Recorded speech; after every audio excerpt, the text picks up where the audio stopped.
Chapter 1. The Wild Fairy. Breaking news! The heir of the Liang Wang and the fiancé of the Xinwei Ho, Li Mingxue, were caught in a clandestine meeting at Shunfeng Tower, where they were intercepted by the Xinwei house heir. Yi Wu, the heir of Xinwei Ho, was so enraged that he spat blood thrice and fainted on the spot. Shunfeng Tower. Awakening from a dizzying darkness, Yi Wu once again spat out a mouthful of blood, his complexion as pale as death. A flurry of fragmented memories flashed through his mind, revealing the startling truth. He had traversed through time. Yi Wu, the sole heir of the Xinwei Ho of the Great Zhou dynasty, had lost his mother at a young age. Over 2 months ago, calamity struck the borders as news arrived that the northern Great Wall had fallen, and his father, Xinwei Ho Yiqi, had perished in battle. His remains were nowhere to be found. The warmth of camaraderie had vanished. Before the morning could conclude, the Xinwei house estate faced a relentless series of overt and covert assaults. In merely 2 months, the once prosperous household had been plunged into turmoil, forcing them to sell off their assets merely to survive. Yi Wu, who had already been weakened by excessive grief during the funeral, resulting in a decline of his mental state, found his situation exacerbated. Then, he was driven to the brink by his fiancée and that scoundrel, the heir of the Liang Wang. Young master? Young master, how do you fare? Hold on, I've summoned the imperial physician. Steward Qin cried out anxiously, visibly relieved to see Yi Wu regaining consciousness. He cast a furious glare at the couple nearby, his eyes burning with a murderous intent. Though the Xinwei house estate may be currently beset by misfortune, it does not mean you two can trample upon our dignity. Uncle Qin, I am fine. Yi Wu waved his hand, a hint of warmth gracing his features. Please, take a moment to rest. I shall handle this matter. Amid various pressures, the servants of the Xinwei house estate had nearly all fled, leaving only the steadfast steward Qin Yuan, who had watched him grow up, loyal by his side. His gaze drifted towards the beautiful woman not far away, his fiancée, Li Mingxue, ranked 9th on the Great Zhou's list of beauties. Ironically, she was also the culprit responsible for his current predicament. Beside her stood a dapper young man, the scoundrel, Zhao Xing, the heir of the Liang Wang. Yi Wu sighed inwardly. Had it been in the past, this pair of immoral lovers would not have dared to brazenly engage in such despicable acts. His father, Xinwei Ho Yiqi, had earned his title through military merit and was held in high esteem by the current emperor, with a hereditary title that could not be easily usurped. Once the 3-month mourning period passed, he would inherit the title of Xinwei Ho. Yet, should today's incident not be handled delicately, the reputation of the Xinwei house estate may be irreparably tarnished. Whether he could smoothly inherit the title would remain uncertain. After all, even now, the emperor, residing within the palace, had yet to issue any decree. Given his current predicament, if he were unable to inherit the title of Xinwei Ho without that protective charm, he could very well meet a quiet demise in some forsaken corner. Suddenly, a mechanical notification echoed in his ears. Fate-reversing system successfully loaded. Host has been bound. An ethereal panel appeared before him with startling clarity. Host. Yi Wu. Realm. Postnatal level 9. Bloodline none. Divine powers none. Cultivation techniques. Burial Sky Sutra not yet initiated. Martial skills. 5 Thunder Fist beginner. Ghost God Fist not yet initiated. Source power. 50. Oh, how splendid. The welfare system for travelers has arrived. Zhao Xing wore a mocking expression. If the Xinwei Ho were still alive, even with 10 times the audacity, he would not dare engage in such acts. Not even the Liang Wang, who was addressed as royal uncle by the current emperor, would dare. The Xinwei house power was formidable. However, now, Xinwei Ho Yiqi had perished in the northern Ming. The Xinwei house estate had already declined, had it not been for the inscrutable disposition of the emperor in the depths of the palace, coupled with some lingering concerns about any hidden cards the Xinwei Ho might have left to protect Yi Wu. He would have long since taken decisive action. Xinwei Ho was his father's political adversary.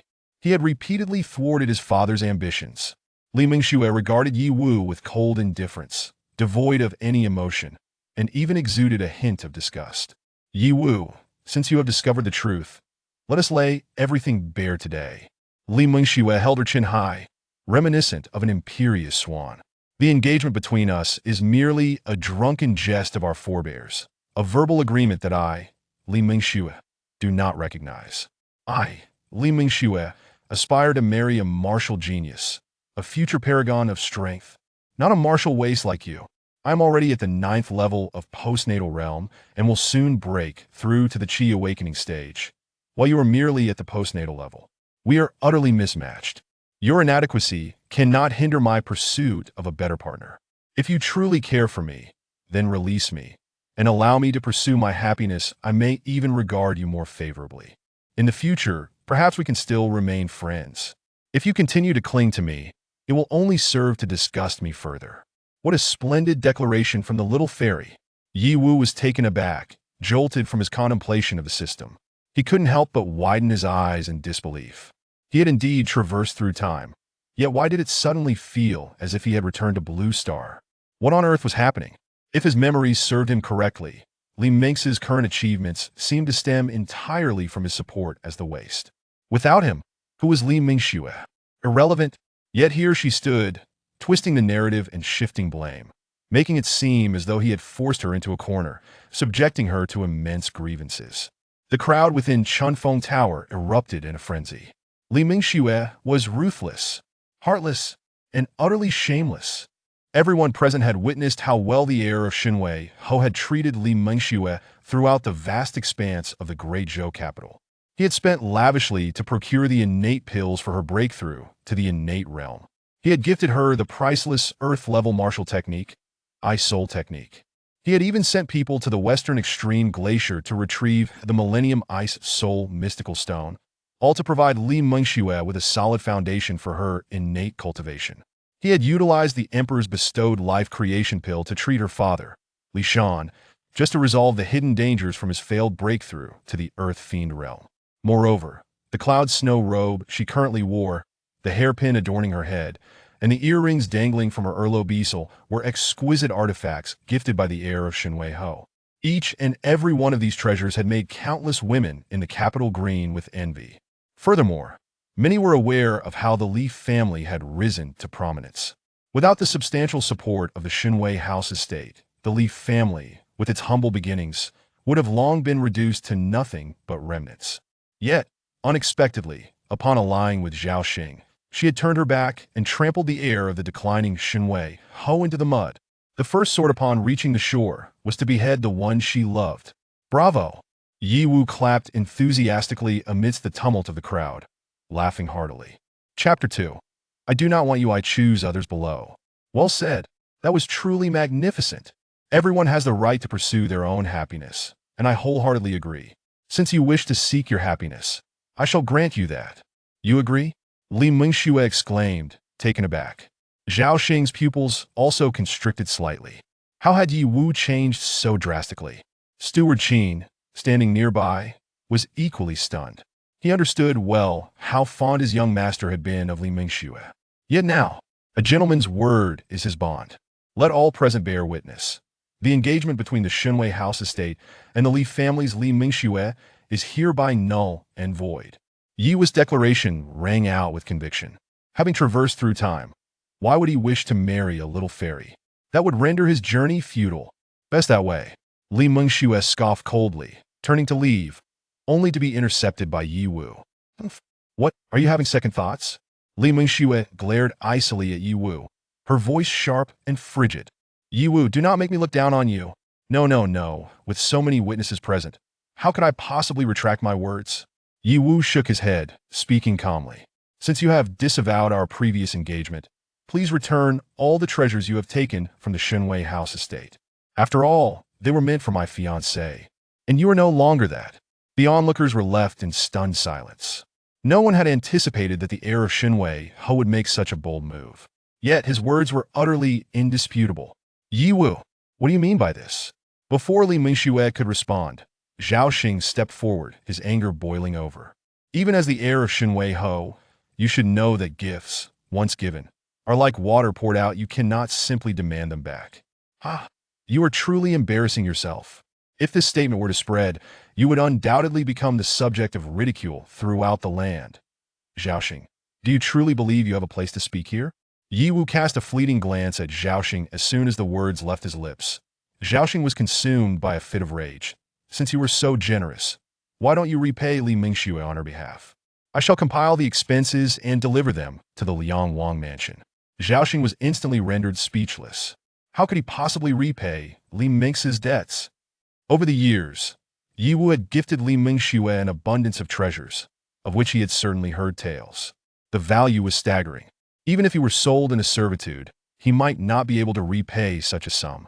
If he dared to pursue this course of action, his father, the Liang Wang, would undoubtedly break his legs without hesitation, promptly replacing him with another heir. The onlookers couldn't help but burst into laughter at the scene. The ridicule caused Zhaoxing's face to flush with a mix of anger and embarrassment, wishing he could vanish into the ground. His heart was filled with resentment towards Yi Wu. Li Mingxue's gaze was fixed on Yi Wu, an unnameable fury surging from her heart to her brow, her expression growing increasingly frigid. She was infuriated. Yi Wu, you have truly disappointed me. I had thought you merely an inept warrior, yet I find you to be a miserly and stingy man beneath that facade. I ask you, were those treasures I sought after? Certainly not.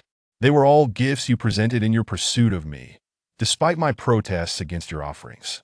Now, having failed in your courtship, you audaciously demand them back. This is utterly unprecedented. If the late Duke Xinwei were to know, he might very well rise from his grave, unable to face his ancestors. Slap.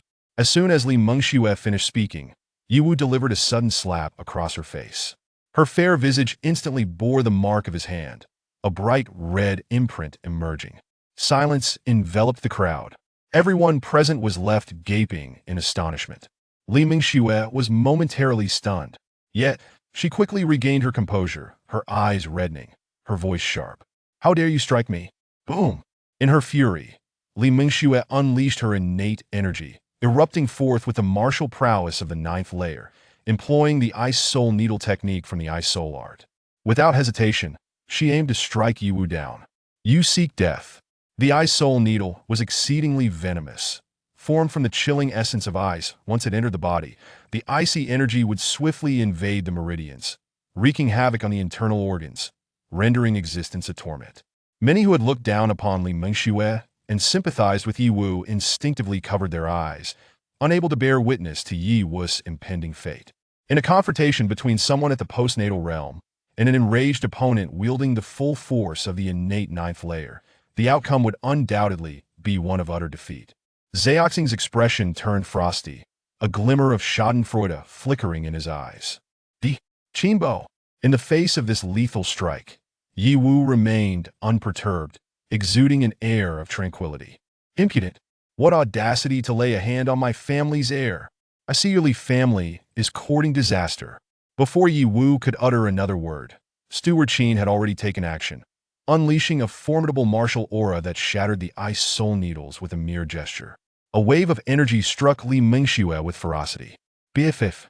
Her complexion turned ashen, akin to a leaf blown by the wind, collapsing to the ground as she violently coughed up a mouthful of blood. The fire of rage in her eyes extinguished, replaced by sheer terror as she looked towards Steward Qin. Diasieka! This seemingly inconspicuous old steward of the Duke Xinwei's estate was, in fact, a master who had refined the power of Di Sha. Having visited the Duke Xinwei's estate countless times, she had never once perceived this. It was not just Li Mingxue who was astonished. The onlookers instinctively recoiled, taken aback by the revelation. The terror of a Di Sha master was beyond dispute. There was no need for physical confrontation. A mere projection of martial will could obliterate everyone present. Zhaoxing was drenched in cold sweat, his heart gripped by trepidation, reflecting on his previous impulsiveness. Who could have anticipated that this old steward from the Duke Xinwei's estate was a master of Di Sha? Indeed, the seemingly frail camel still outweighs the horse. Even in decline, one must not underestimate the Duke Xinwei's estate. If a mere steward is a Di Sha master, who knows what other hidden trump cards the estate might possess? After all, the legacy of the Duke Xinwei was indisputable. It would be illogical for him to leave behind no means of defense.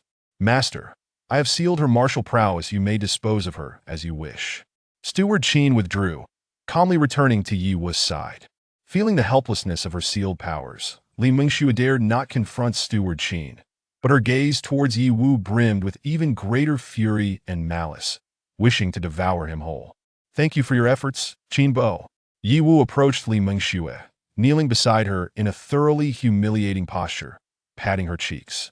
Soon, the other side of her face bore a matching crimson mark. Li Mingxue let out a furious scream, wishing she could obliterate Yi Wu with a single strike. Yet, she could only seethe in impotent rage. Her powers sealed. She was no different from an ordinary person. "Li Mingxue, to be frank, you disgust me. I feel nauseated. You may mock me as you wish. I might only return the favor with a few slaps, but do not involve my father. You are unworthy. This is your first warning, should there be a next time. Silence shall be your eternal fate." Yi Wu's voice was serene. Yet, Li Mingxue sensed an icy chill emanating from his words. Yi Wu truly wished to end her. Chapter 3. A crisis lurks. Previously, Yi Wu had professed that he would marry no one but her. Now, not only has he struck her, but he even harbors intentions to end her life. Indeed, one cannot trust the deceitful words of a man. Rising to his feet, he summoned a servant from Chunfeng Tower to fetch a silk handkerchief, disdainfully wiped his hands, and then lightly tossed it upon Li Mingxue. Such audacity! Her palm had turned red from the slap. "Begone in 3 days. I shall return to reclaim what is rightfully mine. Should you fail to return it, consider the consequences yours to bear." "Ah!" Li Mingxue erupted in a piercing scream of utter humiliation, covering her face with her sleeve as she hastily fled from Chunfeng Tower. Today, she had indeed lost all semblance of dignity. The hatred she harbored for Yi Wu was so profound that even the waters of the vast oceans could not cleanse it away. "Zhao Xing, weren't you quite arrogant just now? Stay and let us continue our conversation. Why sneak away?" Yi Wu taunted. "As a member of the royal family, what kind of woman can you not find? Who would have thought you possessed such peculiar tastes, preferring a woman who is both virtuous and audacious? Truly, a dog and a harlot are a match made in heaven. To be frank, you two are rather well suited. Ensure the doors are locked tight. Under no circumstances should they spill into the market. We cannot allow them to harm others." The young heir of the Liang Wang, who had quietly slipped to the door, was about to make his escape when he was suddenly incensed by the words he overheard, nearly stumbling to the ground. "Why, Yi Wu? This debt shall not be settled so easily." Laughter erupted within Chunfeng Tower, filling the atmosphere with a sense of joy. The events transpiring in Chunfeng Tower spread through the imperial city with astonishing speed, leaving countless onlookers in shock.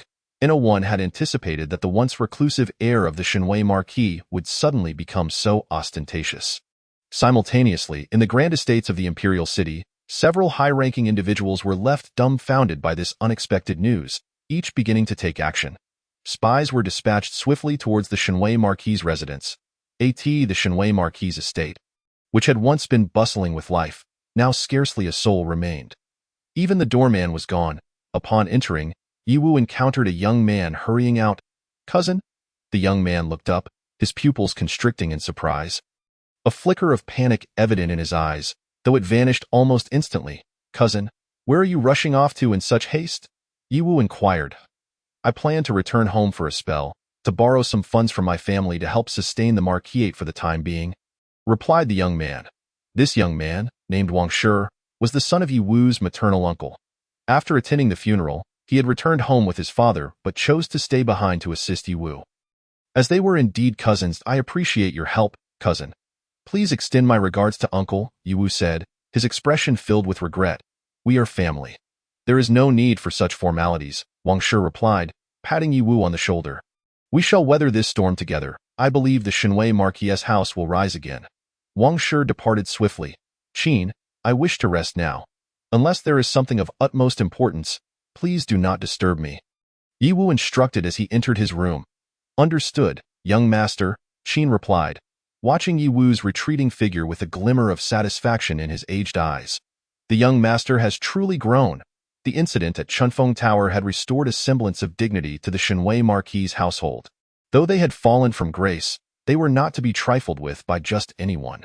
Did they truly believe that the Shenwei Marquis had been utterly vanquished, devoid of any hidden means? "Marquis, have you truly fallen?" Qin pondered, unwilling to accept the fate of his lord. He was well aware of the Marquis's formidable strength and could not believe that the Shenwei Marquis had perished in the northern Mang. After all, no body had been found. It was a matter of life and death, and he was determined to assist the young master in restoring the glory of the Shenwei Marquis' estate. Meanwhile, Wang Shi, who had already departed, reappeared not far from the Shenwei Marquis' estate, his gaze fixed intently upon it. How is Yi Wu still alive? Was he not supposed to be incapacitated? Yet he appears completely unscathed. Could it be that the potion was flawed? That seems unlikely. Before long, Wang Shi learned of the events that unfolded in Chunfeng Tower and stood there, agape. He then hurried off in another direction. I must ascertain the truth. In his chamber, Yi Wu sat down, momentarily casting aside thoughts of Li Mengxue as he meticulously processed the memories flooding his mind. After a prolonged period, he finally opened his eyes. Pinching the bridge of his nose in frustration, his current predicament was even more dire than he had initially envisioned. The Shenwei Marquis' estate was on the brink of collapse, akin to a fragile boat tossed about in a raging storm, threatening to capsize at any moment. The current emperor's stance was ambiguous. Aside from sending someone to the funeral, there had been no further indications. With the mourning period of 3 months nearing its end, whether he could successfully inherit the title remained uncertain. Most crucially, it seemed he was on the brink of death once more. The only reason he had traversed time was due to the original's sudden demise, which had granted him the opportunity to take his place. Initially, he believed the original had perished due to the machinations of the treacherous couple, but upon digesting the memories, he realized the truth was likely far more complex. The situation was grave. Merely suffering from a mental setback, he could have recovered with proper care, even in his previous life, let alone in this extraordinary world of martial prowess. Yet, after such an extended period, not only had he failed to recover, but his condition had worsened. It was nearly unheard of for a martial artist at the 9th level of postnatal training to succumb to mere indignation. Furthermore, the news of the affair between the treacherous couple had reached the original with remarkable timing. Far too coincidental. In his memories, the original had learned of it from a servant in the household. When coincidences abound, they cease to be mere chance. It was evident that someone had orchestrated a plot from the shadows, intent on ensuring that the sole heir of the Shenwei Marquis did not survive to inherit the title. They wished for his demise. My late father has truly left me with a mess to clean up. Yi Wu sighed deeply, as a commoner elevated to the status of a marquis by the current emperor. Yi Qi, the Shenwei Marquis, had always been at odds with the established aristocracy of the dynasty. His father's political foes were numerous, yet previously, they had refrained from overt actions out of fear of the Shenwei Marquis' power. Now that the Marquis was dead, all manner of nefarious characters had emerged.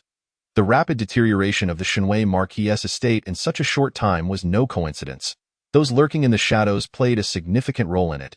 Consequently, Yi Wu was at a loss to deduce who was truly behind the attempts on his life. Moreover, according to the original's memories, the Shenwei Marquis Qi was a formidable warrior, one of the strongest in the Dezhou dynasty. He had guarded the northern wall for over a decade without error, instilling fear in the northern Mang. Such an extraordinary strength. How could he have fallen without warning? Even his remains had not been recovered, leaving behind only shattered divine weapons and torn battle robes as a makeshift tomb. The northern wall, constructed after the foundation of the Dezhou dynasty, was fortified with layers of formations and defenses, successfully repelling the northern Mang cavalry time and again. Yet, this time, such a significant breach occurred. There must be substantial issues at play here. The original was deceased. He was merely occupying the nest, yet the one who had poisoned him remained unaware.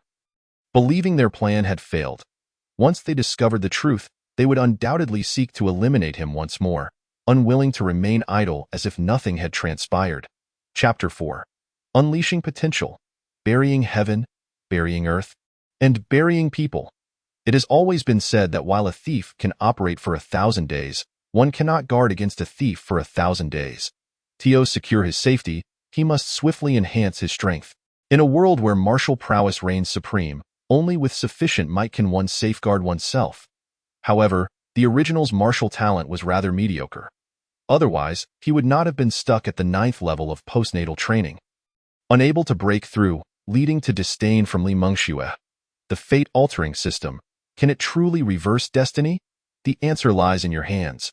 In the midst of a perilous predicament, Yiwu found himself under immense pressure. A compelling sense of urgency gripping his heart. Before his eyes, a transparent panel materialized once more. Host, Yiwu Realm. Acquired Level 9 Bloodline. None Divine Powers. None Cultivation Technique. Burial Sky Scripture. Not yet initiated. Martial Arts. 5 Thunder Fist. Initiated. Ghostly God Fist. Not yet initiated. Source Power. 50 Before long, Yiwu comprehended the operational mechanism of this auxiliary system. The system could siphon power from various heavenly materials and earthly treasures, transforming it into source power. The 50 points of source power he possessed were remnants of the energies from the heavenly materials and treasures he had consumed, now absorbed and evolved by the system. This source power could be utilized to enhance his abilities. By expending source power, he could elevate the levels of his cultivation techniques and martial arts, thereby advancing his cultivation. What was he waiting for? Allocate points. Should he consume 50 points of source power to comprehend the Burial Sky Scripture? Yes. Let me comprehend it. In martial cultivation, techniques form the foundation, and the Burial Sky Scripture is the ancestral masterpiece of the Yi family. Shrouded in mystery, since the dawn of his training, he had yet to grasp even the slightest essence of the Burial Sky Scripture. Nevertheless, Yiwu had already acquired Level 9, a testament to the scripture's formidable nature. According to the esteemed Marquis Shenwei, if he could successfully initiate the Burial Sky Scripture, transcending to the innate realm would be a trivial matter. Boom! In an instant, the Burial Sky Scripture began to circulate within him. A sensation unprecedented surged within Yiwu's heart. It was a wonderfully peculiar feeling, as if he had transformed into a colossal black hole capable of devouring and annihilating everything. Even the heavenly laws could be buried beneath him. In but a few breaths, a crack resounded. In the unseen realms, it felt as though some shackles had been shattered. The Burial Sky Scripture had successfully initiated. At that very moment, extraordinary phenomena manifested around Yiwu, reminiscent of the fall of heavenly laws and the twilight of the gods. In this instant, Yiwu seemed to embody a death deity traversing between heaven and earth, obliterating the heavenly laws and slaying the gods. A pitch-black radiance, silent as a whisper, enveloped Yiwu's form. Subsequently, a violent rumbling erupted from his lower abdomen. That was the sound of opening his dantian. Transitioning from acquired to innate required the establishment of a dantian from which to cultivate true innate energy. The size of the dantian determined the quality of the innate energy and the strength of the innate realm. Typically, those newly entering the innate realm possess a dantian merely a foot in diameter, while stronger practitioners might extend it to a yard. Each additional yard thereafter drastically escalates the difficulty. However, upon introspection, Yiwu discovered that his dantian had astonishingly expanded to a diameter of 10 yards. This size exceeded all his expectations, surpassing even his father, Marquis Shenwei Yiqi, whose dantian measured 8 yards. Though the difference was merely 2 yards, the implications were vastly different. Indeed, this consumption of 50 points of source power was well worth it. Yiwu laughed heartily. A 10-yard dantian was something he had never heard of. What kind of quality of innate energy could this yield? The innate energy cultivated from the Burial Sky Scripture was terrifyingly potent, fundamentally distinct from the myriad innate energies of the world. When paired with the ghostly God Fist, it could unleash an utterly fearsome combat prowess, potentially transforming the physical body into an extraordinary entity, rivaling some divine weapons. The reason Marquis Shenwei Yiqi gained renown throughout the land was due to his ghostly God Fist, which left the Beimeng speechless, and the innate energy of the Burial Sky Scripture played a crucial role. Yiwu could hardly contain his anticipation. Within his dantian, innate energy began to manifest, initially gray, gradually transforming into a pale black. As time wore on, the pale black disappeared entirely, replaced by a pitch-black innate energy. Resembling ink, that was the innate energy of Burial Sky. It was the unique innate energy derived from the Burial Sky Scripture. Ultimately, the entire dantian became an ocean of dark, ink-like innate energy, as if it were evolving into a profound abyss, intent on consuming all light in the world, casting forth eternal darkness. Under the impetus of the Burial Sky Scripture, the black innate energy flowed ceaselessly, permeating his entire being. Every inch of flesh and blood was refined by the innate energy. His originally modest physical form underwent a visible transformation, burgeoning into immense strength. The innate realm, He had finally and genuinely transcended to the innate realm, while his father Yichi cultivated a pale black innate energy. His own was pitch black and devoid of any other hues, a testament to the 10-yard dantian. The expenditure of source power had proven exceedingly worthwhile, according to the teachings of the burial sky scripture. Only by grasping the essence of the scripture could the innate energy reach such a pitch-black state. Had he attempted to cultivate it on his own, he knew not how long it would take to initiate the burial sky scripture, let alone surpass his father in the quality of innate energy. Yi-Wu felt immeasurably stronger than before. At this moment, Yi-Wu also noticed the extraordinary phenomena that had manifested from his comprehension of the burial sky scripture. Leaving him astonished, he felt as though he had transformed into a terrifying sovereign of annihilation, intent on destroying the myriad realms. The emergence of such a formidable cosmic phenomenon confirmed his father's words. The origins of the burial sky scripture were indeed grander than he had anticipated. This also served to validate the immense power of the ancestral burial sky scripture. How did this fearsome scripture come into the possession of the Yi family? After so many years of inheritance, how had it not been lost? Opening the system panel. Host. Yi-Wu realm. Innate level 1 bloodline. None divine powers. None cultivation technique. Burial sky scripture. Initiated. Martial arts. 5 thunder fist. Initiated. Ghostly god fist. Not yet initiated. Source power. 0. The exhilaration of wielding such an advantage was undeniable. However, the consumption of source power was excessively high. He had completely depleted the 50 points of source power without a trace remaining. With resolute determination, the 5 thunder fist was merely initiated, while the ghostly god fist had yet to be initiated. He was uncertain how much source power would be required for their enhancement. He needed to accumulate more source power. Having tasted the sweetness of power, Yi-Wu was naturally unwilling to relent. Since he had gained an advantage, he would pursue it to the fullest. While the innate energy of the burial sky was undeniably formidable, fully unleashing its potential would require the synergy of the ghostly god fist. Chapter 5. Mastering the 5 Thunder. A shameless family. On this day, the Marquis's residence was overrun as if locusts had descended. Any item of even slight value was thoroughly ravaged by Yi-Wu, leaving the remaining onlookers in a state of shock and disbelief. Could it be that the young master was engaging in reckless abandon? Are we truly on the brink of total decline in the Shenwei Marquis's household? In the chamber, the system panel unfurled. Host. Yi-Wu source power. 30. Having nearly emptied the entire Marquis's estate of valuable items, he had only managed to gather 30 points of source power. Though the range of source power extraction appeared extensive, drawn from numerous heavenly materials and earthly treasures, each item offered far less source power than he had imagined. This source power was far more precious than anticipated. Nonetheless, it should suffice. After all, initiating the burial sky scripture had only required 50 points of source power. System. Upgrade the ghostly god fist. The ghostly god fist is a martial art recorded within the burial sky scripture. Of exceptional quality, surpassing many martial arts in the world, capable of perfectly harnessing the power of the burial sky scripture. Insufficient source power. Unable to upgrade the ghostly god fist. What? The source power required to initiate the ghostly god fist is so substantial. This was beyond Yi-Wu's expectations. It wouldn't require 50 points of source power, would it? However, this only further validated the might of the ghostly god fist. Once successfully cultivated, the benefits it could bestow upon him would be monumental. He attempted to upgrade the burial sky scripture again, but as expected, he was met with the same message: insufficient source power. Then let me upgrade the 5 thunder fist. Yi-Wu turned his attention. Determined. The 5 thunder fist was neither the ghostly god fist nor the burial sky scripture. He refused to believe that 30 points of source power would not suffice. Boom. Insights regarding the 5 thunder fist surged forth within him in an instant. Though the 5 thunder fist could not compare to the ghostly god fist in quality, it was still formidable, classified among the earth tier martial arts, on par with the ice soul art. Arc after arc of lightning flickered around Yi-Wu's fists, enveloping him in a tempest of thunder, as if he were an ancient thunder deity descending from the heavens. In every gesture and movement, an unparalleled aura of divine might accompanies him, instilling a sense of trepidation that prevents others from meeting his gaze directly.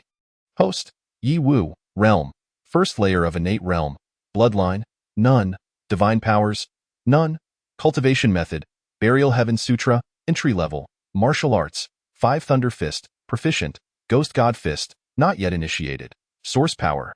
0. Having painstakingly gathered 30 points of source power, he finds it once again completely depleted, leaving him with nothing.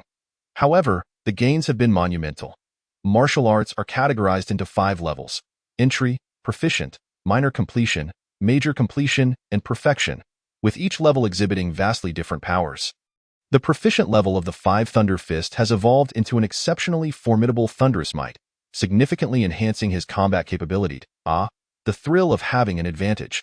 Although the 5 Thunder Fist pales in comparison to the Ghost God Fist, it is still a terrestrial-grade martial art, and achieving proficiency in it typically requires a minimum of 3 to 4 years of dedicated training. Given my martial talent, the time required would be even longer. After all, it took me a full 3 years just to reach the entry level.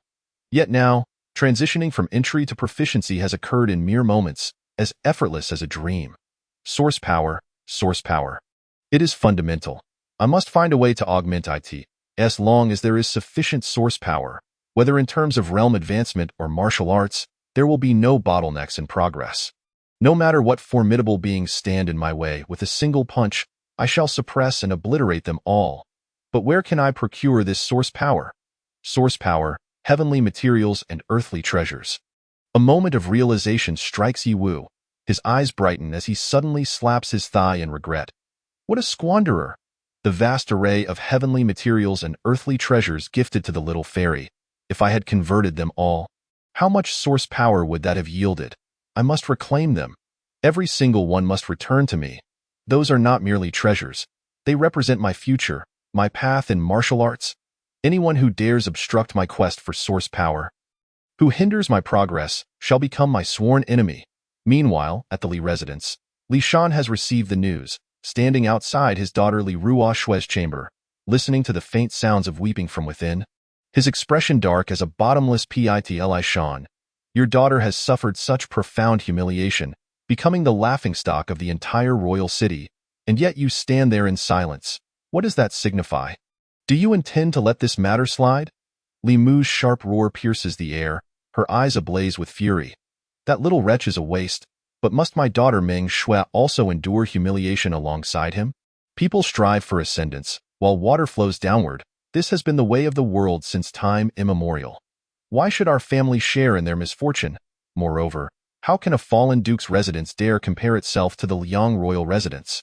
Now, they even wish to reclaim the various gifts previously bestowed. Such utter lack of noble decorum.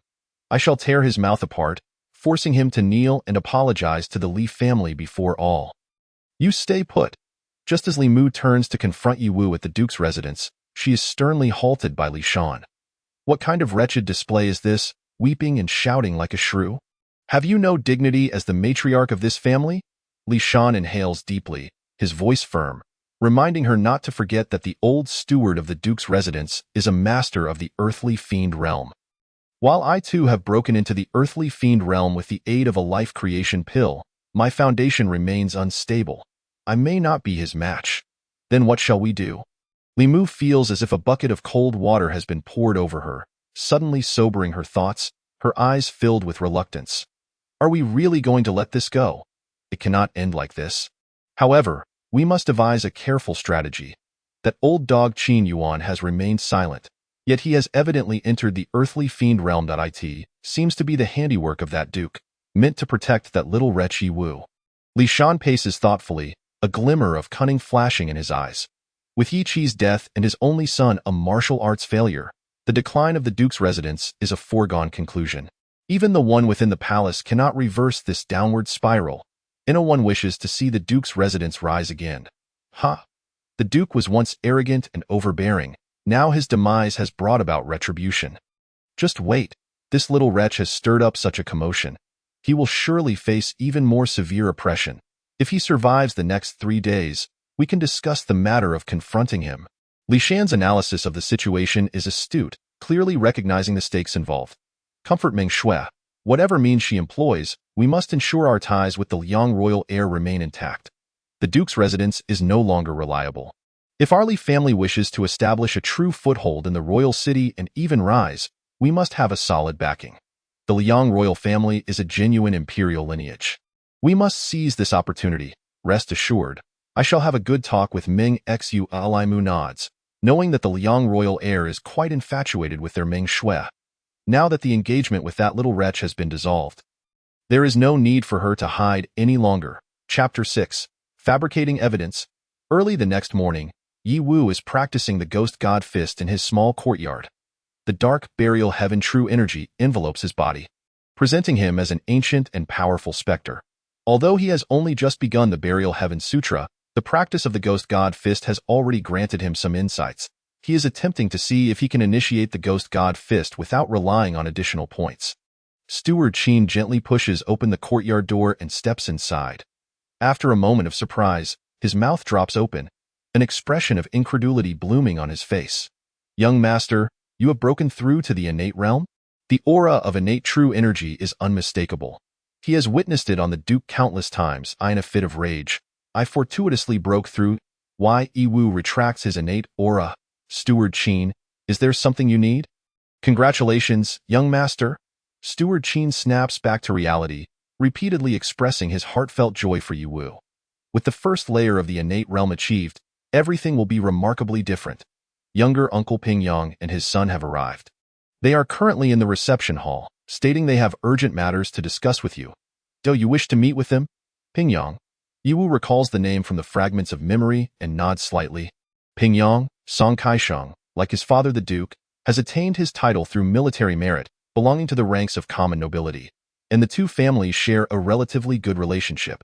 During the funeral, Pingyang had come to pay his respects. Let us go meet them. Passing through the back courtyard and along the corridor, the reception hall comes into view. The hall is quite spacious. Pingyang sits at the host's seat. A servant offering tea beside him. A young man, around 14 or 15 years old, presumably his son, sits alongside him, exuding an air of arrogance. Yi Wu greets them, exchanging pleasantries before signaling for the servants to withdraw. Might I inquire as to the purpose of your visit, Uncle Pingyang? Pingyang is a middle-aged man clad in a light blue robe, his face adorned with a warm smile that belies his experience in battle. Resembling more a scholar than a seasoned warrior. However, to misjudge him as such would be a grave error. Each individual granted a title through military merit has carved their path through bloodshed on the battlefield. Possessing profound martial arts prowess, at the very least, Yi Wu finds himself unable to gauge the martial cultivation of the man before him. In his perception, it seems as if a terrifying sun resides within the man's body, perpetually ablaze with a dreadful fire that renders it impossible to stare directly at him. It appears that merely approaching would result in being reduced to ashes by the radiance of that sun.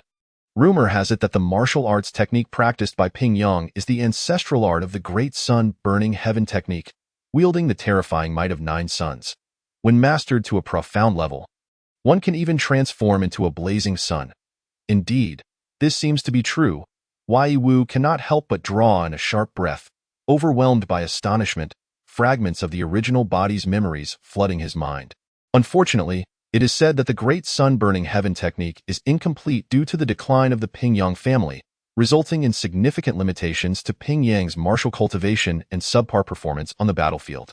Otherwise, given the martial prowess of the Duke of Pingyang, it is likely that his title could ascend even further, with the prospect of being conferred the rank of Marquis well within reach. Even the lowest tier of Marquis is still a Marquis, not to be compared with a mere Earl. The Zhong Tianjing circulated silently within, and the adverse effects stemming from the Duke of Pingyang's Darif and Tianju were instantaneously refined away. Death is irreversible, Yi Wu. You must restrain your sorrow. In the future, this Grand Shunwei Marquisate will rely on you to uphold its legacy. I have also heard about the happenings at Chunfeng Tower. The Li family has gone too far. I shall hold them accountable and ensure they face the consequences. Once your mourning period concludes, I shall petition His Majesty, enabling you to inherit your title at the earliest. Ensuring that Brother Yi Qi may rest in peace beneath the 9 springs. Brother Yi Qi had previously sent someone to borrow the treasured Darif and Tian banner from my family, promising its return upon triumphant victory, and sought my Zhong Tianjing for perusal. Now, with Brother Yi Qi perishing at the northern wall, his remains lost, the Darif and Tian banner has also vanished. Originally, I should not have come at this time, but the matter concerns my family's treasured artifact, compelling me to visit. The De Reef and Tian banner is of immense importance to the Duke of Pingyang's household and must not be lost. As he spoke, the Duke of Pingyang produced a loan note and handed it to Yi Wu. The note plainly inscribed the words spoken by the Duke, without deviation, and bore the distinct seal of the Shunwei Marquis. Clearly visible, Master Yi, Yi Wu observed the Duke intently, saying little more, and discreetly summoned Steward Qin to authenticate the writing on the note. Young Master, it is indeed the Marquis's handwriting. The seal is genuine. Steward Qin affirmed. However, a fleeting glimmer of doubt passed through his eyes. Although the De Reef and Tian banner was a remarkable weapon, well known in Dezhou, the Marquis's martial prowess rendered it unnecessary to travel great distances for borrowing. Furthermore, the promise to borrow the Zhang Tianjing, a tome of far greater value than the banner, seemed incongruous, as the two were not in the same league. The De Reef and Tianju was incomplete. Similarly, the banner had sustained multiple damages and had long since lost its former glory. Nonetheless, the authenticity of the loan note could not be easily dismissed. Yet, it seemed plausible that it could be fabricated. If the Marquis were alive, none would dare deceive in such matters, yet alas, he had fallen on the battlefield. The Duke of Pingyang, being a close friend of the Marquis in life, knew him too well. With a bit of cunning, he could mimic the handwriting and forge a seal without much difficulty. How audacious of you, Duke Pingyang, to set your sights on the Shunwei Marquis. The audacity to directly target the Zhang Tianjing was remarkable. As if he were not wary of overreaching himself in the imperial city of Dezhou, many covet the Zhang Tianjing, yet none dare to act recklessly. Thus, the first to come forward openly was the Duke of Pingyang. Steward Qin wished to caution his young master, but suddenly found himself unable to voice his thoughts. Chapter 7. Unprincipled father and son, the veil of murder lifts a terrifying force suddenly bore down upon him. Pressing him down with unyielding weight, the Duke of Pingyang, the Duke's martial cultivation had silently surpassed the earthly fiend realm. A malevolent tiger had arrived at their door. Steward Qin's face was awash with urgency. Yet he found himself powerless. Esteemed nephew, I acknowledge that my actions may seem somewhat cruel, but I hope you can understand my predicament, the Duke of Pingyang said, lifting his gaze slightly, continuing to feign a troubled demeanor. A subtle glance at Steward Qin revealed that the old dog was indeed a martial artist of the earthly fiend realm. Had he not recently broken through, he might have struggled to maintain control. Duke Pingyang, is this loan note truly written by my father, the Shunwei Marquis? Yi Wu took a step back, raising the note with a sardonic smile. He was well aware that the Duke's visit was a ploy to extract something from him. The handwriting and seal on the note were authentic, yet from the memories of his former self, he recalled the warning from the Shunwei Marquis. The Zhang Tianjing was the very foundation of the Yi family, holding a colossal secret that must never be divulged. Given this, how could Yi Qi possibly offer the Zhang Tianjing in exchange? It was utterly unreasonable. Thus, the Duke of Pingyang was attempting extortion. He sought to swindle the Zhang Tianjing from the Yi family. Such treachery was unforgivable. Indeed, as time passed, a host of nefarious characters coveting the Shunwei Marquis revealed themselves. There can be no falsehoods. The Duke's tone was resolute, his gaze locked onto Yi Wu, his voice low and commanding. Nephew, you do not intend to deny your father's loan note, do you? Do you wish to tarnish your father's reputation? Even in death, is this how you honor your parents? Filial piety has always been paramount. The Duke's moral coercion was a masterclass in manipulation, difficult for any other to resist in half-hearted compliance. One might have relinquished the Zhang Tianjing. Yet Yi Wu was not swayed by such tactics, attempting to manipulate with moral high ground. As a time traveler, he held no such morals. Seeking to swindle him? Not a chance. Father, why waste your breath on such trifles? The Duke's son, Song Hui, slammed his teacup down, rising abruptly to loom over Yi Wu. Since time immemorial, repaying debts has been a fundamental principle. Even the sages of old could not deny this. If you refuse to repay, we shall compel you to do so. Very well. I too wish to witness the might of the legendary Zhang Tianjing, and see if your so-called Yu Hua Fei Sheng fist can rival my Gui Shen fist. With a roar, Song Hui extended his palm, then transformed it into a fist, striking down fiercely at Yi Wu, distorting the air around them. The aura of a fifth-layer earthly fiend surged forth. Why Yu Hua Fei Sheng fist? You are not worthy of my Gui Shen fist. Come at me. Yiwu retorted with a cold smile, advancing rather than retreating, and countering with his own powerful punch. The power of the Five Thunder Fist erupted in a flash, crackling with thunderous energy, augmented by the Zhangtian True energy. The force cultivated through the Five Thunder Fist, pure and potent, was now tinged with a dark hue, as if lightning from the depths of the abyss had descended upon the realm. Boom! The two fists collided, unleashing a cataclysmic roar. In an instant, a figure was sent flying backward at a visible speed, crashing heavily against the threshold of the reception hall, spewing forth a mouthful of blood.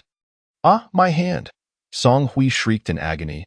The hand that unleashed the Yu Hua Fei Sheng fist twisted grotesquely, blood and flesh mangled, exposing the ghastly white bone beneath, with arcs of black lightning flickering at the wound, hindering his recovery. Is this what you call the Yu Hua Fei Sheng fist?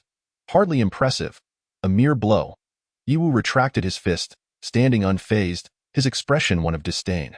Song Hui's face flushed crimson with fury, and he spat blood once more. Mastery of the Five Thunder Fist. The Duke of Pingyang's pupils widened in shock, rendered speechless. This outcome was entirely contrary to his expectations. Preposterous. You have actually broken through to the innate realm? The Duke's astonishment was palpable. Was it not said that Yiwu's martial talent was lacking, rendering the innate realm beyond his reach? How was it that after a few days of absence, he had transitioned from the ninth layer of the acquired realm to the innate realm? Moreover, he had even mastered the Five Thunder Fist to perfection.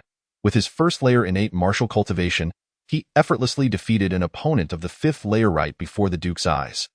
Wait a moment. The Duke's gaze flickered as though recalling something, his eyes widening in realization. You have mastered the Zhang Tianjing. Having known the Shunwei Marquis for far too long, he understood the characteristics of the Zhang Tianjing intimately. Otherwise, he would not have coveted it so. Indeed, mastering the Zhang Tianjing and breaking through to the innate realm was a natural progression. Steward Qin stood in a daze, equally shocked and speechless. Yet the tension in his heart eased slightly.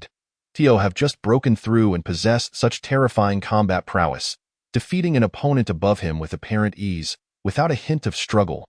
May the Marquis's spirit in heaven bless me. This is all thanks to you schemers. Without the pressure you imposed, how could I have broken through to the innate realm? How could I have achieved such success today? Yiwu mocked. The Duke of Pingyang's expression darkened. His face as grim as a blackened pot bottom. I have miscalculated. He too had not anticipated that the recent turmoil surrounding the SHNWI Marquis's residence would inadvertently pave the way for YW, granting him the opportunity to transcend the innate realm. After assisting Yinghu to his feet and confirming that no fundamental harm had been done, the Duke of Pying let out a slight sigh of relief. Though his heart swelled with even greater fury, at such a tender age, daring to employ such ruthless measures during a sparring match, his intentions were clearly nefarious. The Duke of Pying uttered a cold snort, his murderous intent reaching its zenith in that moment. A martial arts ineptitude like the SHNWI Marquis's heir was nothing to him. He could extinguish him with a mere snap of his fingers. However, a descendant who had mastered the Zhengtian scripture represented an entirely different concept altogether. The Zhengtian scripture was terrifying. It was said to be linked to a legendary ancient divine treasure, which explained why so many martial artists coveted it, both openly and in secret. YW's potential, having cultivated the Zhengtian scripture, could have undergone a fundamental transformation. This was the terrifying nature of the Zhengtian scripture. A formidable martial will descended with an overwhelming force, instantly imposing itself upon him. Chapter 8. The Ungrateful Wolf. A petition to the Emperor since the SHNWI Marquis's residence had already fallen into decline. There was no need for it to rise again.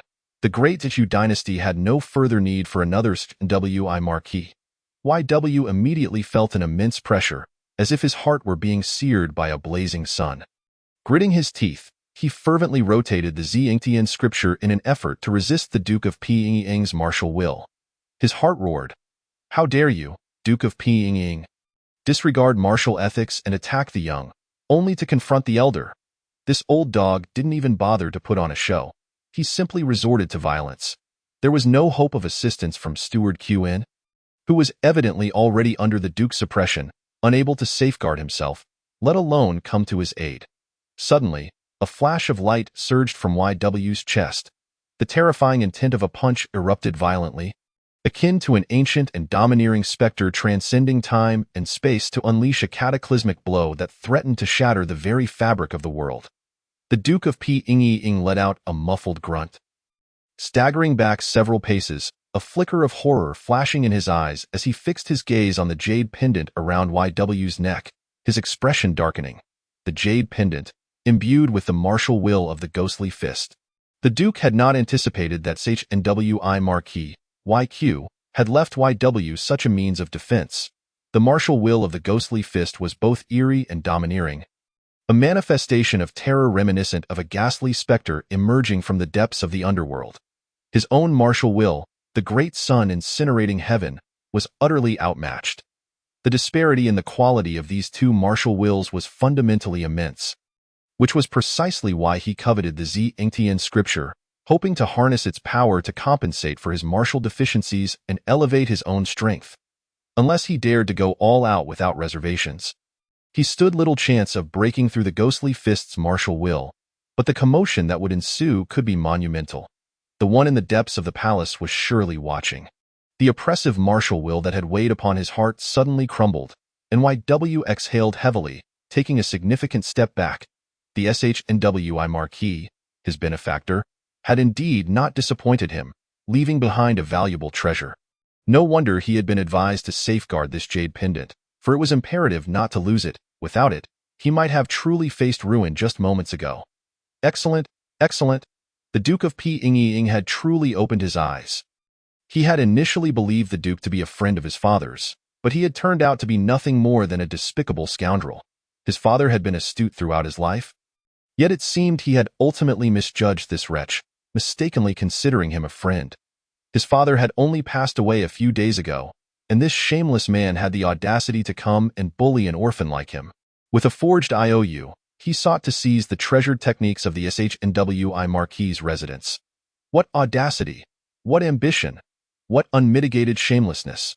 YW laughed coldly, no longer deigning to consider the increasingly grim countenance of the Duke of Pying, pouring forth his words with abandon. Each utterance struck at the Duke's vulnerabilities, piercing to the very core. Now that the mask of civility had been torn away, he would see it through to the end. A starving camel is still larger than a horse. Did he truly believe that the SHNWI Marquis' residence had lost all its means simply because of its decline? How dare he come to bully them? You claim my father borrowed your great sun incinerating heaven banner to fend off the martial masters of the northern Mang. However, my father's Zhengtian scripture had already been cultivated to an extraordinarily advanced level, rendering his physique unparalleled. He had even shattered the northern Mang's pseudo-ultimate divine weapon, the demon turtle armor, with his bare hands, slaying the northern Mang's second strongest expert, 2B Hu Ing, Duke of Pying. Are you suggesting that your great sun incinerating heaven banner has surpassed the demon turtle armor? Is it now ranked among the ultimate divine weapons of the world? If memory serves, your great sun incinerating heaven banner is merely a low-grade divine weapon. Is it not? 8 years ago, you sparred privately with my father, employing that very banner, only to have my father shatter a corner of it with a single punch, nearly causing it to fall into the low-grade weapon category. Do you truly believe my father required your so-called great sun incinerating heaven banner? What a farce, Duke of Pying. You are indeed adept at inflating your own reputation. When my father, the SHNWI Marquis, was alive, you, Duke of Pying, were always respectful, having benefited greatly from his patronage. This so-called title of Duke would never have been conferred without my father's support. How unexpected it is that you have become an ungrateful wretch. I refuse to believe that there is no principle in this world, no justice to be found. If necessary, I, YW, shall enter the palace to petition the emperor. I shall seek justice. Let the truth of this purported IOU be revealed, whether it is genuine or false. If it is genuine, then the SHNWI Marquis' residence shall accept it, if false. YW turned to leave, genuinely intending to present his case to the palace. The Duke of Pying's countenance darkened even further as he blocked YW's path. The situation had escalated beyond his control. He was acutely aware of the truth behind the IOU. While he could manage the matter privately, if it were to escalate to the emperor's court, Made public, even as a duke, he would risk severe consequences. A single misstep could even lead to the forfeiture of his title. What had caused such a drastic shift in the temperament of the SHNWI Marquis's son? His demeanor had become so uncompromising and extreme. How could he so easily threaten to petition the emperor? In the face of such upheaval, could a person's character truly undergo such a transformation? Nearly a complete metamorphosis. Steward Qin too felt that he barely recognized his own young master anymore. The change was profound. The Duke of Pyongyang, a martial artist who had surpassed the earthly fiend realm, was now being publicly berated without a chance to retort. YW, your actions are placing me in a difficult position. Would it not be better to obediently heed my guidance, to do as I say? Lend me a glance at the Zhengtian scripture, and the techniques would remain in your possession. You would suffer no losses. Why then, must you be so obstinate? You, a mere innate martial artist, ought to understand that possessing treasures can invite calamity. The NWI Marquis was indeed formidable, but he has since fallen. He died on the battlefield against the Northern Mang. Not even a complete corpse remains. With the bond of borrowing the techniques, I, the Duke, might one day extend a hand to protect your SHNWI Marquis's residence. Perhaps even securing your life, I could find a few commoners for you to marry, ensuring that the lineage of YQ does not come to an end. You must understand that the SHNWI Marquis's residence now resembles a frail leaf adrift in the vast sea. Liable to capsize at any moment in this world, the strong may only be strong for a fleeting moment. To endure is the true measure of eternity. Moreover, no matter how great the reputation or favors one had in life, they fade into nothingness. Why cling to them and provoke disdain? Did your father teach you this? To spend each day seeking to repay kindness without an ounce of familial discipline? Today, I shall take it upon myself to provide some proper guidance for you, lest you cause trouble in the future and tarnish YQ's name, preventing him from finding peace in the afterlife. The Duke of Pyongyang had calmed down, no longer driven to madness by YW's words. Instead, he regained composure at an astonishing speed, his palm flipping as if a sun were plummeting, descending toward YW without granting him the chance to escape. Though the jade pendant was powerful, as long as he refrained from employing his martial will, it would be as ineffective as a scrap of waste. After all, it was not the true WI Marquis. The Duke was prepared to seize it by force. If diplomacy would not suffice, then he would resort to martial prowess. Today, none would stand in his way of obtaining the Zhengtian scripture. Chapter 9. Do you dare to kill me? Waste, Duke of Pyongyang. How dare you? Qin, the steward, was on the verge of bursting with rage, unleashing a furious roar as he violently spat out a mouthful of blood. Ignoring all restraint, he forcefully broke free from the covert suppression imposed by the Earl of Pyongyang and charged towards him. However, he was utterly outmatched. The disparity in cultivation levels between the two was insurmountable, and mere desperation could not bridge the vast chasm that lay between them. Bang! Qin was sent flying through the air, continuously spewing blood, which only fueled Yiwu's fury further, his eyes ablaze with crimson rage. How dare this beast audaciously proclaim to discipline me on behalf of my father? Who do you think you are? No matter how grandiloquent your words may be, you are merely a treacherous wolf in sheep's clothing. If it is too troublesome to deal with, then let it be. Yiwu scoffed coldly, unperturbed by the Earl of Pyongyang's assault. Displaying an extraordinary calmness, you dare to overturn the table. Do you think I would shy away from doing the same? His mental will swiftly connected with a mysterious seal within his protective jade pendant. Previously, upon activation, the pendant not only unleashed the martial will of the ghostly god Fist, but also revealed that his father, the Marquis Shenwei, had concealed within it 3 seals for full power strikes, serving as his ultimate safeguard. Earl of Pyongyang, if you dare to overturn the table, be prepared to be beaten to death. You, Song Kaisheng, have so shamelessly resorted to bullying the weak, showing no regard for dignity. At that moment, an enraged voice suddenly echoed from the entrance of the Marquis's residence, followed by a terrifying sword aura descending from the heavens. A single strike, cold as frost, could encompass 14 states. The sharp sword energy seemed poised to rend the very fabric of the world, tearing apart anything that dared to obstruct its path. Gods shall be slain by gods, Buddhas shall be slain by Buddhas. Before the sword energy even arrived, Yiwu felt his skin prickling painfully. Within his spirit, a divine sword pierced through the heavens and earth. Such formidable sword intent?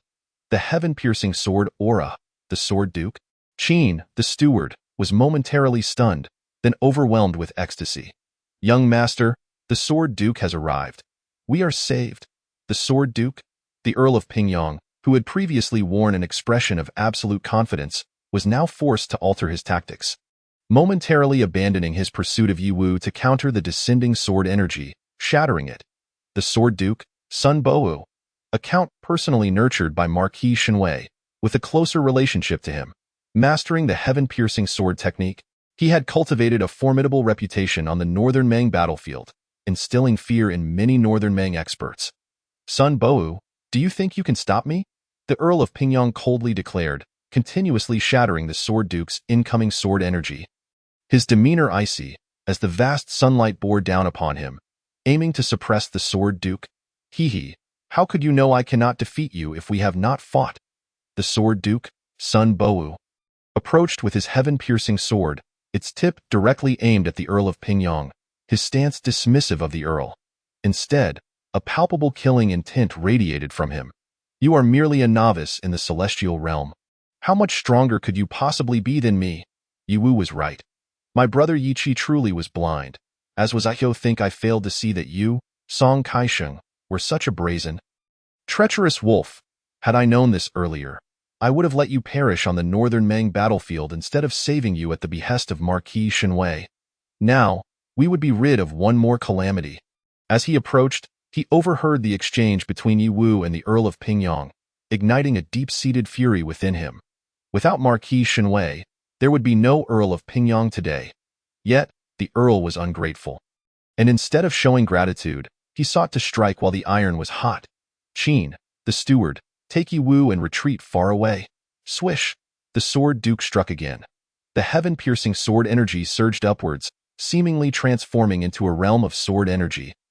All aimed squarely at the Earl of Pingyong, leaving him no chance to escape. The Earl's complexion darkened severely. He had never anticipated that the sword duke, Sun Bowu, would return at this moment, catching him completely off guard. One thing Sun Bowu said was undeniably true. Although he was in the celestial realm, he was merely a novice, while Sun Bowu had long achieved perfection in the earthly fiend realm. In a pure contest of strength, he could not guarantee victory. The longer this dragged on, the more unfavorable the situation became for him. Since you have come, why are you in such a hurry to leave? Just a moment ago, were you not quite arrogant? I preferred your previous defiant demeanor, Yiwu said with a smile, his foot pressing down hard on Song Hui, causing him to cough up blood. His eyes filled with resentment. If you have the guts, kill me. Do you dare? Swish! In the next instant, a cold, blood-drenched sword light flashed by, severing an arm, and Song Hui let out a piercing scream. Why arm? Chapter 10.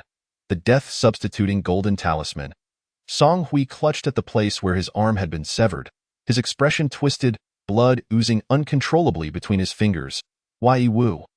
The Earl of Pingyong roared in fury, his eyes bulging with rage, wishing he could tear Yiwu apart. He could hardly believe that Yiwu could be so reckless, so audacious, as to truly sever his son's arm without a moment's hesitation. Qin, the steward, was also dumbfounded, having missed the chance to intervene. While he felt a sense of relief, worry gnawed at him. Severing the Earl of Pingyong's son's arm had forged an irreparable enmity. This enmity was indeed monumental. Even if they were reluctant to admit it, the decline of the Shenwei Marquis' residence was now a stark reality. They were no longer on the same level as the flourishing Earl of Pingyong's household. Creating a mortal enemy now would likely bring even greater pressure in the future. Ha ha ha, no wonder you are the bloodline of the Marquis. You possess a fraction of his former grandeur. The sword duke laughed heartily, the sharpness of his heaven-piercing sword growing ever more pronounced.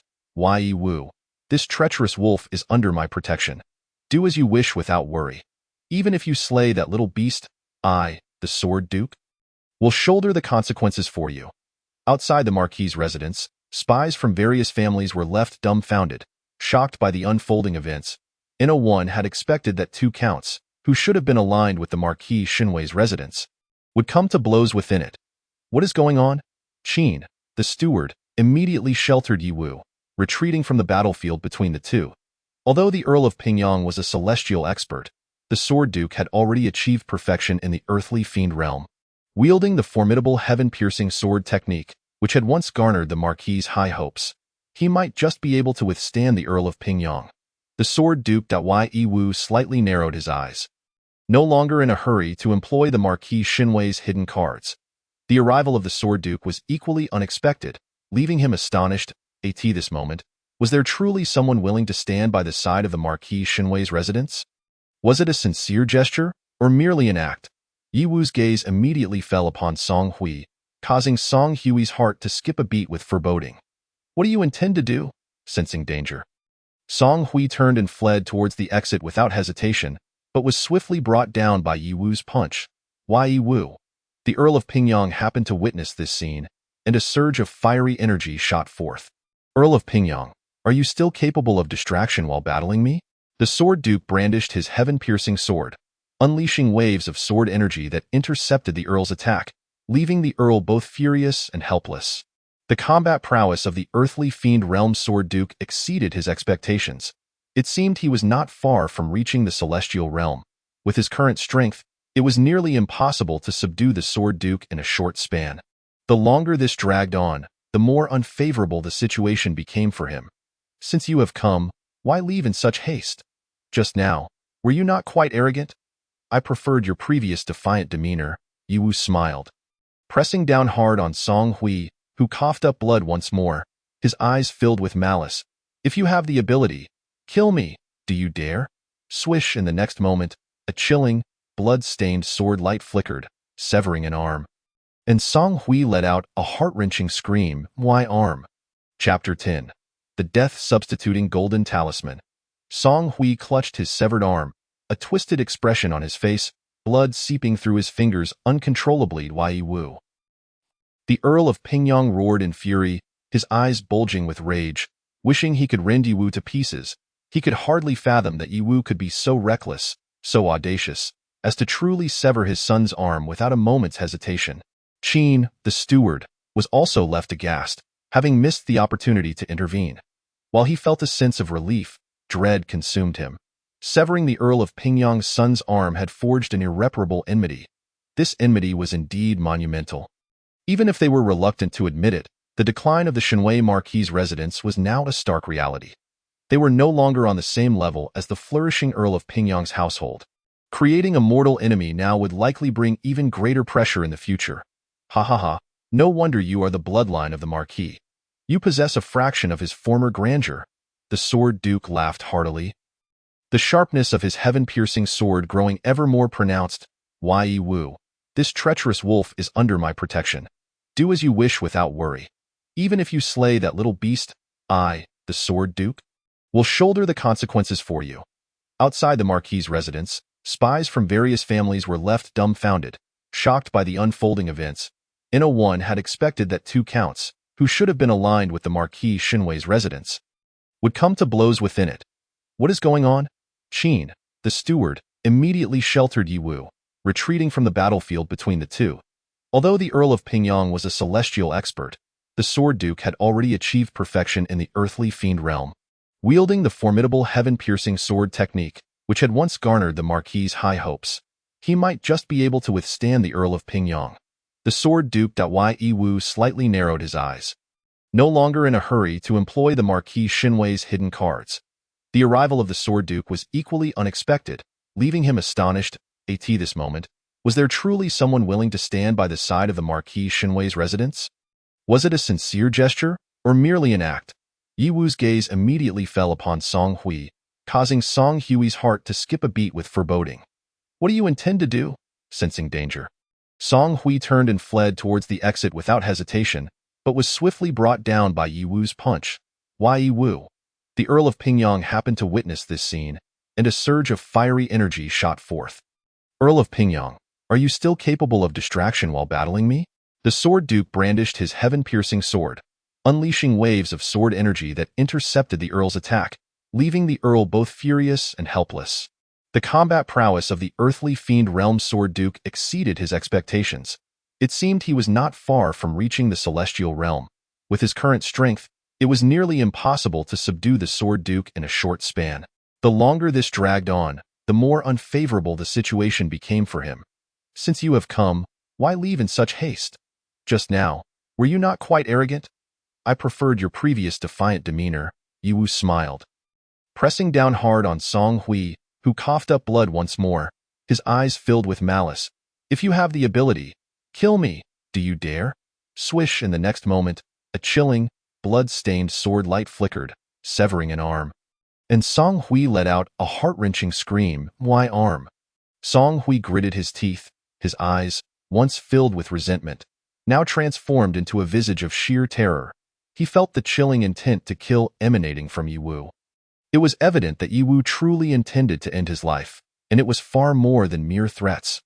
The expression of Pingyang Bo was as dark as a stormy sea. While grappling with Tianjin Bo, he spoke in a low voice. Yiwu, what must you have to relent and release him? As he uttered these words, Pingyang Bo felt an overwhelming sense of frustration. It was a classic case of losing the chicken and the rice. He had miscalculated, and the current situation was starkly clear. The hope of stealthily seizing the Zhang Tianjing had evaporated, and further entanglement would likely lead to his own downfall. It would be prudent to conclude this farce swiftly. Yiwu, allow this old dog, Pingyang Bo, to exchange his life for the death-reversing gold talisman. The voice of Tianjin Bo suddenly echoed in Yiwu's ears. The death-reversing gold talisman was a particularly rare protective charm capable of warding off certain death. Previously, Pingyang Bo had obtained such a talisman from a secret realm they had explored together. This talisman could grant a measure of assurance against death. Even if one were to be killed, it could reverse their fate, effectively granting them an extra life, a death-reversing gold talisman. Yiwu's mind instantly conjured the relevant information. The value of such an item was beyond ordinary measure. To his astonishment, Pingyang Bo possessed such a treasure. Meeting Pingyang Bo's nearly predatory gaze, Yiwu calmly articulated his demand. The death-reversing gold talisman? Pingyang Bo's countenance changed dramatically, his gaze locking fiercely onto Tianjin Bo. Did you tell him? He ground out through clenched teeth. Tianjin Bo merely smiled without responding.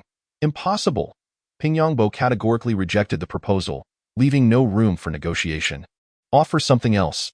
That was indeed a genuine life-saving artifact, and within the entire Zhou dynasty, such treasures were exceedingly rare. How could he possibly part with it so easily? A son can be born anew. But if such an artifact were lost, it would be truly gone. It's surprising that in your eyes, Pingyang Bo, the life of your own flesh and blood is worth less than a protective charm. How utterly heartless. Song Hui's expression darkened. Yiwu silently chuckled, unperturbed by Pingyang Bo's refusal. If that was the case, he would exchange the daylight-burning heaven technique and the ascending to immortality fist for his life. Since you both covet my family's martial arts, let your own martial skills serve as compensation. Impossible. Before Pingyang Bo could respond, Song Hui erupted in fury, shouting, the ascending to immortality fist is the supreme art of the Yuhua sect. I could only learn it due to my master's influence. If it were to be leaked, I would be without a burial place. Even if you do not kill me, the Yuhua sect will pursue me relentlessly. There will be no way out. Faced with imminent death, Song Hui's defiance grew. Pingyang Bo's face was as grim as if he had consumed a dead rat. Yiwu's demands were clearly a deliberate humiliation. Simultaneously, they threatened to fracture the bond between father and son. One cannot have both. If he refused again, the relationship between them would indeed shatter. This was an audacious scheme. Yet, to lose both his family martial arts and suffer defeat, he was loath to concede. Tianjin Bo had already ceased his assault, but his sword intent remained firmly locked onto Pingyang Bo, denying him any opportunity for a sneak attack. He watched Yiwu with great interest. As today's performance had truly surprised him. This cannot stand. That cannot stand. Pingyang Bo, you are placing me in a difficult position. With a flash, the sword light cut through the air, severing Song Hui's other arm, causing him to emit a harrowing scream. With both arms now lost, he howled in agony once more. Pingyang Bo's expression turned ashen, his eyes almost spitting flames, truly resembling a beast ready to devour. Steward China's eyes widened in disbelief. Tianjin Bo was astonished. This young man was indeed decisive, leaving no room for negotiation. A mere disagreement led to the severing of an arm. I will agree. I shall provide you with the daylight-burning heaven technique. Not enough. Chapter 11. Extortion. The defenses have crumbled.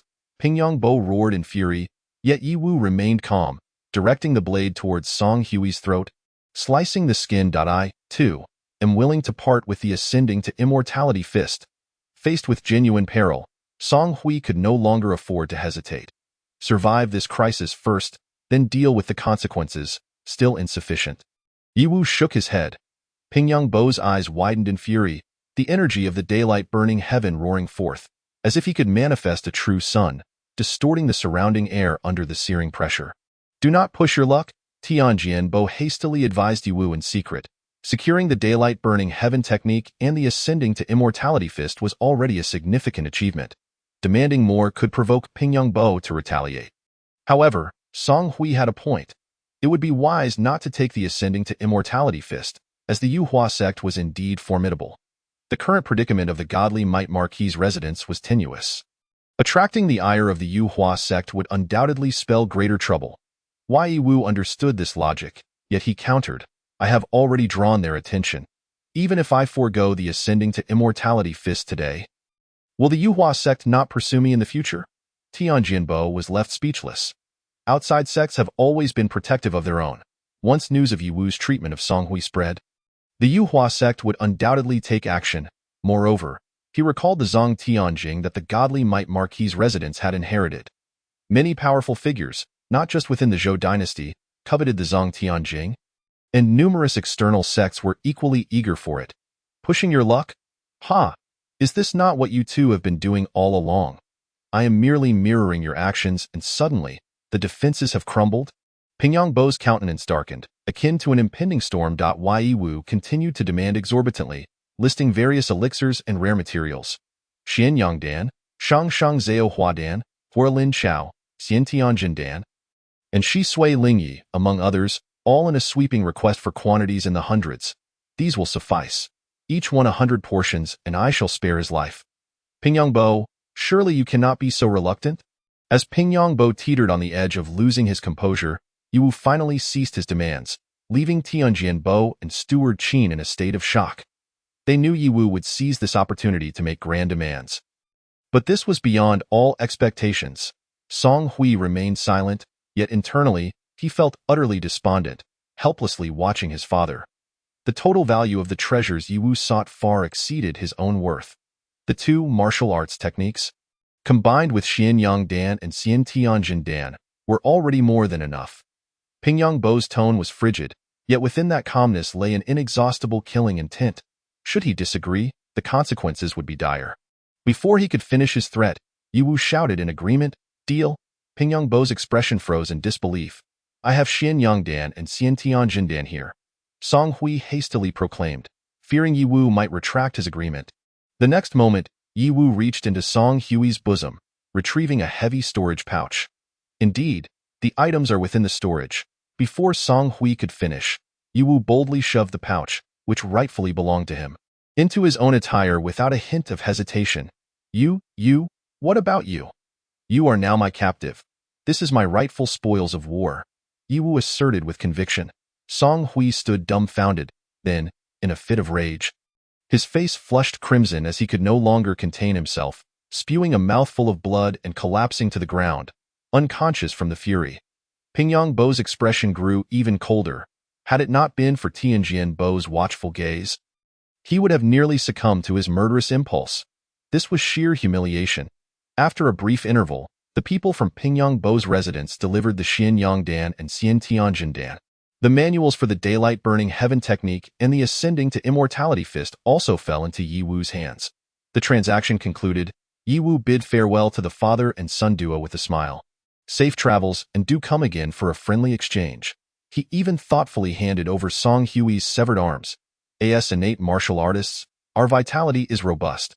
With sufficient funds, one can still reattach an arm. We welcome your next visit for further sparring. Without a backward glance, Pingyongbo vanished at the end of the street, while Song Hui stumbled, nearly toppling over. Spar? What a farce! At that moment, his resentment towards Yiwu reached its zenith. The spies outside the Marquis' residence were utterly bewildered. What is happening? did Pingyongbo truly capitulate? Many thanks to Uncle Su and Yi Wu expressed his gratitude to the sword master of the Celestial Blade, acknowledging that had it not been for Uncle Sun's timely intervention, he would have likely fallen victim to the treachery of that pair of treacherous father and son. What thanks are necessary? If it weren't for your father's care back in the day, I, Sun Bou, would not be who I am today. With Brother Yi Chi no longer here, it is my duty to look after the Ho residence. The sword master spoke solemnly. Though you have navigated this ordeal, you have irrevocably offended the Duke of Pingyong. You must tread carefully in the future to avoid any hidden schemes. I will be in the Imperial City for the time being. Should you need anything, feel free to send word to my residence.as for these spies. Do you require my assistance in dealing with them? Yi Wu's gaze flickered as he sensed the situation surrounding the Ho residence. Indeed, there were quite a number of individuals observing from the Shinji Haofyu. No need for Uncle Sun to take action. Let them linger for now. They may prove useful in the future. The swordmaster nodded, refraining from further comment, and transformed into a beam of sword light, swiftly vanishing from sight. Bang! The gates of the Ho residence slammed shut, cutting off all prying eyes. Not far from the Ho residence, at a nearby corner, Wang Shi stood with a complex expression, mingled with disbelief. Meanwhile, the events unfolding within the Shinji Hofu rapidly spread throughout the Imperial City. Young Master, Butler Qin hesitated, clearly astounded by today's series of events involving his master, which were far more audacious than those of the Duke himself in years past. A tiger father does not beget a dog son. Rest assured, Qinbo, I am fully aware of my actions. Yi Wu retrieved a bottle of elixirs from Song Hui's storage pouch and handed it to Butler Qin. A disciple of the Yuhua Immortal Sect. He certainly possessed some fine items. Here, take this bottle of recovery pills. Restoring your injuries is of utmost importance. This vast Ho residence will need your support moving forward. By the way, Qinbo, please convey a message for me later. I wish to. As Yi Wu spoke, Butler Qin's breath quickened, and his eyes widened in disbelief.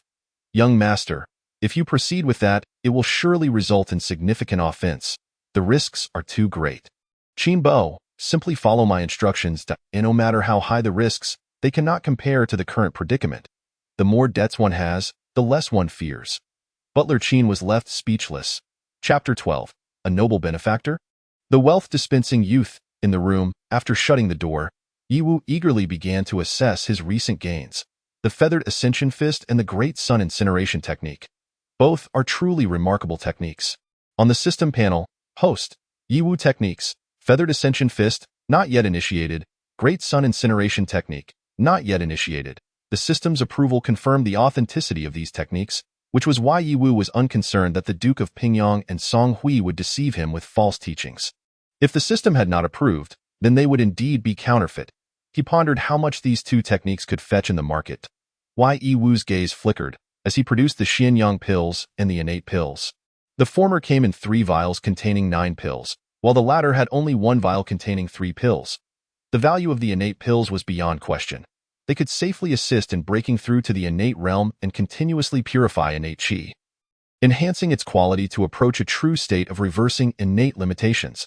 Though effective solely for those at the innate realm, they were top-tier Earth-grade pills, with effects in certain aspects surpassing even Celestial-grade pills. Even within the Duke of Pingyong's residence, the supply of innate pills was limited. Xianyang pills, a yang attribute pill, greatly aided the cultivation of the Great Sun Incineration Technique. They too were of Earth-grade quality, though they paled in comparison to the innate pills, a total of 13 Earth-grade pills. Producing these would not cripple the Duke's residence, but it would undoubtedly cause them significant distress, striking a balance. Let me first test the effects of the innate pills. Yi Wu recalled having previously purchased innate pills, albeit for Li Mingshue's use. With an innate pill consumed, the Zhang Tian scripture activated, and the pill's potency surged, melding into the Zhang Tian true qi, causing it to boil. Truly, the innate pill was worth its weight. Its high value was evident. Yet, before Yi Wu could revel in his excitement, the fervor of the Zhang Tian true qi subsided, returning to a serene state, and the potency of the innate pill vanished without a trace. What? Yi Wu was momentarily stunned. That was a top-tier Earth-grade pill, yet it failed to enhance the quality of his innate qi even slightly, merely augmenting its quantity. The innate pill's primary effect of reversing innate limitations did not manifest within him. This could only indicate one reason. The quality of his Zongtian True Qi was too high, surpassing the enhancement limit of the innate pill, resulting in this outcome. This meant that the Zongtian True Qi he cultivated was already, in essence, true innate Qi, or perhaps it was nearing the state of reversing innate limitations. Regardless of the circumstance, it underscored the formidable strength of his Zongtian True Qi.1 innate pill, losing its primary efficacy. Merely serving to increase the amount of Zongtian True Qi was somewhat wasteful. It would be better utilized to augment source power points. Without hesitation, Yiwu converted the 9 Xianyang pills along with the remaining 2 innate pills into the system. Host. Yiwu source power. 150 boom. Upon witnessing the number of source power on the system panel, Yiwu's eyes shone with brilliance. 150 points of source power. Never before had he experienced such affluence since his arrival. The Thunderclap Fist's mastery required only 30 points of source power, while entering the Zongtian scripture consumed a mere 50 points. Now, accumulating a total of 150 points of source power was exhilarating. Oh, and Song Hui's storage pouch also contained innate pills and Xianyang pills. Realizing this, Yiwu eagerly opened Song Hui's storage pouch and poured its contents out. There were indeed plenty of treasures. After a thorough inspection, Yiwu's eyes glimmered with excitement. 2 innate pills, 4 Xianyang pills, 1 mid-grade magical artifact, 3 low-grade magical artifacts, and over 10 various talismans, along with a 300-year-old Xianji ginseng. What is this? Picking up a jade vial, Yiwu initially failed to identify the pill inside, but upon inhaling its fragrant aroma, his true qi stirred slightly to a fine pill. Would you like to refine the feathered pill? It can yield 50 points of source power. Yiwu activated the system's special function, employing it as a treasure identification tool. The feathered pill, to his surprise, it was the feathered pill from the Yuhua immortal sect. This item is typically sought after, generating fierce competition among countless martial artists. The feathered pill, a rare elixir from the Yuhua immortal sect, though merely half celestial grade, induces a unique state of feathered ascension when consumed. In this state, cultivation effects are exponentially multiplied, akin to enlightenment. Thus, the feathered pill is indeed priceless. Though not a genuine celestial-grade elixir, it surpasses some celestial-grade pills in value. It appears that Song Hui's standing within the Yuhua immortal sect is higher than I had anticipated.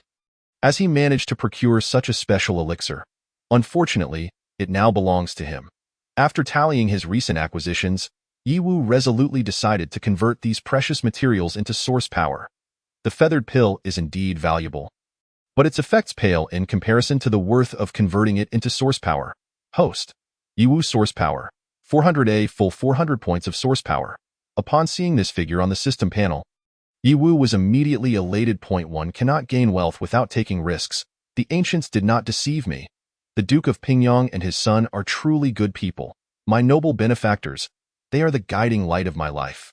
With a bountiful 400 points of source power, he could now boldly pursue the enhancement of his martial arts skills. System. Enhance the ghostly divine fist's proficiency.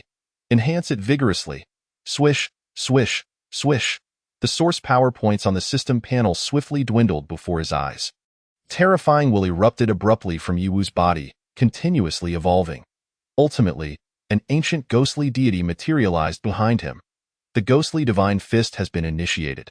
As the source power points continued to deplete, the ancient ghostly deity gradually opened its eyes, as if preparing to drag the entire world into the depths of the ancient netherworld. Insufficient source power. Further enhancement of the ghostly divine fist is not possible. What? Yiwu was abruptly jolted from the exhilarating sensation of his escalating ghostly divine fist proficiency. His eyes widening in disbelief. Chapter 13. The Golden Devouring Beast. The highest bidder shall prevail, a staggering 400 points of source energy. How could it have vanished so swiftly? It must be a fabrication. Yiwu quickly summoned the system panel. Host. Yiwu Realm. Second layer of innate realm bloodline. None divine powers. None cultivation method. Burial Heaven Sutra. Entry level. Martial skills. 5 Thunder Fist. Proficient. Ghostly God Fist. Proficient. Great Sun Burning Heaven Technique. Incomplete. Not initiated. Ascending Immortal Fist. Not initiated. Source Energy. 0. The panel displayed various changes in plain view. The realm had ascended to the second layer of the innate realm. marking a minor elevation. The most pronounced transformation was, of course, the ghostly god fist, which had progressed from its initial uninitiated state to a level of proficiency.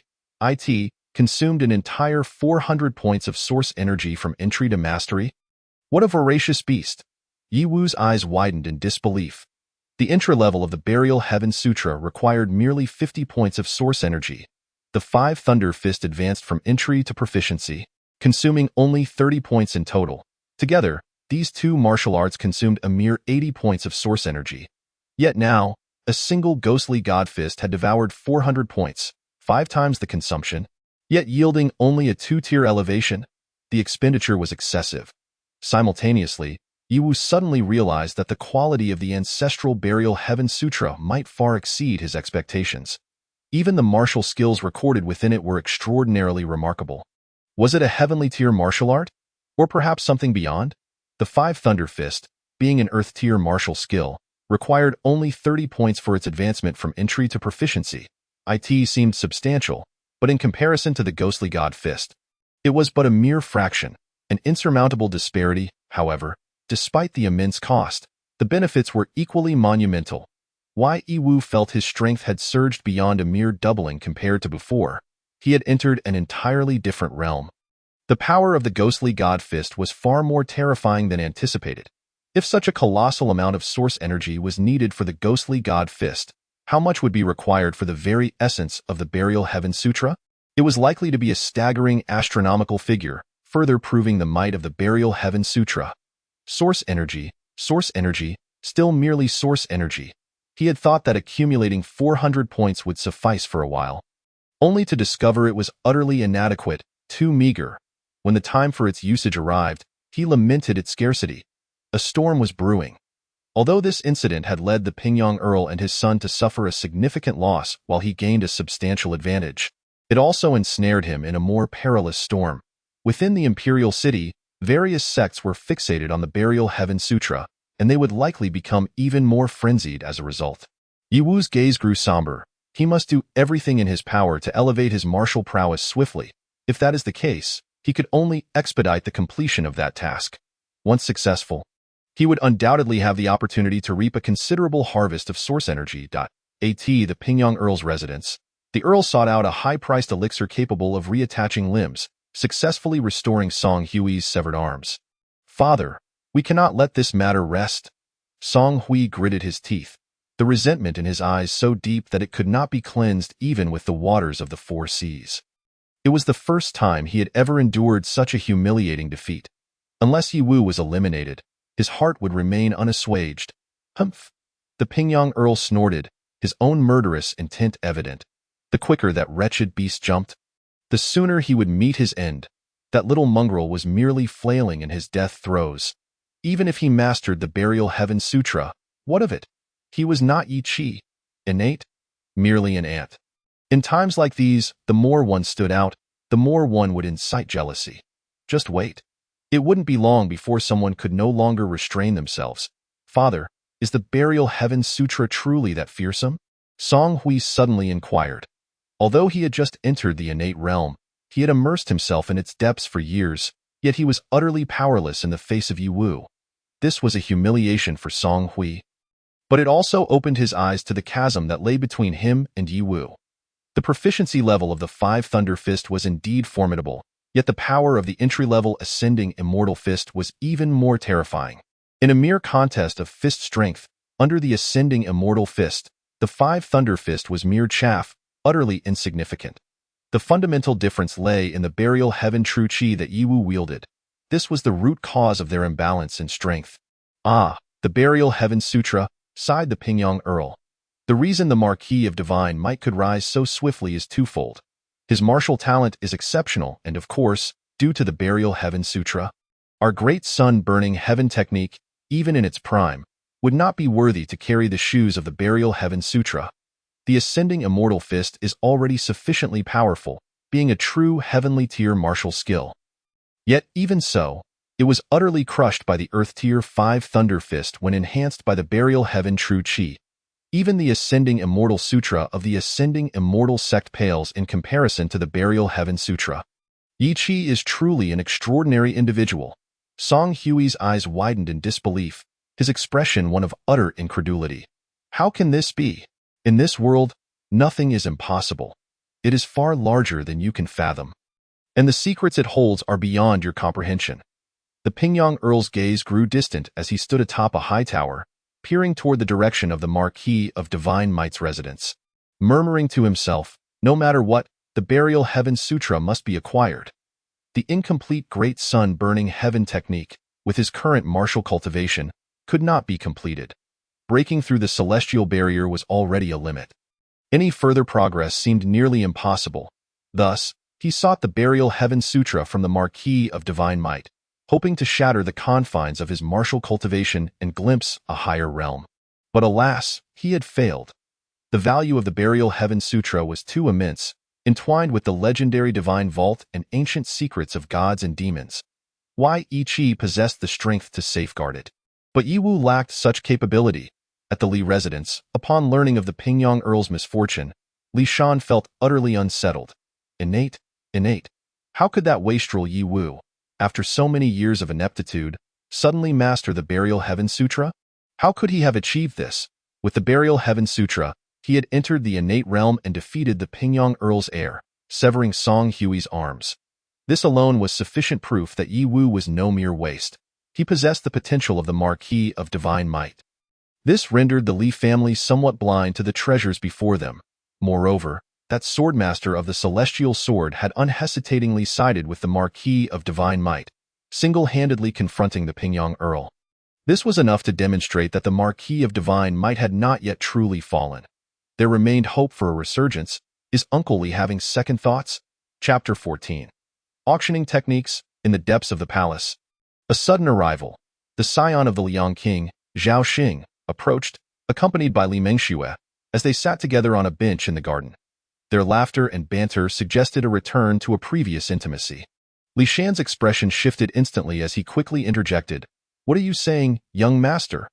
My Li family has been utterly loyal to the Liang King's estate. How could we possibly have regrets? I am merely concerned that in 2 days, that wretched beast will come knocking. When that time comes, neither Steward Qin nor Swordmaster of the Celestial Sword will be foes we can contend with. Young master, you know that if that wretched beast arrives, my face shall be utterly lost, and I fear my daughter Mengxue will be too embarrassed to face the world again. Surely, you wouldn't want to witness such a scenario?" Upon hearing this, Zhao Xing let out a cold snort, his face betraying his hatred and murderous intent toward Yi Wu, the scion of the Liang King, a true royal. It was his first time suffering such a significant loss. Upon returning, he had nearly been crippled. The higher he leaped now, the more severe his fall would be later. As for the upcoming confrontation in 2 days, the Liang King's estate would surely send experts to counter him. Yi Wu would not succeed in his schemes. Li Mengxue, seated nearby, offered Li Shan a reassuring glance, causing him to exhale with relief. His daughter was indeed capable. As long as she could secure the Liang King as scion, the Li family's ascension would be imminent. Yi Wu? Ha! Just then, a servant rushed in, breathless and flustered. Master, something catastrophic has happened outside. Calm down.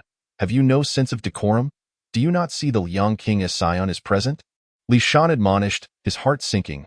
He quickly ordered the servant, "Compose yourself and speak." Zhao Xing and Li Mengxue exchanged curious glances, both instinctively sensing the same implication in each other's eyes. Could it be related to that Yi Wu again? Just moments ago, an unexpected announcement emerged from the Shinsi Marquis, proclaiming that in a day's time, the grand auction of the daylight annihilation technique from the Pingyang Duke's estate, along with the Ascension Fist of the Feathered Ascension sect, would take place. Crash! Li Shan immediately shattered the teacup beside him, his eyes widening in disbelief as his breath quickened. Li Mengxue stood dumbfounded, questioning whether she had misheard. Zhao Xing abruptly rose, his visage reflecting sheer incredulity, as if he had encountered a specter. Repeat that. On this day, a mere whisper ignited the entirety of the imperial city. In 1 day, the Shinsi Marquis would auction the daylight annihilation technique, alongside the Ascension Fist. The highest bidder shall prevail. Time waits for no one. This revelation struck like a thunderclap, leaving countless individuals in the imperial city utterly dazed. In an instant, whether they were common folk or martial artists. All were gripped by self-doubt, questioning the reliability of their hearing. How could such an outrageous proclamation be true? Yi Wu, how dared he? This would irrevocably offend both the Pingyang Duke's estate and the Feathered Ascension sect. At this thought, numerous families, noble lords, and even members of various sects within the imperial city instinctively sprang into action. The daylight annihilation technique, while of decent quality, was ultimately incomplete and not a true celestial-level martial art. However, the Ascension Fist was an entirely different matter, recorded within the sacred texts of the Feathered Ascension sect, and was a genuine top-tier celestial martial art, deeply entwined with the sect's legacy, far more precious than other martial arts of the same grade. Its worth was incalculable. They were aware that Yi Wu had acquired these two martial techniques from the Pingyang Duke's estate, yet none anticipated his audacity to put them up for auction. As for the authenticity of the claim, they were indifferent. They would investigate further. After all, such an opportunity would not present itself again. If it turned out to be a ruse, they would suffer little loss. But if genuine, the regret of missing out would be unbearable. Whether repercussions awaited them from the Pingyang Duke's estate and the Feathered Ascension sect mattered little to them. Those who dared to participate would naturally not fear the threats of those two houses. Yi Wu, upon hearing the auction news, both the Pingyang Duke and his son simultaneously unleashed a furious roar toward the heavens. This is an outrageous affront. Following their anger, both father and son were struck by a wave of panic. The Pingyang Duke contemplated that should the daylight annihilation technique be made public, their estate would be all but doomed. Once the core technique was learned, it would inevitably lead to the discovery of its countermethods. If everyone could wield the daylight annihilation technique, the Pingyang Duke's advantage would vanish entirely. Song Hui, on the other hand, realized he was utterly doomed. If the Ascension Fist were to be leaked, it would not pose much of a problem if only Yi Wu cultivated it. They could simply eliminate Yi Wu afterward, and the matter would be buried. With his Master's support, he would only face minor repercussions. But now, the Ascension Fist was their Feathered Ascension sect's true secret art. Without his master's backing, his current level of cultivation would never allow him to master it. Should it be disclosed, not only would he face dire consequences, but his master would also be dragged down with him. He must die. The intent to kill surged to its zenith at that moment. If Yi Wu remained alive, then they would be the ones facing death. The Sword Duke, upon hearing the auction news, stood in stunned silence. He had witnessed Yi Wu's penchant for troublemaking and recognized that a significant event was unfolding. The Sword Duke promptly made his way toward the Shenxi market in the Imperial Palace. Within the Imperial study, the great Zhou martial emperor set down his brush. Intrigued, an auction for the Ascension Fist? The Feathered Ascension sect must be on high alert. The chief eunuch, Su Peisheng, quickly stepped forward to respond. Your Majesty, your insight is unparalleled. The Ascension Fist has always been a closely guarded secret of the Feathered Ascension sect. He continued, 150 years ago, when the technique was inadvertently leaked. The Feathered Ascension sect dispatched 5 elder-level martial artists for a relentless pursuit across thousands of miles to reclaim it. Indeed, the leakage of a secret martial art would rattle even a prominent sect like the Feathered Ascension sect. Those external sects held their traditional martial arts in high regard, strictly prohibiting their dissemination. When I was still a prince, I once disguised myself and joined the Feathered Ascension sect, but alas, I regrettably failed to learn the art from their sacred texts. The martial emperor mused, how long until the Shenxi Marquis's mourning period concludes? With a sudden shift, he inquired of Su Peisheng, how many days remain? The chief eunuch lowered his gaze, his eyes suddenly sparkling with brilliance before he composed himself. Reporting to your Majesty, the mourning period will conclude in 10 days. 10 days, the martial emperor replied. The Shenxi Marquis has served the great Zhou well, yet he fell in battle against the northern Mang. How lamentable! We must choose an auspicious day soon, for the title of Shenxi Marquis cannot remain vacant for too long. Su Peisheng immediately grasped the emperor's intent and responded, I shall arrange for the Bureau of Celestial Observations to select an auspicious date without delay. Ensuring the succession of the Shenxi Marquis proceeds smoothly as Su Peisheng departed, the martial emperor's expression grew solemn, his gaze seemingly penetrating the void as he murmured to himself, Shenxi Marquis, did you truly perish in the northern Mang? Or have you feigned death to escape? Once outside the imperial study, Su Peisheng made a beeline for the Bureau of Celestial Observations, well aware of the recent happenings within the Shinsi Marquisate. He initially believed the Marquisate was on the brink of decline, even preparing to seize an opportune moment to lay claim to the buried celestial texts. Even a fragment of the celestial art would represent an immense opportunity for him. Yet, unexpectedly, a glimmer of hope emerged. The Shinsi Marquis's son had demonstrated an extraordinary ability to stir the pot, garnering the emperor's attention. Although the martial emperor had said little, Su Peixing understood the unspoken implications.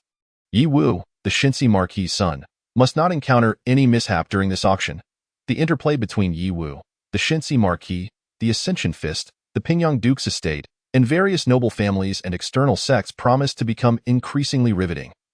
After delivering his orders to the Bureau of Celestial Observations, Su Peixing wasted no time and rushed out of the palace, heading straight for the Shinsi Marquisate. The chief eunuch Su Peixing has arrived?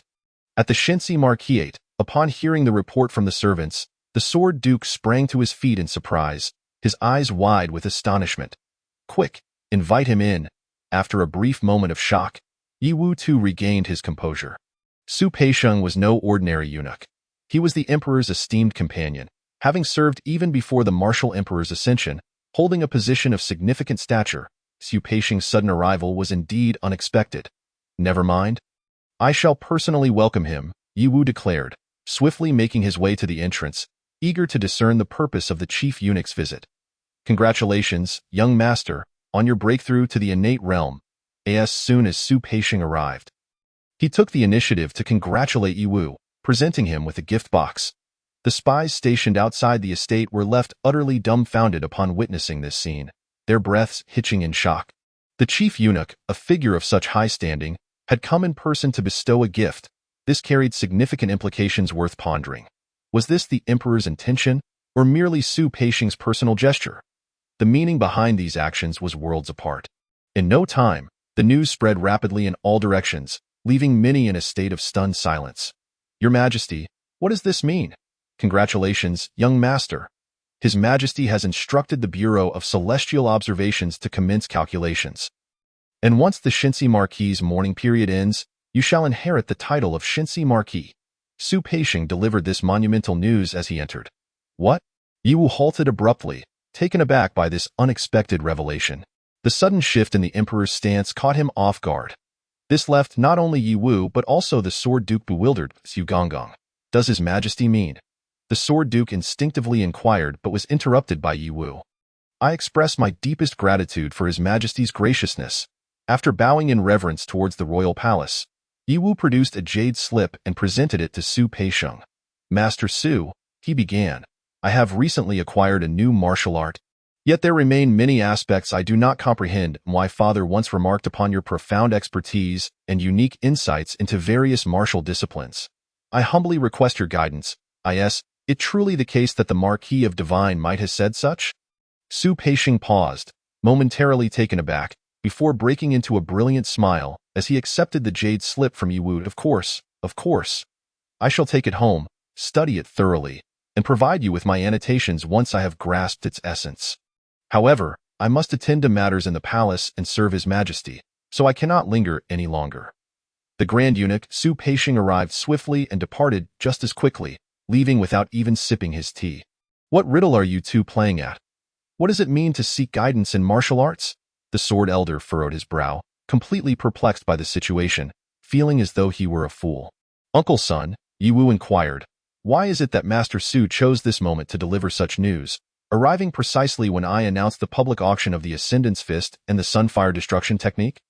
Surely the regulations regarding the inheritance of titles should have been established long ago, rather than emerging now. What do you imply?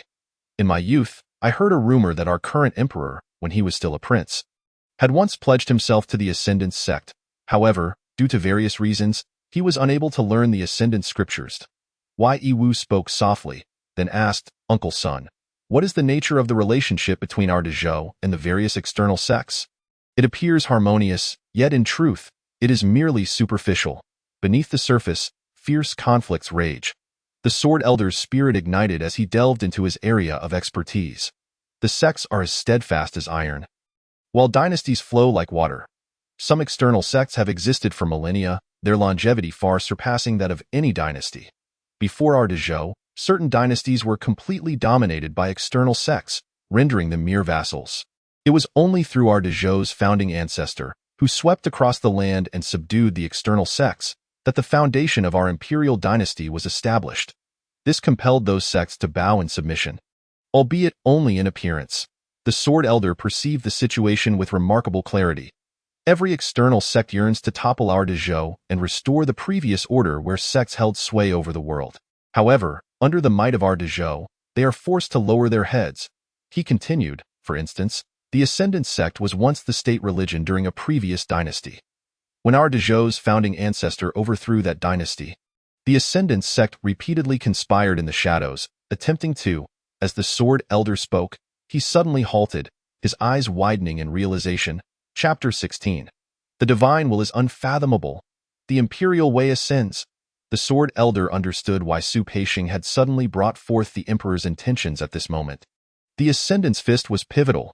The purpose was to leverage Yi Wu's auction to strike at the Ascendant sect. The Ascendant's fist held immense significance for the sect, and should its secrets be fully divulged, the repercussions would be unfathomably severe for them. Thus, you inscribed the cultivation method of the Ascendant's fist within the jade slip you presented to Su Peixing? Yi Wu nodded, realizing this only after Su Peixing's arrival. His request for guidance was not genuine. It was a means to convey the Ascendant's fist to the emperor through the Grand Eunuch.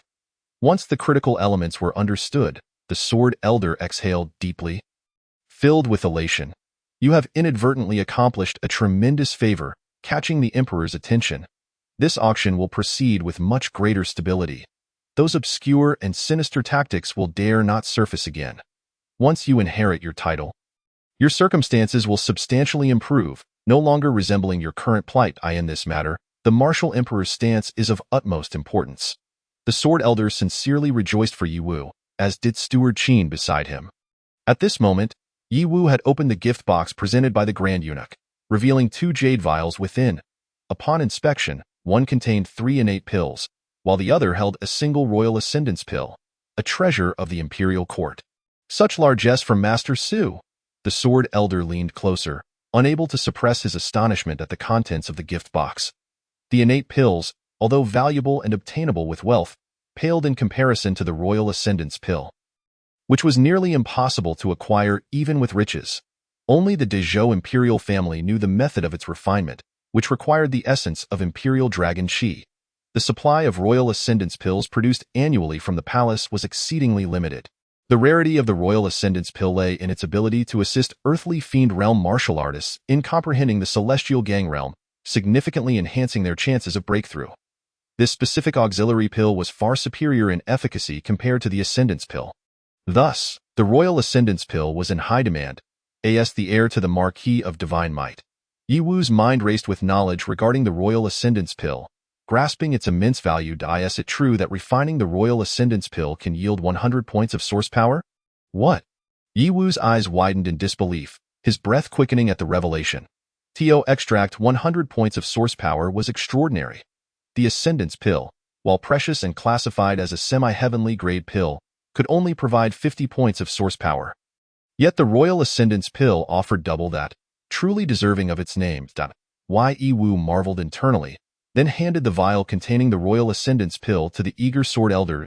Yi Wu, what is the meaning of this? The Sword Elder, momentarily stunned, struggled to process the gesture. Uncle Sun has rendered me such immense assistance. How could I not express my gratitude? Though the royal ascendance pill was precious, Yi Wu felt no remorse in gifting it to the Sword Elder. Were it not for Uncle Sun, I would have faced dire consequences last time. Moreover, I will require your steadfast presence during the auction of the martial arts techniques. While the Emperor's decree will mitigate certain overtly sinister tactics, it will not wholly prevent underhanded methods. The stronger your abilities, the more advantageous it will be for me. Ideally, you would achieve a breakthrough to the celestial gang realm. At that point, I could finally breathe easy. The Sword Elder, upon hearing this, said nothing more and accepted the royal ascendance pill. This singular pill was indeed what he currently needed. Having already perfected the earthly fiend realm, he had yet to find the opportunity to break through to the celestial gang realm, which had stymied his progress. With the aid of this royal ascendance pill, he might just seize the chance to ascend. Outside, The news conveyed by Grand Eunuch Su Peisheng regarding the imperial edict reached the heavenly monitor swiftly. And with the machinations of certain individuals, it spread like wildfire. Yi Wu would inherit the title of Marquis of Divine Might after the mourning period.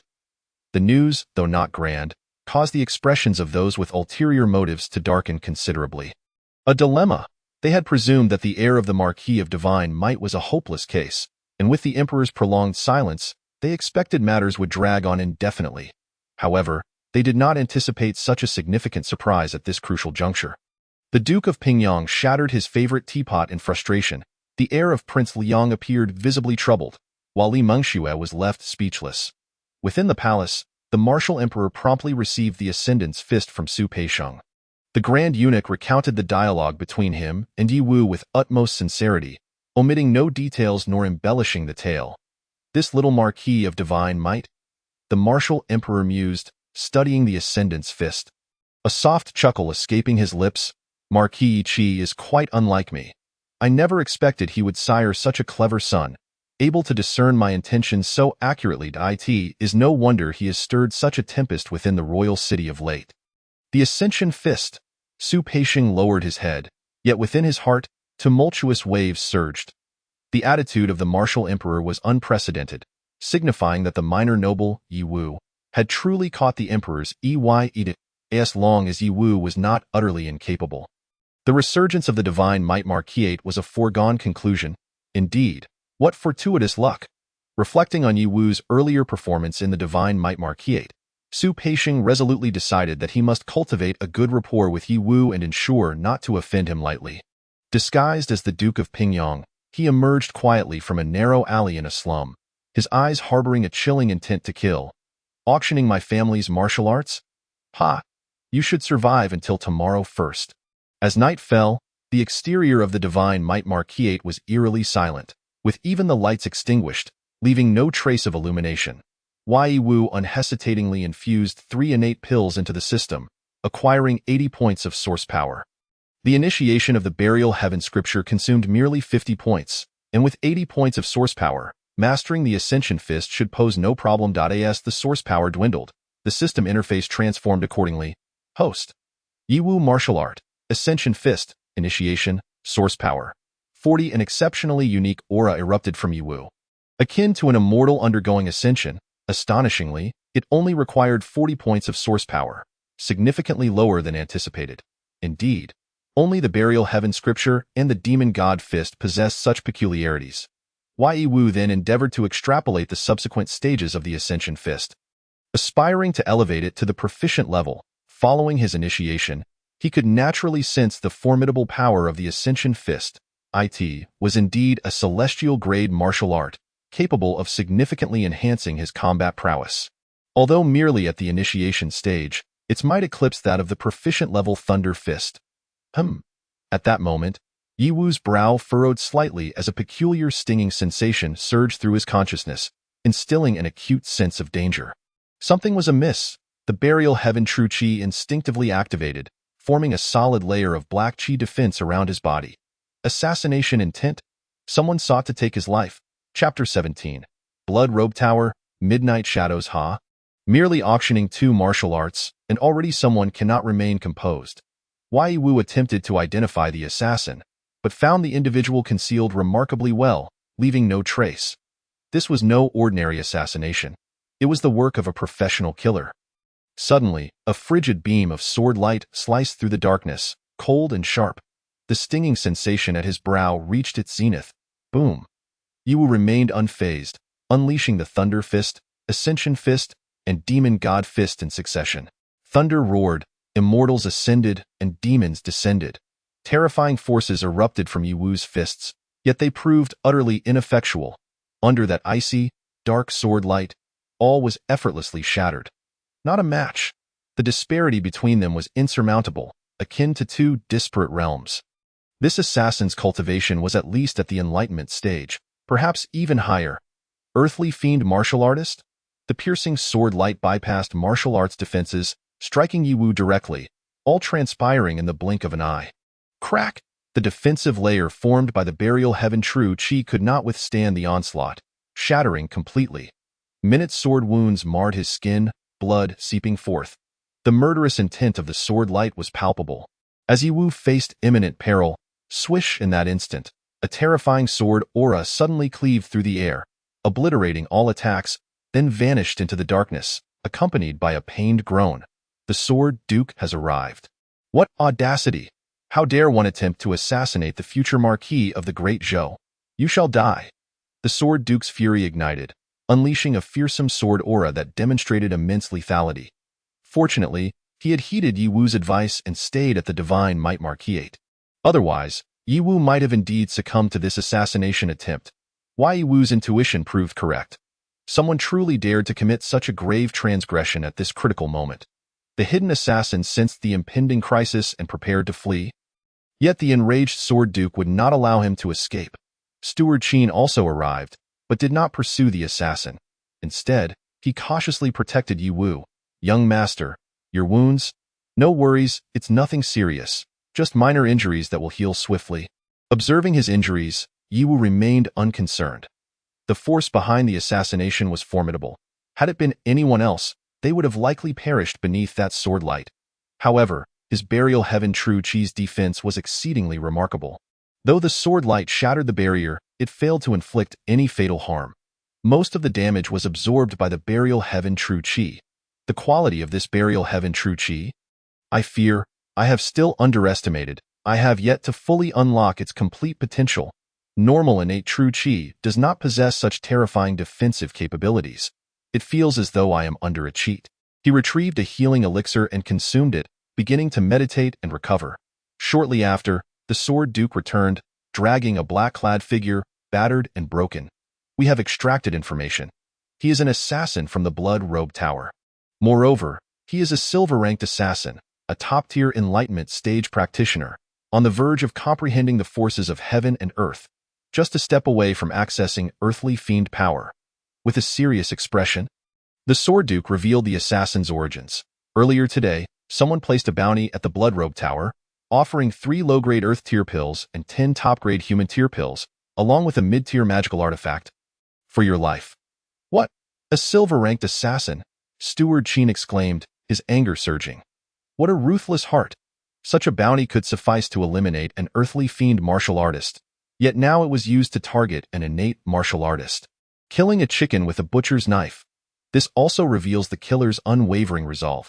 Uncle Son, have you uncovered the identity of the mastermind behind the bounty? The Sword Duke regretfully shook his head, saying, the Blood Robe Tower has strict rules. Assassins can only accept missions, and they have no access to information regarding their employers. It seems someone is truly desperate. Why? Yiwu chuckled, contemplating who would dare to act with such audacity at this juncture. Steward Qin blurted out, young master, are you suggesting the Duke of Pingyang? Or perhaps the heirs of the Liang royal family? He then ground his teeth in frustration that it could be them, but there is also the possibility of others attempting to frame them. Yiwu shook his head.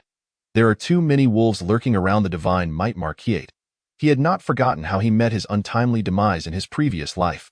The true puppet master remained silent, hiding deeper than anticipated. Steward Qin, this assassin should have all his cultivation eradicated and sent to the Dali Temple. Just moments after the Emperor proposed a title, I was nearly assassinated. I suspect someone will be more anxious than us come tomorrow. Our primary objective now is to ensure the smooth conduct of the martial arts auction. Yi Wu approached the assassin, looting everything of value from him under the glare of his vengeful eyes. Utilizing his system capabilities for appraisal, he discovered items worth a total of 10 source points. Quite impoverished, however, even a mosquito's leg is still meat. Steward Qin nodded. With a single strike, he eradicated all the assassin's cultivation, also breaking his limbs before carrying him out the door, heading straight for the Dali Temple. Tio, be safe. I will keep watch over you tonight, lest someone truly act out of desperation. The Sword Duke expressed his concern. The Blood Robe Tower had regulations stating that if the first assassination failed, there would be a second and a third. Only after 3 failures would they temporarily cease, depending on the employer's wishes. Simultaneously, news of the assassination attempt on the Divine Might Marquis's heir spread rapidly after the assassin was delivered to the Dali Temple, like a stone cast into a tranquil lake. Useless. The Duke of Pingyang stood in his study, his countenance dark as he paced back and forth. The blood-robed tower boasted so confidently, and he had thought their actions would be foolproof. Even if unsuccessful, he expected Yi Wu would at least suffer some harm. Yet unexpectedly, not only did they fail, but the assassin was also captured and sent to the Dali Temple. Assassinations may be conducted in secrecy, but once brought to light, it could spell disaster. The heir of the Liang royal family shook his head in regret. How fortunate that kid is. How could he survive this? The blood-robed tower truly is incompetent. At this moment, could it be that the Duke of Pingyang and his ilk are the ones urgently seeking an assassin? Upon hearing the news, Song Hui initially felt a sense of regret. Indeed, that wretched creature had been quite fortunate. Subsequently, an involuntary thought crossed his mind. Could it be that his father had orchestrated this? The chief eunuch, Su Peisheng, received the message from his underlings almost immediately, and in his fury, he shattered the chair beneath him. What audacity! You insolent blood-cloaked tower! The emperor had barely issued his decree when someone audaciously attempted to assassinate the heir of the Shenxi marquis. This is a slap in the face, a direct affront to his majesty. He commanded, send a note to the Dali Temple. This case must be dealt with severely. With that, Su Peisheng strode toward the imperial study. This matter must be conveyed to the emperor. That night, many in the imperial capital were unable to find a moment's peace. Chapter 18. The arrival of the elder from the Celestial Ascension sect outside the Shenxi Marquis' mansion. A considerable crowd had gathered, comprising esteemed officials and distinguished families, nearly 30 in total. This was partly due to time constraints. Some sects or prominent families lacked a foothold in the capital and could not arrive in time, while others hesitated to send representatives due to their insufficient rank. Otherwise, the number of attendees for the martial arts auction would have easily doubled. These individuals whispered amongst themselves, discussing the auction's offerings. Whether it be the Great Sun Incineration Technique or the Celestial Ascension Fist, each was undeniably a remarkable treasure that none could resist. Even the millennium-old clans found it impossible to decline such high-level martial arts. Previously, they had no opportunity. Now that one presented itself, they were determined not to miss out, as these represented true familial heritage. They also conversed about the assassination from the previous night, and many cast furtive glances towards the direction of the Pingyang Duke's residence. Their expressions peculiar. Indeed, everyone suspected that the assassination was orchestrated by the Pingyang Duke. The one who stood to gain the most would naturally be the prime suspect. Given the substantial losses incurred by the Pingyang Duke's residence due to the auction, it was only logical that they might resort to desperate measures. Of course, there was also the possibility that members of the Celestial Ascension sect were utilizing blood-cloaked tower assassins to divert suspicion and avoid direct conflict with the Dezhou dynasty. Regrettably, the individuals from the Celestial Ascension sect had not yet been spotted. It remained uncertain whether they had yet to arrive or were simply lurking in the shadows, biding their time. Song Hui's countenance darkened, and he felt an overwhelming sense of frustration. In stark contrast, the Pingyang Duke appeared remarkably composed, displaying no visible signs of emotional upheaval, as if entirely oblivious to the situation, as long as he did not acknowledge it. No one could openly accuse him of involvement. The heir of the Liang King, Zhao Xing, had also arrived, undoubtedly for the Great Sun Incineration Technique and the Celestial Ascension Fist, as members of the royal family. The Liang lineage had nothing to fear from retribution by the Celestial Ascension sect. It was imperative to acquire such treasures. Creak. At that moment, the doors of the Shenxi Marquis' mansion swung open. The crowd surged inside, guided by servants to the prearranged martial arts arena, which had been transformed into an auction venue. Welcome, esteemed guests, to today's martial arts auction. The items on offer will undoubtedly meet your expectations. Yi Wu declared from the center, a dazzling smile gracing his face. His expression resembled that of a farmer surveying a field of ripe chives. To Yi Wu, the gathered dignitaries appeared as nothing more than ripe crops, each capable of providing him with sufficient source energy to elevate his cultivation to new heights. Unfortunately, time was not on his side. Should he delay any longer, more influential families and sects would surely arrive to participate in the auction, thereby increasing his potential gains. Yet, this would also afford the Pingyang Duke and the Celestial Ascension sect additional time to prepare. Delays could lead to unforeseen complications, jeopardizing his ability to auction the Great Sun Incineration Technique and the Celestial Ascension Fist. This could result in even greater losses. He needed to convert these two techniques into the cultivation resources he required as swiftly as possible to elevate his own prowess. Upon hearing his words, the attendees could not help but internally scoff at the brazen audacity displayed by the Shinsi Marquis heir, who openly auctioned off the techniques of others while proclaiming that they would not be disappointed. Only the Pingyang Duke's residence and the Celestial Ascension sect had suffered in this world. Why Yi Wu? Just then, a furious shout interrupted Yi Wu's speech. In an instant, a figure shot forth from outside the estate, exuding a terrifying aura that bore down on Yi Wu with relentless force, simultaneously lunging towards him without mercy. Who gave you the audacity to openly auction the techniques of my Celestial Ascension sect? Die! The arrival of the Celestial Ascension sect's Tianheng Elder was as impactful as a thunderclap. With martial prowess reaching the late stage of the Earth Fiend realm, Yi Wu was about to encounter considerable misfortune, and a spectacle was about to unfold. Recognizing the identity of the newcomer, gasps of surprise rippled through the crowd, quickly followed by an eager anticipation of the unfolding drama. This scene had been entirely within their expectations. The Celestial Ascension sect's might was formidable. Previously, they had conducted a relentless pursuit over thousands of miles to eliminate a thief who had dared to learn the Celestial Ascension fist. Now, with the heir of the Shinsi Marquis so brazenly auctioning off the Celestial Ascension fist, it was an overt provocation, a slap in the face to the sect. Should the Celestial Ascension sect remain passive, it would be truly suspicious. Some among the crowd merely enjoyed the unfolding spectacle, while others secretly smirked, hoping the Tianheng Elder would seize this opportunity to eliminate Yi Wu, sparing them future troubles. Die! Song Hui seethed internally, gritting his teeth in fury. With the Tianheng Elder dispatched by the Celestial Ascension sect, regardless of whether he successfully reclaimed the Celestial Ascension fist, he would undoubtedly face severe repercussions. All thanks to Yi Wu, an Earth Fiend realm warrior. Master, allow me to deal with him. Butler Qin sensed the overwhelming pressure. The Tianheng Elder's cultivation clearly surpassed his own. Merely the aura radiating from him was enough to instill significant pressure. Nevertheless, he stepped forward to confront the threat, only to be halted by Yi Wu.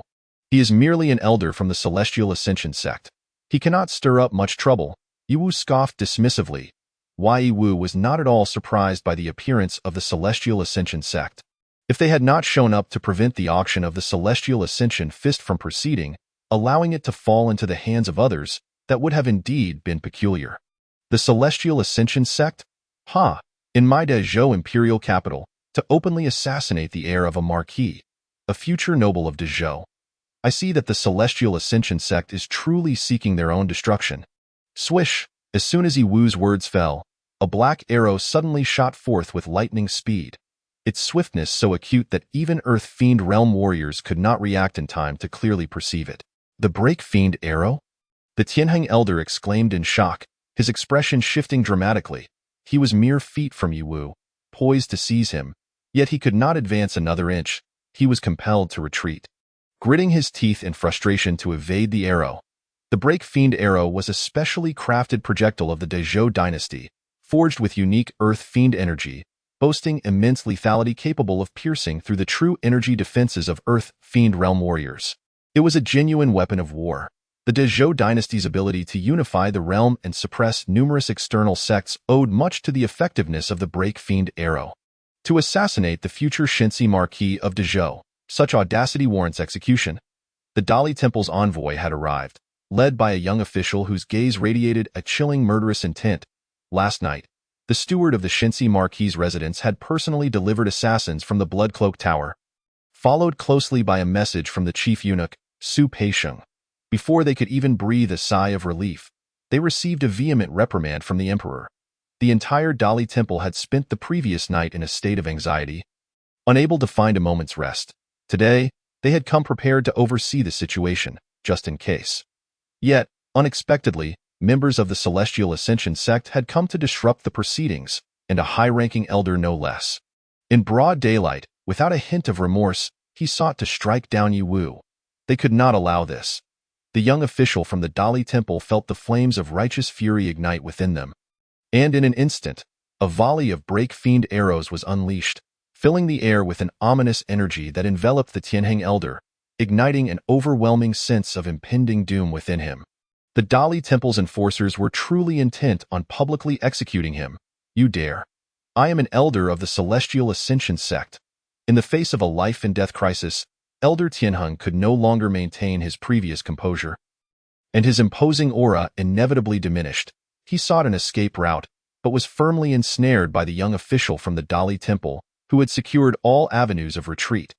This young official was also a practitioner of the earthly fiend realm. Although his martial cultivation was somewhat inferior, he was undeterred by the formidable array of the Dali Temple's anti-fiend arrow troops. Consequently, Elder Tianheng immediately called out for assistance from Lord Pingyang and several individuals from the external sects present. Fortunately, the Dali Temple had come to his aid. Otherwise, it would have certainly escalated to the point where Lord Tianjian would have to intervene to suppress the situation. Steward Qin exhaled heavily in relief. Yi Wu cast an intrigued glance at the Pingyang family and the members of the external sects present. Would they intervene to rescue him? Chapter 19. Fist of Death to the Earthly Fiend. The gazes of the onlookers shifted as the focus of their attention swiftly changed. This was indeed a significant spectacle. Today's auction might very well unfold into an unprecedented drama. Amid the collective anticipation, Lord Pingyang remained utterly still, seemingly oblivious to Elder Tianheng's plea. Within, Lord Pingyang was already seething with indignation. The Dali Temple had mobilized almost entirely, even deploying the anti-fiend arrows from their military. What did this signify? It was a clear indication that they were determined to capture Elder Tianheng. In such circumstances, should he dare to step forward to rescue Elder Tianheng, it was highly likely that he would find himself ensnared as well. He had not anticipated the Dali Temple's response to be so frenzied, even utilizing the anti-fiend arrows. Song Hui had shrunk back, too terrified to utter a word. He knew he was finished. The situation had spiraled completely out of control. The members of the external sects, witnessing this, showed no signs of intervention either. Better a dead friend than a living enemy. They were not fools. At such a critical juncture, to offend the great Zhou dynasty for the sake of an elder from the Feather Ascension sect would be a grave miscalculation. If the Feather Ascension sect were to lose an elder as a result, they would only rejoice, for it would deplete the sect's living strength. After all, competition among the external sects was equally fierce, and they were far from a harmonious alliance. If the Feather Ascension sect were to clash with the great Zhou dynasty, it would be advantageous for them. Dogs biting dogs, a mouthful of fur. How short-sighted these individuals were. Elder Tianheng, filled with rage, could only laugh bitterly, casting a glance over the gathered crowd, a glint of madness flashing in his heart. The young official from the Dali Temple regarded him coldly, a hint of regret lurking in his gaze. What a pity that none among the external sects had chosen to intervene.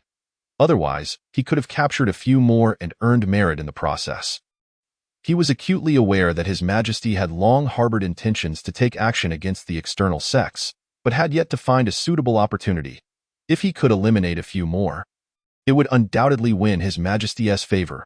Suddenly, Elder Tianheng unleashed a furious surge of true energy, charging toward Yi Wu amidst the hail of anti-fiend arrows. His speed was significantly greater than before. To live by embracing death, if he could seize Yi Wu and use him as leverage, he might find a chance to escape this dire situation. Humph! How dare you resist and attack? You seek your own demise. The young official from the Dali Temple's expression grew colder, his murderous intent intensifying. Without hesitation, he drew an anti-fiend bow and released an arrow. The anti-fiend arrow shot forth like a meteor, piercing through the void at an even swifter pace, surpassing the preceding arrows. Before Elder Tianheng could even react, he was struck, the arrow piercing through his defensive true energy with overwhelming force. The terrifying power erupted instantaneously, shattering Elder Tianheng's every movement, his face contorted in agony. One after another, the anti-fiend arrows followed closely, striking with a speed that was almost too swift to comprehend. Although Elder Tianheng managed to deflect a few, he ultimately could not evade them all. With a series of sickening thuds, the arrows embedded themselves into his flesh. Elder Tianheng let out a piercing scream, akin to a falcon with its wings broken, plummeting from the sky, his body riddled with arrows. This sight caused all present to instinctively recoil, a shiver running down their spines. Especially for those from the external sects, a profound sense of sorrow washed over them. evoking feelings of empathy for a fellow creature's demise. Indeed, the anti-fiend arrows were vicious. A practitioner at the late stage of the earthly fiend realm found his true energy as fragile as paper under their assault. Offering almost no resistance, and no wonder, the Great Zhou dynasty could subdue numerous external sects. After all, the Great Zhou dynasty possessed not only anti-fiend arrows, but also the more lethal anti-virtue arrows. Designed to slay practitioners of the celestial virtue realm, their power was even more terrifying. Roar, Elder Tianheng, his expression twisted in rage, bellowed in fury. Though the anti-fiend arrows had shattered his protective true energy, they had not managed to kill him outright. The vitality of a practitioner in the earthly fiend realm was truly formidable.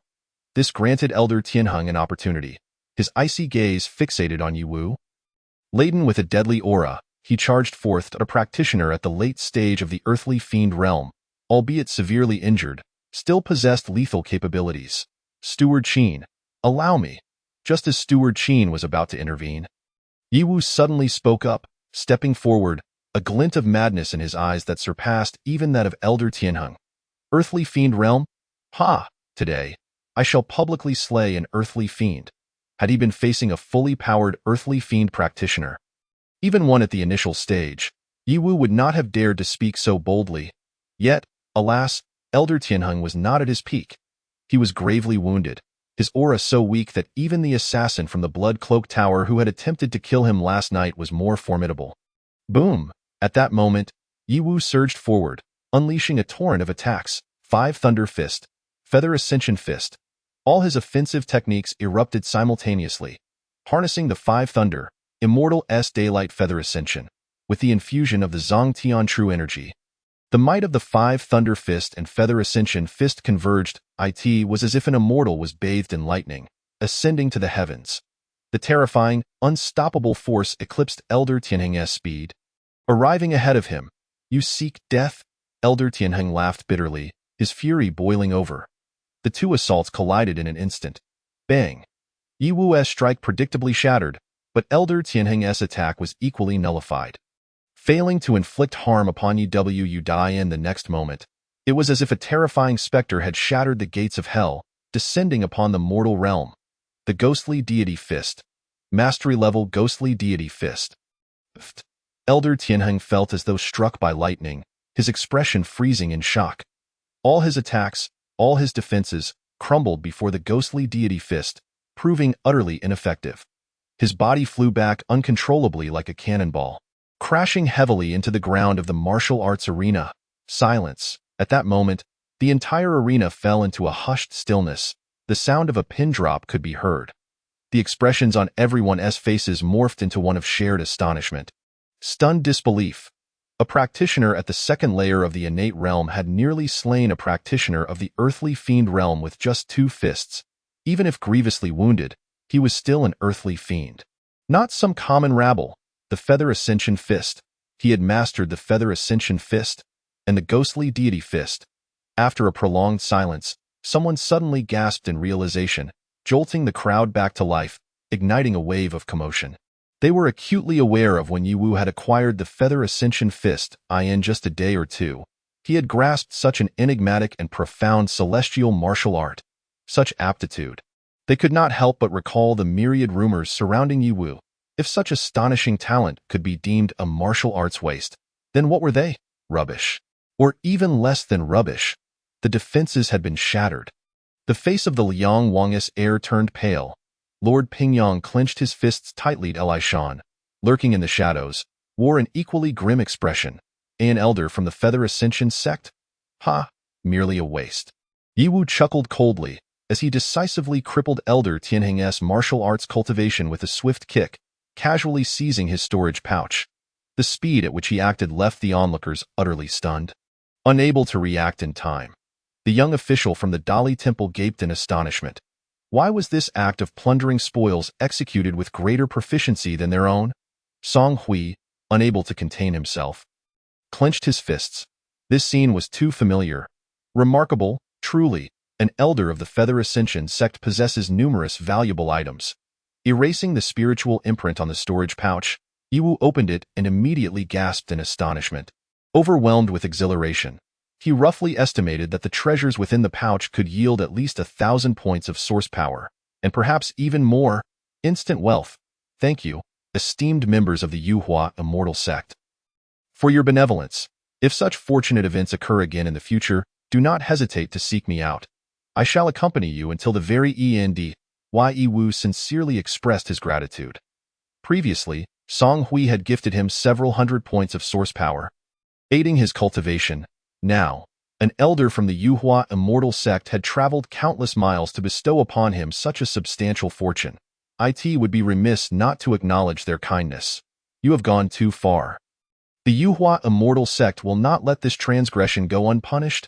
Elder Tianheng, consumed by rage, suffered further injury and coughed up a mouthful of blood, fainting from the strain. The onlookers fell into a profound silence. The actions of the son of the Divine Might Marquis were excessively ruthless, inciting deep animosity. However, after witnessing Yi Wu's maneuvers, they felt compelled to reassess the character of this son of the Divine Might Marquis. Yet, some harbored silent malice, their murderous intent towards Yi Wu intensifying. They did not wish to see the Divine Might Marquis' estate rise again. With Yi Wu's current standing, if allowed to continue, it was possible that in just 2 years, a second Divine Might Marquis could emerge. This was absolutely intolerable. The deputy of the Dali Temple approached, firmly binding Elder Tianheng. His demeanor towards Yi Wu was notably more favorable than before. Yi Wu cast a sweeping gaze over the assembly, his smile radiant. He inquired whether anyone was dissatisfied with the auction of martial arts today. If so, they were welcome to step forward for a chat, after which the auction could proceed at a later time. Chapter 20. A frenzied harvest. As soon as Yi Wu spoke, the crowd could not help but gasp in surprise. Even the deputy of the Dali Temple struggled to maintain his composure. Good heavens, have you become addicted to this plundering? All eyes instinctively turned towards Duke Pingyang, the implication clear. Hurry up, we are waiting for the spectacle. Duke Pingyang nearly lost his temper, cursing under his breath. What the hell? What do you all mean by looking at me like this? While he felt exasperated, he inwardly scolded Elder Tianheng for being so incompetent, since he couldn't even handle such a trivial matter. Not only did he fail to eliminate Yi Wu, but he also dragged himself into this predicament. It seemed that stopping Yi Wu from auctioning the martial arts today was impossible. Simultaneously, his murderous intent towards Yi Wu reached unprecedented heights. Yi Wu must die. His previous actions had thoroughly offended Yi Wu. Should the Divine Might Marquis' estate rise again, the first to be annihilated would undoubtedly be Duke Pingyang's house. Given Yi Wu's newfound martial prowess, it wouldn't take long for him to catch up. The Tiangang realm? That might not suffice. Yi Wu felt regretful that no one had yet stepped forward to stir up trouble. If another wave occurred, he could seize more spoils. For instance, Duke Pingyang's possessions, even if not comparable to those of Elder Tianheng from the Yuhua Immortal Sect, should still be considerable. Alas! Seeing that no one was making a move and all were behaving exceptionally obediently, Yi Wu reluctantly announced the selling rules. No acceptance of ordinary gold or silver. The price would be set at 1 heavenly tier pill, the Xian Tiandan. Only heavenly materials, spirit pills, or equivalent valued magical artifacts would be accepted. The price for the Yuhua Ascension Fist was 2 Xian Tiandan, while the Great Sun Burning Heaven technique would require 3 Xian Tiandan. You are robbing us. Song Hui immediately stood up, exclaiming in outrage, his body trembling. Robbery? Yi Wu laughed, replying, No, no, no. I am a law-abiding citizen of the Great Zhou. How could I commit such a heinous act? Moreover, there is no faster way to acquire wealth than what I am offering now. Suddenly, laughter erupted from the crowd. His statement was indeed accurate. Even in a robbery, it would be challenging to amass such a vast fortune in a short time. Although the Xian Tiandan was a basic heavenly tier pill, its value could not be underestimated. Given the grade of the Great Sun Burning Heaven technique, if it were flawless, it would be worth several Xian Tiandan. However, due to its deficiencies, its value would be significantly reduced. 3 Xian Tiandan was too high. Even 2 would require careful consideration. This was clearly Yi Wu's intention, aiming to frustrate Duke Pingyang. Among the many factions present, it was evident that Duke Pingyang valued the Great Sun Burning Heaven technique the most. Hence, this inflated price was directed at him, compelling Duke Pingyang to pay a premium to reclaim the technique. If he refused to buy it, so be it. It could always be repriced, as long as the price was low enough. Some faction would certainly be willing to purchase it. At that point, the great sun-burning heaven technique would inevitably spread. This was a blatant scheme. Duke Pingyong recognized this and could no longer suppress his murderous intent, which erupted like a volcano. Yi Wu's eyes sparkled. His breath quickened, as if urging, "Strike? Quickly, strike." Duke Pingyong thought, "I will endure. The Dali Temple's representatives are watching. If I make a move, the first to suffer will be myself." Under the disdainful gazes directed at him, Duke Pingyong had no choice but to begrudgingly offer 3 Xian Tiandon to procure the Great Sun-Burning Heaven Technique. "I too wish to acquire a copy of the Great Sun-Burning Heaven Technique. I lack Xian Tiandon, but I shall offer this superior-grade magical artifact, the Earth Fire Pearl, in trade." At that moment, an elderly man leisurely stepped forward, tossing a pearl directly towards Yi Wu. Boom. The murderous intent that Duke Pingyong had barely restrained exploded forth, finding its release. How audacious! "What, Duke Pingyong, do you wish to kill me? I shall not back down." The elderly man coldly scoffed, unleashing his earthly fiend realm aura, standing resolutely against Duke Pingyong, showing no fear. Although his realm was slightly lower, his imposing presence could not falter. The crowd immediately recognized the elder's identity as Li Wu, an elder from the external sect, the Extreme Young Valley. The name itself suggested a focus on sun-related martial arts. The Extreme Young Valley had long set its sights on Duke Pingyong, desiring the Great Sun-Burning Heaven Technique, but had not found an opportunity until now. Naturally, they were unwilling to let this chance slip away for just 3 Xian Tiandon. Despite the price being a bit steep, Duke Pingyong's unleashed murderous intent felt like striking a solid wall, abruptly halted, leaving him feeling utterly stifled. The Extreme Young Valley. He could not afford to offend them. Thus, his resentment shifted back onto Yi Wu. "It appears we have a friend from the Extreme Young Valley." Yi Wu did not accept the Earth Fire Pearl but returned it without hesitation. In response to Elder Li Wu's puzzled gaze, he said, "Since we are all friends, why should we demand such a high price? 1 Xian Tiandan will suffice. Consider it a gesture of friendship." Upon hearing this, Elder Li Wu understood. Having spent so much time in the royal city, he was well aware of the feud between the Divine Might Marquis estate and Duke Pingyong's house, which he found quite disgraceful.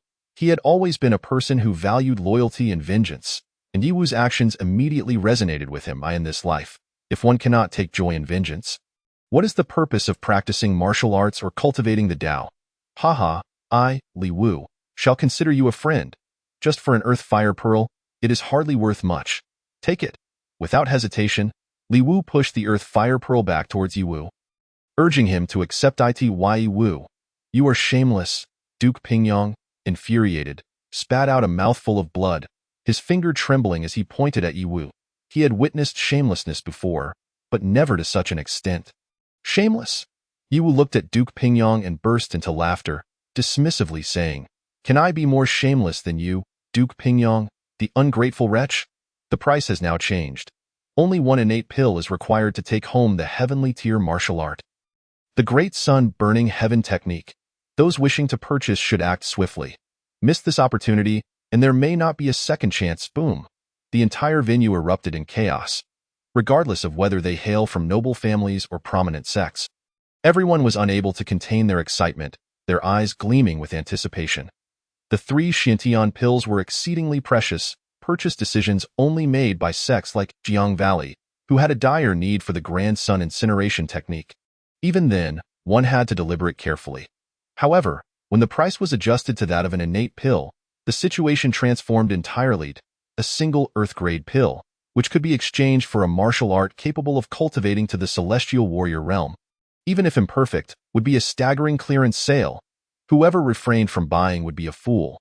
"Bring me a copy, I want one too," in no time. Every individual present had procured a copy of the Grand Sun Incineration Technique. Even the son of the Liang King and the junior minister of the Dali Temple discreetly acquired their own copies. As the original owner of the Grand Sun Incineration Technique, Duke Pingyong was rendered speechless by his fury. His body trembling uncontrollably. Yi Wu's insidious ability had reached an unparalleled level, instilling fear and awe. He seethed with hatred. Casting a frigid glance at Yi Wu, Duke Pingyong turned on his heel, opting not to linger any longer. Song Hui followed closely behind, his head bowed. This time, The Duke Pingyang's estate had lost all face, destined to become the laughingstock of the realm. All of this was brought upon them by Yi Wu. The Duke's departure did nothing to dampen the spirits of the gathered crowd. Rather, it heightened their enthusiasm.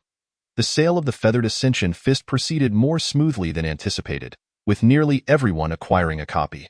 After all, many had initially come specifically for the feathered Ascension Fist. Although the feathered immortal sect was formidable, the myriad noble families present were equally unafraid.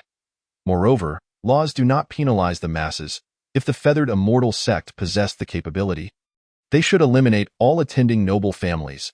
If they could not do so, they would have to swallow their anger or direct their wrath entirely at the godly Might Marquis's estate, targeting only the godly Might Marquis's estate. Yi Wu, today's sale has irrevocably offended the feathered immortal sect, leaving no room for reconciliation. While the feathered immortal sect may have no means to retaliate against us, they will undoubtedly seek vengeance upon you. You must exercise caution. Elder Li Wu from Jiang Valley offered a reminder before departing, appreciating Yi Wu's potential and wishing to see him unharmed by the feathered immortal sect. Thank you for your concern. Elderly, that I will be vigilant. I will remain in the Imperial City. If they have the capability, let them come to the great Zhou Imperial City to kill me. I welcome it. Yi Wu smiled. Having chosen to act in such a manner, he was naturally prepared for retribution. As long as the feathered immortal sect was not deranged, they would not dare to brazenly come for his life. Nor would they send high-ranking warriors unless they wished to sever ties with the great Zhou dynasty and declare war. His decision to sell openly rather than hold an auction was precisely to draw the ire of the feathered immortal sect towards himself, thereby alleviating concerns from others. This inevitably led to an increase in buyers and, consequently, a greater accumulation of source power for him. As for the feathered immortal sect's vengeance, having already offended them, he was indifferent to further animosity.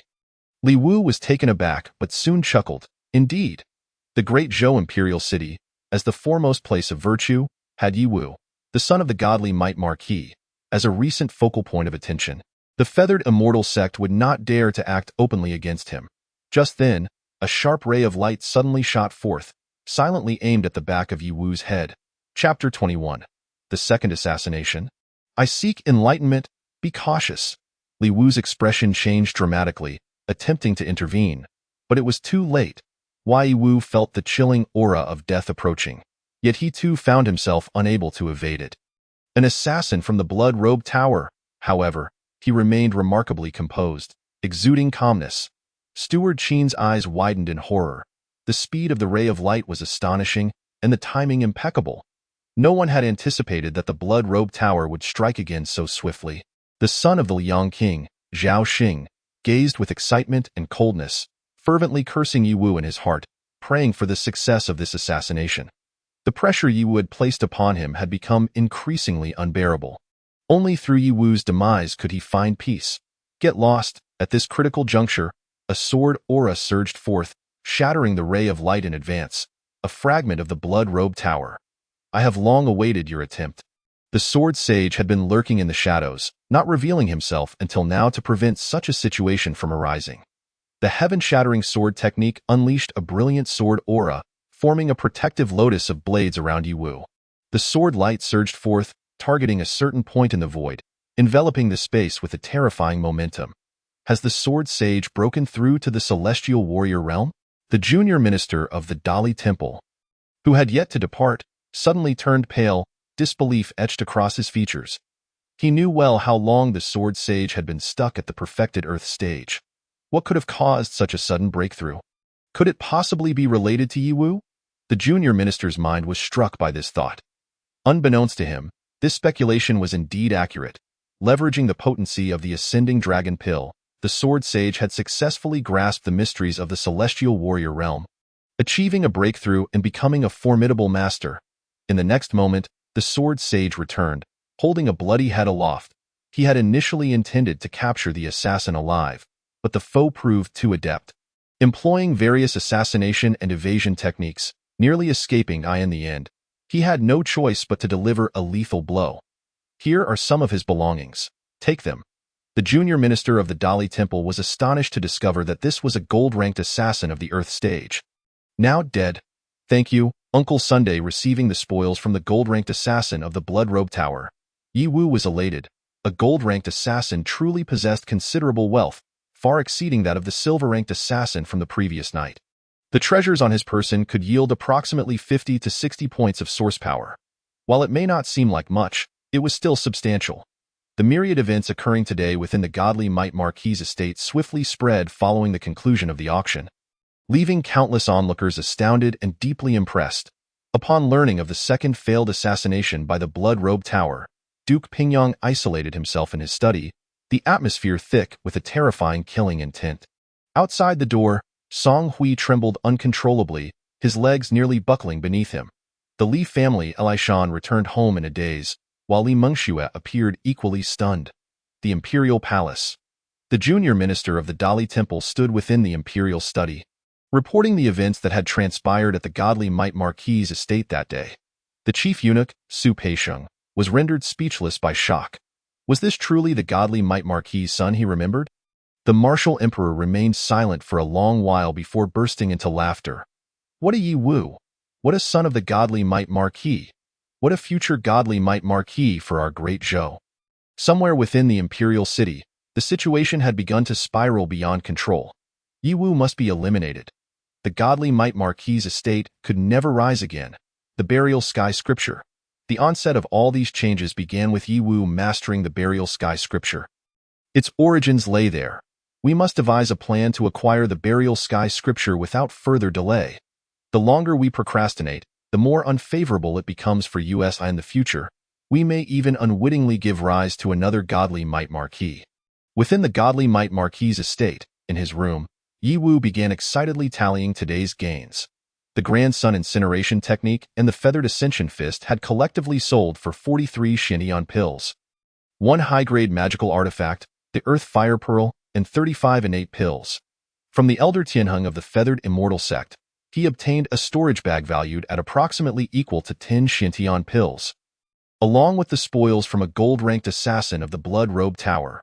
What a bountiful harvest! Never had he imagined that he would one day be so affluent. After completing his tally, Yi Wu accessed the interface and deposited all his items into the system. Convert all of it into source power, host, Yi Wu realm, second layer of the innate stage bloodline, none supernatural powers, none cultivation method, burial sky scripture, entry level, martial techniques, 5 thunder fist, proficient, ghostly god fist, proficient, Grand Sun Incineration Technique, incomplete, not yet entered, feathered ascension fist, entry level, source power. 4,000. Gazing at the source power value displayed on the interface, Yi Wu momentarily fell into a daze. He had truly become rich overnight. A full 4,000 points of source power, a figure he had never before possessed. Time to upgrade. The invigorating sensation surged through Yi Wu's heart, rendering him unable to contain his excitement any longer. With the acquisition of this source power, he was poised to elevate his martial prowess to unprecedented heights. System, enhance my abilities. Upgrade the Burial Heaven Sutra. Yi Wu produced 2,000 points of source power, dedicating them to advancing the Burial Heaven Sutra. This sutra served as the foundation. The more he practiced, the more he could perceive the terrifying potential it harbored. Previously, his ability to defeat Elder Tianheng with mere innate strength, vanquishing the earthly fiend, was largely attributed to the monumental contributions of the Burial Heaven Sutra. The source power values on the interface plummeted at a visibly frantic pace, and the level of the Burial Heaven Sutra reflected similar fluctuations. Once the 2,000 points of source power were entirely consumed, the alterations to the sutra ceased. Technique, Burial Heaven Sutra, second transformation, boom. A torrent of formidable Burial Heaven true chi erupted from Yi Wu's body, enveloping him in a dense, ominous shroud, akin to a terrifying black abyss capable of devouring all existence and annihilating the heavens. Under the nurturing embrace of the Burial Heaven true chi, Yi Wu's body underwent a profound metamorphosis. Transforming from within, outside the door, Steward Qin, stationed there, immediately sensed the overwhelming aura emanating from the room. Innate level 3, level 5, level 9. The speed of ascension was astonishing. Be why the time Steward Qin registered the situation. The aura had unmistakably reached the pinnacle of innate perfection. This is bad. Steward Qin's expression shifted to one of alarm. Could young master be using the Xintian pill to forcefully transcend the innate realm?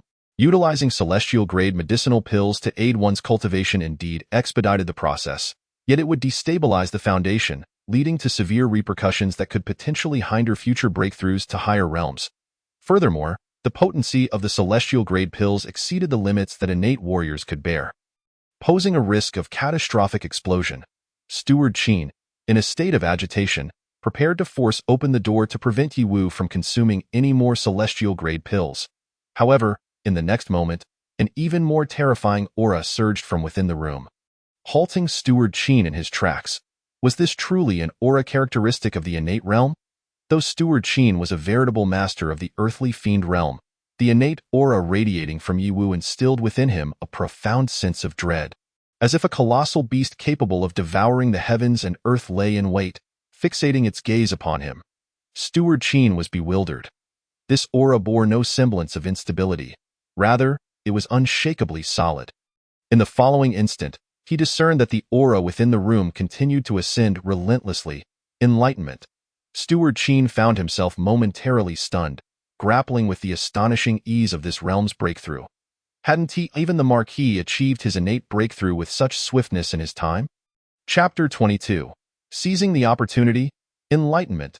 As Yiwu reveled in the sensation of breaking through his realm and enhancing his cultivation, a radiant smile unfurled at the corners of his mouth. To leap across a significant realm brought immense benefits. The so-called enlightenment entailed unlocking the 365 innate acupoints within the human body, refining them to the extent that they could fully harness the power of heaven and earth.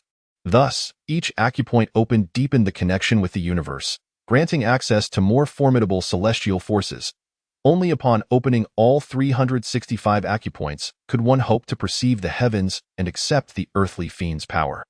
Currently, Yiwu had successfully opened 30 acupoints, each brimming with an almost limitless dark-hued burial heaven. True QI.IT was as if 30 terrifying abyssal voids swirled within him, voraciously consuming the power of the cosmos for his own use. Yiwu sensed that, with the continual unlocking of his acupoints, the totality of his true qi would likely surge to an unfathomable extent, bordering on inexhaustibility.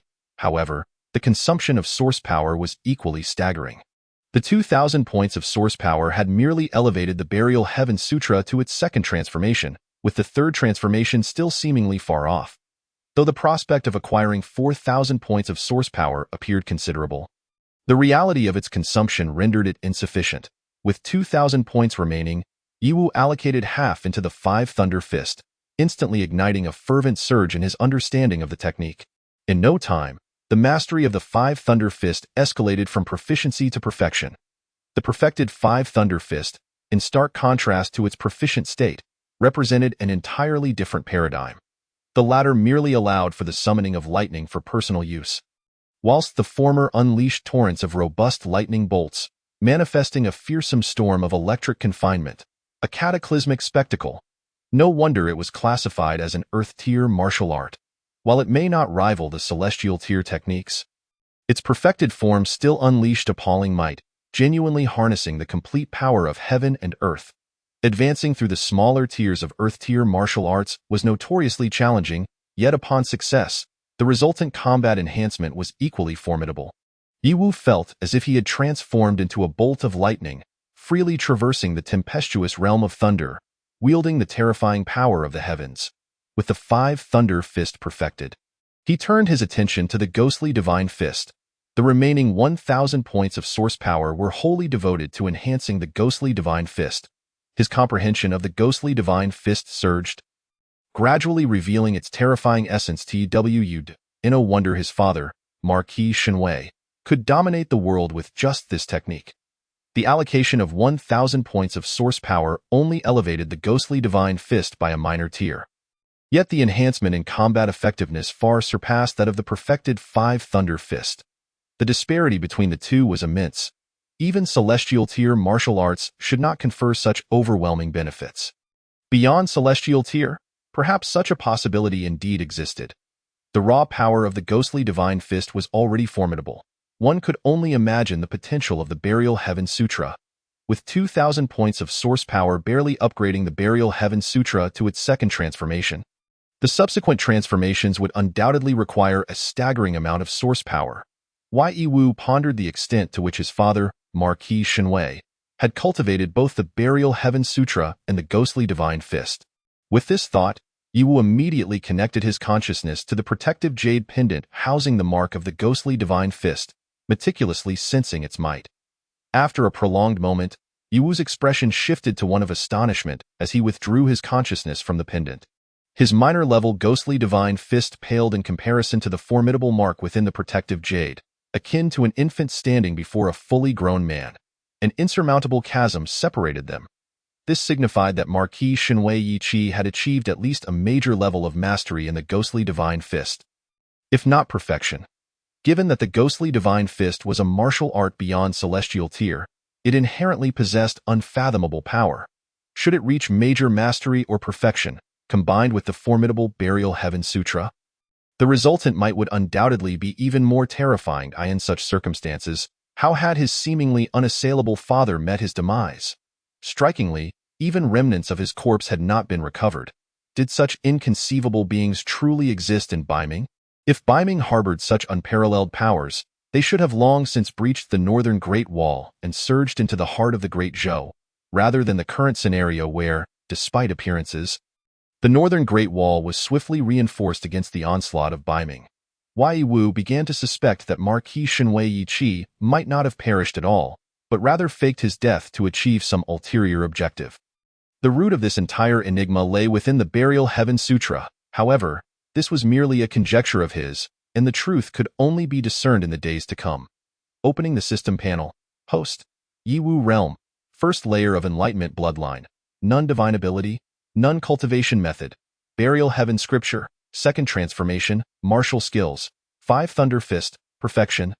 Ghost God Fist. Minor Achievement. Great Sun Burning Heaven Technique Incomplete. Not yet initiated. Ascending Feather Fist. Initiated. Source Power. 4,000 points of source power had been nearly exhausted, yet the benefits it conferred upon Yiwu were immeasurably vast. In terms of cultivation and sheer combat prowess, his abilities had multiplied several-fold. Compared to before, he was now entirely on a different level. In the realm of enlightenment, he was invincible. Above it, he could still contend. Yiwu was filled with vigor. At this juncture, he genuinely possessed the means for self-preservation, earning the right to stand in this foreign world, no longer trembling in fear of being slain at any moment. Losing his life. Yet his source power remained insufficient. It was high time to reclaim what belonged to him from the Li family. Yiwu's gaze flickered. The various treasures gifted to Li Mengshue's family could undoubtedly be converted into 1,000 or 2,000 points of source power, a considerable sum indeed. Who goes there? Outside the door, Steward Qin, who had yet to bask in the joy of the moment, suddenly sensed a surge of murderous intent approaching. Before long, he witnessed several masked figures stealthily emerging from the shadows. 2 earthly fiends and 2 Enlightenment Realm warriors. Chapter 23. Smash, smash, smash. Enemy attack. Young master, flee quickly. Seek out Tianjin Bo. Steward Qin's heart sank, and he immediately issued a fierce shout, transforming into a streak of light as he charged forward to engage. Kill. Swiftly conclude this. The masked assailants had not anticipated being detected so swiftly, and similarly let out a roar. 2 of them engaged Steward Qin, leaving him unable to assist Yiwu. The other 2, however, swiftly advanced toward the room, having already locked onto their target. Undoubtedly, these 4 masked figures were there to eliminate Yiwu. Such a force could easily dispatch earthly fiends, yet they were now dispatched against Yiwu, signifying the high regard the mastermind held for him, showing no mercy. Eager to see him dead, the door was shattered in an instant, and an attack infused with earthly fiend power descended with lightning speed, slicing toward Yiwu. Anything that stood in its path was pulverized by the terrifying force. Another Enlightenment Realm warrior stood by, drawing a bow to unleash a volley of arrows. 5 or 6 sharp projectiles shot forth, sealing off every avenue of escape for Yiwu, leaving him no chance to flee. Steward Qin's eyes widened in despair. However, beset by an equally matched earthly fiend warrior and a top-tier Enlightenment Realm warrior, he found himself unable to protect Yiwu. Boom. Just as everyone believed Yiwu was doomed, a terrifying bolt of lightning descended from the heavens, connecting the earth and sky. Lightning surged in all directions, and before the arrows could reach Yiwu, they were obliterated by the rampant lightning. 5 Thunder Fist. One of the masked figures could not help but exclaim in shock, terror flooding his eyes. As an Earth-level martial art, the Five Thunder Fist unleashed endless arcs of lightning upon mastery. Yet to manifest such fearsome power, it could only mean one thing. The Five Thunder Fist had been cultivated to perfection. Only a perfected Five Thunder Fist could evoke such incredible might. Yi Wu had concealed a portion of his strength. He had not fully revealed his capabilities.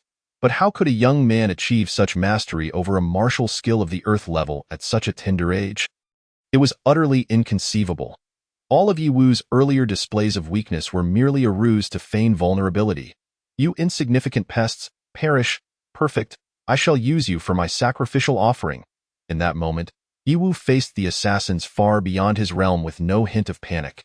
Instead, his fighting spirit surged. First, he shattered the arrows with the Five Thunder Fist, then unleashed the Ghost God Fist. The Ghost God Fist was inherently terrifying, and upon reaching minor achievement, it could connect with a certain special divine power from the nether realms. It seemed as if an ancient ghost god had awakened, unleashing its wrath upon the world. Boom! The earthly fiend warrior and the top-tier enlightenment realm warrior, upon making eye contact with Yi Wu, were struck as if by lightning. Their spirits were assailed by an incomprehensible and terrifying force, their combat effectiveness plummeting in an instant. They were utterly incapable of resisting. This was the mental assault inherent to the Ghost God Fist. After elevating the Ghost God Fist to minor achievement, the spiritual attack transformed into something almost tangible. It was exceedingly dreadful. Seizing the opportunity, Yi Wu's gaze turned icy as he advanced, perfecting the Ghost God Fist to its utmost. Each punch contained an unparalleled killing intent. That was the curse of the ancient ghost gods. Yi Wu had not anticipated that, even before dusk, someone would dare to ambush him in broad daylight. Some individuals had truly lost their composure. Yet, alas, he was no longer the person he once was. Glancing at Steward Qin, he noted the two earthly fiend warriors and two top-tier enlightenment realm warriors. Such a formation left no room for survival, demonstrating the Black Hand's eagerness to see him dead. Had these masked figures arrived an hour earlier, he might have truly faced ruin. The earthly fiend masked warrior finally regained his senses. Biting his tongue to rouse himself, his expression horrified as he rapidly retreated. The Ghost God Fist. Is this the legendary Ghost God Fist? Its power is unfathomably terrifying. Such a dreadful force could not possibly belong to any ordinary being. It was the true might of gods and demons. Moreover, he now realized that Yi Wu was not the innate realm warrior as reported, but rather an enlightenment realm warrior, though it seemed merely a single tier apart. The disparity in combat effectiveness was nothing short of astronomical. The earthly fiend masked warrior managed to escape the influence of the Ghost God Fist, but the enlightenment realm warrior was not so fortunate. Bang! Like a meteor striking the earth, it unleashed catastrophic destruction. The enlightenment realm masked warrior could scarcely react. His already fragile mental fortitude shattered under the weight of the Ghost God Fist's power. A piercing scream erupted. Fists that resembled those of a ghost god descended from the void, obliterating him. Die! A top-tier enlightenment realm warrior was thus shattered before all. Next, it shall be you. Yi Wu's gaze was as cold as an arrow. Wielding the Ghost God Fist as he charged forward, his murderous intent peaking in that moment. The earthly fiend warrior's prowess was indeed formidable, but after mastering the Ghost God Fist to minor achievement, Yi Wu was far from helpless. Boom! The earthly fiend masked warrior grew increasingly alarmed, his eyes reflecting sheer disbelief. The combat prowess of this scion of the godly might was utterly terrifying. His fists felt as though they were forged from pure gold, each collision sending tremors through his arms. Moreover, the pitch-black innate true energy flowed ceaselessly, showing no signs of depletion, as if he were a fearsome demon emerging from the depths of hell. An innate warrior. No. An enlightenment realm warrior should not possess such overwhelming terror. Thus, he urgently summoned the other two for assistance. The two masked figures surrounding Steward Qin were equally stunned, their expressions a mix of incredulity. Today, they bore witness to history. An earthly fiend warrior was being driven back by an enlightenment realm warrior, completely dominating the conflict. It was utterly incomprehensible. Steward Qin was first shocked, then elated, desperately restraining the two masked figures attacking him. Swish! At that moment, as Yi Wu fervently pressed the attack, he abruptly changed direction, charging towards Steward Qin. Chapter 24. Do not bloom all unfolded in the blink of an eye. The two masked figures had yet to react when Yiwu surged toward them. Boom! The Enlightenment Realm masked warrior, with eyes wide in terror, was struck by Yiwu's fist, his body torn asunder. The masked figure from the earthly fiend realm, who had surrounded Yiwu, was similarly taken aback. Before he could subconsciously exhale in relief, he witnessed another accomplice being mercilessly struck dead by Yiwu's fist. At that moment, the remaining two masked figures from the earthly fiend realm found their thoughts consumed by sheer terror and dread. This heir of the divine might Marquis was far too enigmatic, damn it. The intelligence they had received was utterly erroneous. The discrepancies were simply outrageous. There was not a single detail that matched. Had they known how terrifying Yiwu truly was, they would not have dared approach, even at the cost of their lives. Run! The two masked figures exchanged a glance and instinctively unleashed their utmost strength, forcing Yiwu and Steward Qin back. They then took off at a sprint. To be doubly cautious, they even resorted to burning their essence blood to escape more swiftly, desperate to put as much distance as possible between themselves and the scene.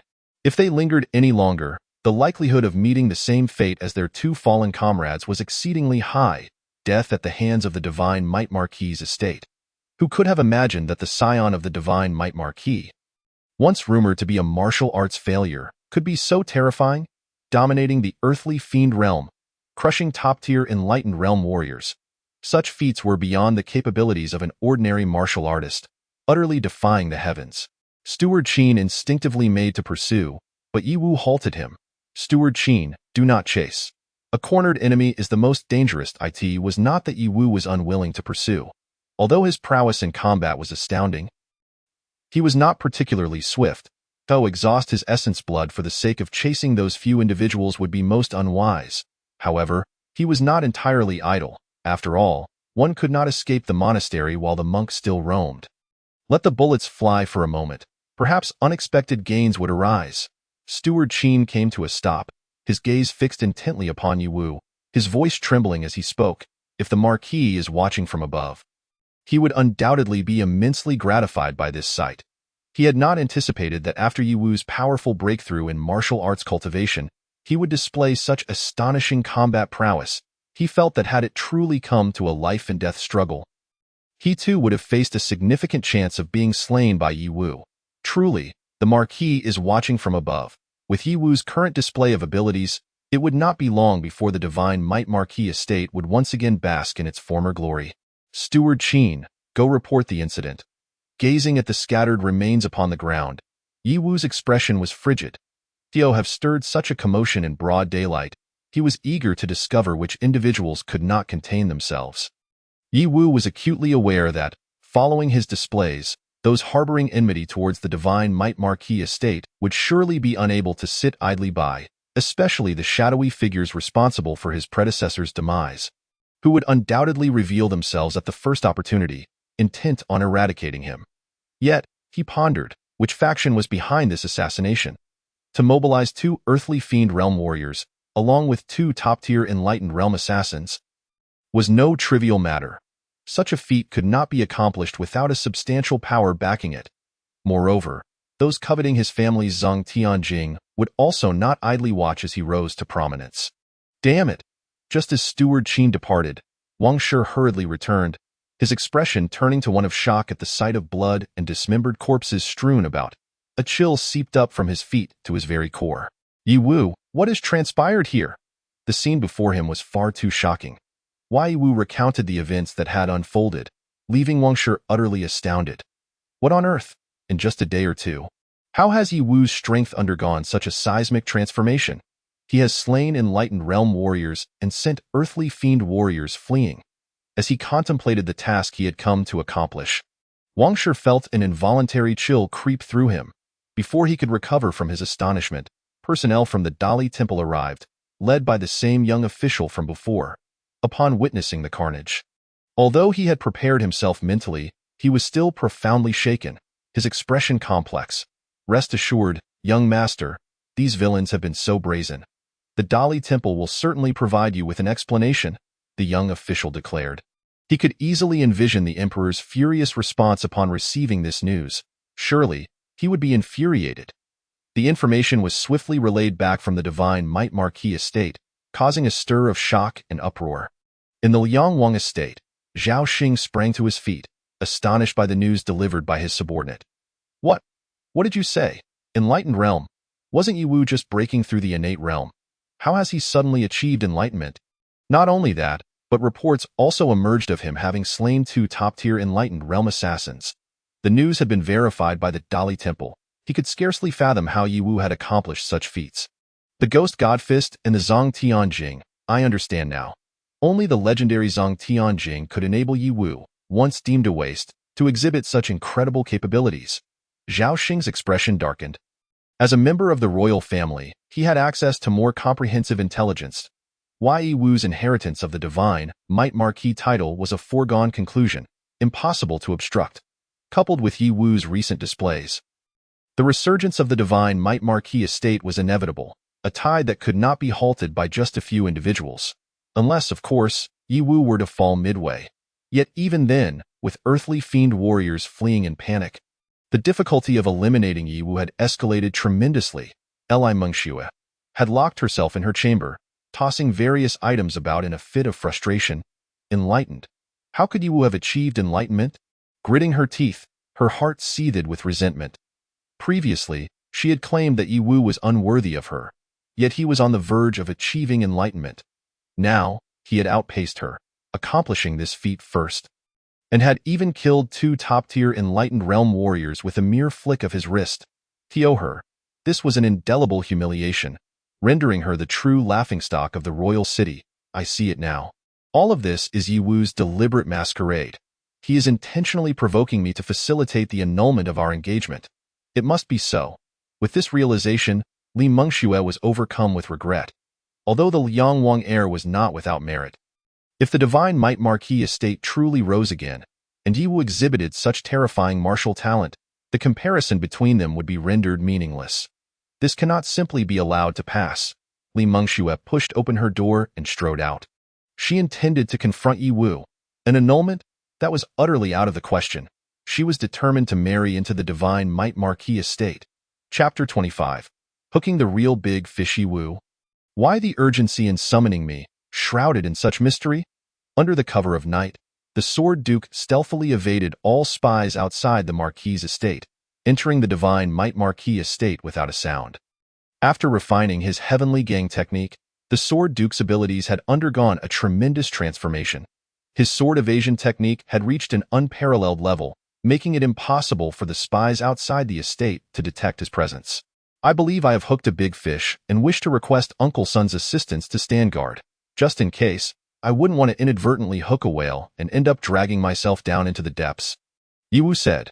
The Sword Duke immediately grasped the situation, quickly inquiring, have you traced the whereabouts of the mysterious assassins from the day before? Yi Wu nodded. The reason he had refrained from chasing after them at the time was to play the long game and see if he could uncover the puppet masters behind the scenes. He had managed to place a mark on one of the assassins. This technique naturally stemmed from the Ghost God Fist. After cultivating the Ghost God Fist to a minor achievement, it naturally possessed some unique abilities. The masked figure from the earthly fiend realm, intimidated by his Ghost God Fist's will, had unwittingly left an imprint of the Ghost God Fist deep within his consciousness, as long as that mark was not erased. He could track the individual using his mastery of the Ghost God Fist. What are we waiting for? Let's go. The Sword Duke could hardly contain his eagerness, his eyes blazing with murderous intent, itching to dash forward and strike down all the malevolent beings lurking in the shadows. Steward Qin shared the same sentiment, his heart already boiling with the desire for vengeance. Under the cover of night, Yi Wu, the Sword Duke, and Steward Qin quietly departed the divine Might Marquis estate. Truly, the Zong Tianjing was formidable. Not only did it enhance combat prowess, but it also possessed an extraordinary ability to conceal one's presence. On the road, Tianjin both sighed deeply. Beneath the concealment of the Zong Tian true energy, everything was shrouded in silence, rendering any trace imperceptible. Guided by an inexplicable instinct, the 3 of them hurried along, swiftly arriving at the southern district of the Imperial City. The Dazhou Imperial City was divided into 4 districts, the eastern, western, southern, and northern districts. The The southern district was primarily inhabited by dignitaries and wealthy merchants. "This is it," Yiwu silently halted. Not far ahead stood a grand mansion, its plaque inscribed with the characters Zhou Fu. The aura of the ghost god Fist lingered within, having remained static for quite some time. Ha! Who would have thought it could be hidden in such a place? Truly well concealed. Who would suspect? Tianjianbo mused. Indeed, darkness under the light often concealed the most perilous places, making them easily overlooked, he lamented. Although the Dali Temple and Jingzhou Prefecture were conducting extensive searches, they largely avoided these areas. The wanted martial artists of the Earth Fiend realm had taken refuge within such a wealthy merchant's residence, a notion no one would ever entertain. Tianjianbo vaguely sensed the presence of an Earth Fiend. Though the individual was making great efforts to hide, his sensitivity as a celestial gang realm martial artist was naturally not lacking. Zhou Fu, what exactly was going on here? How could such a colossal blunder have occurred? For martial arts experts failed to capture a single innate martial artist and even sustained heavy losses. Finding themselves in such dire straits, Zhou Tianxing gritted his teeth, his furious gaze fixed on the two Earth Fiend martial artists before him. This should have been a nearly foolproof endeavor, yet it had gone awry, disrupting all their plans. According to the original scheme, such a lineup could have effortlessly slain the son of Duke Shenwei, and even the Earth Fiend steward Qin Yuan could have been swiftly eliminated. Before the incident, they could have quickly departed the imperial city and hidden away in distant lands. At that point, the vast world would render it impossible to track down the culprits. But could this be blamed on us? The two masked individuals were likewise seething with rage, their frustrations erupting uncontrollably. Isn't it due to your absurdly erroneous intelligence? Breakthrough to the Qi realm. Punch to subdue the Earth Fiend. This is likely even more terrifying than that Duke Shenwei from years past. Yet the intelligence reported him as an innate martial artist. Tell me, which innate martial artist could achieve such prowess? I even suspect that the Qi realm he displayed is merely a facade, and his true cultivation may well have reached the Earth Fiend realm. Otherwise, to accomplish this at the Qi realm would be utterly inconceivable. It shatters all our understanding. Zhou Tianxing gradually pieced together the scene at Duke Shenwei's residence, his eyes widening in disbelief as he involuntarily gasped in shock. Suddenly, murderous intent surged forth, causing the two masked assassins present to instinctively retract their heads. No wonder he is the son of Duke Shenwei. They say a tiger begets no dog, and it proves true. He has managed to conceal himself so deeply, fooling everyone. Had it not been for Yi Qi's sudden incident, this secret would likely have remained hidden until the very end. Until his martial prowess reached its peak. Zhou Tianxing's expression darkened. The more exceptional Yi Wu performed, the greater the threat he posed to them. He must die. They had already deeply offended Duke Shenwei's household. And in this situation, if Yi Wu survived and fully matured, it was they who would likely meet their demise. Currently, the Dali Temple and Jingzhou Prefecture were conducting searches throughout the city. They could only evade capture temporarily, not indefinitely. Once discovered, even that esteemed individual could not save them. They could not remain hidden here. They must find an opportunity to leave swiftly. Only by escaping the imperial city and retreating to distant lands could they hope for a sliver of survival. Leave? Where do you intend to go? At that moment, a voice unexpectedly rang out, causing the three individuals present to change their expressions drastically. Someone had silently infiltrated their vicinity without them noticing. Who goes there? Steward Zhou exclaimed in alarm, immediately taking action without hesitation, producing a talisman and attacking in the direction of the voice. A horrifying flame ignited instantly. The two masked individuals exchanged incredulous glances, recognizing the terror in each other's eyes. The son of Duke Shenwei. They could never mistake that voice. But how could the son of Duke Shenwei locate them so precisely? It is indeed the son of Duke Shenwei. One masked figure bellowed, unhesitatingly crashing through a window and fleeing in another direction. We must split up. The other masked individual echoed, wishing fervently for extra legs to escape faster. Zhou Tianxing's countenance darkened. Wei Wu also reacted instantaneously, utilizing the cover of the flame talisman to escape frantically, his speed matching that of the two masked individuals. Since the son of Duke Shenwei had quietly arrived, it signified that he was not alone. Undoubtedly, there were accomplices. Perhaps many of the court's elite martial artists had also come along. Dio, Oppose the court's martial artists within the Dajo Imperial City was tantamount to courting death, huh? Where do you think you're running to? Tianjianbo remarked, narrowing his eyes with a cold gaze. Who would have imagined that he would hook such a big fish? He was eager to uncover who was orchestrating events behind the scenes. Daring enough to act so brazenly. Only a mere wealthy merchant would dare commit such a heinous act? Impossible. Unless they truly wished for death. This implied that there was a greater mastermind behind this wealthy merchant. Now that would be the real big fish. A lotus of sword chi materialized out of thin air, soaring high above and instantly releasing myriad piercing sword energies that shot down from the sky. Under the onslaught of the sword chi, the power of the flame talisman was swiftly extinguished. PFF, PFF, PFF. Zhou Tianxing and the two masked individuals had barely managed to flee a short distance before being pierced by the sword chi. All resistance proved utterly ineffective. Tianjianbo. Zhou Tianxing plummeted from the sky, fear flooding his gaze. True energy surged violently within his dantian. Self-destruct. In that moment, Zhou Tianxing resolutely chose to self-destruct. Faced with the celestial gang realm Tianjianbo, regardless of his status or the fact that he was merely at the Qi realm, he was utterly outclassed. I will not allow you to die. Yiwu suddenly appeared, Zhang Tian true energy surging forth, penetrating Zhou Tianxing's body and instantly suppressing all of his true energy.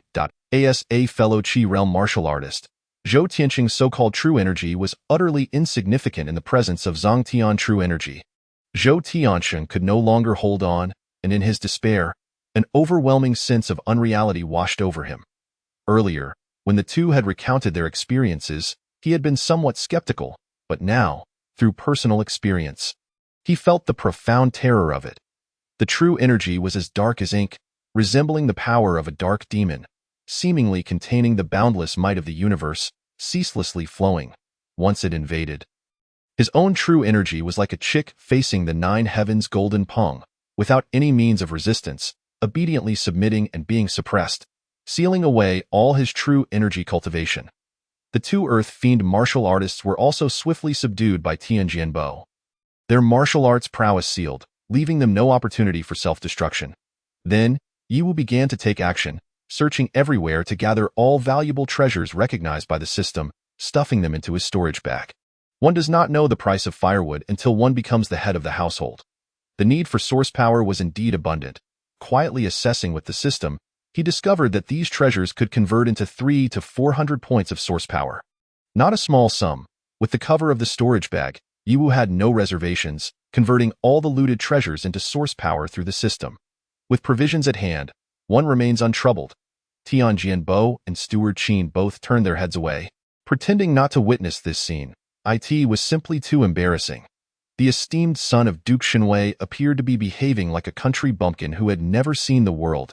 Young master, leave this to me. I assure you I will pry their mouths open and expose the mastermind behind this.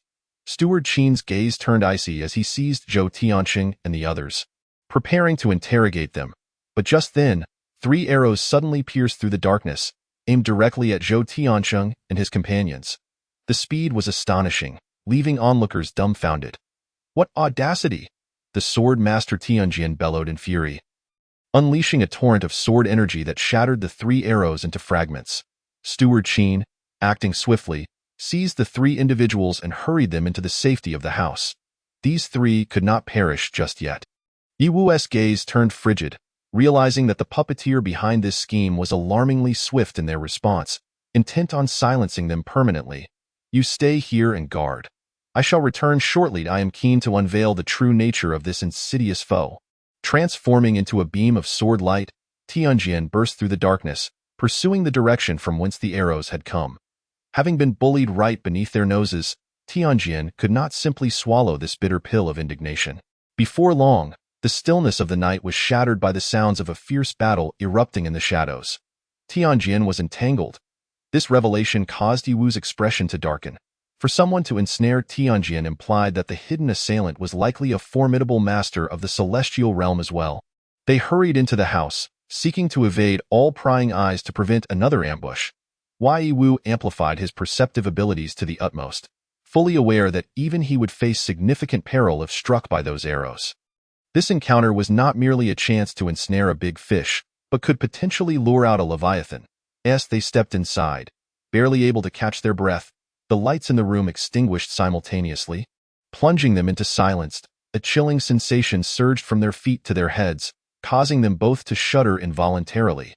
The specter of death loomed large. A sense of foreboding washed over Yiwu. This was a strategy to draw the tiger from its den. He quickly grasped the gravity of the situation. The archer was merely a decoy. The real crisis lay ahead, as a master had already concealed themselves within the Zhou estate. Evading Tianjian's senses, the blade of light cleaved through the darkness as Yiwu and Steward Qin instinctively dodged. However, two heads shot skyward before the masked assailants could react, their lives severed in an instant. Zhou Tianxing closed his eyes, though unwilling. He offered no resistance. He understood that from the moment of exposure, his life had entered a countdown. The shadowy figure orchestrating this chaos would never permit them to live and divulge further secrets. Regaining his composure, Steward Qin lunged into the darkness, seeking to thwart the pursuers of Zhou Tianxing. Yiwu snorted coldly as the complete-fledged Five Thunder Fist erupted, illuminating the darkness with a dazzling arc of lightning, cutting through the night. The hidden warrior was immediately revealed, a slender, diminutive middle-aged man, exuding the terrifying power of the earthly realm. Another earthly realm warrior, Steward Qin found himself at a disadvantage, clearly outmatched by this lean adversary. A noticeable disparity in their realms became apparent. This martial prowess is not of the great Zhou. Steward Qin suddenly realized, his voice thunderous. Your techniques hail from the Beimang dynasty. You are not of the great Zhou. The martial arts of Beimang possessed intrinsic differences compared to those of the great Zhou, characterized by a more barbaric and bloodthirsty combat style. The slender middle-aged warrior's approach was unmistakably brutal, despite his efforts to conceal it. What? Zhou Tianxing's expression shifted dramatically, his eyes reflecting utter bewilderment. A Beimang warrior. How could this be? An alliance with foreign enemies. How truly remarkable. You all hold me in such high regard. Tio think that a warrior of the earthly realm has become as common as cabbage by the roadside. And now, hidden within the grand capital of the great Zhou, there lurks an earthly realm warrior from Beimang. Truly, you are relentless in your quest to eliminate me. Yiwu's gaze turned icily resolute, a chilling aura of murderous intent surging within him. He yearned to discover the true identities of those lurking in the shadows, audacious enough to conspire against him. An alliance with Beimang to assassinate him was a vastly different matter than an attack from the great Zhou. It signified a betrayal of the great Zhou dynasty. He had not anticipated that the events of this night would entangle him with Beimang. Harnessing the Five Thunder, Yiwu transformed into a deity commanding thunder.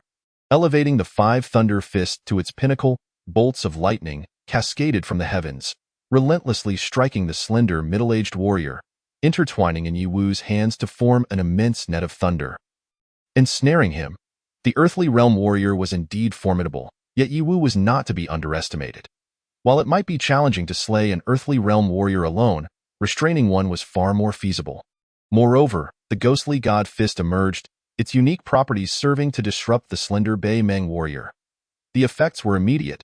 Steward Qin swiftly regained the upper hand, driving the slender warrior into retreat, inflicting several wounds upon him.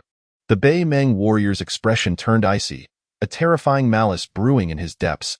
Upon sensing the power of the ghostly god fist, his murderous intent intensified, seemingly enraged. Indeed, the son of the divine might Marquis, long deemed a waste, yet he had been biding his time, fooling us all for years. Ultimately, nurturing a tiger at one side is perilous. Had I known, I should have eliminated you in your infancy to avert the current predicament. However, this was where it would end. Today, you must perish here. No one shall save you. The slender Beimang warrior became frenzied, a brilliant crimson aura erupting from his being. His cultivation surged, doubling in an instant. With a single punch, he sent Steward Qin reeling, bloodied and helpless against the onslaught. Chapter 27. The Traitor, Blood Demon Ignition Technique. Steward Qin's complexion paled, and he roared, "Young master, flee." This is the Blood Demon Ignition Technique of Beimang, which allows one to gain immense power by burning their essence blood, unleashing catastrophic destruction. I cannot withstand it. Under the influence of the Blood Demon Ignition Technique, the Beimang warrior's martial prowess skyrocketed to the later stages of the earthly realm, seventh layer of earthly realm. Such a level of cultivation was beyond their capacity to confront. Damn the divine might Marquis. You must also perish, son of the divine might Marquis. The slender Bei Meng warrior was consumed by madness. His entire being enveloped in sanguine true energy. He sensed the distant stirrings of approaching great Zhou warriors. Given his current state, escaping unscathed was becoming increasingly implausible. 5 Thunder Fist, Ascendant Feather Fist, Ghostly God Fist. In that moment, Yi Wu unleashed every possible means at his disposal, elevating his combat prowess to its zenith. Beneath the overwhelming power, even a first or second layer earthly realm warrior would likely be obliterated. The might and terror of the burial heaven scripture were vividly manifesting. Yet alas, the Bei Meng warrior, fueled by his essence blood, possessed an overwhelming advantage. Despite Yi Wu's desperate measures, he found himself stifled. Unable to turn the tide, this the burial heaven scripture cultivated by the divine might Marquis. Truly terrifying. A flicker of greedy fervor flashed in the depths of the Bei Meng warrior's eyes. Such martial arts would be a tremendous boon if acquired. Unfortunately, an explosion erupted. The slender Bei Meng warrior shattered all of Yi Wu's offensive maneuvers, and the imminent sensation of death loomed ominously over Yi Wu's heart. Die! Did you truly believe you had me cornered? Yi Wu's lips curled into a cold smile as an exceedingly brilliant sword light suddenly radiated from his hand. The sword intent appeared capable of piercing the very heavens. Breaking the heavens sword energy, whoosh! The breaking the heavens sword energy surged forth like a shadow, striking at the slender Bei Meng warrior with lightning speed. The Bei Meng warrior's expression transformed in an instant. The specter of death bearing down upon him, as he realized the true nature of the conspirators lurking behind the scenes. Did you truly think I was unprepared? Before arriving, Yi Wu had already obtained the protective sword aura from the sword master. With the intent of preparing for such a scenario, unexpectedly, it indeed proved to be of great utility. The combat prowess of the Northern Meng warriors, after burning their essence, was undeniably formidable. However, under the full force strike of the sword master's heaven-shattering sword chi, they stood no chance. Instantly, their heart was pierced, their eyes bulging with an overwhelming sense of unwillingness, as they fell heavily to the ground.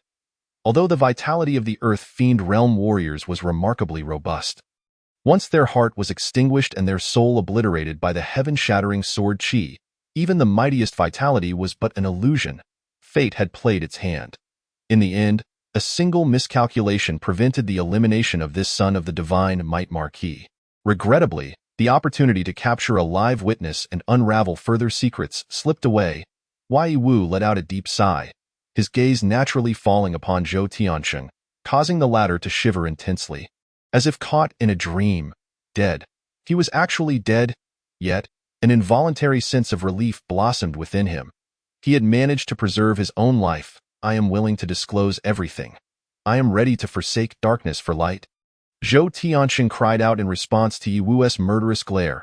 I had no inkling that individual was a Northern Meng warrior. Had I known sooner, I would have reported him without hesitation. There is no way I would have collaborated with him. Though I, Zhou Tiansheng, am not a virtuous person, I am not a traitor. I refuse to be a pawn. Who, if given the chance to survive, would choose death? Especially in the current situation, the figure behind me evidently has deep ties with the Northern Meng. Otherwise, why would they risk bringing an Earth Fiend Realm Northern Meng warrior into the Imperial City? This is treason, a grave crime worthy of extermination of 9 clans. Once discovered, even fleeing to the ends of the earth would not guarantee my survival, particularly for someone of my lesser stature, who would ultimately be discarded as collateral. Zhou Tiansheng was aware of many matters. The figure behind him not only colluded with the Northern Meng dynasty, but also sought to eliminate the divine might Marquis' only son. Did this not imply a significant connection between the fall of the divine might Marquis and the prior loss of the northern border wall? The implications were chilling. Zhou Tiansheng felt as though he had stumbled upon a momentous secret. Steward Qin approached, commencing his interrogation of Zhou Tiansheng. Yi Wu meticulously searched the Northern Meng warrior's belongings and indeed discovered a trove of valuable items within the storage pouch, including a glaring piece of evidence, the Wolf Head Gold Order. This was the identity token of the Golden Wolf Guard, an official organization under the Northern Meng dynasty. The Golden Wolf Guard held a prestigious position in the Northern Meng, directly subordinate to the Northern Meng Emperor. Serving as the emperor's personal militia, an Earth Fiend Realm warrior, even in northern Mang, could be considered a true master. Their standing within the Golden Wolf Guard was likely formidable. Such a northern Mang expert had stealthily infiltrated the northern Mang imperial city. Truly, the audacity of the shadowy figure behind this was remarkable. Yiwu's expression turned icy as he retrieved a healing elixir from the storage pouch for Steward Qin, while the remaining treasures were once again tossed into the system. The source power value on the panel surged upward once more. Source power 800, though not an immense amount. It was certainly substantial enough to facilitate another upgrade of a martial art. Not long after, the Sword Master returned with a grim countenance, accompanied by personnel from the Dali Temple. "Young Master, we meet again." The Dali Temple's junior minister greeted with a wry expression. Before arriving, he had already gathered considerable information from the Sword Master, and his heart was ablaze with fury. The continuous assassination attempts had effectively rubbed the face of the Dali Temple into the ground. The one who had loosed the arrows had escaped. Having executed their plan to lure the tiger from its lair, moving with such speed that they never engaged in a direct confrontation, constantly evading while causing disruption, they must have trained in a speed-based technique, likely of at least Earth tier, possibly even reaching Heaven tier, their martial prowess being that of a top-tier Earth Fiend Realm warrior. The Sword Master stated, "In a direct confrontation, the opponent would stand no chance against me. They would be utterly defeated by my heaven-shattering sword technique." Yet, alas, their speed was simply too great. Even with the Dali Temple personnel surrounding them, they managed to escape unscathed. Such was the unfortunate reality.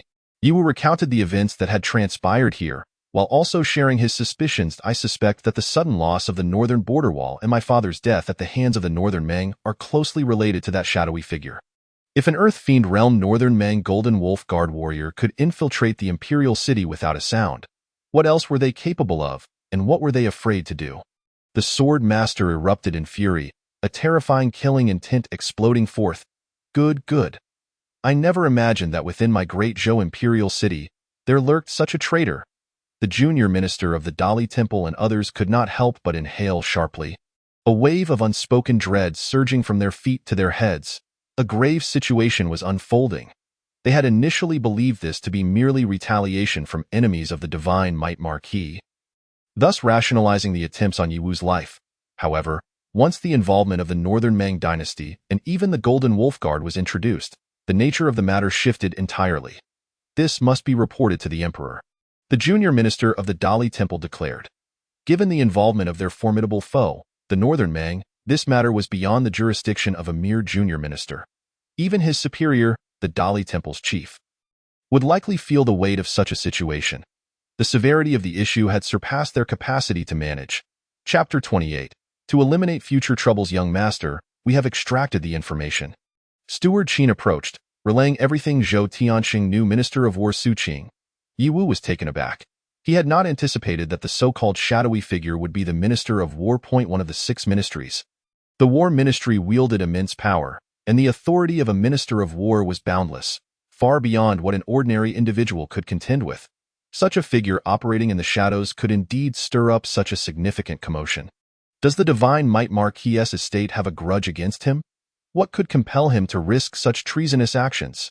Yiwu pondered, finding it difficult to comprehend, unless there existed a profound enmity. Otherwise, there would be no need for such flagrant betrayal. To say there is animosity would indeed be accurate. The Swordmaster cleared his throat and continued. Su Qing has a son named Su Xiao, who 5 years ago served in the northern border wall. Due to his arrogance and reckless ambition, he led tens of thousands of soldiers to their doom in the inferno of the northern Mang's trap. By the time the Marquis arrived, it was too late. Tens of thousands were burned alive, yet Su Xiao survived, having been protected by a magical artifact granted by Su Qing, suffering only minor injuries. The Marquis, in his fury, executed Su Xiao under military law, thus creating a deep-seated enmity with Minister of War Su Qing. Yiwu understood. If this were the reason, it indeed made sense. The junior minister of the Dali Temple's face turned ashen. He had not expected such a malignant tumor to be lurking within his jurisdiction. A dignified minister of war was openly colluding with the Northern Mang dynasty, harboring the Golden Wolf Guard. This was treason. You are not lying? The junior minister of the Dali Temple fixed his gaze on Zhou Tianxing, causing the latter to tremble. One must understand that framing a high-ranking official of the War Ministry was a capital offense. Zhou Tianxing hurriedly proclaimed, "I swear before heaven, every word I have spoken is the truth. There is absolutely no fabrication. If you do not believe me, my lord, you may investigate the locations I have mentioned. You will surely uncover some clues." Wei Wu silently chuckled, remarking, "A minister of war? Ha! I never anticipated that my divine might marquis estate would be so despised, willing to collude with the northern Meng to eliminate me. The son of the divine might marquis. Since that is the case, how could I, the son of the divine might marquis, allow him to downcast expectations? Steward Qin, uncle son, let us pay a visit to the minister of war's residence, lest that fellow absconds in fear of punishment." The junior minister of the Dali temple urgently interjected, "Young master, you must not proceed in such a manner. I must first report to the emperor before making any decisions." Or else, however, before he could finish, Yi Wu, the sword master, and Steward Qin had already departed. "Keep a close watch on him. He must not escape or come to harm." The junior minister of the Dali temple hastily followed. Aware that the situation had escalated drastically, could a mere minister of war truly orchestrate such a grand scheme?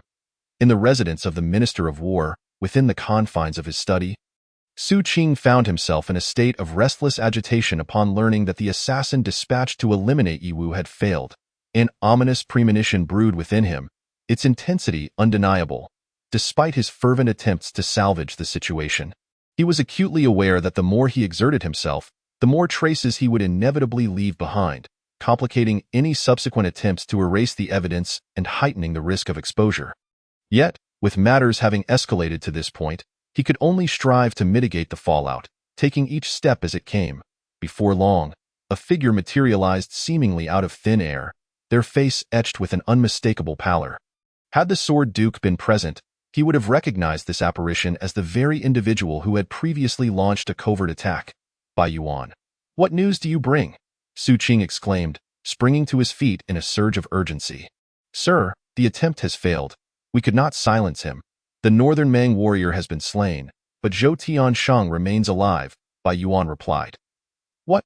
Su Qing's countenance shifted dramatically, a wave of foreboding flooding his mind as he hastily inquired whether the identity of the northern Meng warrior had been compromised. "The Sword Duke is pursuing closely, accompanied by personnel from the Dali Temple. I dared not approach too closely, and thus, I am unaware of the final outcome. It is highly probable that exposure has occurred." Su Qing paced anxiously within the study, contemplating the implications. The warrior belonged to the elite Golden Wolf Guard of Northern Meng, undoubtedly bearing their insignia. Should he be slain, his true identity would inevitably be revealed.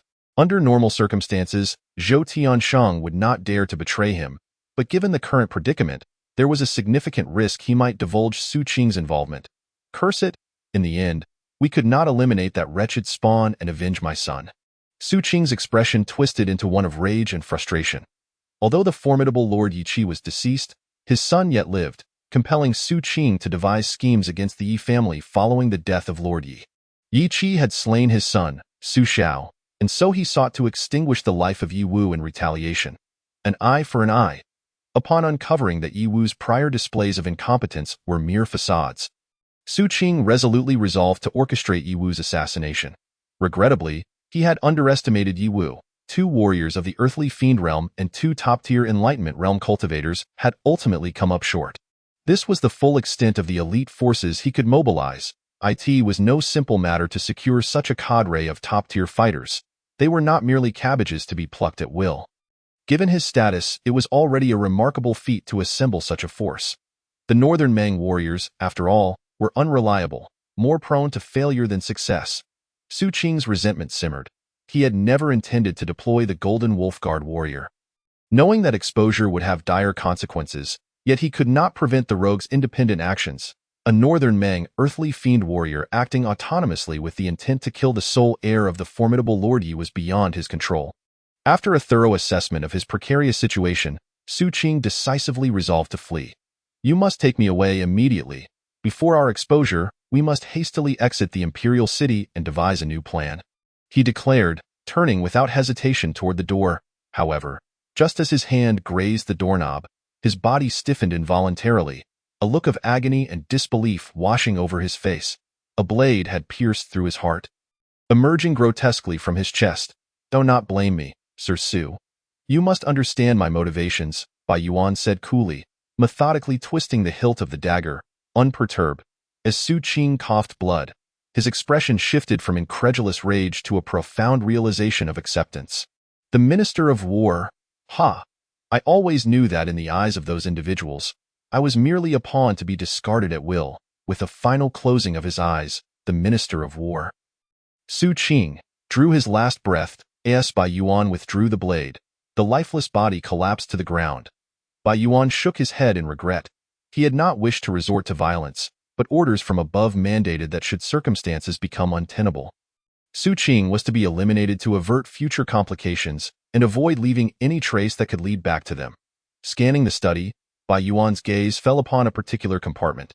His eyes alight with eagerness, he was acutely aware that Su Qing possessed many valuable items. Even as an earthly fiend warrior, he coveted them immensely. Previously, he had noted that Su Qing had concealed numerous treasures within that compartment. Now, they would all be his for the taking. He would first search the area, stage a scene to resemble a burglary, and buy himself some time to divert the attention of the Dali Temple. Bai Yuan strode toward the compartment, but at that moment, a sudden sense of foreboding washed over him, and his expression changed dramatically. Casting a reluctant glance at the compartment, he vanished from sight. Su Qing. "Come out!" With a thunderous crash, a fist imbued with crackling arcs of lightning descended from the heavens, cleaving through the inky night sky with unyielding force, targeting the residence of Minister Su Qing. The 5 Thunder Fist. The guards of the minister's residence were immediately roused, springing into action to retaliate, but were effortlessly repelled.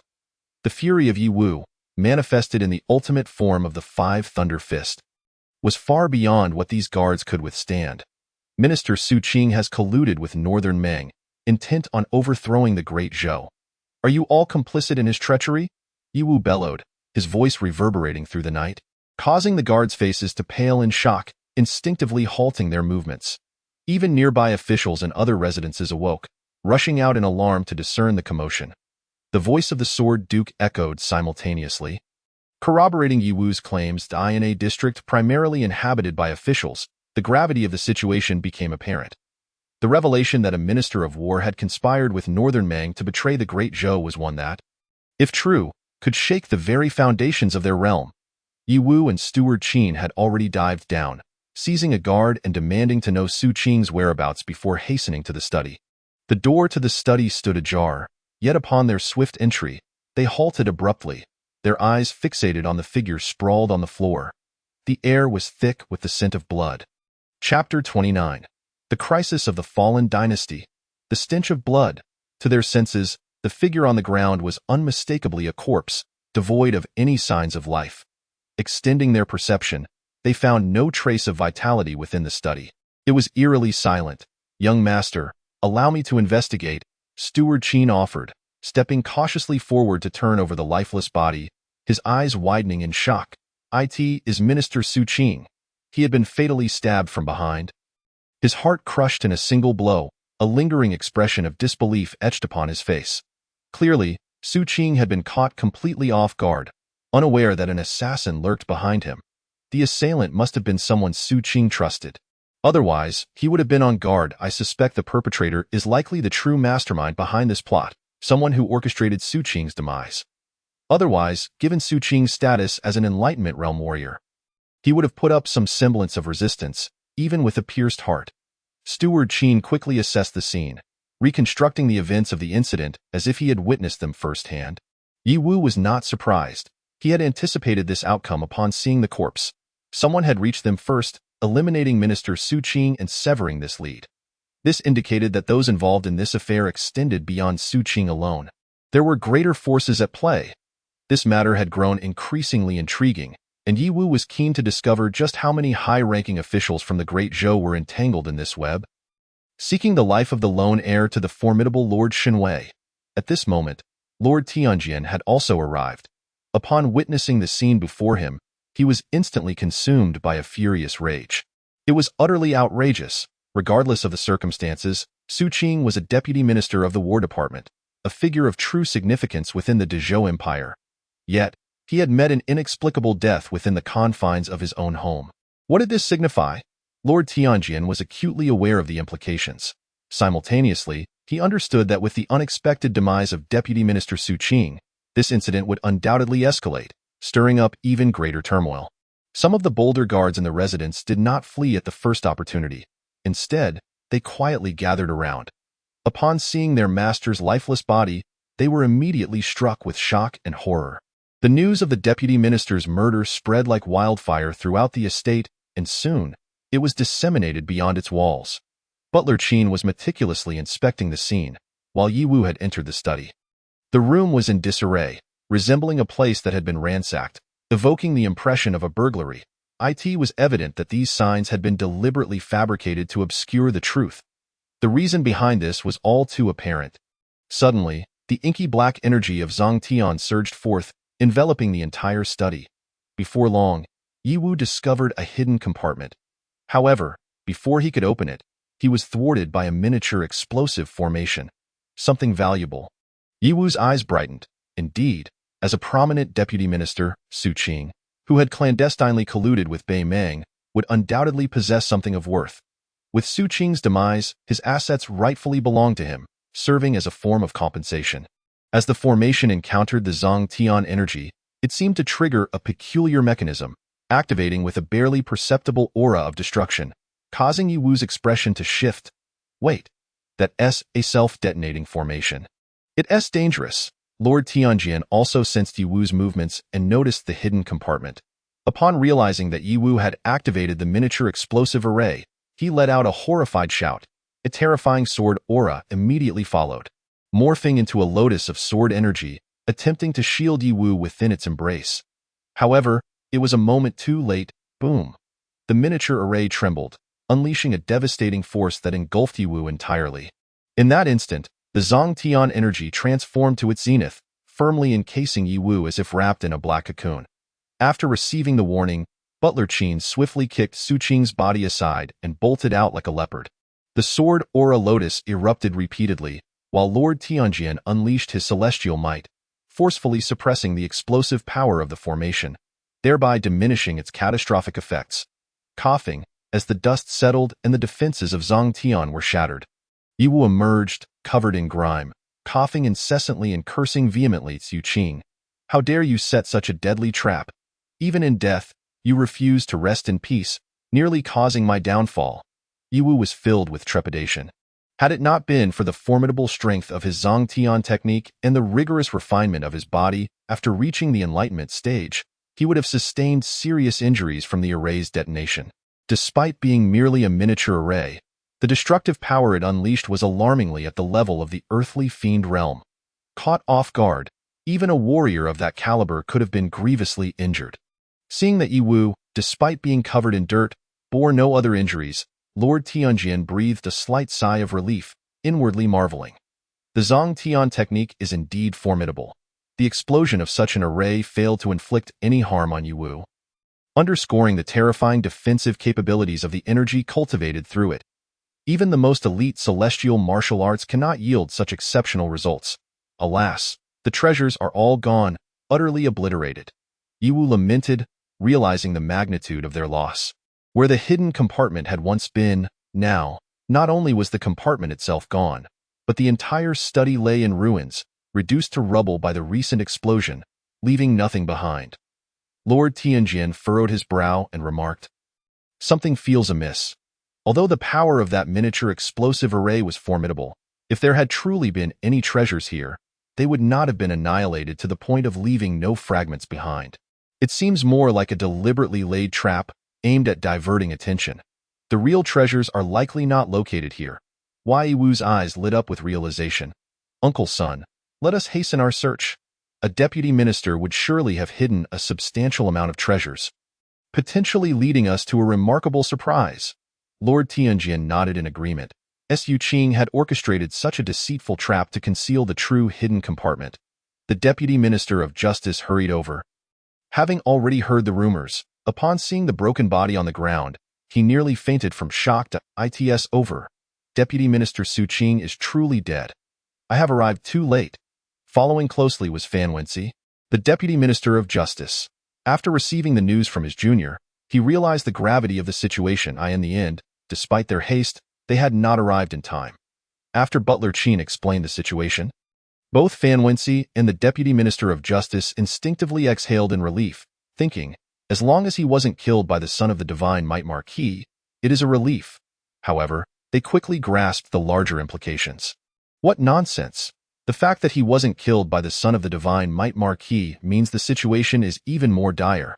They were not foolish. They immediately understood the complexities at play.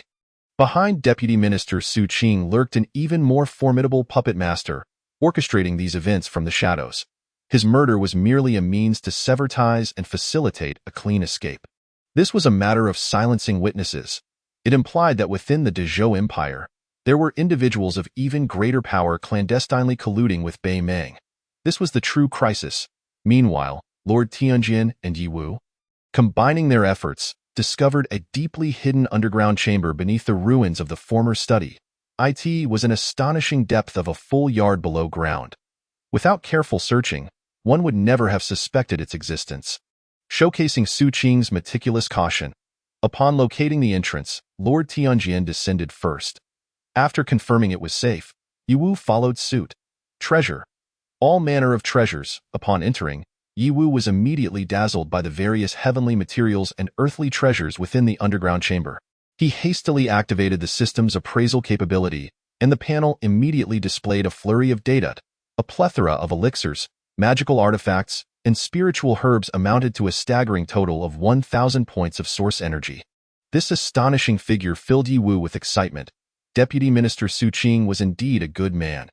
Even in death, he generously left behind such a fortune. Yet, he also recognized the greed inherent in Su Qing, who was undoubtedly a colossal corrupt official.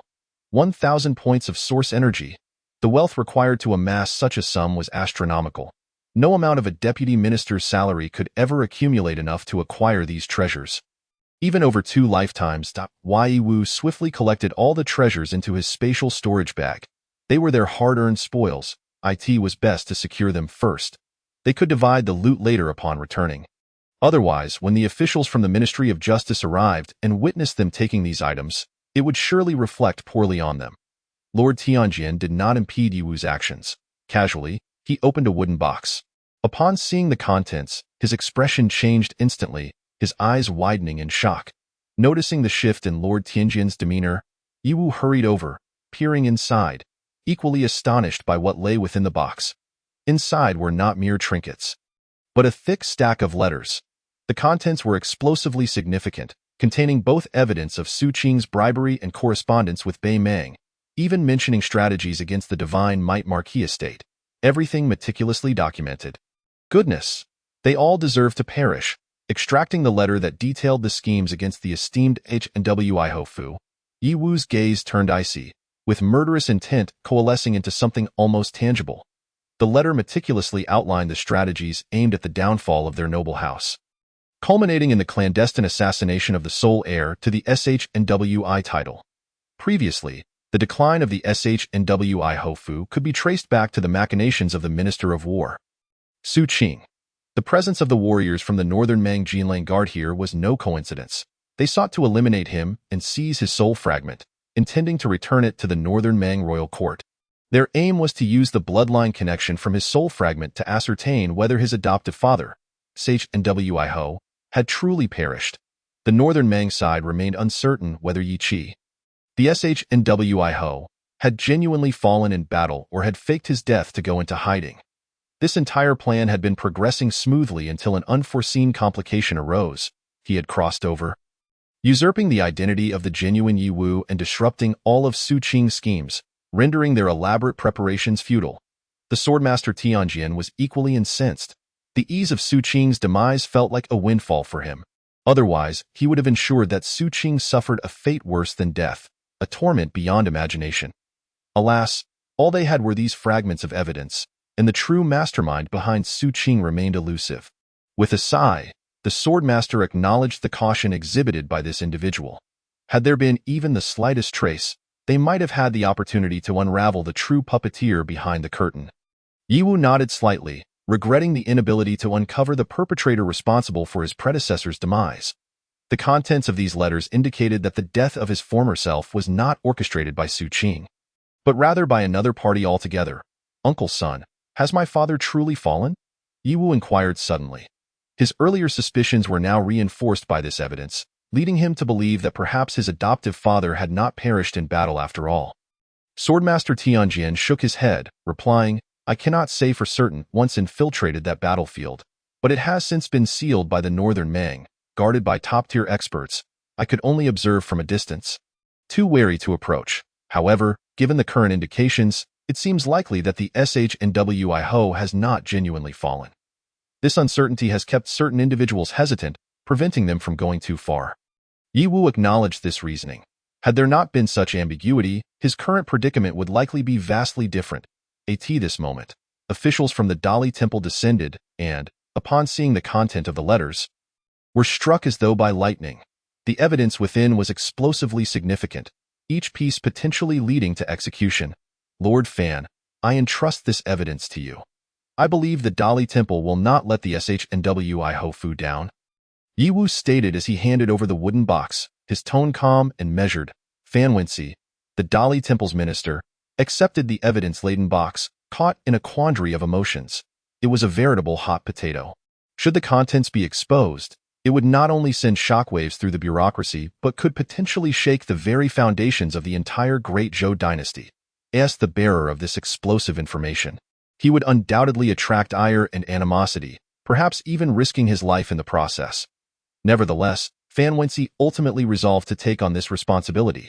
At this juncture, it was paramount to manage the situation effectively. The risks were considerable, yet the potential rewards were equally immense. Meanwhile, Bai Yuan, sensing the arrival of Yi Wu and his companions, chose not to leave immediately but instead concealed himself in the shadows. Keenly observing the movements at the Minister of War's residence, as the commotion within the manor escalated, and the so-called underground chamber was uncovered, an uneasy feeling gripped Bai Yuan's heart as he cursed Su Qing for his fox-like cunning. How he had concealed such a contingency, specifically designed to guard against him. The traps in the hidden compartments sent chills down his spine. Had the SHNWI Hofu not arrived unexpectedly, he might have found himself in dire straits. A moment's delay would have led to his capture by Swordmaster Tianjian. Bai Yuan could easily surmise the implications of the secret chamber's contents, amplifying his relief at having decided to eliminate Su Qing. That man had clearly harbored treachery. Otherwise, why go to such lengths to create an underground lair? Without further hesitation, Bai Yuan swiftly departed, realizing he could not prevent the unfolding events and must relay the information back to his superior post-haste. Simultaneously, the news reached the ears of numerous high-ranking officials present, each struck with horror at the revelations. As seasoned bureaucrats, their instincts were sharp. They quickly recognized the gravity of the situation. Rebellion from the Minister of War implicated a myriad of individuals and matters, creating a vortex that could consume them all. The turmoil escalated, drawing in more individuals and intensifying the crisis. On that day, the martial emperor's fury erupted, resulting in a decree being issued from the imperial palace. The capital trembled as the imperial guard mobilized, sealing off the city and apprehending anyone associated with Minister of War Su Qing. Regardless of guilt or innocence, anyone connected would be seized, and those daring to resist would be executed on the spot. With no mercy shown, panic ensued. The Marquis of Pingyang gazed out at the chaos unfolding outside, his expression icy. He was acutely aware of the long-standing enmity between Su Qing and the SHNWI Hofu and understood that after the news of Yi Qi's death in northern Mang reached them, Su Qing had begun his covert assault on the SHNWI Hofu. The rapid decline of the SHNWI Hofu over a mere 2 months could largely be attributed to Su Qing's efforts. However, he had not anticipated Su Qing's audacity in colluding with northern Mang, even going so far as to introduce their savages into the imperial city. Not only that, but he had also brazenly allowed one of these northern Mang brutes to act, causing such a ruckus. If Su Qing were not to perish, who would? This only underscored that behind Su Qing, there were others, true conspirators aiming to obliterate the SHNWI Hofu. Yet, Yi Wu's fate had proven remarkably resilient. This scale of assassination would typically guarantee death, yet he had emerged unscathed, without a scratch. The awakening realm was formidable enough, but to vanquish warriors of the earthly fiend realm, merely an ant, was a feat that surprised even the most seasoned. The Zhang Tianjing was indeed miraculous and unfathomable, a true marvel of martial prowess. Regrettably, the opportunity to seize it had slipped away. Obtaining it now seemed almost impossible. The Marquis of Pingyang sighed deeply, a lingering sense of regret permeating his gaze. Regardless of whether Yi Wu had feigned incompetence or undergone a sudden transformation, one thing was indisputable. He was a genuine prodigy of martial arts, far beyond their reach. Given Yi Wu's current strength, coupled with Swordmaster Tianjian's protection, extracting the Zhang Tianjing from him had become an exceedingly unlikely prospect. Unless a powerhouse above the celestial realm intervened, such martial experts entering the capital of the Great Zhou was no simple task, especially with the martial emperor keeping a watchful eye. Fortunately, he was not entirely unprepared. If the Zhang Tianjing remained out of reach, other techniques could serve as substitutes. Chapter 31. The Marquis of Pingyang swallows the elephant. A fleeting vision of transcendent ascension danced within the depths of the Marquis of Pingyang's eyes, as if a celestial being had descended into the mortal realm. This was the Feathered Ascension Fist. Now that the cultivation method for the Feathered Ascension Fist had been made public, he could certainly pursue its mastery. The knowledge obtained from the Shnwi Hofu, gleaned from his son, was hardly distinguishable. After all, no one would be able to discern the source. With the might of the Feathered Ascension Fist, he could seamlessly advance to the next stages, providing him an opportunity to glimpse realms beyond the celestial realm. His elaborate schemes surrounding the Zhang Tianjing were all in pursuit of this. As for the vengeance from the Feathered Ascension sect, that would require them to possess the capability to enact it, did they truly believe the Great Zhou dynasty would be easily subdued? Nonetheless, he could not deny that the Feathered Ascension Fist was indeed impressive.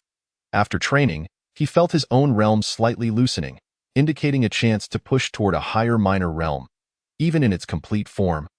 His ancestral Great Sun Burning Heaven technique paled in comparison to the Feathered Ascension Fist, revealing a distinct tier of disparity. Additionally, leveraging the characteristics of the Feathered Ascension Fist, he could even attempt to refine the Great Sun Burning Heaven technique, evolving it into something even more exquisite. The Great Sun Burning Heaven technique was his foundation. Within the body of the Duke of Pingyang, a flag trembled slightly.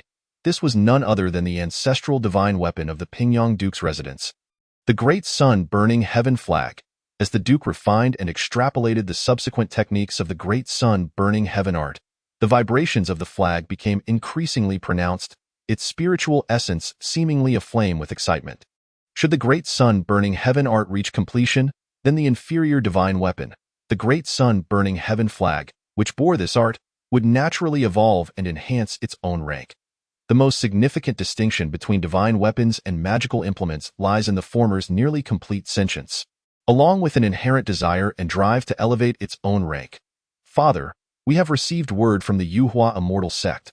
It is said that soon, an elder from the Tiangang realm will arrive, requesting our cooperation in eliminating Yi Wu and seizing the Burial Heaven Sutra.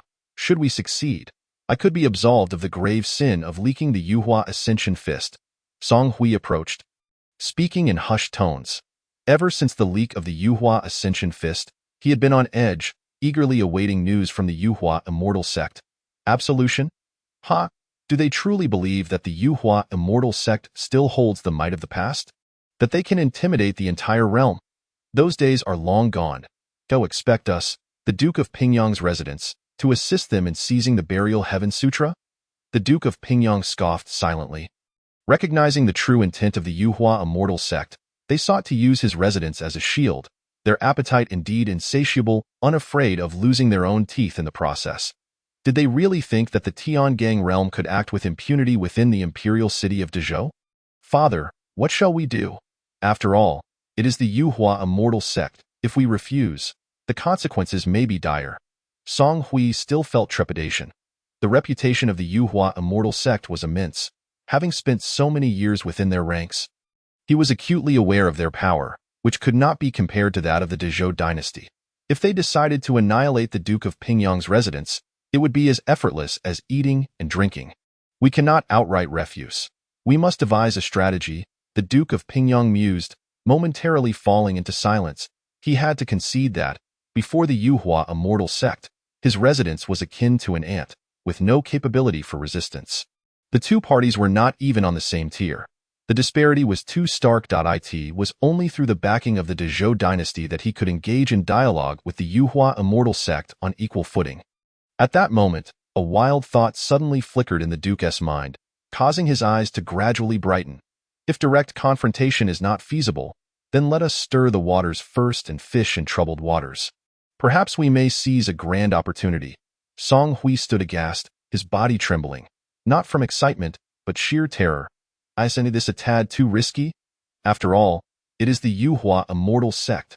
Should we fail, or if we are discovered, there will be no room for redemption. It could cost lives. It was no wonder Song Hui was so terrified.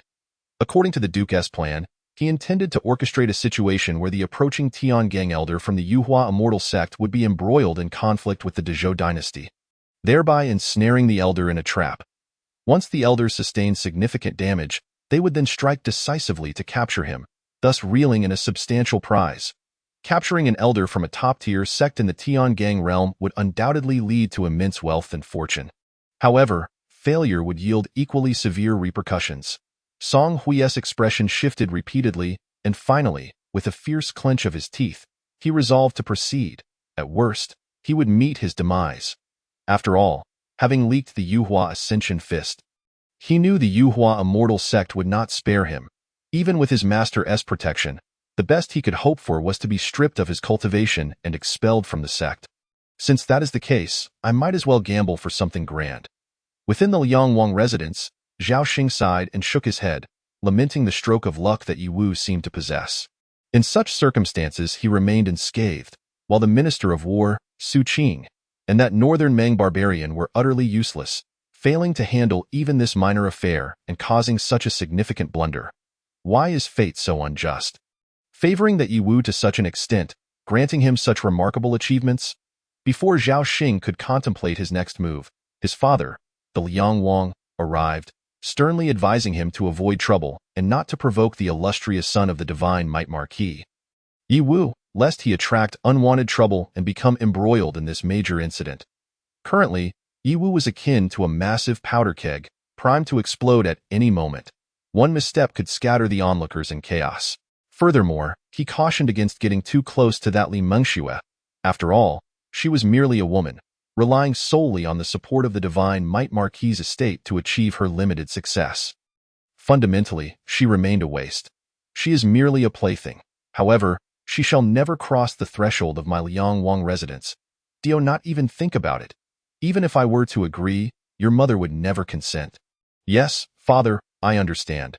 Zhao Xing lowered his head, acknowledging that his interest in Li Mengxue was merely to provoke Yi Wu, given the long-standing enmity between the divine might Marquis' estate and their Liangwang residence.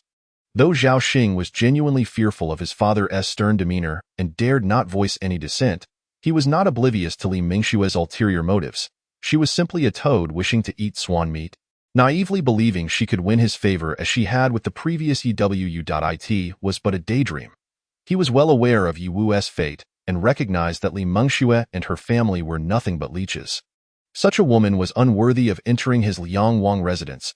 Asked the son of the Liangwang, what woman could he not have? He would never hang himself on a single tree. It was merely a diversion. Once he had his fill, he would kick her aside. Chapter 32. Soul-dispersing powder. Yi Wu's dead end. Just keep this in mind. I shan't say more, and you may handle the rest as you see fit. The Liangwang nodded and departed. Zhao Xing remained silent, but his resentment towards Yi Wu deepened as a result. Though he spoke sweetly before the Liangwang, only he understood the true situation. With Yi Wu, he had lost too much face. Upon returning to his study, the Liangwang found a figure waiting for him. It was Bai Yuan, the one who had assassinated Minister of War Su Qing. Even Su Qing was unaware that Bai Yuan was in the employ of the Liangwang. I beg your pardon, Your Highness, for my incompetence. Upon seeing the Liangwang, Bai Yuan immediately knelt, his forehead striking the ground, quickly leaving traces of blood. Rise. This matter is not entirely your fault. Su Qing was indeed audacious, leaving such a hand in reserve for himself. He was providing himself with an escape route. Were it not for this incident, I might never have discovered that fellow had concealed such a secret beneath my very nose. The Liang Wang sighed deeply, fully aware of Su Qing's motives, purely for self-preservation. However, for him, this was a betrayal that could not be tolerated. Bai Yuan, still kneeling and banging his head, grew increasingly terrified at the Liang Wang's words, his legs trembling to the point he could barely rise. Having served alongside the Liang Wang for so long, Bai Yuan understood the Duke's temperament well. His calm demeanor belied a growing fury. Despite appearing as a benign figure, the Liang Wang was, in truth, a tyrant, terrifying beyond measure. What of his cultivation in the earthly fiend realm? Bai Yuan had witnessed the Liang Wang effortlessly slay a high-level earthly fiend master, reducing him to ashes in an instant. It was utterly terrifying. Could such power truly belong to the earthly fiend realm? Bai Yuan suspected the Liang Wang had long since ascended to the Tiangang realm, and not just any Tiangang realm. A typical Tiangang master could not dispatch top-tier earthly fiend warriors with such ease as slicing through vegetables. Bring someone in. The Liang Wang sat at his grand desk, lightly tapping his fingers on the surface. Suddenly, a figure seemed to materialize from thin air. Ingshi pays respects to the master. The shadow knelt upon the ground. Exuding an overwhelming sense of reverence, Bai Yuan immediately lowered his head even further, not daring to utter a word.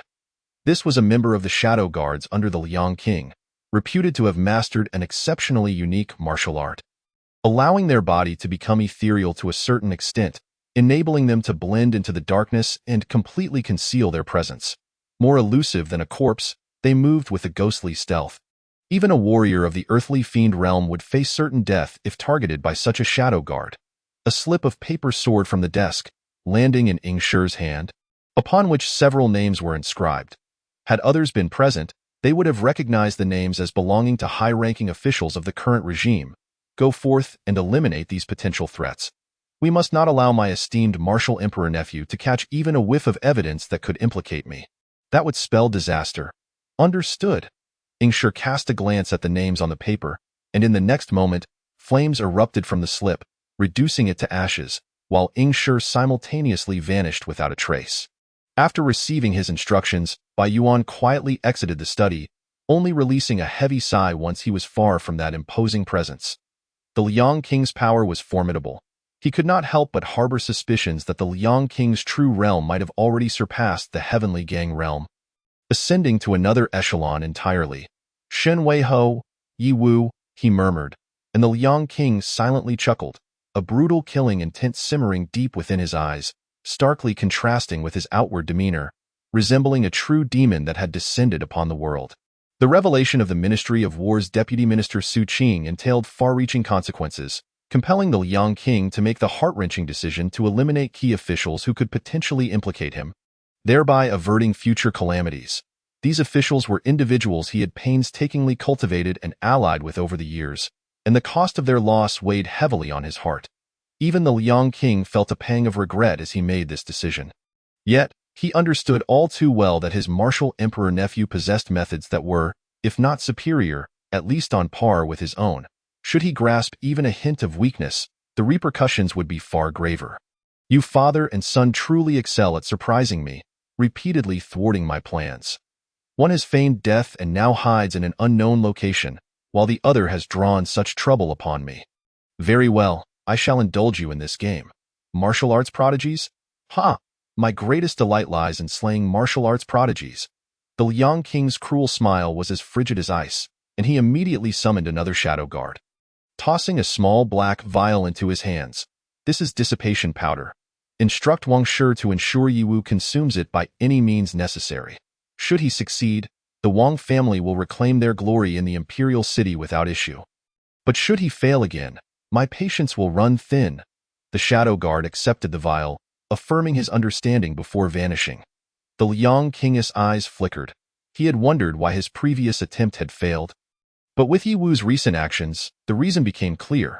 It was due to the inferior quality of the drug he had provided.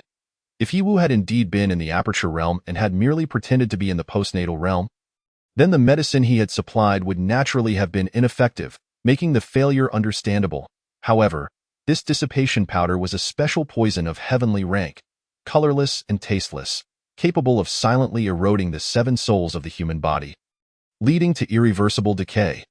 Once Yi Wu ingested it, he had no doubt it would not fail again. Yi Qi, I refuse to believe that you can remain silent once your son has perished. The Sutra of the Buried Heavens, the ancient divine repository, shall all belong to me. The Liang king's ambitions soared high. He not only sought to seize the great Zhou but also aspired to attain a higher realm of martial arts, to become a true martial deity, that eternal supreme being. Wang Shi received yet another command to administer poison, showing no surprise. Holding the black vial, a fierce determination surfaced on his face. Yi Wu, do not blame me. Blame only your father. He has attained the title of Shunwei Ho yet refuses to fully assist my Wang family in restoring our former glory, nor will he impart the secrets of the Sutra of the Buried Heavens. Since you were heartless first, do not fault my Wang family for being devoid of sentiment. Only with your demise can my Wang family hope to return to the imperial city and rise once more. Wang Shi's expression was ruthless. Those who undertake great endeavors cannot afford to be overly sentimental. Profit must come first. Simultaneously, he fixated upon the Sutra of the Buried Heavens, his heart ablaze with desire.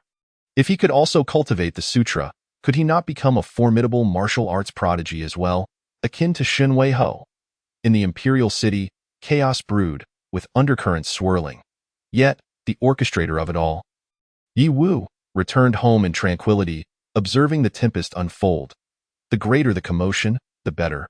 It would serve to rattle the tiger, revealing the hidden serpents lurking in the shadows. Those petty nuisances, though not fatal, were nonetheless irksome when they occasionally stirred trouble. To crush them in one fell swoop would be most gratifying. Moreover, the louder the ruckus, the more likely the shadowy puppeteer would be compelled to reveal themselves, exposing further flaws in their guise. Yi Wu remained exceedingly curious about this supposed mastermind, pondering which prominent figure it could be. He retrieved a true earth pill from his storage bag and handed it to Steward Qin for refinement to enhance his martial cultivation. This pill had been discovered in Su Qing's underground chamber, crafted from exceptionally pure earthly fiend essence combined with a special spiritual herb containing the essence of the earthly fiend path, a top-tier earth rank elixir. Immensely beneficial for warriors of the earthly fiend realm, capable of significantly elevating martial prowess. Steward Qin was electrified. Though a warrior of the earthly fiend realm, he felt increasingly inadequate in light of the recent upheavals. With each encounter, he found himself unable to contribute meaningfully, as his young master attracted attention from either the aperture or earthly fiend realms, or even experts of the heavenly gang realm, placing immense pressure upon him. Had it not been for the presence of the heavenly sword marquis, Yi Wu would have faced countless dangers, leaving Steward Qin filled with self-reproach and an urgent need to bolster his strength. Now that he had the true earth pill, he was determined not to let this opportunity slip by. Meanwhile, Li Mengxue arrived at the Shunwei Ho's residence, instructing the servants to inform Yi Wu promptly. Chapter 33. The Great Sun Burning the Heavens. The Great Sun Glaze. Li Mengxue? What brings her here?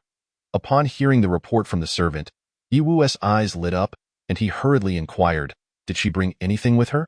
The servant shook his head, indicating he had seen nothing. Yi Wu's brows furrowed. Was she not here to return something? What could her purpose be? He stepped outside and encountered Li Mengxue, who awaited him. Li Mengxue maintained her haughty demeanor. In her eyes, as long as she was willing to accept Yi Wu again, he would undoubtedly come running back to her. She was confident of this.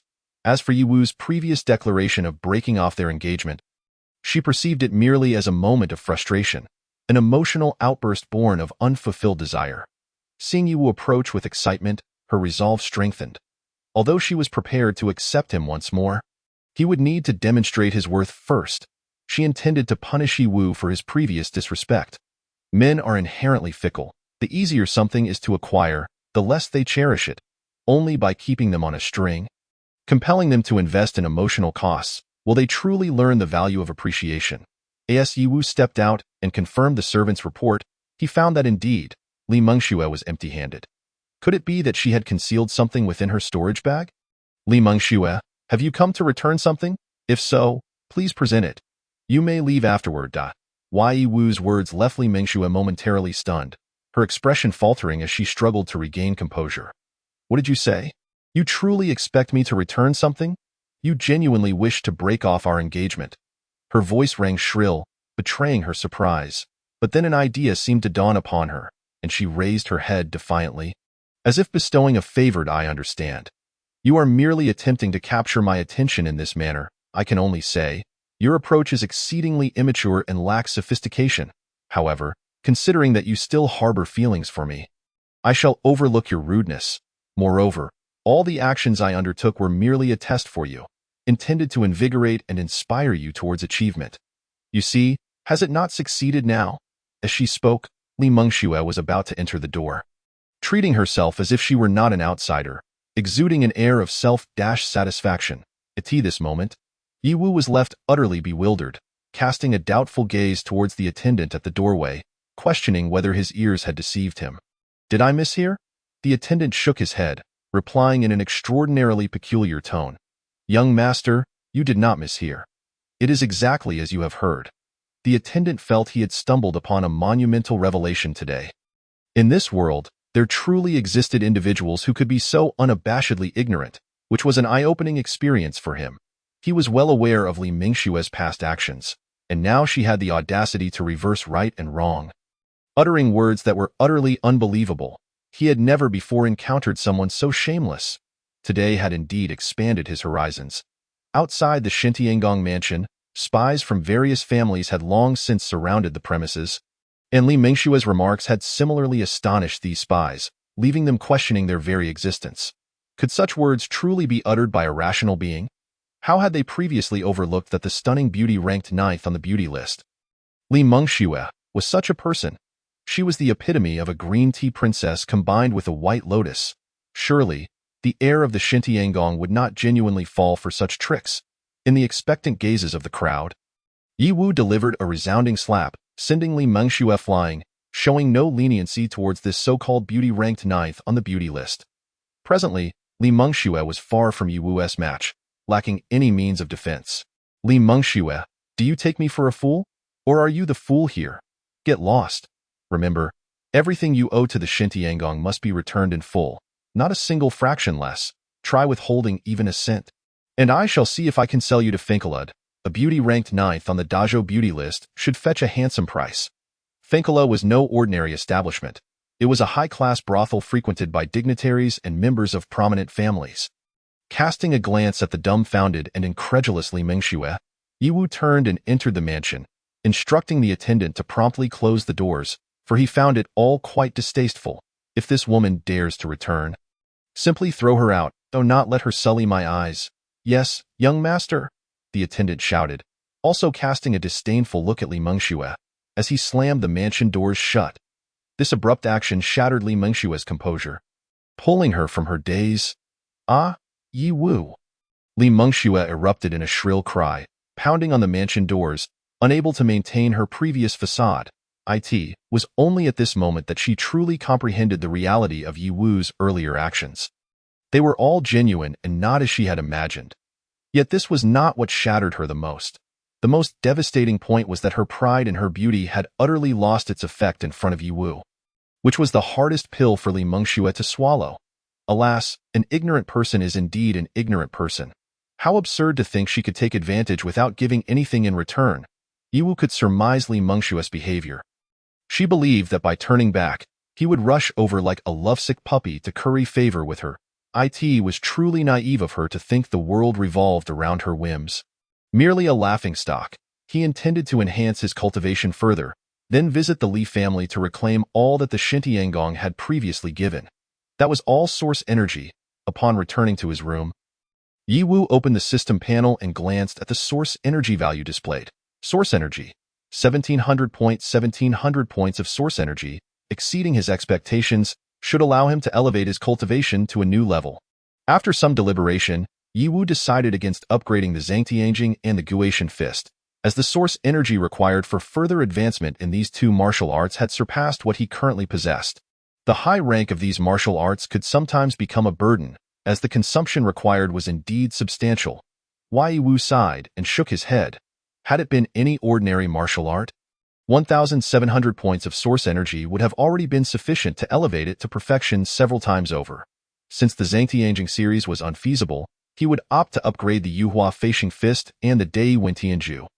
The Yuhua Feixing Fist was of a slightly higher grade, while the Dai Wentianju was incomplete, likely requiring less source energy. Yet, upon reaching completion, its power would be formidable, as it too was a heavenly tier martial art. Any heavenly tier martial art could not possibly be lacking in strength. From the performance of the Pingyang Duke, it was evident that the Dai Wentianju was not as weak as it appeared at first glance. Moreover, Yi Wu had set his sights on the Dai Wentian banner from the Pingyang Duke's estate. The Pingyang Duke coveted the Zhangtianjing of his family, attempting to seize it, but merely extracting the Dai Wentianju was not sufficient. He also desired the Dai Wentian banner. This was truly a case of returning the favor in kind, despite Yi Wu's previous dismissive remarks about the Dai Wentian banner, suggesting a lack of respect. It was indeed a low-grade divine weapon that surpassed mere magical tools, possessing considerable power. The Pingyang Duke's current achievements were not solely due to his father, the Shintiangong, but also significantly attributed to the Dai Wentian banner. Moreover, divine weapons were not as commonplace as cabbages. In comparison to heavenly tier techniques, their numbers were even scarcer. According to his father, the Dai Wentian banner was crafted with the Dai Wentianju as its core. A low-grade divine weapon deeply attuned to the power of the Dai Wentianju, if the two could be harmonized, whether through the Dai Wentianju or the Dai Wentian banner, they could unleash extraordinary and terrifying power. Thus, if he could grasp a deeper essence of the Dai Wentianju than the Pingyang Duke, perhaps he could lure the Dai Wentian banner away from him. For others, such an accomplishment would be impossible. Mastering the Dai Wentianju to surpass the Pingyang Duke would require an extensive amount of time. Even if one could achieve it by then, the Pingyang Duke's cultivation would likely have ascended to another level, making such efforts too late. However, Yi Wu was different. With source energy points and a system that granted him advantages, as long as his source energy value was sufficient, the transition from novice to mastery would be but a fleeting moment. Devoid of any difficulty, should he acquire a divine weapon, even a low-grade one, his combat prowess would ascend by several tiers. At that point, slaying the earthly evil would become an effortless endeavor. Yi Wu's eyes sparkled with fervor as he grew increasingly excited. He was determined to obtain that Dai Wentian banner. Glancing at the system panel, Yi Wu immediately poured all his source energy into the Dai Wentianju. Dai Wentianju, ascend for me, boom. An immensely terrifying and blazing power erupted from Yi Wu's body, beginning as a mere spark, then evolving into a roaring flame, ultimately transforming into a true, blazing sun. A genuine stellar sun quietly gestated within the depths of Yi Wu's being, as if it intended to transmute him into the great sun of the nine heavens. The aura emanating from him underwent a monumental transformation in an instant, as if he had transcended from an ordinary individual to a supreme and noble emperor. The sun, indeed, is the emperor of endless stars. The essence of the Dai Wentianju was founded upon this principle, created and evolved from it, aiming to master the true divine power of the sun. Thus, a strand of solar divine power silently began to sprout from the depths of Yi Wu's body, gathering in his dantian and radiating towards his limbs and bones. During this process, the acupoints within Yi Wu's body were being incessantly struck open. 1, 2, 3, 10, 20, 30. The so-called barriers of the acupoints ceased to exist at this moment, igniting into blazing flames of the sun, as if miniature suns were gestating within the cores of those acupoints, with the Dai Jinwu emerging from them, resonating with the core mysteries of the Dai Wentianju. As the Dai Wentianju continued to evolve, the solar divine power incessantly tempered and burned Yi Wu's sinews, skin, and even his blood and soul, transforming his physical body toward a state of crystalline perfection, greatly enhancing his physical prowess. This was the Dai Yuli battle body. This is a special constitution that harmonizes with the great sun-burning heaven technique, evolved only after cultivating it to an exceptionally profound level and comprehending the true essence of the great sun-burning heaven. This battle physique serves as a foundation, enabling one to unleash the complete power of the great sun-burning heaven technique to the fullest extent. Originally, even if the great sun-burning heaven technique were cultivated to its utmost limit in its incomplete state, it would not be able to evolve into such a complete great sun-glazed battle body, as the core essence of the technique was flawed, lacking the most crucial elements. However, Yi Wu's extraordinary fortune cannot be overlooked. The source power is too mysterious and unfathomable. Using this as a foundation to evolve and cultivate the Great Sun Burning Heaven technique naturally leads to the derivation of the Great Sun Glazed Battle Body, thus filling the gaps in the incomplete aspects of the technique. As the Great Sun Glazed Battle Body continues to evolve, Yiwu can distinctly perceive that his physical form has been enhanced to an astounding level, significantly surpassing his previous capabilities. Not only that, but it seems his bloodline is also undergoing transformation, nurturing a more potent Great Sun spirituality, as if resonating with the sun high above in the heavens. With every gesture, it feels as though he wields immense divine strength, akin to possessing the power of the stars, capable of manifesting the true fire of the sun and conjuring the Great Sun Golden Crow to incinerate the universe, effortlessly obliterating the vast cosmos. This augmentation in combat power has left Yiwu utterly exhilarated. What a delightful surprise this is!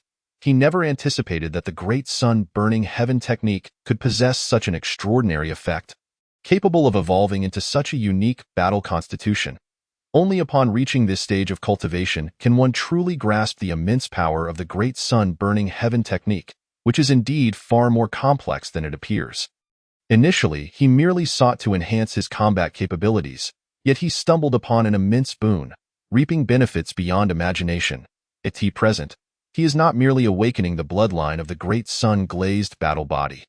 His cultivation has also seen continuous elevation due to the ongoing unblocking of his internal ACU points. This Great Sun Burning Heaven technique truly just a simple celestial grade martial art? A sense of doubt arises within Yiwu, for he has never heard of any celestial grade martial arts that, upon reaching their peak, could evolve into some special constitution. If such an astonishing effect truly exists, the value of celestial grade techniques would be immeasurable. Far beyond the reach of individuals like him, having long been monopolized by the top-tier powers, it is essential to note that special constitutions and bloodlines are not common commodities. They are incredibly rare entities that provide extraordinary augmentation effects to martial cultivation, akin to an alternative golden finger or cheat, which one can encounter but cannot seek out. Moreover, the power exhibited by the Great Sun Glazed Battle Body is frighteningly formidable, seemingly born for combat.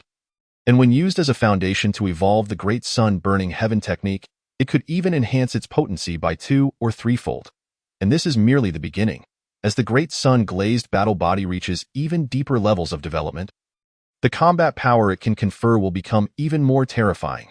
This further substantiates that the Great Sun Burning Heaven technique is exceptional, not merely an ordinary celestial-grade martial art. If celestial-grade martial arts lack such effects, what about those above the celestial grade? Can they transcend the ordinary and, through martial prowess, evolve into various extraordinary special constitutions and bloodlines? Yiwu ponders thoughtfully. It is said that above celestial-grade martial arts lies a more mysterious divine-grade martial art, which transcends the mundane concept and inherently possesses various incredible special powers. If the incomplete Great Sun Burning Heaven technique already qualifies as a celestial-grade martial art, could the complete version be the legendary divine-grade martial art?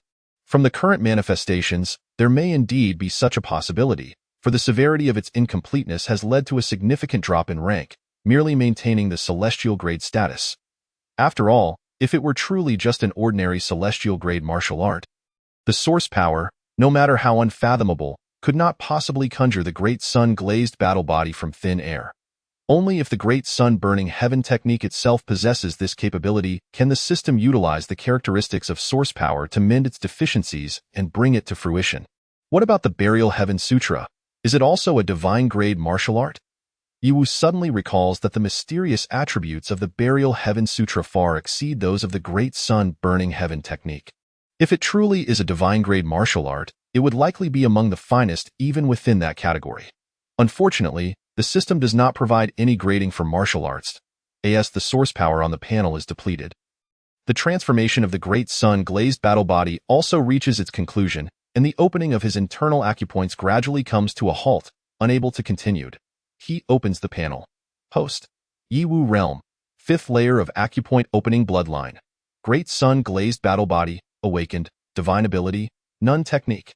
Burial Heaven Sutra, 2nd transformation, martial skills. 5 Thunder Fist. Perfected. Ghost God Fist. Minor accomplishment. Great Sun Burning Heaven technique incomplete. Major accomplishment. Ascending Feather Fist. Beginner. Source power.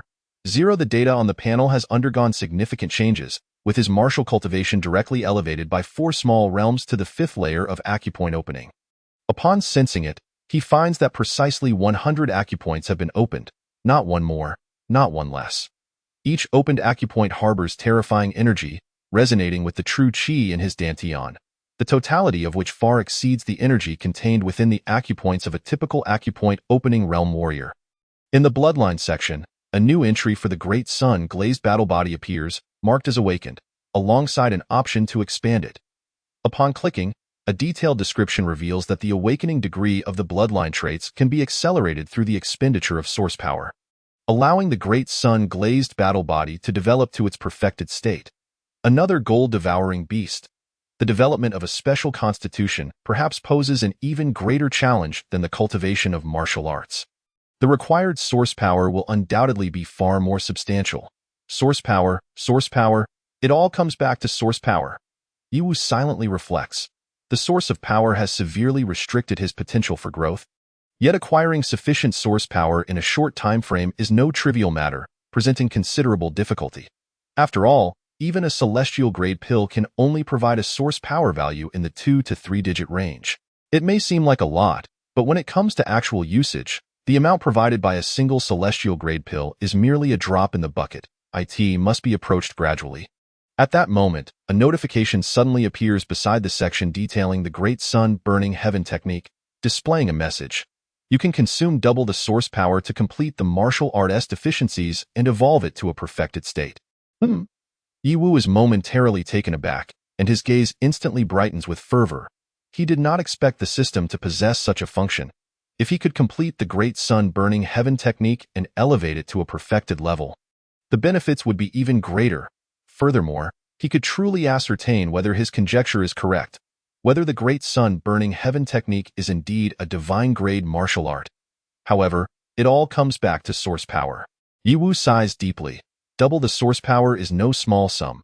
He wonders how many precious materials he would need to gather to obtain it. He must carefully consider how to amass this portion of source power. Wait, could he possibly extract a bit more from Pingyangbo? Yiwu ponders, stroking his chin. He decides to test the waters by subtly informing Pingyangbo that the Great Sun Burning Heaven technique is a divine-grade martial art. Luring him step by step, I refuse to believe that under such immense temptation, Pingyangbo could resist. As the family heirloom martial art of the Pingyangbo estate, he surely knows whether the Great Sun Burning Heaven technique is a divine-grade martial art. If he is unaware, he may still be tempted by this allure. Let us take a shot in the dark. Pingyangbo, it's you. Meanwhile, the events unfolding outside the Shenhui Marquis mansion are quickly spreading. As Li Mengxue finds herself utterly humiliated, locking herself in her room once more, Elishan wears a frown, never expecting Yiwu's attitude to be so resolute. Nor did he anticipate that his daughter, ranked 9th on the Great Zhou's beauty list, would one day lose her charm. This alone indicates that the Shenhui Marquis mansion has firmly decided to annul the engagement, leaving no room for retraction. This also signifies that everything the Li family previously gained from the Shenhui Marquis mansion must indeed be returned. Unfortunately, some of those items have long been consumed and cannot be returned. Even if they were to compensate, they would be unable to repay the value. What to do? Li Shan was in a state of utter anxiety when, suddenly, a figure appeared in the garden, startling him so much that he instinctively recoiled and assumed a defensive posture. "Who are you?" he demanded. "That I am here to assist you," the newcomer replied, introducing himself as Elder Qingyu of the Feathered Ascension sect. This revelation left Li Shan utterly astonished, prompting him to hastily bow in respect. "May I ask why Elder Qingyu has sought me out?" At that moment, Li Shan's mind raced with confusion. His family had no ties to the Feathered Ascension sect, and it was highly unusual for an elder of that sect to approach him unannounced. Elder Qingyu spoke with a calm demeanor. "I am here to help you resolve your predicament. Your family owes a debt to the SHNWI Marquis, and I, representing the Feathered Ascension sect, am willing to assist you in repaying it. Moreover, I can offer your daughter, Li Mengxue, a place among us as an inner disciple." "What?" Li Shan's eyes widened in disbelief, his astonishment rendering him temporarily speechless. It was a windfall from the heavens. While one might consider Li Shan shameless and greedy, he was certainly not foolish. Regaining his composure, Li Shan quickly understood the motive behind Elder Qingyu's proposition. The root of the matter likely lay within the SHWI Marquise. After a brief moment of contemplation, he resolutely inquired, "Elder Qingyu, what do you require of me?" Elder Qingyu laughed heartily. Dealing with an astute individual is indeed refreshing. He handed Li Shan a jade vial, saying, "This vial contains a creation pill. All you need to do is return it to the SHWI Marquise. Beyond that, you will not be burdened with additional tasks. Should any complications arise, they will not implicate you." Li Shan's hand trembled slightly. He refrained from opening the vial, yet he could surmise that this creation pill harbored significant issues, far from the innocuous ones he had consumed years prior. "Rest assured, Elder Qingyu, I will ensure everything is handled properly and will not disappoint you." At this juncture, Li Shan realized he had no power to refuse and could only proceed step by step. Elder Qingyu smiled and presented Li Shan with a storage bag, stating, "The contents within should suffice for you to settle your debt with the SHWI Marquise. I hope you will not let me down." As soon as his words fell, Elder Qingyu vanished from sight with astonishing speed, causing Li Shan's heart to race with a profound sense of awe. This Elder Qingyu was truly a master of the Tianshan realm. The astonishment Li Shan experienced was profound. However, Elder Qingyu did not leave immediately, but instead concealed himself, observing Li Shan's subsequent actions before nodding in satisfaction. It was apparent that one who recognizes the situation is indeed a wise man. Elder Qingyu then made his way toward the Pingyang Duke's residence, his expression growing ever more tranquil as he drew closer, ultimately settling into a demeanor of cold indifference as he silently entered the estate. Meanwhile, Steward Qin, after consuming the earthly calamity pill and undergoing a period of refinement, felt a remarkable shift in his cultivation. As a premier earthly-grade elixir, the potency of the earthly calamity pill was indisputable. Yielding excellent results, he had reached the 7th level of the earthly calamity realm. This advancement placed him near the pinnacle of that realm. The surge in his cultivation brought Steward Qin immense excitement as he realized the significant boost in combat prowess it conferred. No longer would he be rendered powerless against assassins. He was determined to take their heads one by one. Steward Qin emerged from his seclusion, eager to share the good news with his young master. Yet, upon laying eyes on him, his expression shifted, revealing an astonished disbelief.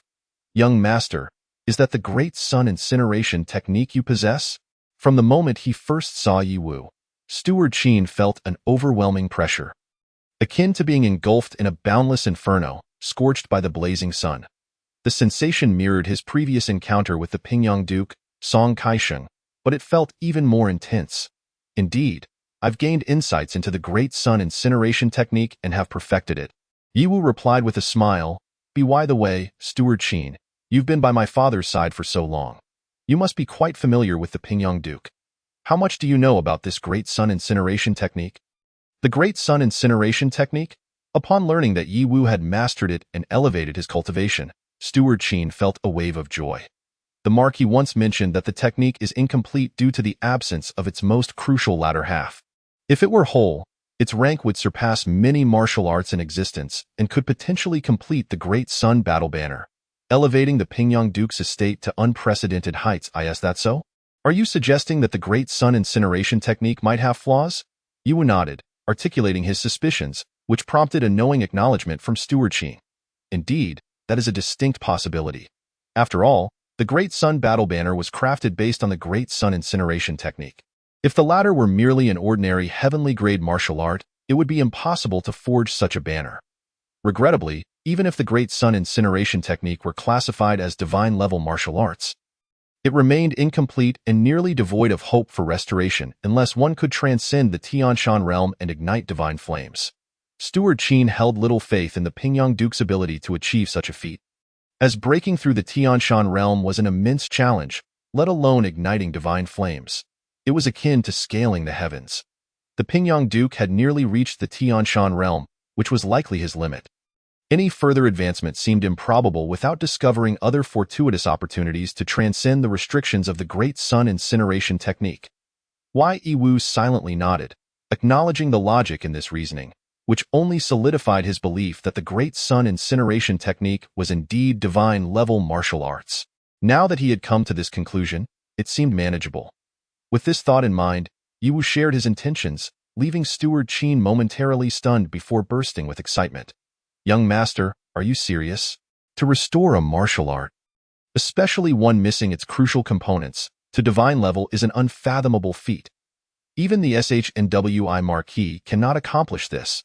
Divine level martial arts, by their very nature, pertain to the powers of the divine, far beyond the grasp of ordinary martial artists. Yi Wu, however, did not disclose the secret of the system. Instead, he recounted the tale of the great sun-glazed battle body, demonstrating it as a means to provide a plausible justification for restoring the great sun incineration technique. As the great sun-glazed battle body erupted forth, it resembled a true golden sun descending upon the mortal realm. Steward Qin was once again left in awe, momentarily speechless by the overwhelming revelation. The great sun-glazed battle body possesses such terrifying attributes. I had encountered references to it in ancient texts. If this great sun-glazed battle body is cultivated to its utmost perfection, it could embody the fundamental characteristics of the sun and wield a fraction of its dominion. At that point, one would indeed be invincible in the world. No wonder young master harbored such doubts. He had indeed acquired an astonishing fortuity, capable of manifesting such a formidable special physique. With the great sun-glazed battle body, the young master's future was bound to be radiant. However, the Pingyang Duke, Song Kaisheng, had concealed this secret exceedingly well, managing to keep it hidden for so long that it seemed he had not cultivated the great sun-glazed battle body. Otherwise, he would have ascended to the rank of Pingyang Marquis. Yet, having reached the Tianshan realm, he had likely grasped a portion of the great sun-glazed battle body's essence. Thus, it became evident that the original rank of the great sun incineration technique was indeed divine-level martial arts. Should the great sun incineration technique be fully restored and evolved into authentic divine-level martial arts, the Pingyang Duke would likely go to great lengths to possess it, no matter the cost. However, should he truly master divine-level martial arts, it would not bode well for them, at that time. The opposing party would be able to grasp the formidable day-burning battle flag to an even greater extent, thereby unleashing its overwhelming power. The difficulty of seizing it would likely increase significantly. Given the ambition of Lord Pingyang, he would probably take further steps, preemptively striking against us to ruthlessly acquire the young master's Burial Heaven Sutra. Regarding Yi Wu's plan, Steward Qin did not voice any objections, yet he harbored considerable concerns. Lord Pingyang was no benevolent figure. Should the opportunity arise, he would undoubtedly act without regard for any semblance of mercy. Launching a thunderous assault. The last incident had thoroughly revealed Lord Pingyang's true nature to Steward Qin. He was nothing more than a shameless, treacherous wolf. Rest assured, Steward Qin, since I dare to proceed with this plan, I will certainly take precautions to prevent any backlash from Lord Pingyang. Yi Wu smiled at worst. I shall leave a hidden trap within the completed day-burning technique. Should Lord Pingyang dare to act against me, he shall not blame me for my ruthlessness. Moreover, since it is a divine-level martial art, it is not stated that it can only be sold to Lord Pingyang alone. There will undoubtedly be others interested in divine-level martial arts, and they would not hesitate to invest heavily for the chance to earn back multiples of their expenditure. It is akin to possessing a golden goose that lays golden eggs. Therefore, this information must be relayed to Lord Pingyang through you. Steward Qin, to prepare the ground. Upon seeing that Yi Wu had made up his mind, Steward Qin ceased his further remarks and nodded. Leave it to me. I will ensure that everything is handled meticulously, without delaying the young master's significant matters. With that, Lord Pingyang turned and departed, leaving the residence of the Marquis of Divine Might without a sound. Shortly thereafter, a servant knocked on Yi Wu's door, bearing food. Upon receiving Yi Wu's consent, the servant entered with the meal. Ever since Yi Wu had forcefully reversed the situation within the Marquis of Divine Might's residence, life there had naturally returned to its previous standard. The food Yi Wu consumed was nothing short of nourishing, often consisting of medicinal dishes that had a potent restorative effect on flesh and bones, significantly aiding in martial arts cultivation.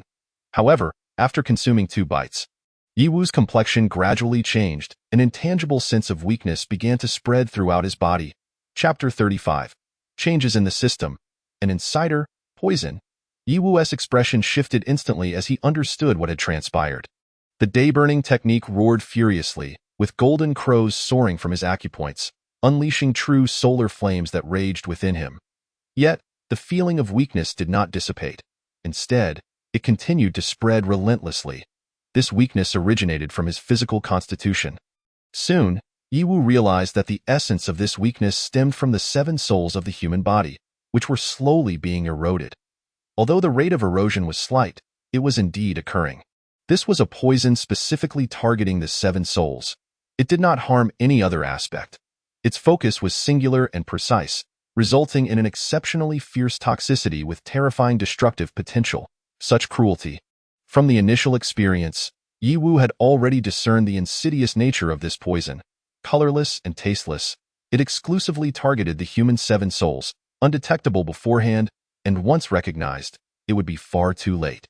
Just as Yiwu found himself helplessly witnessing his 7 souls gradually eroding away, his physical form silently weakening without any means of resistance. Undoubtedly, this was the handiwork of the greatest mastermind behind the previous attack on his predecessor. Yiwu had never anticipated that after such a long wait, the method would be so rudimentary, simply blending the poison into his food. The first time he fell victim could be excused, but now, even with his guard up, he had been ensnared again, indicating that the poisoner remained within the Marquis's residence, having not departed. Who could it be? Given his current cultivation level and the strength of his constitution, to be ensnared in such a manner meant that the quality of this poison must be at least top-tier earth grade, if not heavenly grade. What an extravagant expenditure! What sort of enmity must one harbor to repeatedly incur such a high cost in an attempt to take his life? If it were merely for the sake of the Burial Heaven Sutra, it should not be this way. There had to be reasons unknown to him. The system interface trembled. The century-old blood pattern beef could extract 0.1 source power, while the heavenly grade soul dispersing powder could extract 111 points of source power. Soul dispersing powder. Upon hearing this name and recalling his previous ordeal, Yiwu instantly grasped its purpose. Indeed, it was a heavenly grade poison. Moreover, it could extract over 100 points of source power, making it likely the pinnacle of its category. Yiwu's eyes gleamed. Such a poison, if evaluated purely in terms of worth, would surpass those heavenly grade elixirs and even high-grade magical artifacts in rarity and value. In terms of value, it was certainly more expensive, equivalent to 1.5, or even 2 heavenly grade elixirs. After all, while many substances could threaten a person's life, achieving the quality of heavenly grade poison was no simple feat. It required even greater effort and materials than crafting ordinary elixirs. To expend such a substantial value solely to poison him. What could the mastermind be after? Yiwu pondered, struggling to understand the motives behind such actions, unless it stemmed from a deep-seated vendetta. If it were merely for the Burial Heaven Sutra, the approach would not be so extreme. There must be an unknown reason at play. The system panel trembled again, converting the blood pattern beef and soul dispersing powder into source power.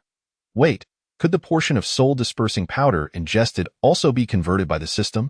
Yiwu suddenly had an idea and took immediate action, resulting in the system extracting 1 point of source power from the soul dispersing powder within him. This discovery caused Yiwu's eyes to shine with brilliance. The system had indeed not disappointed him. If he were to refine it himself, removing that mass of soul-dispersing powder from his dantian would have been a challenging task requiring significant effort. Now, all that was unnecessary. After conducting a series of experiments, Yiwu confirmed that ingested substances could indeed be extracted for their source power by the system panel, provided they had not been digested or refined. Thus, in the future, he could disregard any poison. As long as it did not kill him instantly, even divine-level poison could have its source power extracted by the system. Through the observations made over time, Yiwu realized that source power was the fundamental essence of all things. Once the source power was extracted, the substance would turn to ash, rendering all previous effects null and void. This was precisely what Yiwu valued. In a sense, he could leverage this to achieve an undefeated position from the outset. Thus, in a certain sense, this misfortune became a blessing in disguise, allowing him to harvest a wave of source power. Next, Yiwu's gaze turned icy. He was determined to uncover the identity of the poisoner lurking in the shadows. After enduring the tumultuous events that had previously unfolded, the had long since tightened its management under Qin Bo's supervision. Anyone even slightly problematic was swiftly expelled, leaving only those who were held in high esteem and trust. However, It was utterly confounding that a similar issue had arisen once more. This signified something of great concern. And Yi Wu was acutely aware of it. There was a traitor within. Furthermore, this betrayer was likely one of their own, having concealed their true nature until now without being detected. As this realization sank in, an icy chill gripped Yi Wu's heart, and the murderous intent within him grew increasingly palpable. Ever since a meal laced with poison had been brought into his room by a servant, Wang Shi had been silently monitoring the situation. On the surface, he appeared calm, but internally, he was rife with anxiety, fervently praying for the poison to take effect. If it succeeded, he would face no repercussions, and everything he desired would be within his grasp. Yet, if discovered, not only would his efforts be in vain, but his very life could also be forfeit. The circumstances were no longer what they once were. Yi Wu's series of actions had not only left Wang Shi profoundly shocked but had also instilled in him a tremendous pressure, leaving him devoid of any certainty. The energy of the burial heaven surged within him, and his perceptive abilities expanded wildly, enveloping the entire. Since mastering the great sun-burning heaven technique, Yi Wu's mental prowess had undergone a transformative evolution under the extreme refinement of the great sun's divine power. With his sensory range exponentially increasing, now, enveloping the entire Shenawai in his mental perception posed no challenge. Utilizing this psychic awareness, he could discern the emotional fluctuations of every individual within the estate. Any subtle deviation in their emotional state would be captured by him, allowing him to identify the perpetrator. In the next moment, Yi Wu seemed to sense something amiss. His previously tranquil mental state suddenly erupted in tumultuous waves, and an expression of incredulous bewilderment flickered in his eyes. How could the traitor be him? Chapter 36. The matter of Yi Wu's marriage into the family, with his mental perception encompassing the entirety of the Shenawai. Any emotional disturbance would be as evident to Yi Wu as the rustling of leaves in the wind. The number of individuals within the was already limited, making it even easier for him to hone in on their mental fluctuations. Yi Wu first detected the emotional waves emanating from his cousin, Wang Shi. Though he wore a mask of indifference, internally, his mental turbulence was incredibly intense. Yi Wu captured a thought that revealed crucial information, causing him to be utterly astounded. The traitor was none other than Wang Shi. Initially, Yi Wu suspected a misinterpretation of his mental perception and immediately concentrated all his psychic energy on Wang Shi. Given the evident disparity in their cultivation levels, Wang Shi was oblivious to Yi Wu's mental probing. Meanwhile, he continued to silently hope for Yi Wu to succumb to the poison, while simultaneously contemplating the rise of the Wang family. All of this was meticulously captured by Yi Wu, filling him with profound disbelief. It was essential to note that during the turmoil within the assistance from his maternal family's Wang clan had been invaluable. His cousin Wang Shi had come to aid him without fear of risk, which had deeply touched him. Yet now, Yi Wu maintained his composure, continuing to utilize his psychic ability to track Wang Shi's thoughts. He confirmed that his earlier intuition had been correct. The demise of his predecessor was indeed orchestrated by Wang Shi's treachery. Gradually, Yi Wu began to understand Wang Shi's motivations. His actions were driven solely by the desire for the Wang family's resurgence. Moreover, the Wang clan was fully aware of this scheme and vehemently supported it, with no dissenters among them. Wang Shi even planned to eliminate him and subsequently seize the burial heaven scripture from his family, thereby usurping control over the Shenawai and leveraging its power to restore the Wang family's position in the imperial city to its former glory. Yi Wu knew some history regarding his maternal family. The Wang clan had once been a prestigious lineage during the previous dynasty, a true noble family. Unfortunately, they had chosen the wrong side during the upheaval of dynasties, resulting in their decline. Subsequently, they had allied themselves with the Shenawai, which had indeed borne fruit, gradually restoring their vitality. However, the Shenawai had perished on the battlefield of the northern Manged. A wave of unspoken bitterness washed over Yi Wu, rendering him momentarily speechless, as his mind was flooded with conflicting emotions. He had contemplated numerous possibilities, but the current revelation was one he had never anticipated. The greatest traitors were indeed his maternal grandfather's family. Yi Wu continued to observe, striving to glean the identity of the true mastermind behind Wang Shi's actions. Merely relying on Wang Shi or the waning Wang clan would not suffice to obtain the rare and lethal. Unfortunately, amidst the tumult of thoughts, he found no relevant information. He merely discerned that the unseen puppeteer had promised the Wang clan that upon success, they would be assisted in reclaiming their former prominence in the imperial city. What a grand illusion! Yiwu scoffed silently, feeling an even deeper sense of desolation. If memory served, the Wang clan's former glory was only slightly inferior to that of the Shenawai at its zenith. Achieving such a revival would require the intervention of someone deeply entrenched in the inner palace. Otherwise, no one would possess the necessary authority. If a person could accomplish this, they would be perilously close to claiming the imperial throne themselves. However, not only within the imperial city but even throughout the entire realm, no one could achieve such a feat in a world dominated by extraordinary martial prowess. The emperor wielded not only absolute imperial authority but also unmatched martial strength. Yiwu was aware that the current martial emperor had seemingly broken the even before ascending the throne, and his current level of power was known only to him. Was the martial emperor pulling the strings from behind the scenes? Yiwu shook his head, dismissing this possibility outright. The nearly omnipotent martial emperor had no reason to engage in such thankless endeavors.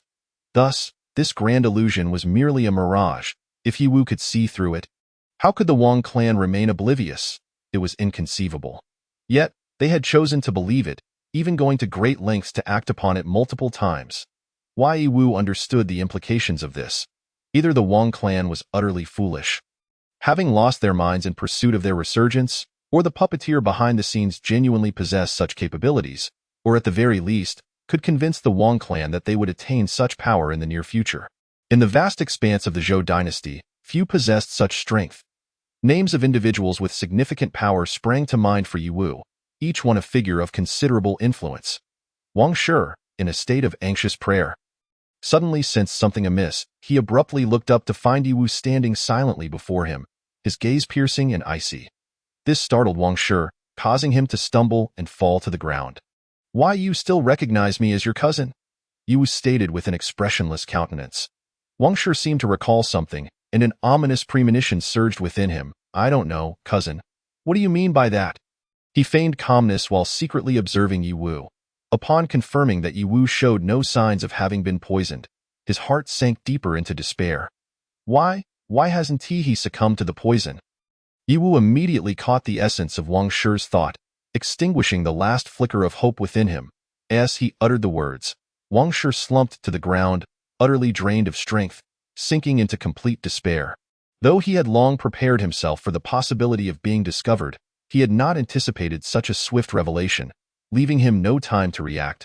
Speak. Who orchestrated this? Yiwu's gaze remained fixed on Wang Shi, his mental energy firmly locking onto him, capturing the fluctuations of Wang Shi's thoughts. Wang Shi remained silent, refusing to acknowledge the truth, let alone disclose the identity of the true mastermind. Yet, amidst the tumult of his emotions, Yiwu managed to capture a key phrase, Liang Wang.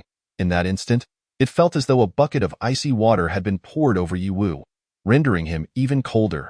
Indeed, it was he. Liang Wang had been on Yiwu's list of suspicions all along. If the puppet master is Liang Wang, then the series of actions taken by the Wang family becomes comprehensible. Indeed, Liang Wang possesses the capability to assist the Wang family in achieving their ambitions. However, even Liang Wang would have to pay a tremendous price to reach this point. It is not something that can be accomplished with mere words. Yet, would Liang Wang be willing to make such sacrifices for the Wang family? Unless, of course, he has other means at his disposal to accomplish all of this. With a cold gaze, Yiwu coldly uttered the name Liang Wang, instantly causing Wang Shi's pupils to constrict. How do you know? The moment those words escaped Wang Shi's lips, he realized he had made a grave mistake, but he could only resign himself to his fate. Even if you have uncovered the truth, so what? Do you dare to kill me? I am your mother's only nephew. You wouldn't want her to rest uneasily in the underworld, would you? If you were to act on such thoughts, that would be the height of filial piety. Wang Shi sneered, his initial panic dissipating as he grew more brazen with each word. If you let me go now, we can pretend nothing has happened. It would be beneficial for both of us. After all, you are not poisoned and have suffered no harm. There is no need to cling to this issue, as it brings no advantage to you either. To be honest, even if you display unparalleled talent now, the decline of the Shenwei Marquisate is already a foregone conclusion. Incomparable to the Liang Wang's residence, in my opinion, you would be better off allying with Liang Wang. offering the Zhang Tianjing and perhaps gaining substantial benefits from him. Moreover, our families are already connected by blood. There is no need for us to fight to the death. We are family, and what deep-seated enmity could possibly remain? If you were to marry into the Wang family and take a Wang woman as your wife, we would truly become one family. By passing on the Zhang Tianjing, our Wang family would surely rise again. And your Yi family would also reap enormous rewards. Wouldn't that be a win-win situation? Wang Shi's enthusiasm grew as he spoke, his eyes shining with fervor. If this idea were to come to fruition, the Wang family could indeed soar to new heights, surpassing their former glory and reaching an entirely new level. How brazenly shameless! Yu shook his head, laughing in anger. He had never encountered someone so audacious, rivaling that of the infamous Song Kaixing of Pingyang. Wang Shi was taken aback, a wave of weakness washing over him, as disbelief etched itself on his face. You have actually crippled my martial prowess.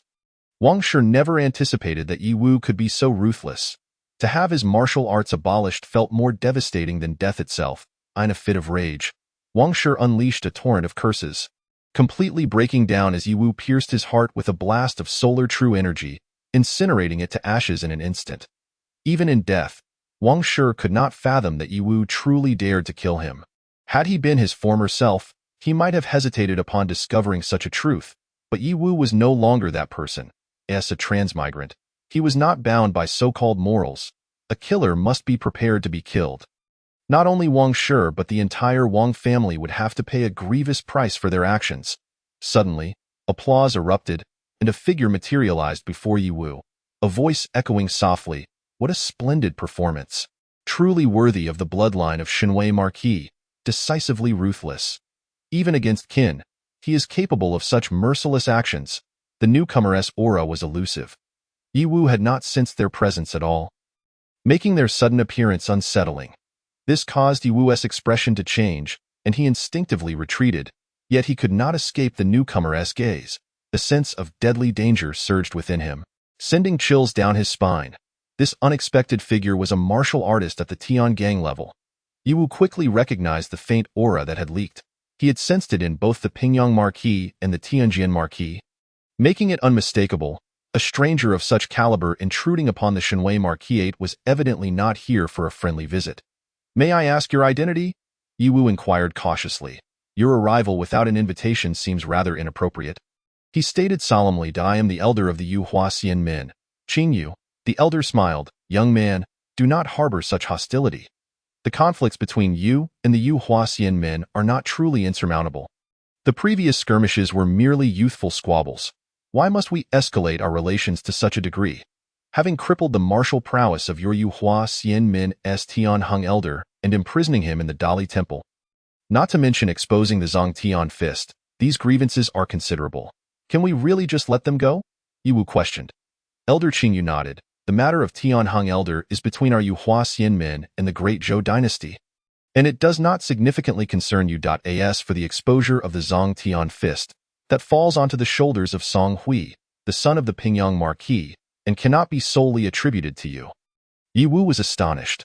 This response was entirely unexpected, as Qingyu had turned the tables and absolved him of all blame, appearing far more accommodating than the rumors suggested.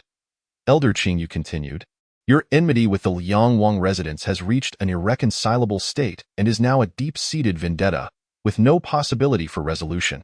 Although you have managed to avoid retaliation this time, the next strike will undoubtedly be more ferocious. The Liangwang residents, once fully unleashed, is not something the Shenwei Marquis can withstand. If you are willing to join our Yu Huaxian men, I can personally guarantee you a position as a true disciple under our protection. Henceforth, all grievances between you and the Liangwang residents will be shielded by the Yu Huaxian men, sparing you any concern." Yi Wu felt a stirring within. Having roughly guessed the intent behind Elder Qingyu's visit, he promptly inquired, "I cannot believe that such good fortune could simply fall from the sky. If the Yu Huaxian men are willing to offer me so much, what price must I pay? You do not wish for me to hand over the Zhang Tianjing, do you?" Elder Qingyu smiled and nodded, confirming, "If you are willing to surrender the Zhang Tianjing, our Yu Huaxian men will not only take on all your grievances, but will also dedicate ample resources to nurture you." All martial arts within the Yu Hua Xian Min will be unconditionally open to you, with no hidden agendas die in the future, as long as you can succeed among the many true disciples. You may even become the master of our Yu Hua Xian Min, with no one to obstruct your ascent. Indeed, their interest lay with the Zhang Tianjing, and Yi Wu was not surprised by this revelation. It further solidified his understanding of the Zhang Tianjing's immense value, far surpassing his previous assumptions. Yi Wu pondered thoughtfully, beginning to inquire about the Zhang Tianjing. While he knew it was precious, he remained unclear about the deeper implications surrounding it. His father, Yi Qi, had not elaborated much on this topic, likely due to his past performance as a martial arts failure. In a world where extraordinary martial prowess prevailed, knowledge could sometimes bring great risks. The more one knew, the greater the potential danger. The Zhang Tianjing, Elder Qing Yu's eyes gleamed with yearning, is a legendary martial art said to be linked to an ancient divine burial site, where the graves of primordial deities lie. The Zhang Tianjing serves as a key. Only those who have cultivated it may gain the opportunity to enter that ancient divine repository and claim its treasures. Of course, this is merely a legend. Your father, Yi Qi, has mastered the Zhang Tianjing to a profound extent, yet he has not reached that so-called ancient divine repository. Otherwise, he would not have perished on the battlefield of Beimang. Nonetheless, the power of the Zhang Tianjing is undeniable. Even among numerous external sects, it can still rank among the elite. Elder Qingyu did not intentionally belittle the Zhang Tianjing, for he was acutely aware that as more individuals coveted this scripture, its true value would inevitably come to light. To disparage, it would only serve to reveal his own petty nature. Although Elder Qingyu spoke with heartfelt sincerity and displayed remarkable generosity, even offering that the Yu Hua Immortal Sect would accept any of his proposed conditions, provided they did not exceed certain specifications, Yi Wu still shook his head in refusal. Despite Elder Qingyu's seemingly agreeable words, the reality of the situation was not lost on him. The favorable conditions were merely a ruse to deceive him. The ultimate aim was solely to possess the Zhang Tianjing. Once it was in their grasp, the Yu Hua Immortal Sect could easily retract their promises. Even if they had signed a heavenly Dao contract and sworn oaths, such measures would be rendered meaningless to At that moment. He would undoubtedly find himself nothing more than a fish on the chopping block, subject to their whims. This realization caused Elder Qingyu's expression to darken, his earlier calmness vanishing, replaced by a terrifying aura of murderous intent that enveloped Yi Wu. Was Elder Qingyu now enraged, prepared to resort to force after failing to deceive him? Yi Wu's lips curled into a semblance of a smile as the Zhang Tianjing activated in an instant, its black energy surging forth, extinguishing all traces of murderous intent without leaving any psychological oppression in its wake. Refusing a toast only to be forced to drink a punishment, Elder Qingyu snorted coldly. Without uttering another word, he lunged at Yi Wu, intent on capturing him by force. Yet in the next moment, his expression shifted as he was compelled to abandon his pursuit, one hand instinctively reaching out to intercept the rapidly approaching sword energy of the breaking sky sword. Ha! Your Yu Hua Immortal Sect truly has a thick skin. After losing one earthly fiend realm expert, another Heavenly Gang's realm fighter has emerged. Do you think there are no capable individuals in the great Zhou dynasty? The Sword Master of Heaven had arrived, unleashing the breaking sky sword, which radiated an endless brilliance, its terrifying light seemingly capable of cleaving through the very fabric of reality. Yi Wu had retreated to a safe distance, his sudden defiance stemming from the knowledge of a martial arts powerhouse's arrival, having discreetly informed the Sword Master of Heaven to prevent any breach of martial ethics. He dared not underestimate a powerful Heavenly Gang's realm warrior. A single misstep could cost him his life. After all, the Heavenly Gang's realm was 2 major levels above him, a force he could hardly contend with, even with the Zhang Tianjing's extraordinary power. Elder Qingyu found himself continually retreating, forced to parry the breaking sky sword's energy, unable to unleash his full strength. Within the imperial city of the Great Zhou, should he dare to unleash his Heavenly Gang's realm prowess recklessly, he could forget about returning alive to the Yu Hua Immortal Sect. As the heart of the Great Zhou, this imperial city concealed far more formidable forces than it appeared. Even if the Yu Hua Immortal Sect sought revenge later, it would be of no consequence if he were already dead. Elder Qingyu was filled with trepidation, while the Sword Master of Heaven showed no such restraint, attacking with unrelenting fervor. mastering the breaking sky sword technique to its utmost, as if fighting for his very life. This disparity led to Elder Qingyu, despite his superior cultivation, being steadily pushed back by the relentless onslaught of the Sword Master of Heaven, rendering him wholly incapable of countering effectively. The elder seethed with rage, his anger swelling to the brink, desperate to unleash his full might and slay the Sword Master of Heaven on the spot. However, in the next heartbeat, he sensed an overwhelming danger. A faint yet discernible intent locking onto him from afar. The message was clear. Should he disregard the rules, his life would be forfeit. This realization doused his fury with a cold wave of despair. Leaving him exceedingly frustrated, a glance at Yi Wu, who was merely observing the spectacle, intensified Elder Qingyu's discontent. He had initially believed his mission to be nearly foolproof. After a series of threats and intimidation, he would secure the Zhang Tianjing. Yet, the outcome had turned out so differently. He could sense several powerful presences approaching him, undoubtedly all Heavenly Gang's realm warriors of the Great Zhou dynasty. If he were cornered, he would likely be forced to spit blood today. Had he known better, he would have approached stealthily, without uttering a single word, and simply apprehended Yi Wu. Regret came too late. With this thought, Elder Qingyu ceased his deliberations, suddenly unleashing a surge of greater power, sending the Sword Master of Heaven flying, his form transforming into a streak of light as he swiftly exited the residence of the Marquis of Divine Might. Vanishing into the horizon, the Sword Master of Heaven shook his head in disappointment, refraining from pursuing further. He understood the reason he could dominate Elder Qingyu, whose cultivation was ostensibly higher. Once outside the imperial city, the elder would shed all caution and might turn the tables on him. That fellow didn't harm you, did he? The Sword Master of Heaven thoroughly inspected Yi Wu, and upon confirming his safety, he exhaled in relief. Upon learning Elder Qingyu's intentions, he spat vehemently, truly shameless. I have never encountered such brazen dishonor, attempting to deceive the innocent. The Sword Master of Heaven continued to scoff, lamenting that Elder Qingyu was absent. Otherwise, he would have undoubtedly charged in to confront him, seeking to inflict several wounds. Thankfully, Yi Wu had not been fooled. Despite their seemingly pleasant words, they were merely putting on an act. Once their objectives were achieved, even if they could not openly betray him due to various reasons, there were still numerous methods to evade fulfilling their commitments. Should Yi Wu perish outside or fall victim to an accident during his training, they would have no obligation to honor their contract. Yi Wu listened, dumbfounded. Although he had long prepared himself for such treachery, hearing it articulated by the Sword Master of Heaven filled him with dread. Had he been swayed by their words, he might have found himself metaphorically stabbed with 108 daggers, succumbing to a tragic demise. This martial world was indeed dark and perilous. A single misstep could easily cost him his life. Soon, the Minister of Justice arrived, his expression reflecting the complexity of his feelings.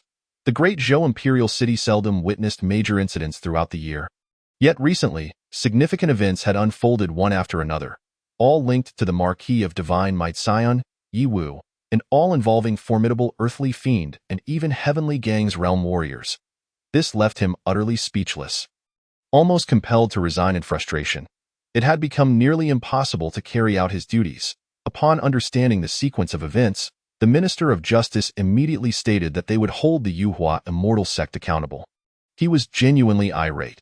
The recent actions of the Yuhua Immortal Sect had severely crossed the bottom line of the Great Zhou dynasty, showing utter disregard for their authority, which was completely intolerable.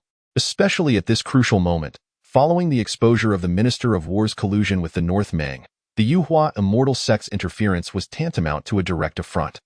Even if they could endure, the martial emperor within the palace would not be able to turn a blind eye.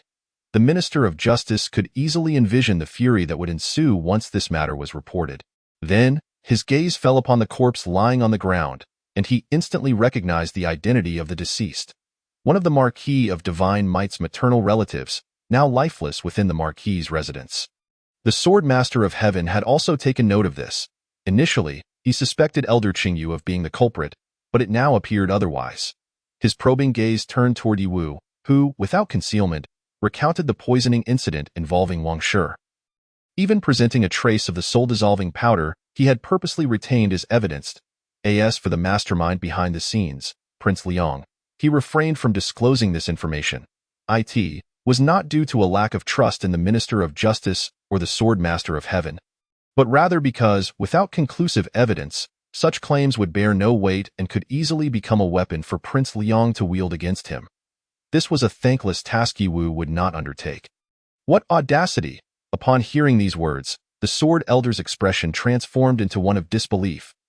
He had heard from Steward Qin about how the Wang family had risked much to assist them during the troubled times of the Divine Might Marquiate. Yet now it appeared they harbored malicious intents, not only seeking to seize the burial heaven scripture, but also plotting to eliminate the sole heir of the Divine Might Marquiate, thereby usurping their position and consuming their estate. Instantly, the Sword Elder was engulfed in a chilling aura of murderous intent, unable to suppress the surge of rage within him. Such treachery was far more despicable than mere hostility towards the Divine Might Marquiate. The Minister of Justice was equally stunned by this revelation, rendered speechless, especially upon witnessing the fragment of soul powder displayed by Yiwu. How could it come to this, while others harbored intentions against the Divine Might Marquiate? Aiming for the death of its young scion, they at least had some semblance of justification.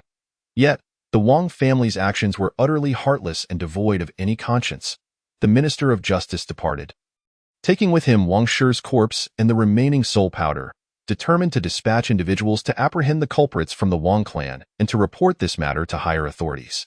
The Sword Elder, however, chose not to leave but instead inquired, "Is there something you have yet to disclose to the Minister of Justice? Do you know who the true mastermind is? Those who truly understand me include Uncle Sun." Yiwu replied with a smile, this time not concealing anything further, revealing the truth that the mastermind was none other than the Wang King. This revelation incited an even greater fury within the Sword Elder. Chapter 38. To speak of killing your son is to kill your son. What are your plans? Will you retaliate directly, or, although the Sword Elder's heart was aflame with anger, yearning to rush to the Wang King's residence with sword in hand, he eventually calmed himself, realizing he must temper his impulses for the time being. After all, the Wang King was, in name, the emperor's uncle, and with such a status, they had to tread carefully, unable to act with the same forcefulness as they would against others. The crux of the matter was that they lacked definitive evidence linking the Wang King to these acts. Additionally, the Wang King's martial prowess was formidable, making him not so easily dealt with. Patience is key. We can afford to wait. The one who should be anxious is the Wang King, not us. He possesses a unique status, and anything we wish to do must be executed with caution, lest we inadvertently expose ourselves. If he were to catch a whiff of our intentions, we would be the ones to suffer. Wai Wu understood this principle well, a silent smile playing on his lips. Yet it was a smile imbued with a chilling aura, brimming with intent to kill. You mean to say that while the Sword Elder breathes a sigh of relief, he is also perplexed about Yiwu's next steps? Would he simply swallow this indignation? That does not quite align with Yiwu's character. Naturally, I shall repay in kind, Yiwu replied with a slight smile, choosing not to elaborate further. There was no way he would swallow this indignation without retaliation. Vengeance was a must, the Sword Elder returned, needing to contemplate how best to retaliate against the Wang King. Before departing, he repeatedly cautioned Yiwu not to act rashly, lest he fall into the Wang King's trap. Meanwhile, the events at the Divine Might Marquiate spread like wildfire, leaving many in shock yet thoroughly entertained by the unfolding drama. Indeed, it was a series of twists and turns, utterly captivating. The Wang King, who had been observing everything from the shadows, received all the news promptly, his countenance darkening as he nearly smashed his study in frustration. Useless, useless, useless. His words were directed not only at Wang Shi, but also at the elder Qingyu of the Feather Transformation sect. The former had attempted to poison twice, yet both endeavors had failed. The first time, he was unaware of how it had gone awry, and the second time, he had been caught red-handed. His instincts told him that Wang Shi had likely revealed his role as the mastermind behind the scenes. However, the Wang King was not particularly concerned about this. After all, his identity afforded him a certain level of protection, coupled with the historical enmity between him and the Divine Might Marquiate. Unless there was irrefutable evidence proving his orchestration of these events, he could easily counter-accuse Yiwu of fabricating evidence to slander him. What troubled the Wang King most was the prospect of being exposed so swiftly, which could jeopardize his subsequent plans. As for the elder Qingyu, Despite being a formidable Tianshi realm martial artist, failing to subdue Yi Wu was one thing, but to create such a significant uproar afterward was unacceptable. In the current climate, the elder had no possibility of taking further action unless he truly wished for his demise. Yet, the Feather Transformation sect had quietly dispatched a Tianshi realm elder. What were their true intentions? The Wang King furrowed his brow, quickly piecing together that it was likely related to the burial heaven scripture. This thought instilled a sense of urgency within him. With the fall of Yi Qi at the North Meng battlefield, those coveting the burial heaven scripture were becoming increasingly brazen. This time it was merely the Feather Transformation sect, but next time, it could involve more than just them. Contemplating this, a plan swiftly emerged in the Wang King's mind. Since matters had escalated to this point, why not escalate even further? He could draw in various external sects and ancient families, stirring the waters of the imperial city, thereby creating opportunities for himself amidst the chaos. While simultaneously suppressing the incident involving the Minister of War, time was of the essence. He needed to act swiftly, seizing the opportunity that belonged to him before anyone else could take it. The Wang King's gaze turned icy, filled with boundless murderous intent. He had long plotted for the burial heaven scripture and would not allow any unforeseen complications to disrupt his plans. Upon learning that Elder Qing Yu had fled, Li Shan was taken aback, a mix of shock and dread washing over him. Yet his expression also conveyed a sense of inevitability. If Yi Wu were truly that easy to kill, he would have perished long ago. Not lingering to this day in the next moment, a voice echoed in Li Shan's mind, causing his body to stiffen. It was the voice of the Elder Qing Yu, who had escaped from the divine might Marquiate, instructing him to proceed as per their original plan. From that voice, Li Shan sensed a profound intent to kill. Evidently, the expedition to the divine might Marquiate had thoroughly enraged the elder of the Feather Transformation sect. Subsequently, Li Shan quietly retrieved a prepared storage bag and departed the Li family, heading toward the divine might Marquiate. He understood that once he took this step, there would be no turning back. Yet he had no grounds to refuse. He could only follow the Elder Qing Yu's plan. What a remarkable heir of the divine might Marquiate. What a waste of a Tianshi realm elder from the Feather Transformation sect. You have truly opened my eyes. The Duke of Pingyang scoffed lightly, feeling no surprise at the failure of the Elder Qing Yu's actions. If they had succeeded, that would indeed have been a cause for suspicion. While the strongest figure in the divine might Marquiate appeared to be merely an earthly fiend realm steward, there were still those willing to assist them, such as the Sword Elder. Though Tianshi realm warriors were undoubtedly powerful, Elder Qing Yu was not new to this realm, yet within the imperial city of Dezhou, he could not unleash his full strength. He could only exert about 70 to 80% of his capabilities, which was the limit. Moreover, given the current circumstances, the martial emperor had also set his sights on the divine might Marquiate. Thus, deploying high-level forces to eliminate Yi Wu was increasingly improbable.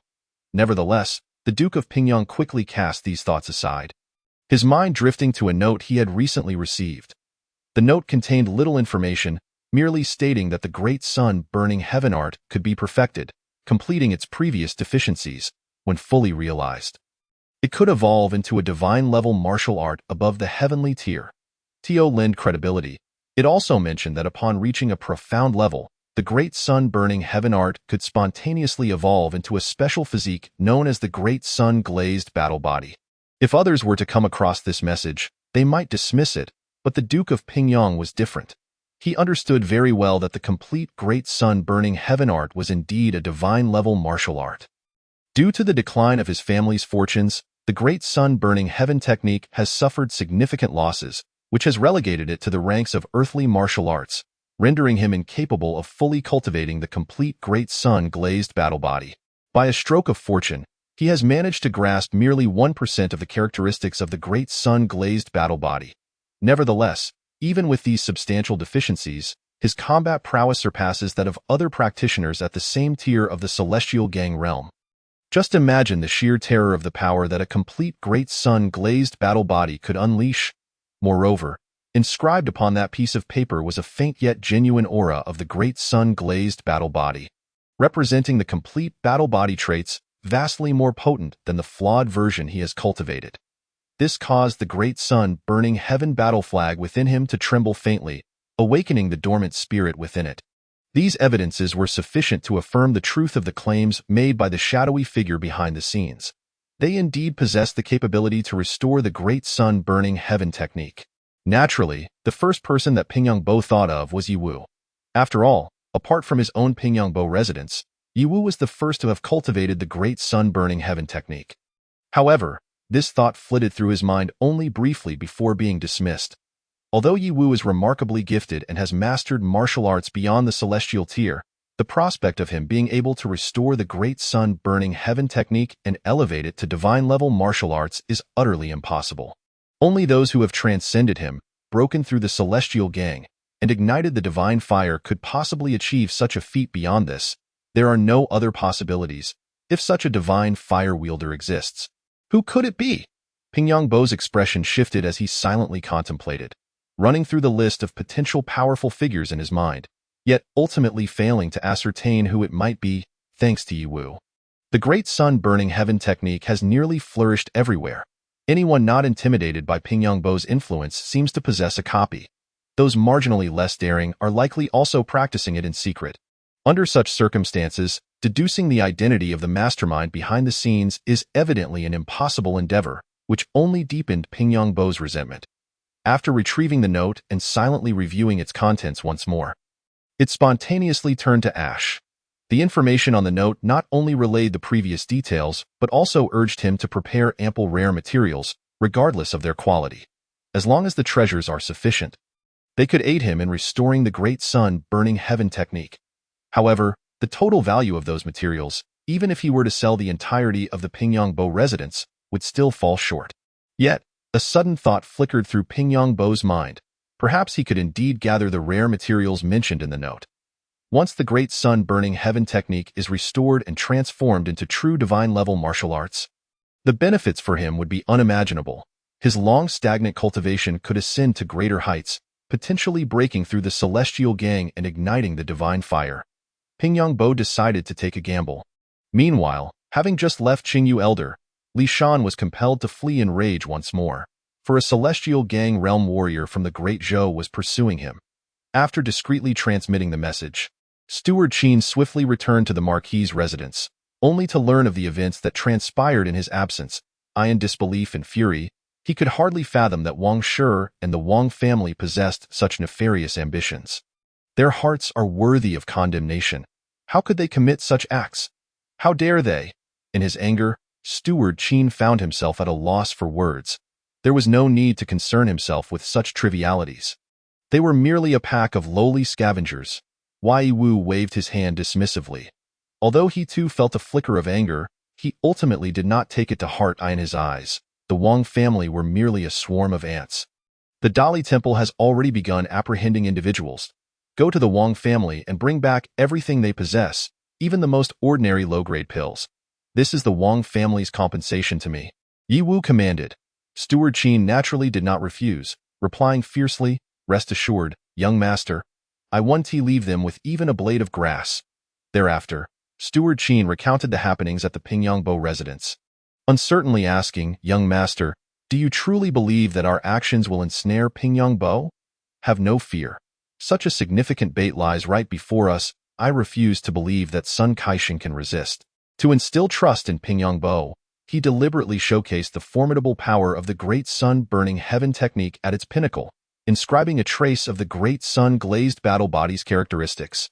The combination of the two would surely entice Pingyongbo, unless he had abandoned the cultivation of the great sun-burning heaven technique altogether. In the chamber of King Liang, Yiwu's gaze flickered with determination. Having been so thoroughly deceived by King Liang, he could not swallow his indignation.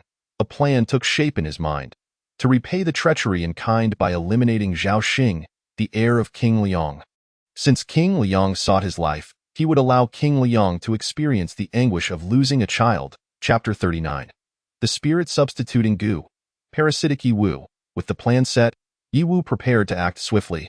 The element of surprise would work to his advantage, as King Liang would never anticipate his desperate desire for revenge. The strategy hinged on obscurity.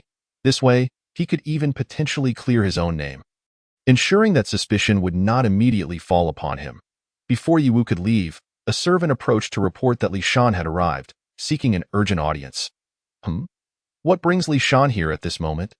In the sitting room, Yi Wu met with Li Shan. While Li Shan's martial prowess surpassed Yi Wu's in terms of sheer cultivation, the outcome of a confrontation would be vastly different, particularly in light of Yi Wu's significantly heightened combat power. Li Shan's expression was complex.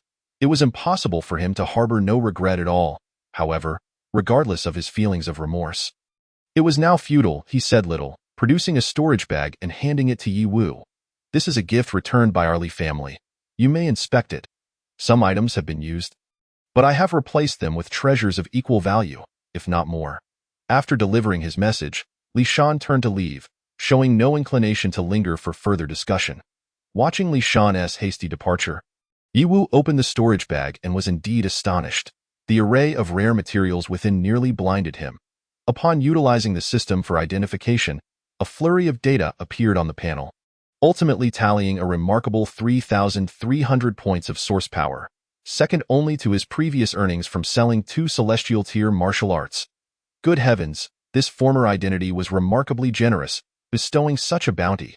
With these over 3,000 points of source power, his martial cultivation could ascend once more. Furthermore, he might even be able to deduce and restore the great sun burning heaven technique, exploring the true might of complete divine-level martial arts. However, where did the Li family amass such a wealth of treasures? It was clear that even selling the entire Li family multiple times would not equate to this worth. It seems there are influential figures backing the Li family. Yet, who could they be? Yi Wu narrowed his eyes, a sharp glint flashing within his pupils. To be willing to pay such a price indicates deeper machinations at play, seeking to gain even more through this. Thus, Yi Wu promptly emptied the contents of the storage bag and began to identify each item meticulously.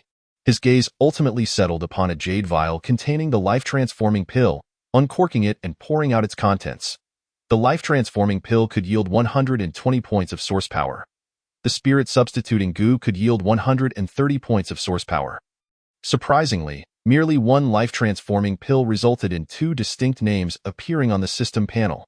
The name spirit-substituting goo was immediately recognizable as something sinister. With heightened mental perception, he delved into the essence of the life-transforming pill. Eager to discern the true nature of this so-called spirit-substituting goo, however, in the next moment, Yi Wu found himself momentarily stunned. Within the realm of his mental perception, not only was there no trace of the spirit-controlling insect within the Shangxing Zhaohua pill, but there was, astonishingly, nothing at all. Nevertheless, the identification from the system panel was unequivocally infallible, which implied that the spirit-controlling insect could evade mental detection. Intriguing, he contemplated testing it with his true energy to see if he could unveil the elusive spirit-controlling insect. However, he soon abandoned this notion. The moment true energy entered the Shangxing Zhaohua pill, it would most likely ruin the precious elixir, which was worth over 100 units of source power. Such a waste could not be countenanced. After carefully restowing the pill, Yi Wu proceeded to the library of the Marquis residence, diligently searching through the texts. Before long, he stumbled upon relevant records concerning the spirit-controlling insect. The spirit-controlling insect, an exceptionally unique type of parasite, could embed itself within a person's soul and spirit, taking root and growing until it completely dominated its host, rendering the individual a mere puppet. However, it had been extinct for 3,000 years. Upon reading this, Yi Wu could no longer deny the purpose of the spirit-controlling insect nestled within the Shangxing Zhaohua pill. It was intended to control him. Once ensnared, he would be compelled to obey any command given, utterly incapable of resistance. For instance, he would be forced to relinquish the complete text of the Zhong Tianjing. Truly, what a cunning strategy.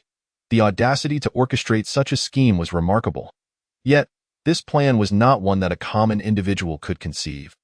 Yi Wu narrowed his eyes slightly, a flurry of thoughts racing through his mind. The immense source power that could potentially be derived from the spirit-controlling insect indicated a significant issue. Its source power value astonishingly surpassed that of the top-tier Shangxing Zhaohua pill, revealing its immense worth, far beyond the reach of the Li family. Only a supreme power could possess such a treasure. Had the members of the Yuhua Xianmen come first, followed by those from the Li family?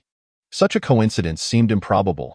The events of the day replayed vividly in his mind, and suddenly, a spark of insight illuminated his thoughts. The Yuhua Xianmen, The words spoken by Elder Qingyu at the outset were indeed true. Their intentions to act against him were genuine as well. However, the murderous intent displayed was merely a facade, a deliberate ruse. If they could seize him directly, that would indeed be ideal. If not, they would resort to a contingency plan. A martial artist of the Tiangang realm, even if hesitant to unleash their full power, could inflict significant harm with just a fraction of their strength. Under such circumstances, if Li Shan were to deliver the Shangxing Xiaohua pill to him, he would undoubtedly choose to consume it immediately to heal his injuries. With his mental faculties incapable of perceiving the truth, it would be impossible to discern any issues with the Shangxing Xiaohua pill based solely on its appearance. Let alone probe it with true energy. Even if he attempted to investigate, it was highly unlikely he would detect the spirit-controlling insect. The audacity of the Yuhuasian men to execute such a scheme suggested they were confident it would remain undetected. Once ingested, the spirit-controlling insect within the Shangxing Xiaohua pill would undoubtedly invade his soul and spirit without a sound, feasting upon his mental energy to grow continuously until it ultimately exerted complete control over him. Given the characteristics of the spirit-controlling insect, it would not only consume his mental energy but also his memories. In such a scenario, neither he nor anyone else would notice the transformation, even if he were replaced. The insect would have entirely digested his memories, rendering his daily actions indistinguishable from before. Not even those closest to him would perceive the slightest difference. This spirit-controlling insect had undoubtedly been refined, which meant that once he was parasitized, he would become a mere puppet in another's grasp. Contemplating this, Yi Wu's gaze grew increasingly frigid, steeped in murderous intent. Such a tactic was excessively sinister. Were it not for the presence of the system, he would never have been able to detect this scheme. After all, no one could have anticipated that a spirit-controlling insect, long thought extinct, would be planted within the Shangxing Xiaohua pill. According to the ancient texts, should one truly become fully parasitized by the spirit-controlling insect, the outcome would not merely be becoming a puppet. Even the soul would utterly vanish, rendering reincarnation impossible. Years ago, the Gu sect that cultivated the spirit-controlling insect unleashed a brutal wave of bloodshed, controlling numerous elite martial artists from various external sects in the shadows, all in an attempt to dominate the entire realm. At that time, nearly half of the external sects fell under the Gu sect's control, and even the reigning dynasty became a mere vassal, subject to their whims. However, once the Gu sect's insidious plot was uncovered, it was swiftly besieged by the various powers, leading to its swift annihilation. The spirit-controlling insects, with their vile and inhumane nature, were also entirely eradicated. Yet, it appeared that the situation was far from straightforward. During the war to exterminate the Gu sect, how many factions concealed spirit-controlling insects? Failing to eradicate them entirely? Only the major powers themselves would know the answer. Elder Qingyu's initial plan may have faltered, yet the Shangxing Xiaohua pill, devoid of any issues, was still delivered, indicating that the Yuhuasian men would persist in their attempts against him until he suffered grievous harm and consumed this particular Shangxing Xiaohua pill. Only then would he be at risk of ingesting a Shangxing Xiaohua pill laced with a spirit-controlling insect. If that were the case, with this thought, a wild idea surged to the forefront of Yi Wu's mind. Since Elder Qingyu of the Yuhuasian men could scheme against him in such a manner, could he not turn the tables and repay the favor? Seize an opportunity to ensnare the elder in a trap of his own making. A Tiangang realm elder from an external sect must possess numerous valuable items. Eliminating him could yield a significant bounty. With this resolution firm in his mind, Yi Wu acknowledged that the time for action had not yet arrived. Elder Qingyu was likely being pursued relentlessly, with little energy to focus on him. Even if he wished to set a trap, he would be unable to do so effectively. First, it was imperative to deal with Zhao Xing. Chapter 40. The Death of the Young Master. In the darkness of night, Yi Wu donned a black stealth outfit, enveloped in shadows as he silently departed from the Shenwei Marquis residence, approaching the vicinity of the Liang Wangfu. After a thorough observation, Yi Wu stealthily scaled the wall and navigated through the Liang Wangfu. The Zhang Tian true energy possessed a unique quality that perfectly concealed all of Yi Wu's presence, allowing him to infiltrate the Liang Wangfu undetected. Poised to eliminate Zhao Xing, the Liang Wangfu was vast, and given Yi Wu's unfamiliarity with the layout, he exerted considerable effort before locating Zhao Xing's residence. However, he remained vigilant, employing the Zhang Tian true energy to absorb all fluctuations of presence. concealing himself like a lifeless stone, patiently awaiting the opportune moment to strike. During his stealthy approach, Yi Wu was horrified to discover several immensely powerful presences within the Liang Wangfu, each of which belonged to top-tier Disha realm martial artists. Among them was even the aura of a Tiangang realm martial artist, skillfully concealed. Had it not been for his training in the Zhang Tianjing, he would have been unable to perceive them at all. Moreover, there was more than one Tiangang realm presence. The intensity of the aura emanating from them far surpassed that of the Tianjian, though the Liang Wangfu was shrouded in secrecy. On the surface, it only appeared to possess top-tier Disha realm strength. Yet now, even higher-level Tiangang realm martial artists were present. What exactly were the Liang Wangfu's intentions? However, this was not the time to ponder such matters. Eliminating Zhao Xing took precedence. Once Zhao Xing was dead, chaos would inevitably ensue within the Liang Wangfu, and perhaps these concealed Tiangang realm martial artists would be compelled to reveal themselves.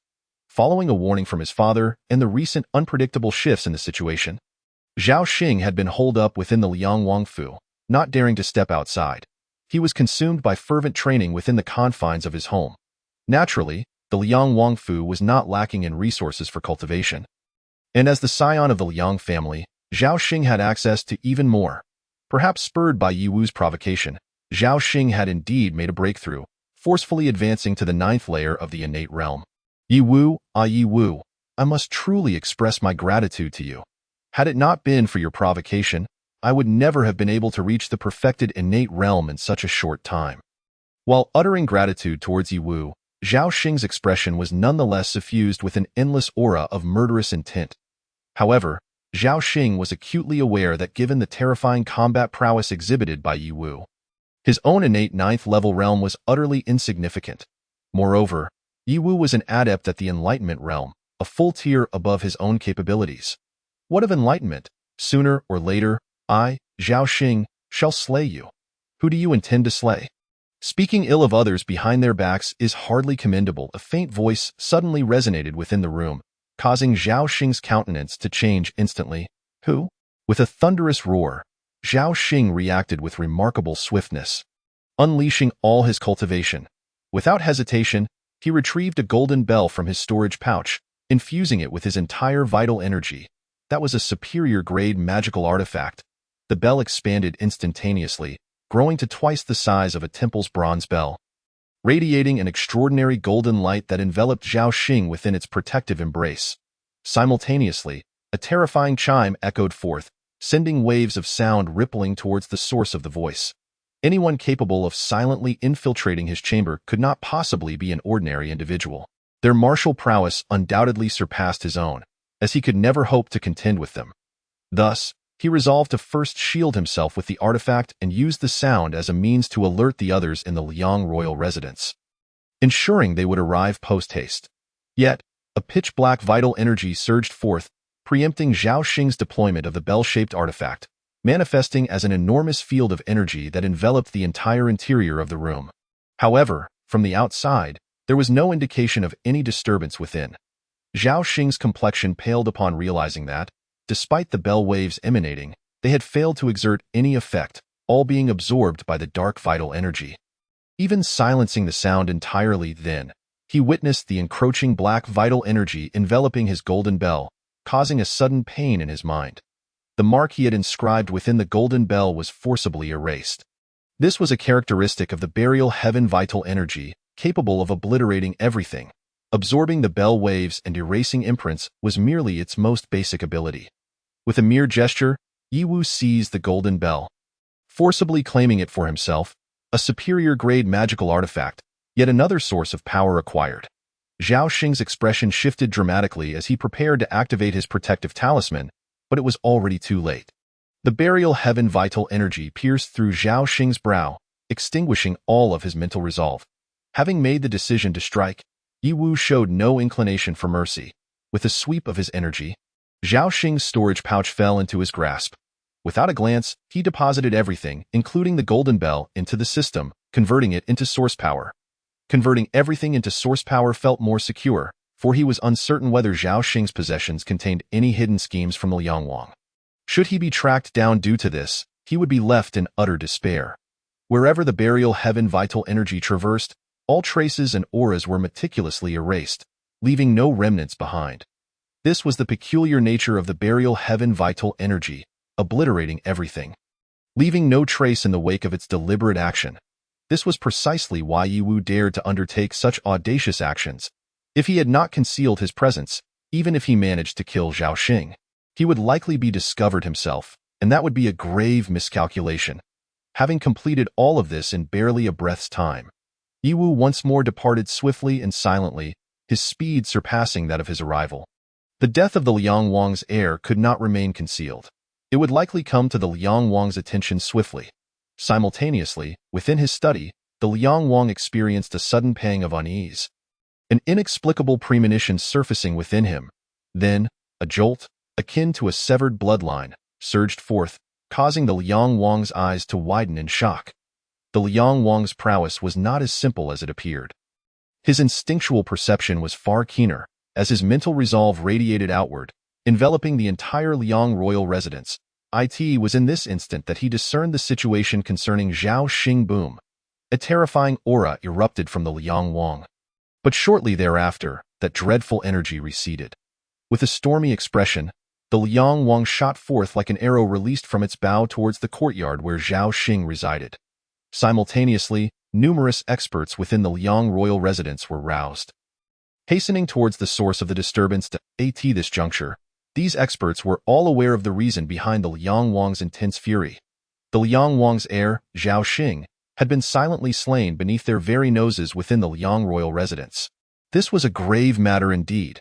The defensive array of the Liang royal residence was activated immediately, radiating brilliant light that enveloped the entire estate, rendering it impervious to even the faintest intrusion. Under the dark night sky, the commotion within the Liang royal residence resembled a colossal beacon, capturing the attention of many. Chapter 41. The Mad King. The upheaval within the Liang royal residence, despite it being the dead of night, drew the gaze of countless onlookers, spies hastening towards the estate, eager to discern the unfolding events. Even within the palace, martial experts turned their attention towards the Liang royal residence, their expressions rife with incredulity. The commotion instigated by the Liang royal residence was immense. The sudden activation of the defensive array signified an unprecedented occurrence within. Particularly in the current tumultuous climate, the Liang royal residence's sudden upheaval warranted considerable speculation. At this moment, Yi Wu had already slipped away from the Liang royal residence, yet he felt a lingering trepidation, his body slightly trembling. Casting a glance back at the Liang royal residence, he plunged into the night. Hastening his escape even further, had he not been swift enough, he might have found himself trapped within the confines of the Liang royal residence. The power of the defensive array was formidable. Even a celestial realm martial artist, if ensnared within, could meet a dire fate. Moreover, he distinctly sensed the fleeting yet terrifying aura of the Liang Wang. Earthly fiend? Surely you jest. Who possesses a good-natured earthly fiend capable of such unfathomable strength? Even 100 earthly fiend martial artists combined would likely be crushed to dust before that aura. Celestial? Perhaps, but that was no mere celestial realm martial aura. Yi Wu was resolute in his conviction. Even the most elite celestial realm martial artists exhibit no fundamental alteration in their auras. Yet, the Liang Wang's aura bore an additional, distinct quality. What this signified was abundantly clear to Yi Wu. The Liang Wang had likely transcended the celestial realm or was on the cusp of doing so. Either possibility was sufficient to illustrate the Liang Wang's might. Having initially believed that only celestial realm martial artists were concealed within the Liang royal residence, he now recognized that was merely the least of his concerns. The gravest issue lay with the Liang Wang himself. At this realization, Yi Wu felt a shiver run down his spine, both relieved to have survived and grateful for his fortune. Were it not for the unique nature of the burial heaven scriptures, he might not have escaped the Liang royal residence. This reinforced his appreciation for the potency of the burial heaven scriptures. A martial art that transcended the heavens, far superior to ordinary divine-level techniques. Chaos, chaos. The imperial capital remains far too tranquil. Let it be more chaotic, and I shall seize the opportunity to navigate the murky waters. Yi Wu's gaze turned icy. The depths of the imperial capital's intrigue surpassed his expectations. A single misstep could lead to an untimely demise, far from the simplicity it outwardly presented. Can the earthly fiend realm truly reign supreme? Ha! A mere jest. If the Liang royal residence could conceal itself so profoundly, what of the other prominent families? They too must harbor similar depths. In the presence of the majestic palace, Yiwu gently raised his gaze, directing his attention towards its illustrious direction. His expression was somber. The ability of the great Zhou's Taizu to overthrow the previous dynasty and establish dominance over the realm, suppressing countless external sects with unparalleled martial prowess that dared not infringe upon its territory, speaks volumes of the formidable foundation of the great Zhou, which is deeply rooted and fearsome. The current sovereign, self-proclaimed as the martial emperor, harbors ambitions that need not be articulated, for his martial strength is undoubtedly profound and astonishing. It is entirely plausible that he has already transcended the celestial realm, igniting the divine fire within. Within the Liang Wangfu, the gathered individuals now found themselves standing in the young master's courtyard. They had naturally examined the corpse within the chamber, which lay in a state of utter devastation, devoid of any semblance of resistance. Such a fate could only befall someone when the disparity in strength between the parties involved is exceedingly vast. In their fury, they were also profoundly shocked. Who could have executed such a deed right beneath their noses, leaving them without a hint of forewarning? The very fact that they had been deceived was one matter. But that even the Liang Wang himself had been kept in the dark was altogether another. After all, they were acutely aware of the true terror possessed by the Liang Wang, who, on the surface, appeared to be merely at the earthly fiend stage, yet had long surpassed their own levels of cultivation. Could it be the work of some ancient specter? My lord, the protective formation has enveloped the entire manor, and we have conducted a thorough search of every corner, yet we have uncovered no traces whatsoever, the steward reported, his body trembling slightly as he spoke. He understood the implications of this revelation all too well. He could scarcely fathom that, beneath the celestial grand formation, someone had managed to depart silently, leaving no trace behind. Such a level of skill could not possibly be weak. It must belong to a true master, likely wielding top-tier artifacts capable of evading the formation's detection. Otherwise, it would have been impossible to leave so quietly. Just as the Liang Wang was about to grind his teeth in frustration, the celestial realm martial artist examining Zhao Xing's body also rose, his expression heavy with caution. My lord, the assailant was exceedingly meticulous, erasing every possible trace. Even the residual aura of true qi has been completely obliterated. Capturing the mastermind through this is utterly unfeasible. The Liang Wang's countenance darkened further, a murderous intent emanating like a vengeful spirit rising from the depths of the underworld, causing all present to involuntarily shudder. Their hearts chilled. Were they in his position, they would likely exhibit the same demeanor. Find him. Even if it means digging 3 feet into the entire imperial city, I demand the capture of that murderer. Yes. The experts of the Liang Wangfu dispersed like startled birds, rushing towards various parts of the imperial city like wolves on the hunt. Since they were in pursuit of the culprit, stealth was not an option.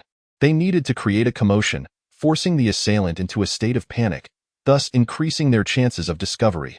The Liang Wang's gaze was grim as he pondered who could have dealt such a lethal blow. Naturally, he considered Yiwu. After all, the events of the day prior had transpired, and it was highly likely that Yiwu had discerned his role as the puppet master in such a scenario. It was entirely reasonable for the young man to act rashly, committing an irreversible act. Yet, this conjecture merely flitted through his mind before being cast aside. Despite the possibility of Yiwu's involvement, that individual could not possibly possess such strength, unless, of course, Yiwu had already ascended to the celestial realm, which was simply implausible. Even with the miraculous capabilities of the Burial Heaven Sutra, it was inconceivable for Yiwu to cultivate to such heights at this age. Thus, it must be someone else. However, this incident could be utilized to create some trouble for Yiwu. Subsequently, the Liang Wang departed the Liang Wangfu, making his way towards the palace. Though he had many heirs, there was only one young master. While another could be established in the wake of death, he could not afford to let his son perish so easily. Meanwhile, news of the assassination of Liang Wang's young master, Zhao Xing, within the Liang Wangfu spread like wildfire, akin to a thunderclap from a clear sky, leaving many in the imperial city utterly dumbfounded, struggling to comprehend the gravity of the situation, as if it were a jest. The assassination of the Liang Wang's young master within his own residence was nothing short of catastrophic, not only striking a blow to the Liang Wang's reputation, but also to the imperial family of the Great Zhou. It was a direct affront to the current emperor. Who could be the audacious perpetrator, executing such a ferocious act without the slightest hesitation? This led many to instinctively associate the incident with the formidable heir of the divine might Marquis, Yi Wu, for if anyone held a grudge against Zhao Xing, it would undoubtedly be him. However, this notion was fleeting. While there was animosity between them and Yi Wu had indeed showcased impressive martial prowess, it was still far from sufficient to silently slay the Liang Wang's young master within the confines of the Liang Wangfu. Li Shan suddenly leaped out of bed, his eyes wide with disbelief. Li Mengxue was momentarily stunned. Zhao Xing had perished just like that, rendering all her previous efforts utterly wasted. It seemed she would have to find a new fish to cultivate from scratch. The Duke of Pingyang's eyes bulged in astonishment as he inhaled sharply, unable to contain his shock at the audacity of the individual who had so quietly eliminated the Liang Wang's son right under the Liang Wang's watchful eyes. Too ruthless. As a close friend of the divine might Marquis, Yi Qi, the Duke of Pingyang was well acquainted with the Liang Wang, especially considering the deep-seated enmity between the Liang Wang and the Marquis. The fact that the Liang Wang retained significant power after the martial emperor's ascension spoke to the complexity of the situation. Father, could it be that Yi Wu was responsible? Song Hui asked in horror. This being his instinctive thought, the Duke of Pingyang, Song Kaisheng, shook his head, stating, impossible. Even if Yi Wu were at the earthly fiend stage, it would be beyond him to silently assassinate the Liang Wang's young master within the Liang Wangfu. The Liang Wang's faction is not as simple as it appears. The depths of this matter run deep.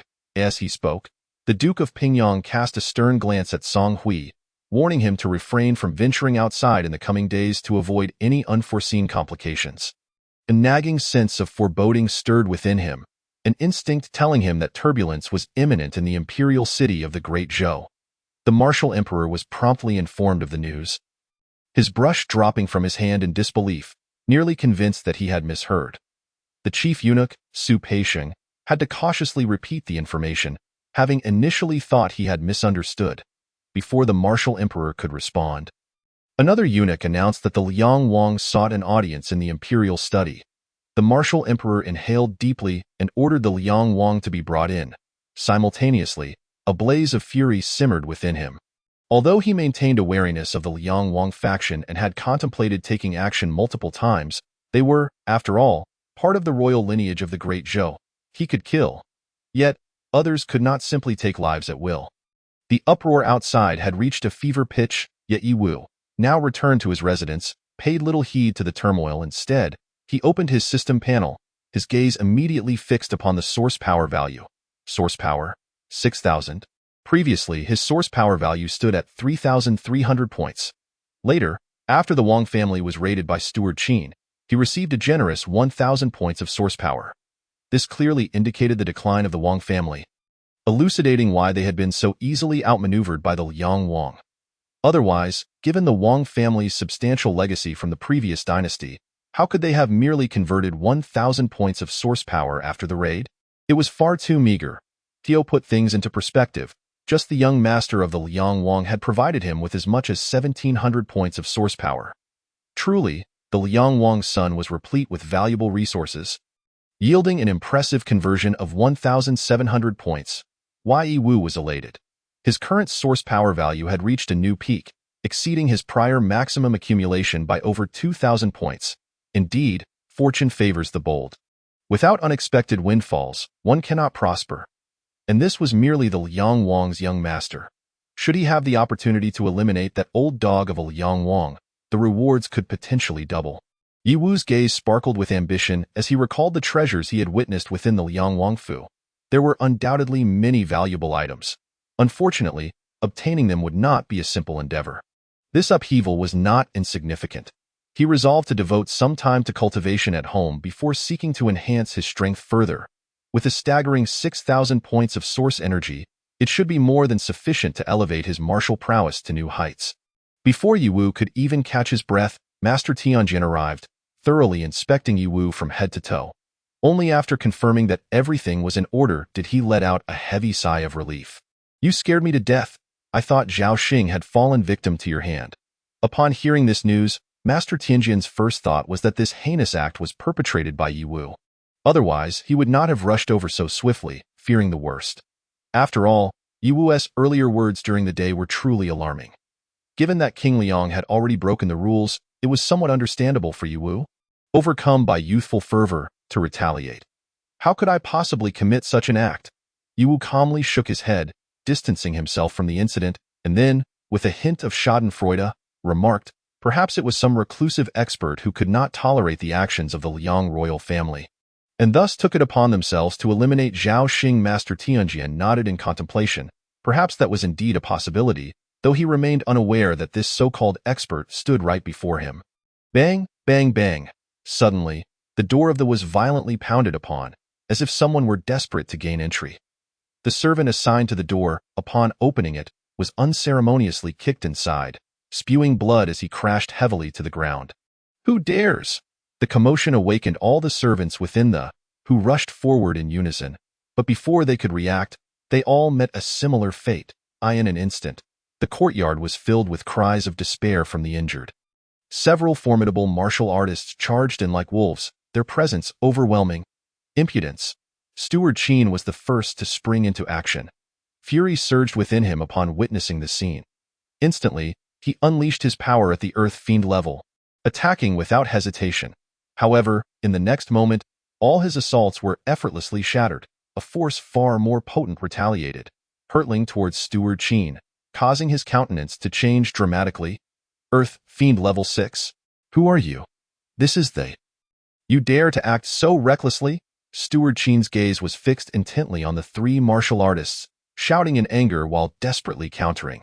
After an arduous struggle, he finally managed to dissipate the incoming attack. It was then that he recognized the identity of their leader, and his expression shifted drastically. Xiao Yun, is that you? What business do you have with the Liang royal family? Xiao Yun was indeed a martial artist of the Earth Fiend level from the Liang royal family, and Steward Qin was familiar with him. Previously, when they was still alive, they had clashed with the Liang royal family, and he had encountered Xiao Yun on a few occasions. Emph, Xiao Yun scoffed coldly, his eyes icy. The heir of the Liang royal family has been slain, and I suspect Yi Wu is behind it. I now request that the heir of the accompany us. Qin Yuan, I hope you won't make this difficult for me. It would be bad for both of us. You're talking nonsense. Steward Qin could no longer restrain his outrage.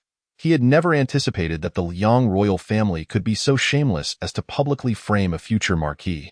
Xiao Yun's gaze remained frigid, devoid of further pleasantries. He commanded the two Earth Fiend-level martial artists accompanying him to subdue Steward Qin. The two immediately unleashed their power, reaching the 4th level of the Earth Fiend realm. Although they were one small level below Steward Qin, their combined might overwhelmed him, forcing him into retreat, rendering him utterly incapable of resisting. This left Steward Qin in a state of deep anxiety. Once Xiao Yun confirmed that his subordinates could suppress Qin Yuan, he promptly advanced deeper into the dot. He intended to capture the heir of the Yi Wu. Is this the modus operandi of the Liang royal family? To resort to slander and deceit right from the outset. Such audacity. Do they truly believe I would not dare to retaliate? Yi Wu emerged, his eyes shimmering with boundless murderous intent. He certainly did not think that his actions would be uncovered by the Liang royal family so swiftly. Even if they did discover it, it would take a considerable amount of time, certainly not so soon. Thus, the three Earth Fiend-level martial artists from the Liang royal family had come charging in with a clear purpose, to deliberately provoke him and create trouble. If they could successfully capture him, that would be ideal. If not, it would be of little consequence. After all, the death of a royal heir, especially one of imperial lineage, would understandably drive the Liang royal family to madness. However, Yi Wu would not indulge them. Boom. Without hesitation, Yi Wu unleashed the ghostly divine fist, instantly manifesting as if an ancient ghostly deity had crossed the bounds of time and space from the abyss, materializing behind him and enveloping the area in an expansive domain of ghostly power. This was the might of the ghostly divine fist at the minor completion stage. He refined the great sun-burning heaven technique to its perfected state. His cultivation had ascended to new heights, significantly enhancing the power of the ghostly divine fist, making it far more formidable than before. Xiao Yun's expression shifted dramatically. He had certainly heard rumors about Yi Wu. Yet, as a sixth-level Earth Fiend martial artist, he had not regarded him as a significant threat.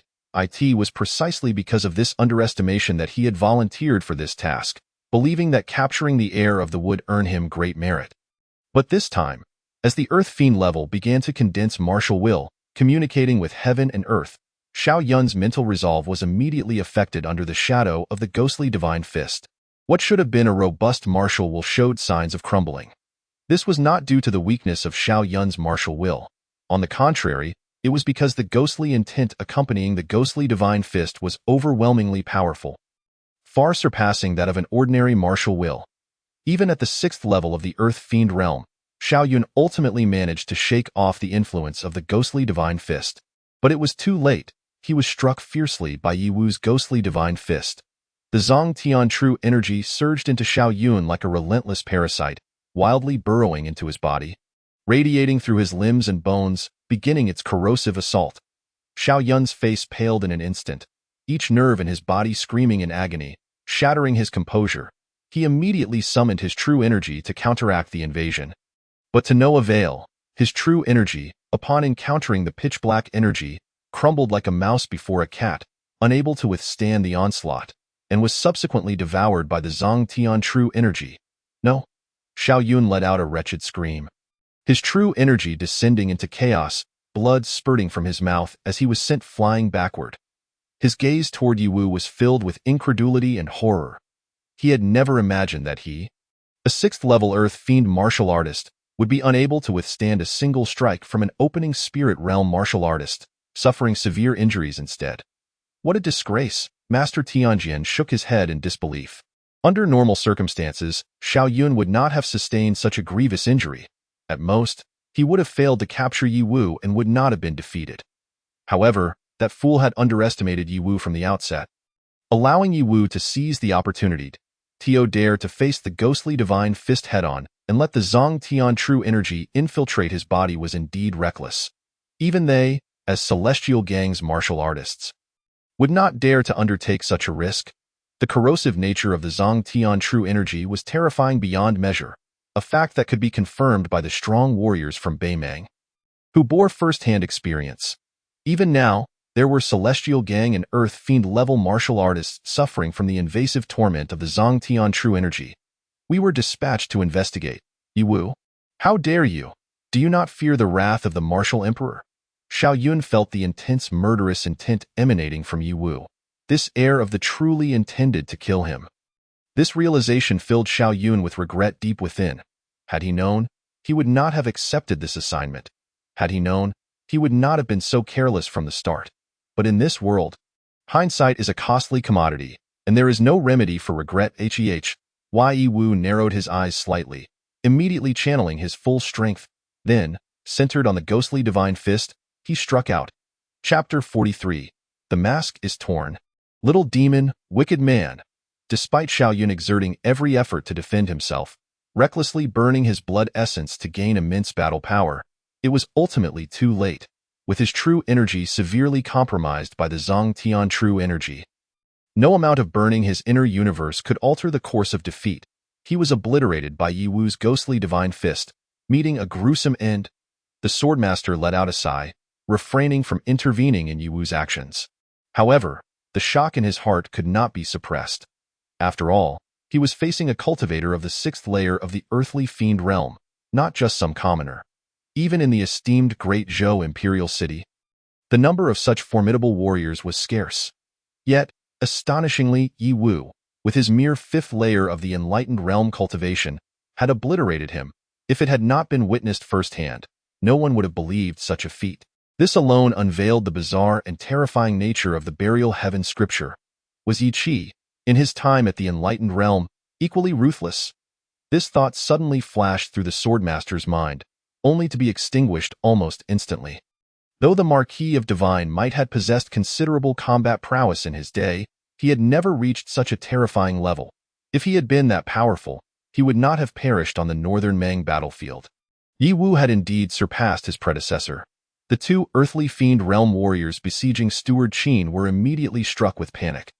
They had never anticipated that Xiao Yun would meet such a grisly end at the hands of the Marquis of Divine Might's heir. It all happened too swiftly. From the moment the heir appeared to Xiao Yun's demise, it transpired in mere breaths. They could scarcely attempt a rescue. By the time they processed the situation, they found themselves locked onto by the heir's murderous intent. To kill a sixth-layer earthly fiend with only the fifth layer of the enlightened realm, a concept they had never encountered before. It was utterly unheard of, yet today, they had borne witness to it. Now, that fearsome figure had set his sights upon them, and the chilling aura of death caused their very souls to tremble violently. They were no match. A profound sense of life and death crisis permeated their hearts. They wished to flee, but escape was futile, for Qin Yuan, a fifth-layer earthly fiend, was restraining them. Initially, they had jointly contained Qin Yuan, but the tables had turned, and now they were ensnared by him. In that moment, they found themselves utterly unable to break free, flee. The grim fate of Xiao Yun loomed before them, and the remaining two warriors from the Liangwang residence had lost all courage to continue the fight. They were utterly terrified. Although fleeing now would still incur punishment upon returning to the Liangwang residence, it was certainly preferable to dying here. They were already paralyzed with fear. Moreover, the intelligence from this encounter must be relayed back swiftly.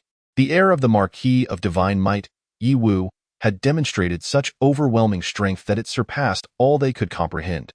The prince must be informed immediately to devise a plan to eliminate this threat. "Where do you think you're going?" Steward Qin laughed heartily.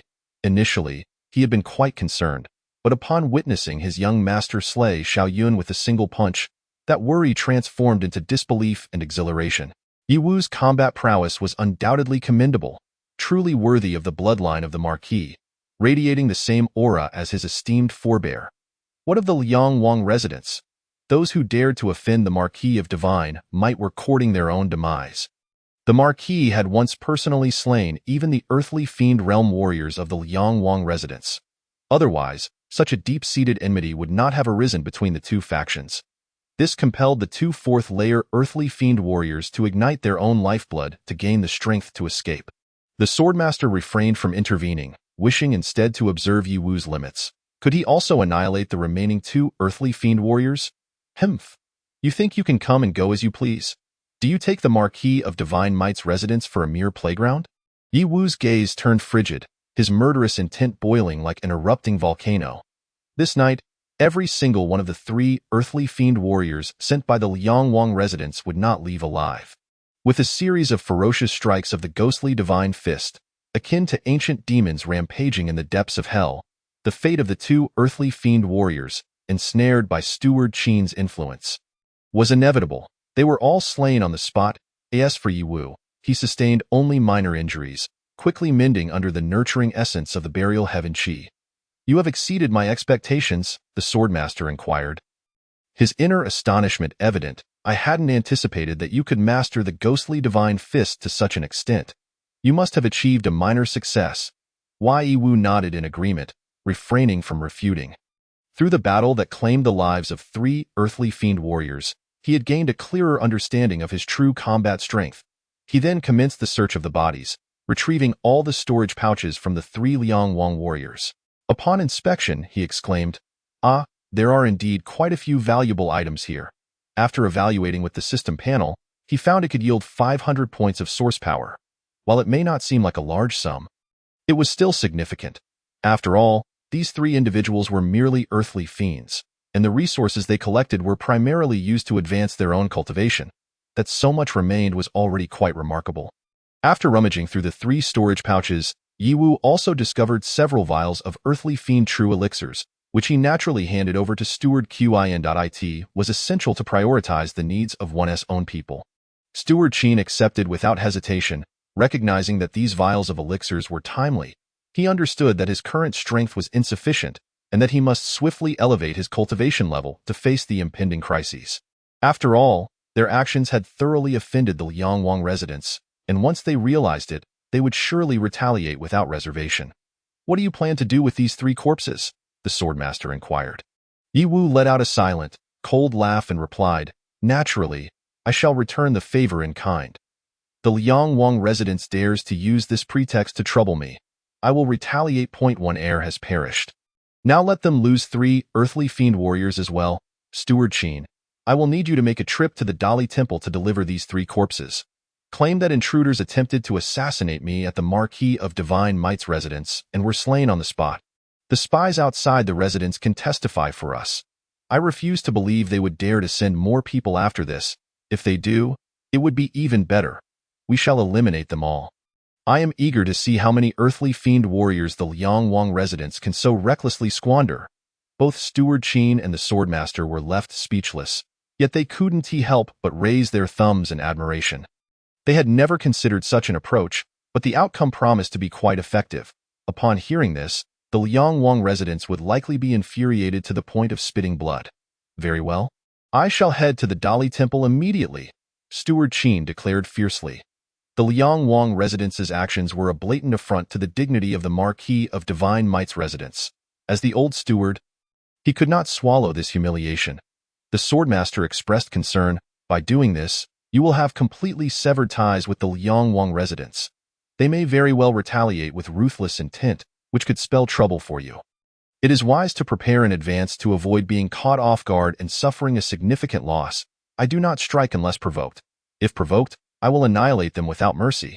Yi Wu's gaze was resolute. The Swordmaster understood this principle and did not press the matter further. In this situation, unless the Liangwang residents resorted to underhanded tactics, they would have to accept this setback, as they were indeed in the wrong. Even if the matter escalated to the imperial court, the Liangwang residents could not stand firm. News of the events at the Marquis of Divine Might's residence spread swiftly among the spies from various factions. Before they could relay the information back, they witnessed Steward Qin leading a group, brazenly carrying 3 corpses as they made their way to the Dali Temple. Upon recognizing the identities of the 3 deceased, the spies instinctively widened their eyes and gaped in disbelief. They collectively inhaled sharply, nearly causing the temperature outside the Marquis of Divine Might's residence to rise several degrees. What had they just witnessed? The 3 earthly fiend warriors who had forcibly invaded the Marquis of Divine Might's residence had all been killed. As spies, their discernment was not lacking. They recognized the 3 as warriors affiliated with the Liangwang residents. Now, all 3 lay dead. All perished within the confines of the Marquis of Divine Might's residence. Immediately thereafter, news reached them from the Dali Temple, stating that the 3 individuals had forcibly invaded the residence of the Duke of Divine Might, intending to assassinate the Duke's heir. This revelation left the spies from various families in utter disarray, momentarily at a loss for words. They had witnessed instances of absurdity before, yet nothing quite like this. It was as if sheer fabrication had taken hold. Nonetheless, they relished the spectacle. This signified that the Duke of Divine Might had unequivocally clashed with the Liang royal family, promising another juicy story to unfold. Soon enough, the major factions within the imperial city learned of this development, and while they were astonished and entertained by the unfolding drama, they also grasped the implications lurking beneath the surface. A confrontation was imminent. With the deaths of 3 mid-stage earthly fiend warriors, the Liang royal family, no matter how grand their lineage, would surely find themselves strained. First, they lost a scion, and now, 3 earthly fiend warriors had perished. Surely, the Liang royal family must have drawn the ire of misfortune. Otherwise, how could they be plagued by such calamity? Many factions found themselves instinctively pondering this, their expressions peculiar. Simultaneously, they gained a fresh perspective on the audaciousness of the Duke of Divine Might's heir.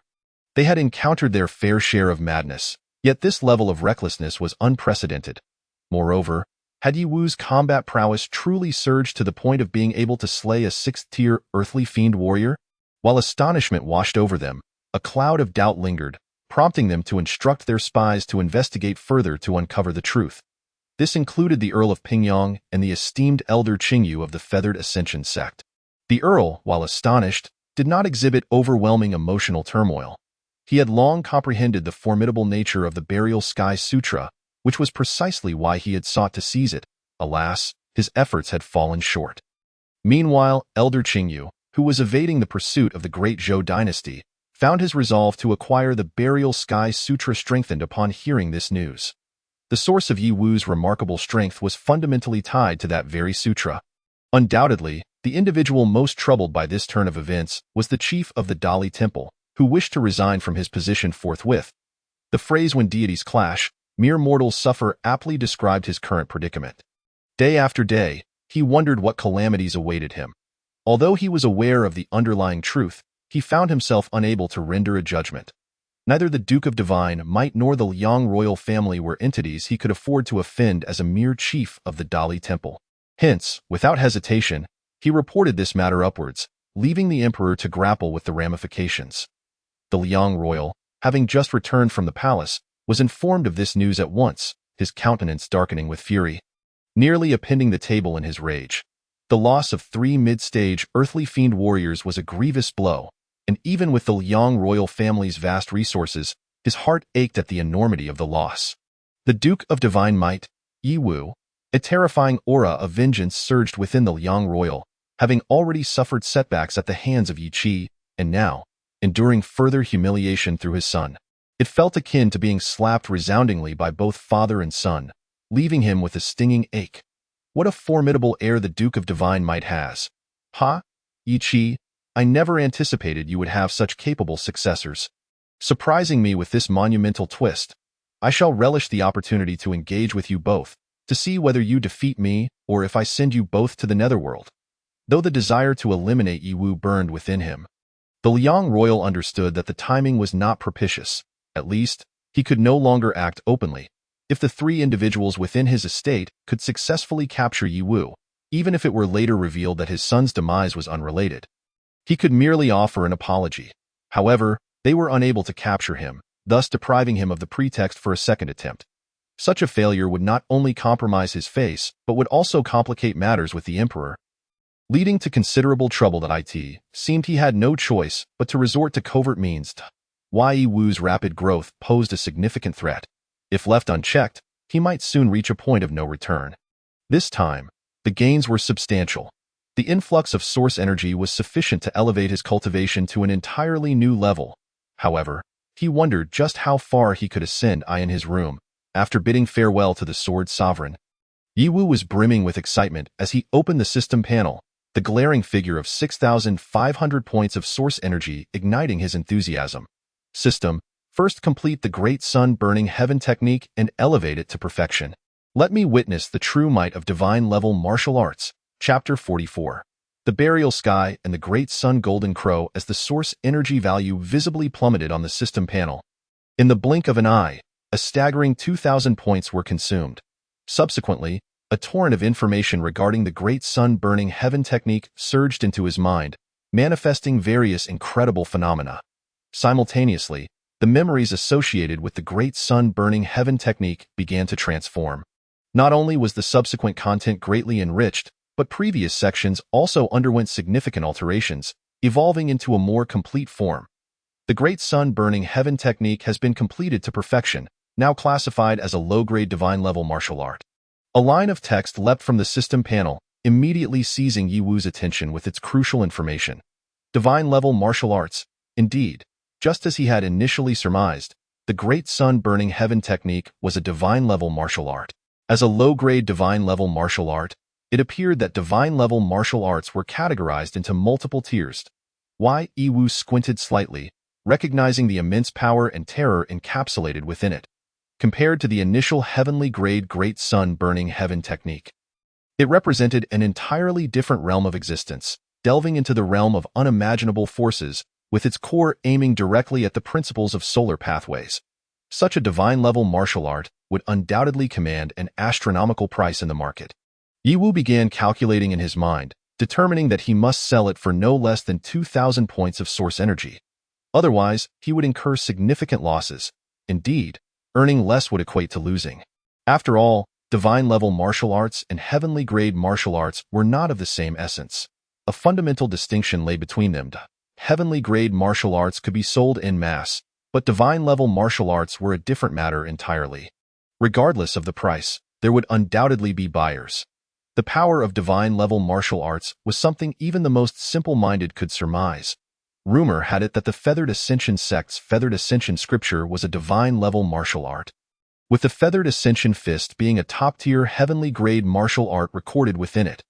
The sheer might of such techniques was well documented, and if they were to be complemented by the full power of the Feathered Ascension scripture, They could indeed evolve into divine-level martial arts. Of course, this was merely a whisper from within the Feathered Ascension sect, and the veracity of such claims could only be confirmed by the upper echelons of that sect.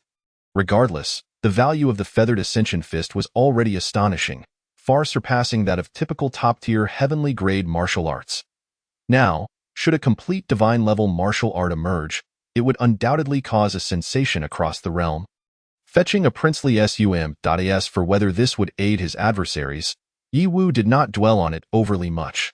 Cultivating both earthly-grade and heavenly-grade martial arts to perfection was no simple feat, let alone divine-level martial arts.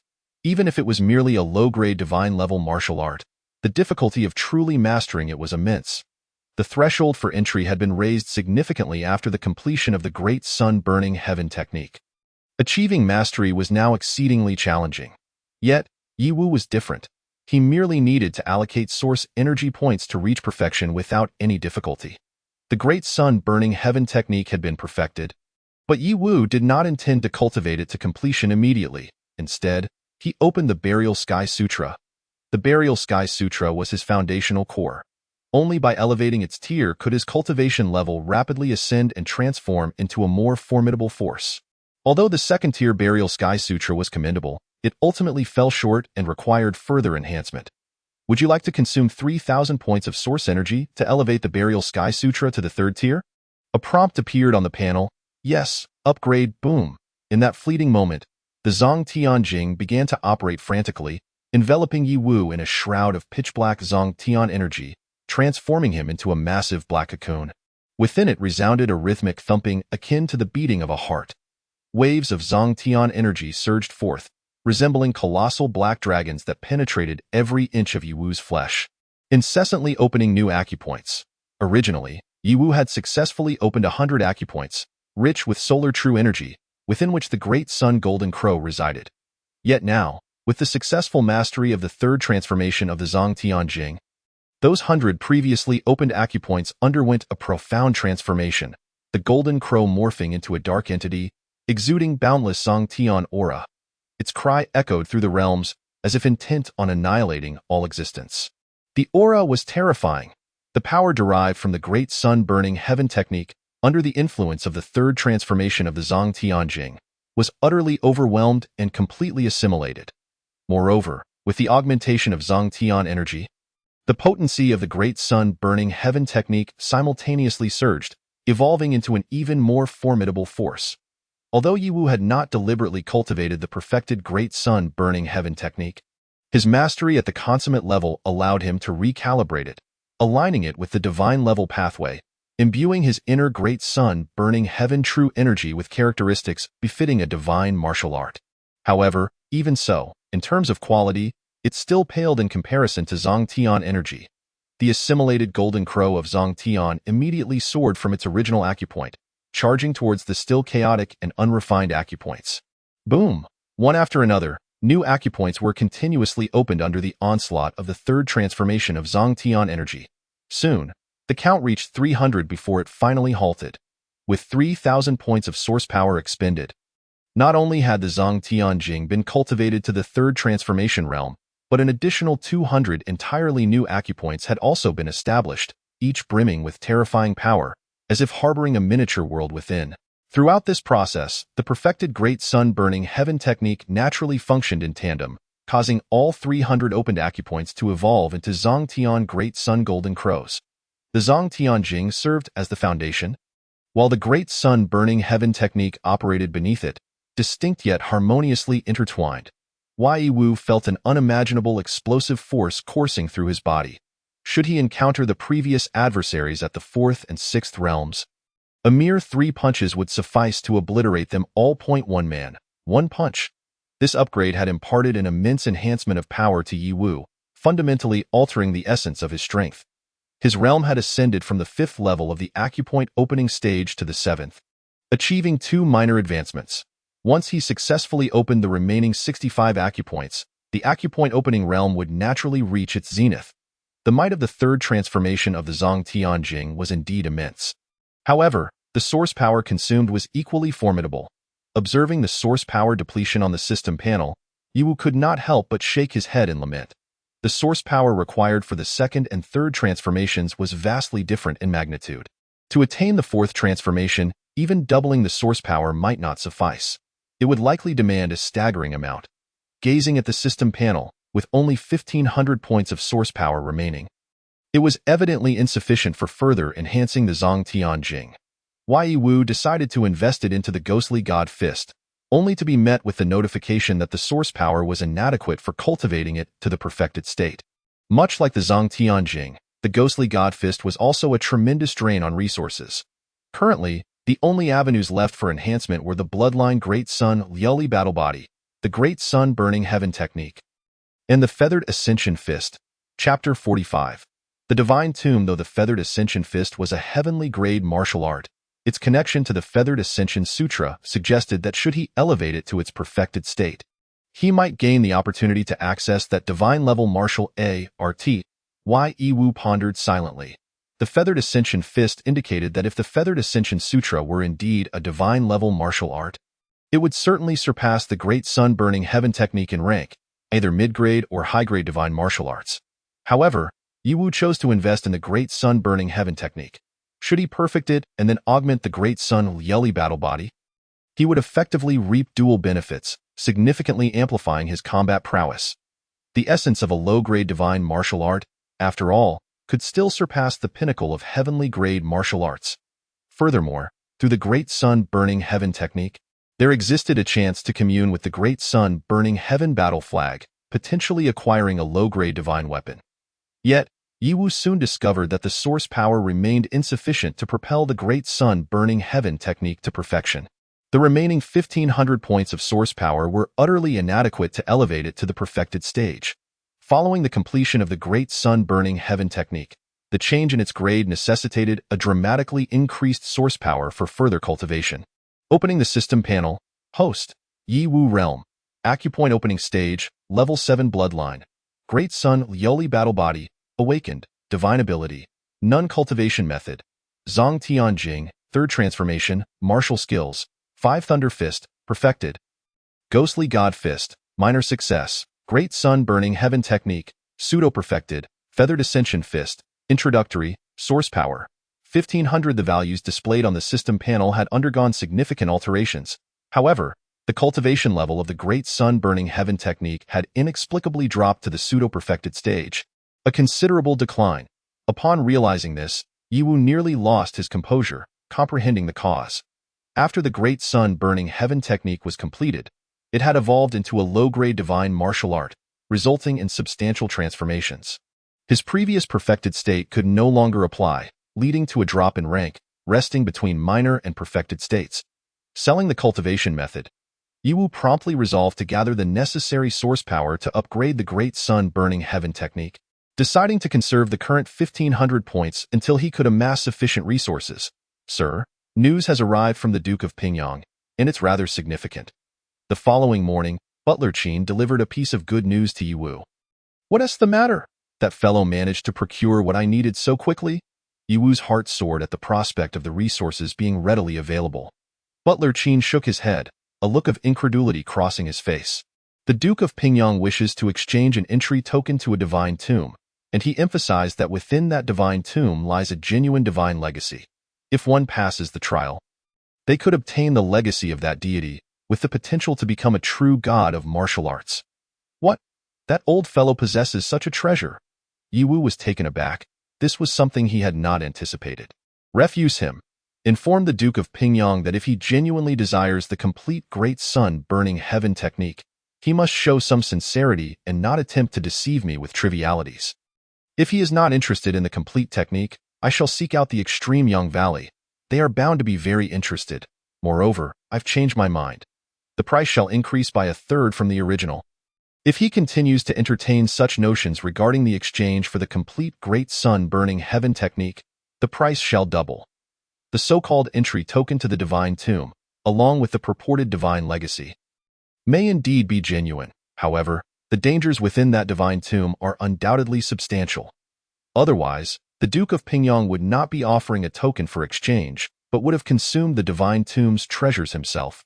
At that time, There would likely be a significant opportunity to acquire a divine martial art legacy without the need to risk seizing the Zhong Tianjing. The absence of such means from the Duke of Pingyang indicates that he either has not entered the so-called divine tomb or has done so without reaping any substantial benefits. To break through the heavenly barrier and ignite the divine flame is the only way to attain godhood. The might of a martial god is unquestionable within such a powerful being's tomb. Dangers abound. One misstep, and one might not even know how they perished. Yi Wu was naturally unwilling to take such risks, especially since he already possessed 2 divine martial arts. He had no need for a divine legacy. Trading a genuine divine martial art for such empty promises would be sheer folly. I shall convey the message at once. Qin Guanjia nodded, and he too realized from Yi Wu's analysis that rascal, Pingyang Bo, likely harbored ulterior motives. Not only did he seek to exchange the divine martial art, the great sun-burning heaven technique, but he also intended to ensnare them in a trap. Yi Wu took a seat and brewed himself a cup of tea. If what he said were true, that fellow indeed possessed a remarkable stroke of fortune, having even acquired an entry token to a divine tomb.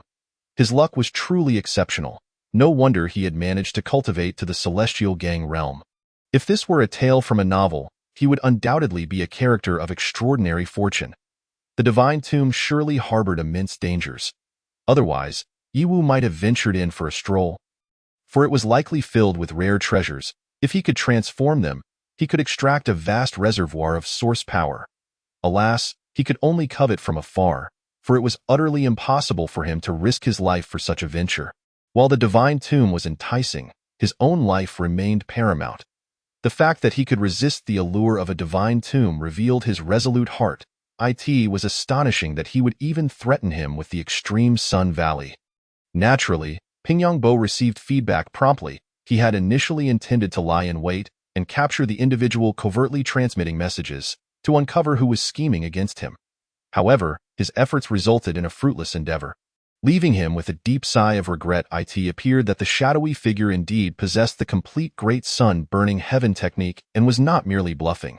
Holding a divine martial art could effectively curb the greedy impulses within. Yet, the price had surged by a third, placing even greater pressure on Pingyang Bo, who could not possibly gather such a sum with his current resources. Nevertheless, this only strengthened his resolve to retrieve the complete great sun-burning heaven technique. The newly received note bore a fresh aura, distinct from the mark of the great sun-glazed battle body, instead emanating the essence of the more refined great sun-burning heaven technique. It subtly exuded the charm of a divine martial art, albeit faintly, yet Pingyang Bo was still able to perceive it. Clearly, the enigmatic figure had done so deliberately, tempting him while simultaneously issuing a warning. It seemed he had no choice but to take that step. Pingyang Bo's gaze flickered as he immediately resolved to sell the entry token to the divine tomb he possessed. Truth be told, he felt a twinge of reluctance. Such a token represented a divine inheritance. Had he secured it, he might have had the chance to become a new martial deity.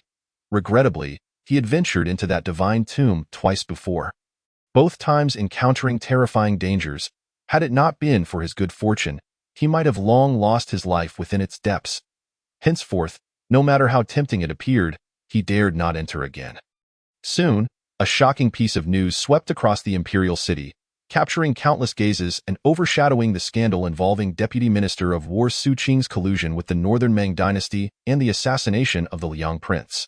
In 7 days, Pingyang Bo would publicly auction an entry token to a divine tomb.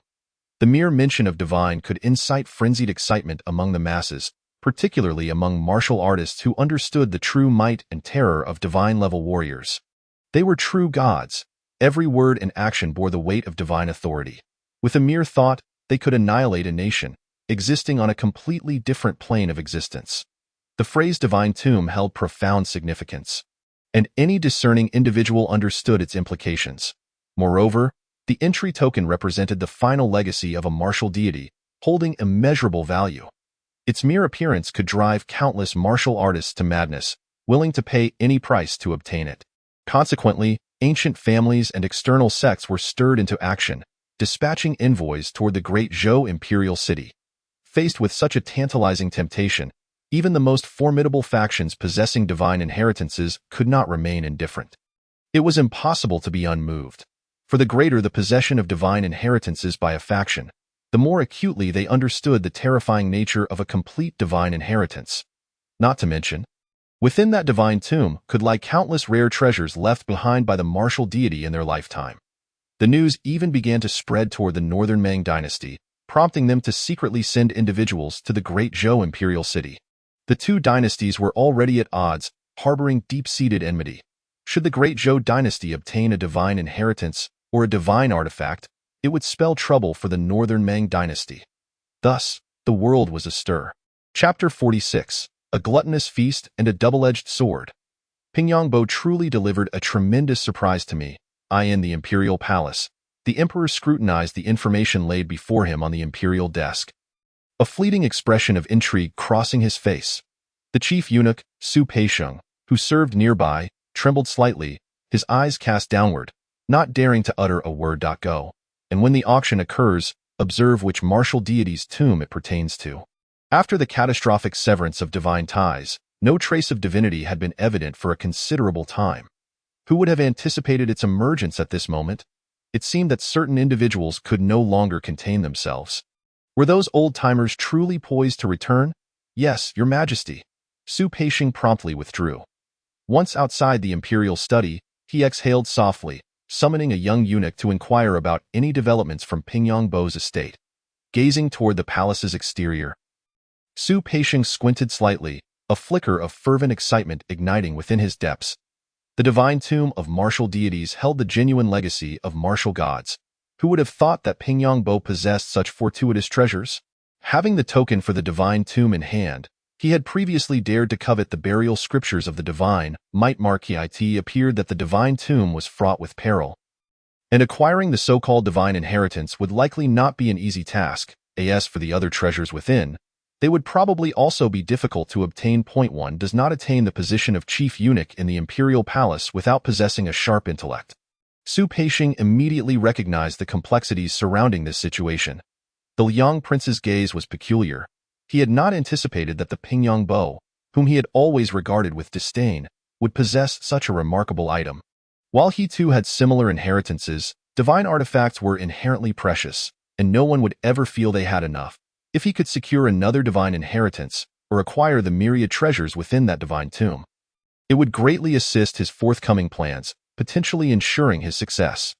Thus, after finding a suitable opportunity, the Liang prince stealthily made his way to Pingyangbo's residence, intent on engaging him in earnest discussion. Elder Qingyu, upon hearing the news, was furious but fled even faster. How could these individuals from the Great Zhou dynasty possess such keen noses? After evading numerous hiding places, he had still been discovered. After shaking off a new wave of pursuit, Elder Qingyu finally had time to ponder the sensational news surrounding the divine tomb. An entry token to a divine tomb was truly a remarkable treasure. Who would have thought that this fellow had managed to keep such a thing hidden? Such audacity? Elder Qingyu felt a surge of indignation. In his eyes, Pingyangbo was merely an ant. Yet this ant had concealed such a significant matter from the Yuhua immortal sect. Conducting affairs so grandly without a whisper, to him, this was an outright deception of the Yuhua immortal sect, an affront that could not be tolerated. With this thought in mind, Elder Qingyu carefully surveyed his surroundings before setting out once more. Using the cover of night to stealthily approach Pingyangbo's estate, choosing to publicly auction the entry token to the divine tomb.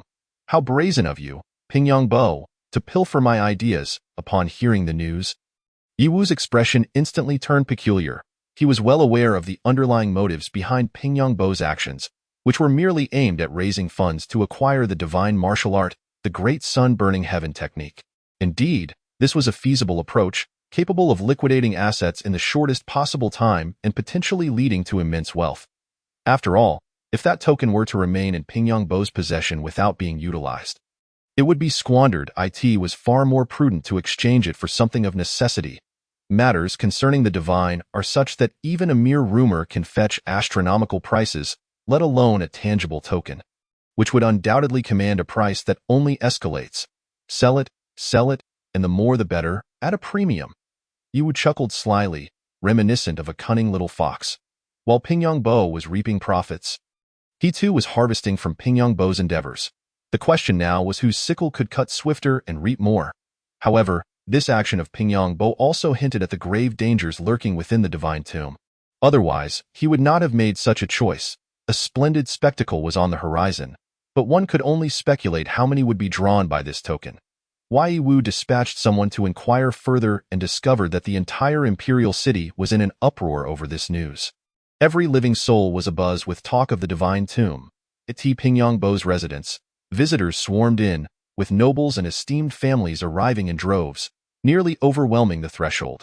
Facing the myriad of overt and covert threats from various top-tier factions, as well as numerous temptations, Ping Yongbo remained as serene as still water, accepting all gifts, yet deftly deflecting any demands, resolutely refusing to yield.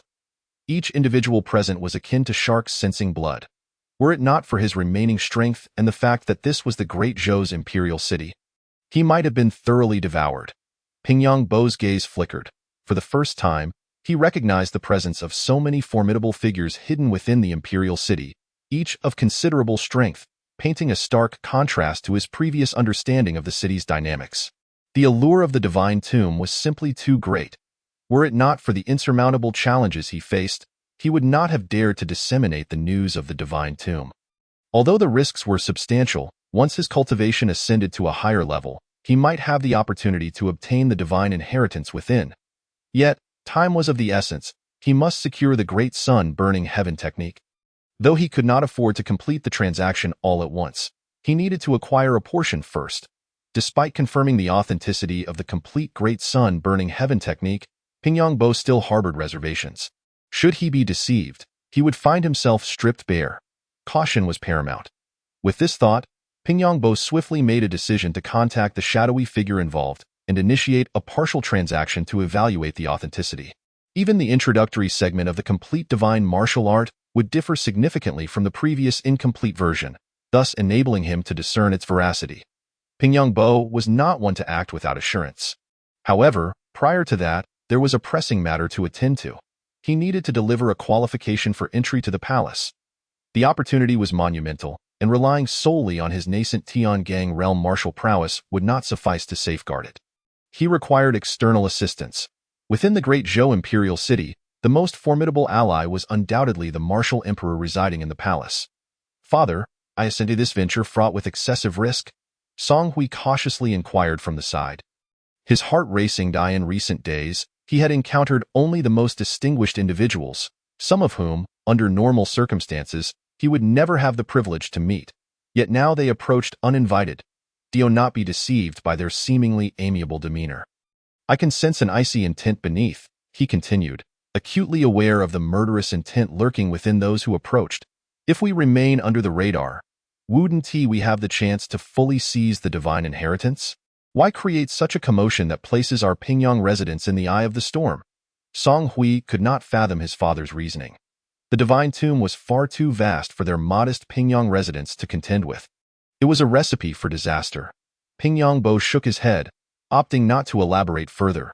Suddenly, as if sensing something, his expression shifted dramatically. The power of the great sun burning heaven surged towards a corner, resembling the explosion of a miniature sun. "Who goes there?" Song Hui let out a muffled groan, collapsing to the ground before he could comprehend the situation, as a figure emerged from the shadows. Ping Yongbo's demeanor instantly darkened. "Liang Wang?" He took a cautious step back, instinctively shielding the unconscious Song Hui, his gaze narrowing on the suddenly appearing Liang Wang.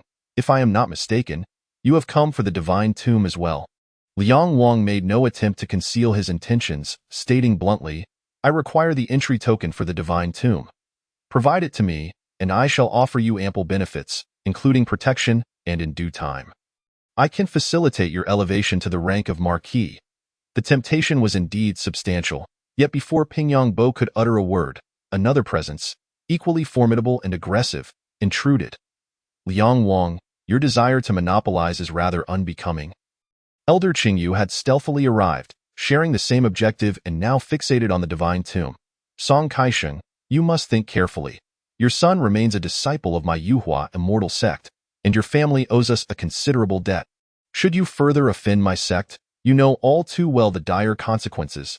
In an instant, Liang Wang and Elder Qingyu locked onto each other, prepared to unleash a devastating strike at any moment. With threats on both sides, Ping Yongbo found himself ensnared in a precarious predicament, the pressure mounting as he inwardly cursed the audacity of Liang Wang and Qing Yue in the past few days.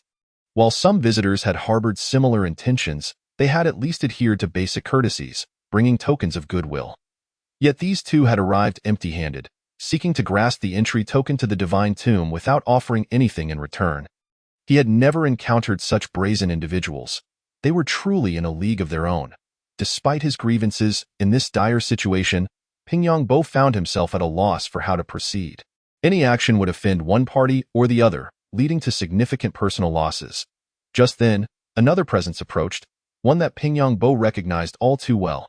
Upon sensing the sudden arrival, Liang Wang's expression shifted, revealing an unexpected emotion. Though reluctant, he turned and departed without hesitation, disappearing from the room. Elder Qing Yue mirrored this reaction, his teeth clenched, yet he fled with the speed of a rabbit, seemingly forgetting his original purpose. Su Gonggong. Ping Yongbo stepped forward to greet the newly arrived figure, revealing none other than the Grand Eunuch, Su Peixiong. Upon entering, Su Peixiong immediately sensed something amiss. His demeanor turned serious as he released his spiritual energy, seemingly attempting to capture something elusive. Chapter 47. The eunuch pulls a tiger's skin. Having remained by the martial emperor's side for so long, Su Peixiong's martial prowess was not to be underestimated. Though Liang Wang and Elder Qing Yue had deliberately concealed their auras, Su Peixiong managed to detect traces of their presence. Ping Yongbo, you are quite the busy one. Even at this late hour, you still entertain guests. Su Peixiong remarked with a smile, prompting Ping Yongbo's expression to darken momentarily before he quickly regained his composure. He retrieved a blood-hued jade token from his storage pouch and presented it. Explaining its origin and significance, I had intended to present this token to His Majesty during tomorrow's audience, but since you have arrived tonight, I would be grateful if you could personally deliver it to His Majesty. The Duke of Pingyong, acutely aware of the shifting tides of circumstance, naturally understood the true intention behind the sudden visit of the Grand Eunuch Su Peixiong. With a sense of resignation, he willingly handed over a token that granted entry into the divine tomb. Akin to paying a protection fee, the earlier arrivals of the Liang Wang and Elder Qing Yue had instilled in him a profound sense of pressure. It was clear that without any backing, he could not safeguard his own interests in the face of formidable adversaries.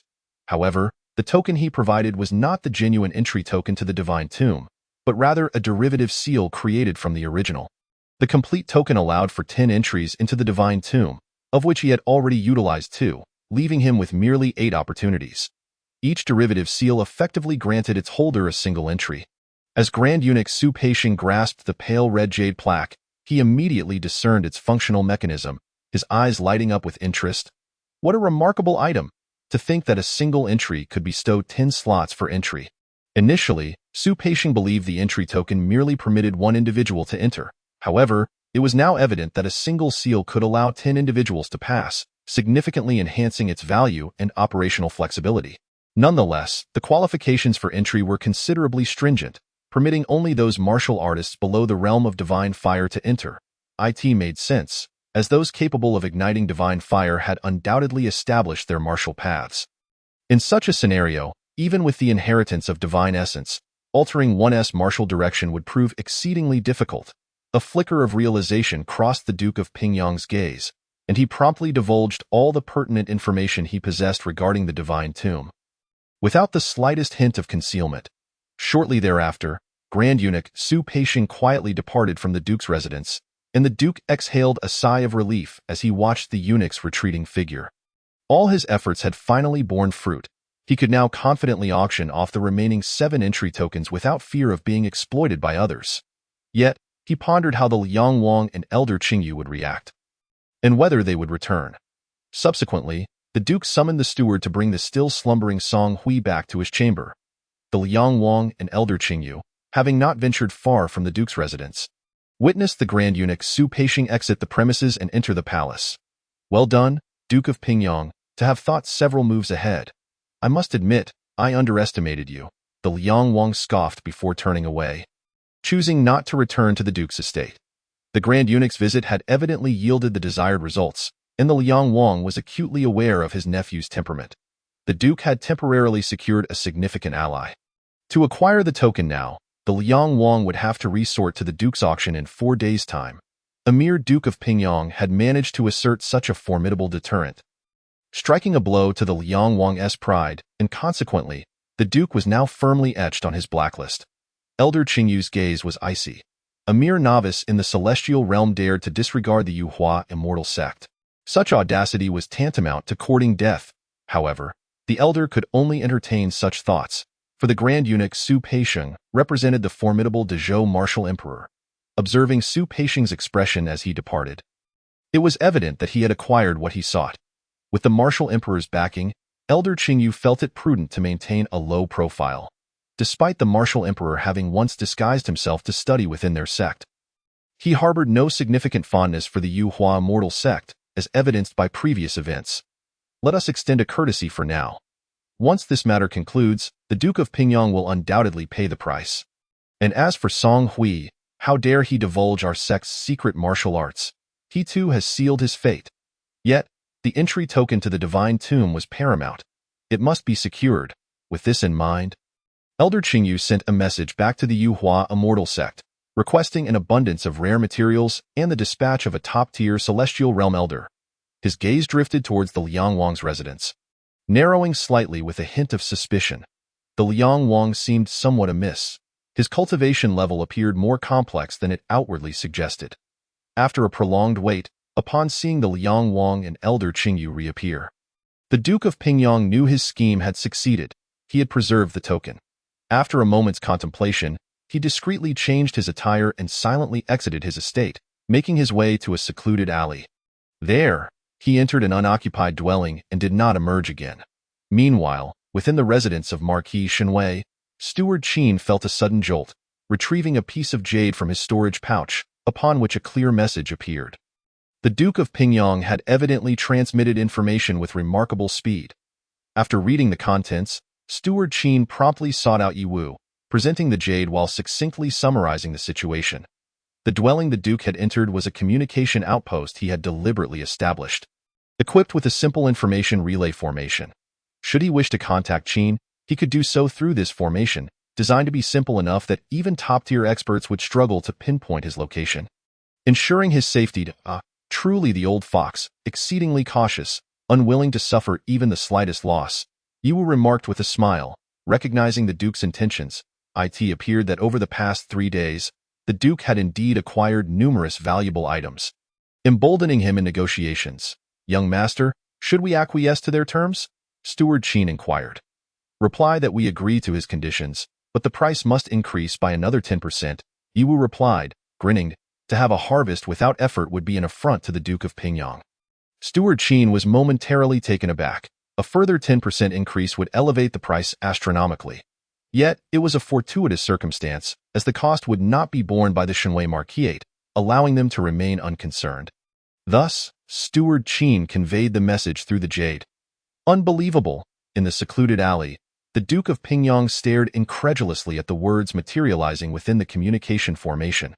They were even more shameless than he had anticipated. Repeatedly inflating the price as if he were merely a pig for slaughter. Did they truly believe he would yield? Very well, I shall endure for now. Let me secure the cultivation method first. After all, the rare materials I offered for trade were not my own, but gifts from those who came to visit me. At worst, I can raise the auction price for the Divine Tomb token later. The top-tier factions will simply have to endure a bit of hardship. After a series of exchanges, each party harboring ulterior motives, they swiftly established the location and method for their transaction. Steward Qin, do exercise caution. Do not let that old fox, the Duke of Pingyang, catch you off guard, Yi Wu advised as he handed over the introductory chapter of the Great Sun-Burning Sky technique to Steward Qin. Offering careful instructions, Steward Qin smiled confidently. Young master, rest assured I am quite adept in this area.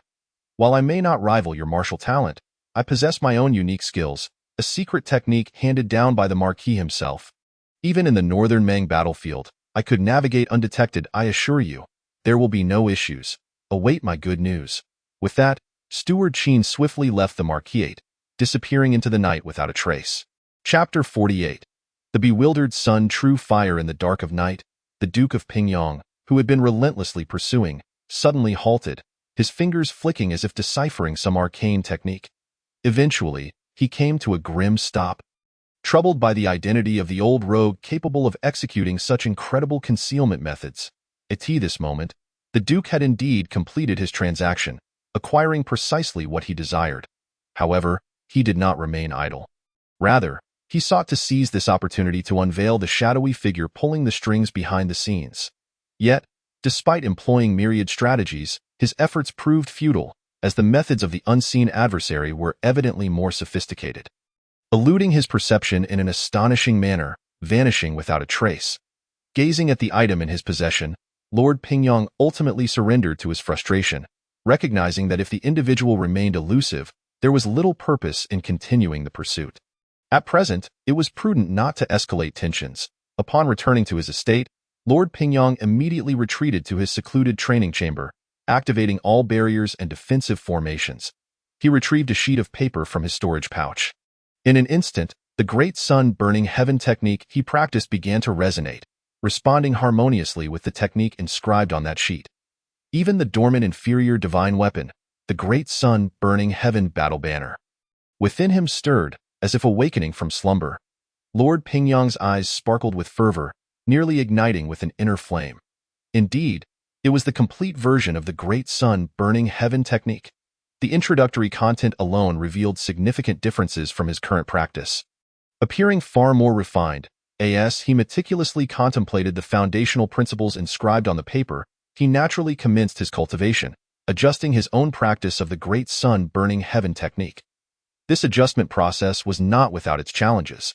However, it brought immense benefits to Lord Pingyong. The true chi of the great sun-burning heaven within his body underwent a profound transformation, subtly infused with the essence of solar true fire. Initially, he had only cultivated a flawed embryonic form of the great sun Lioli battle body, but with the complete introductory text, it too was undergoing minor corrections. Although it remained in its embryonic state, its imperfections were gradually being rectified. The 365 martial arts acupoints he had previously opened, upon entering the earthly fiend and heavenly gang realms, naturally connected to the forces of heaven and earth. With the arrival of the energies of earthly fiend and heavenly gang, these energies permeated the 365 martial arts acupoints, merging with the innate true chi he had cultivated, thereby endowing his innate true chi with the characteristics of the heavenly and earthly energies, truly achieving a harmonious blend with the cosmos and laying a solid foundation for his subsequent martial arts cultivation. Now, amidst the energies of earthly fiend and heavenly gang, at the core of the martial arts acupoints, a faint illusion of the great sun golden crow began to manifest as the embryonic form of the great sun Lioli battle body was completed. Wonderful, wonderful! Lord Pingyong could no longer contain his excitement, bursting into hearty laughter. Having reached this stage in his cultivation, his realm had stabilized, firmly establishing him at the first level of the heavenly gang realm, with his combat prowess enhanced by more than 2/3 compared to before. Within him, the great sun-burning heaven battle banner also experienced a degree of nourishment. While its recovery speed remained slow, it was now markedly quicker than before. This remarkable enhancement left Lord Pingyong exhilarated. The benefits were simply beyond his prior expectations. Truly, this was the power of divine-level martial arts. Merely the introductory phase of cultivation had precipitated a profound transformation in his martial prowess. What might occur should he obtain the complete divine-level martial art?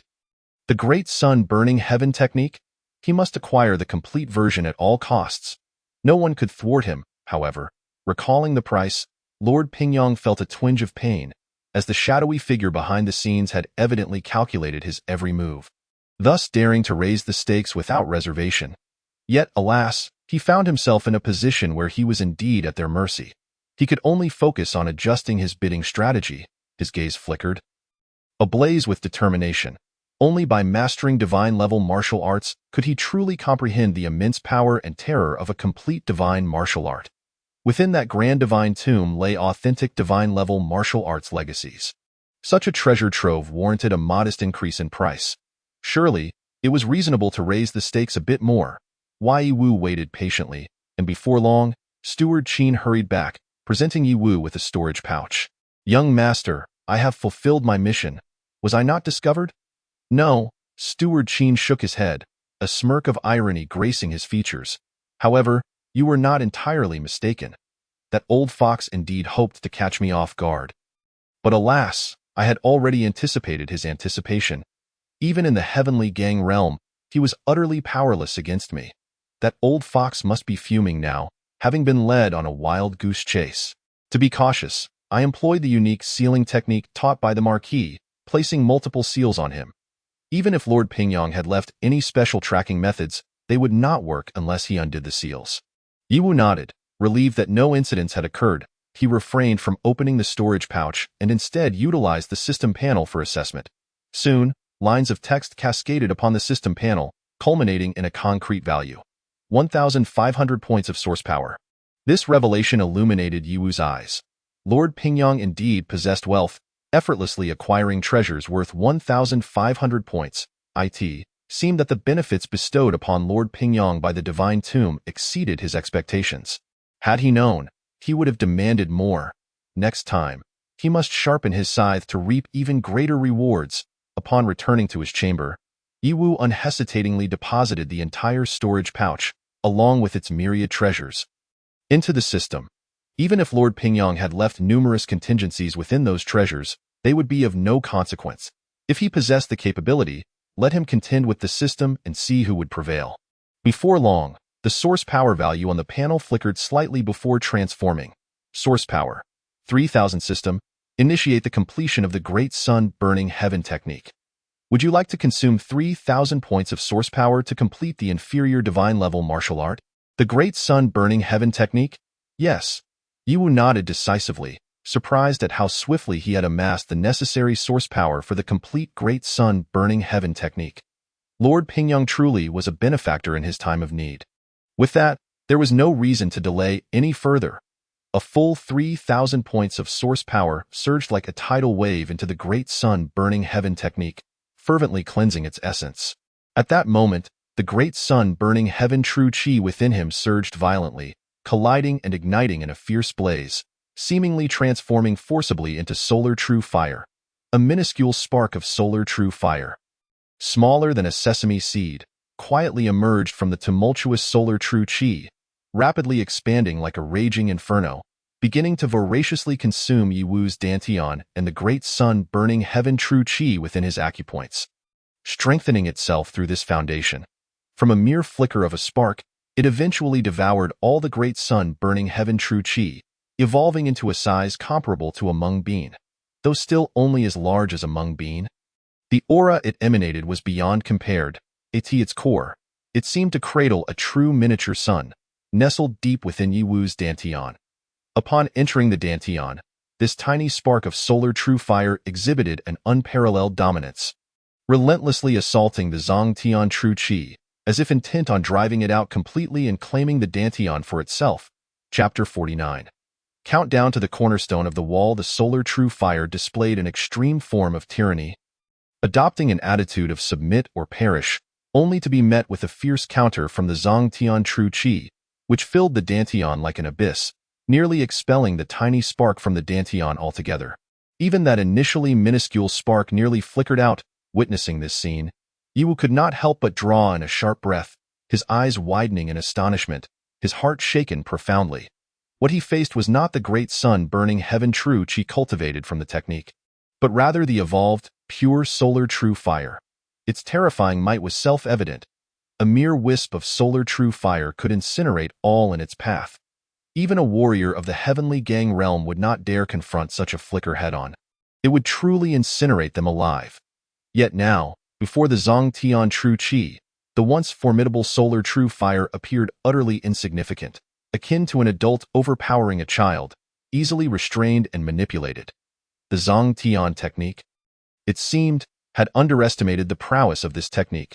To think that the merely cultivated Zhongtian true chi could entirely suppress the solar true fire. This was indeed solar true fire, although it may merely be a spark of solar flame. It is, after all, the true fire of the sun, not some wildfire easily found by the roadside. Even the most divine beings can be reduced to ashes under the complete sun's true fire. Consequently, beneath the profound essence of the burial heaven scripture, one appears as innocent as a child. This affirms that the grade of the burial heaven scripture far surpasses that of inferior divine martial arts. Such an overwhelming circumstance among true energies can only manifest when the disparity in essence is sufficiently vast. After having been thoroughly subdued, that flicker of solar flame became docile, no longer arrogant, but obediently settled in a corner of Yiwu's dantian, imbuing him with all its power. In that fleeting moment, Yiwu felt as if he had truly transformed into a radiant sun, suspended in the firmament, illuminating the myriad realms, akin to the golden crow of the great sun, capable of unleashing terrifying solar flames with every movement. This sensation was entirely different from his prior experience while cultivating the great sun incineration technique. It felt as though he had metamorphosed from an ordinary individual into an extraordinary being endowed with transcendent power. During this transformative process, the acupoints, still shrouded in primordial chaos, began to awaken one after another, igniting tiny sparks of solar flame within. Truly, the effects of divine martial arts are remarkable, as evidenced by the extraordinary changes they incite. Yiwu's gaze was piercingly bright. Although his source power was continuously being expended, the benefits derived from it were immense, with various novel insights regarding the great sun incineration technique surfacing in his mind, which he diligently grasped. Moreover, even the already awakened great sun-glazed battle body underwent a degree of transformation during this process, automatically rectifying its flaws as the great sun incineration technique reached perfection, thereby augmenting its power. Initially awakened through the miraculous infusion of source power by the system, the great sun-glazed battle body appeared flawless. Yet fundamentally, it still adhered to the incomplete great sun incineration technique, which naturally bore certain shortcomings when compared to the complete divine-level technique. Now, however, these deficiencies were being steadily rectified. Once all 3,000 points of source power were depleted, the personal attributes displayed on the system panel underwent significant alterations. The great sun incineration technique transitioned from a pseudo-great accomplishment to a perfected state, a sensation entirely distinct from before. A flicker of solar flame quietly manifested at Yiwu's fingertips, instantly distorting the air as if unable to endure the intensity of that mere spark of solar flame. 15 more acupoints were further opened, each nurturing a spark of solar flame that resonated with the vibrational frequency of the acupoints. However, his realm of cultivation remained at the 7th layer of the opening acupoint stage, unable to advance further. Tio reached the 8th layer. It was estimated that at least 340 to 50 acupoints would need to be opened. While the enhancements afforded by advanced martial arts were indeed significant, the consumption during this cultivation process was equally considerable. To fully open all 365 acupoints would likely prove to be a formidable challenge. Sensing the transformative state of each acupoint within his body, Yiwu couldn't help but take a deep breath. Were he a practitioner of heavenly grade techniques, such a substantial investment of source power would have likely led to multiple completions of the opening acupoint stage, rather than remaining stuck at the 7th layer, as was his fate. With the inferior divine martial art, the great sun incineration technique, combined with the seemingly superior divine martial art, the burial heaven scripture, Yiwu's physique had already undergone a tremendous metamorphosis, reaching an astonishing height. Consequently, not only had the difficulty of opening acupoints increased, but the foundations of the opened acupoints were also alarmingly solid. If the foundation of a normal practitioner's acupoints could be likened to ordinary glass, then Yiwu's foundations resembled a super-reinforced bulletproof glass. Though both are glass, a chasm of insurmountable magnitude separates the two, rendering them nearly incomparable. Presently, the true combat power I can exert has approximately increased by 1/3 to 1/2. The advantages are indeed substantial. As he felt the myriad changes within his body, Yiwu's eyes flickered. At the moment he perfected the great sun incineration technique, he vaguely sensed an elusive connection emerging from the void, seemingly calling out to him. That direction was unmistakably towards the residence of the Pingyang Marquis. Yiwu was fully aware of what that elusive call signified, the great sun incineration battle flag. His prior conjecture had proven accurate. Once the great sun incineration technique reached perfection, it could indeed establish a connection with the battle flag. This investment had not been in vain. He resolved to find an opportunity to further probe, to see if he could indeed acquire that great sun incineration battle flag. The allure of an inferior divine weapon was one Yiwu found impossible to resist. Opening the system panel, Host, Yiwu Realm. Seventh layer of opening acupoint bloodline. Great Sun glazed battle body, awakened, divine ability, nun technique. Burial heaven scripture, third transformation, martial skills. 5 thunder fist, perfected. Ghostly god fist, minor achievement. Great Sun incineration technique, perfected. Ascending feather fist, beginner, source power. Zeroed, the hard-earned source power had once again been frivolously squandered, yet it had propelled the Great Sun incineration technique into a perfected state. The benefits conferred by a perfected divine martial art were unequivocally undeniable. I am invincible within the opening acupoint stage, and can also slay beyond it. Yiwu sighed softly. Now, he could finally be deemed to possess a modicum of self-preservation capability. However, merely being at the opening acupoint stage still seemed somewhat inadequate. Recalling the individuals dispatched from the Liangwang residence, Yiwu contemplated the necessity of cultivating some talents, as this would afford him better protection while enabling him to gather more resources. Otherwise, it would be a cumbersome affair for him to undertake every task himself, or rely solely on Steward Qin, or seek assistance from the Tianjin Marquis. There was simply too little manpower, rendering him somewhat constrained. Upon finding Steward Qin, Yiwu articulated his thoughts, which received immediate and enthusiastic agreement from Steward Qin. Young master, the Marquis had left behind contingency plans, having secretly cultivated a 10-man divine guard. 5 of them have been concealed within the imperial city to protect you, while the other 5 accompanied the Marquis to the northern border. Not long ago, I dispatched a secret message, and all 5 in the imperial city have responded. They can return at any moment should you permit it. Yiwu was somewhat taken aback, not expecting his adoptive father to have left him such a backup plan, which indeed constituted a tremendous asset. He inquired, "What is the strength of the Divine Guard?" "The weakest among the 5 in the Imperial City is at the 9th layer of the opening acupoint stage, while the strongest has surpassed me, reaching the 8th layer of the Earth Fiend stage. Had it not been for the Marquis' sudden mishap, leading to insufficient resources, they would likely have attained perfection in the Earth Fiend stage," Steward Qin explained. "And what of the 5 at the northern border?" Yiwu pressed on.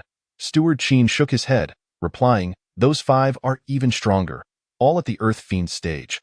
However, after my message was sent, they have not responded at all, leaving us unaware of their fate, whether they are alive or dead, or perhaps captured by the Bei Meng."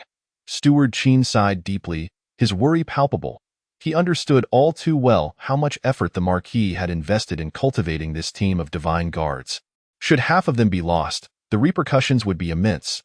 "Let us first summon the 5 still in the Imperial City backed. As for the other 5, I will send a member of the Divine Guard to personally journey to the northern border to investigate thoroughly." "We must see the living and the dead," Yiwu declared, pointing towards Steward Qin's brow. "Steward Qin, the previously perfected Great Sun incineration technique is fundamentally a divine martial art, and within it are numerous insights I gained during my cultivation. I strive to enter the Heavenly Gang stage as soon as possible. Now, the opponents we face are becoming increasingly formidable. The Earth Fiend stage martial arts have become a hindrance, making it challenging to withstand their ambushes." Divine martial arts?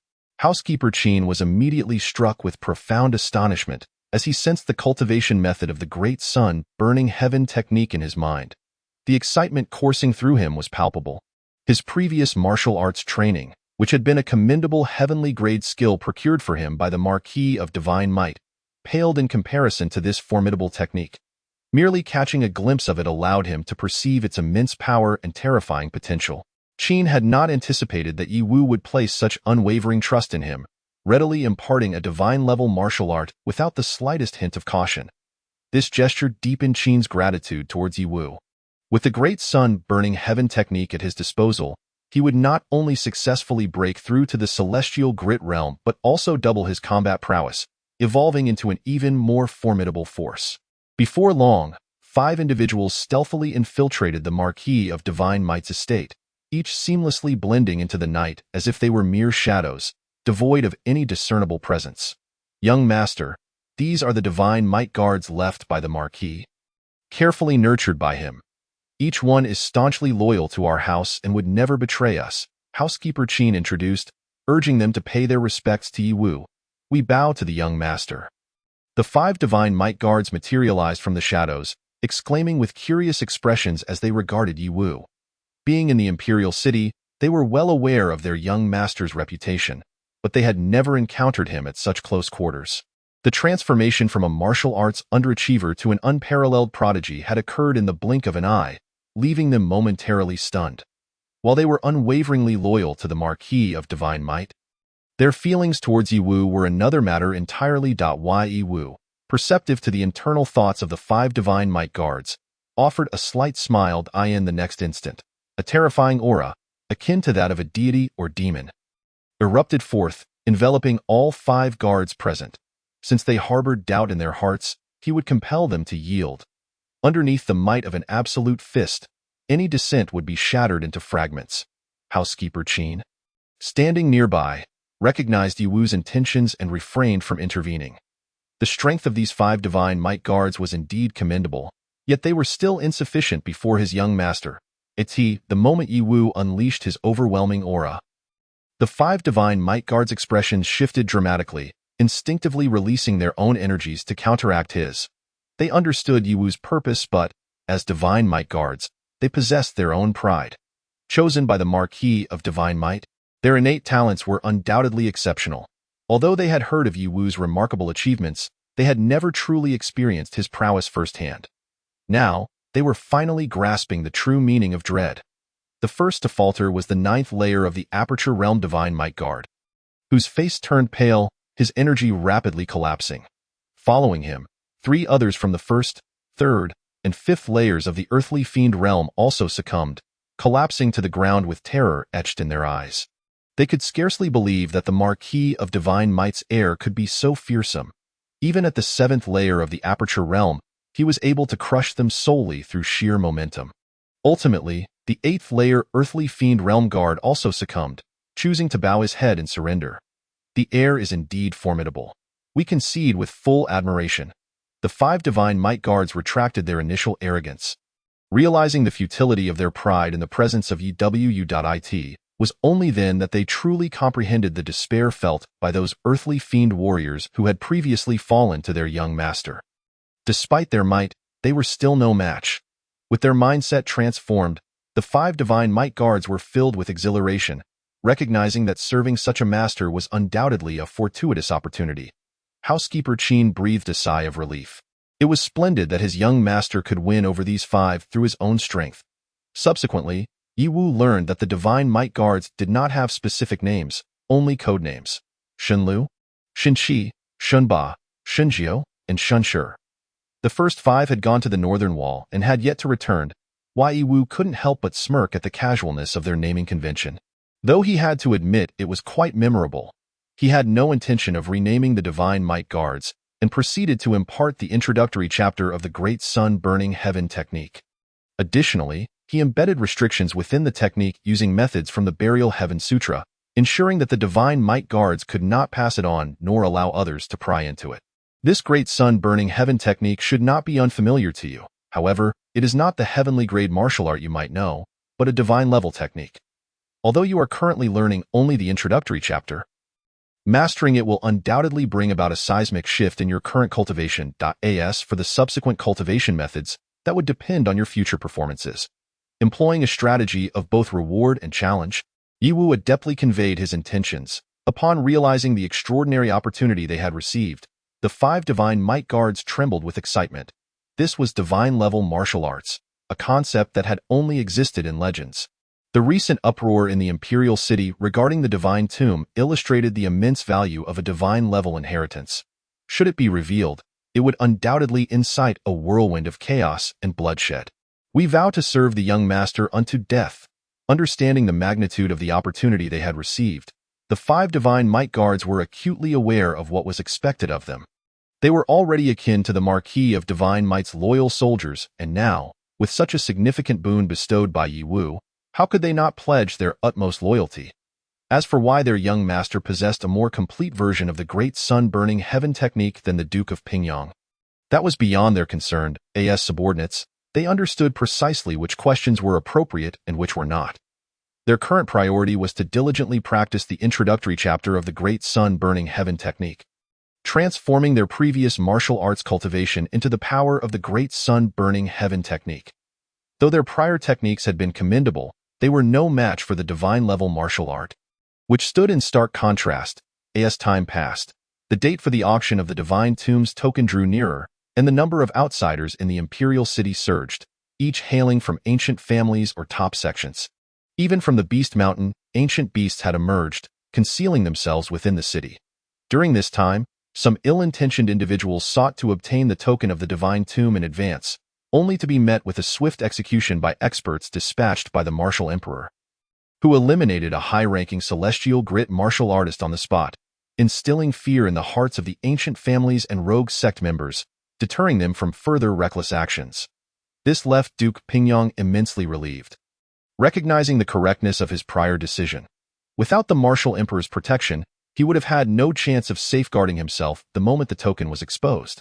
Simultaneously, it further solidified Duke Pingyang's determination to acquire the complete version of the Great Sun Burning Heaven technique. The benefits he had already reaped from merely the introductory chapter were substantial. The complete version would undoubtedly yield even greater advantages. He looked forward to witnessing how many would dare to brazenly challenge him after this.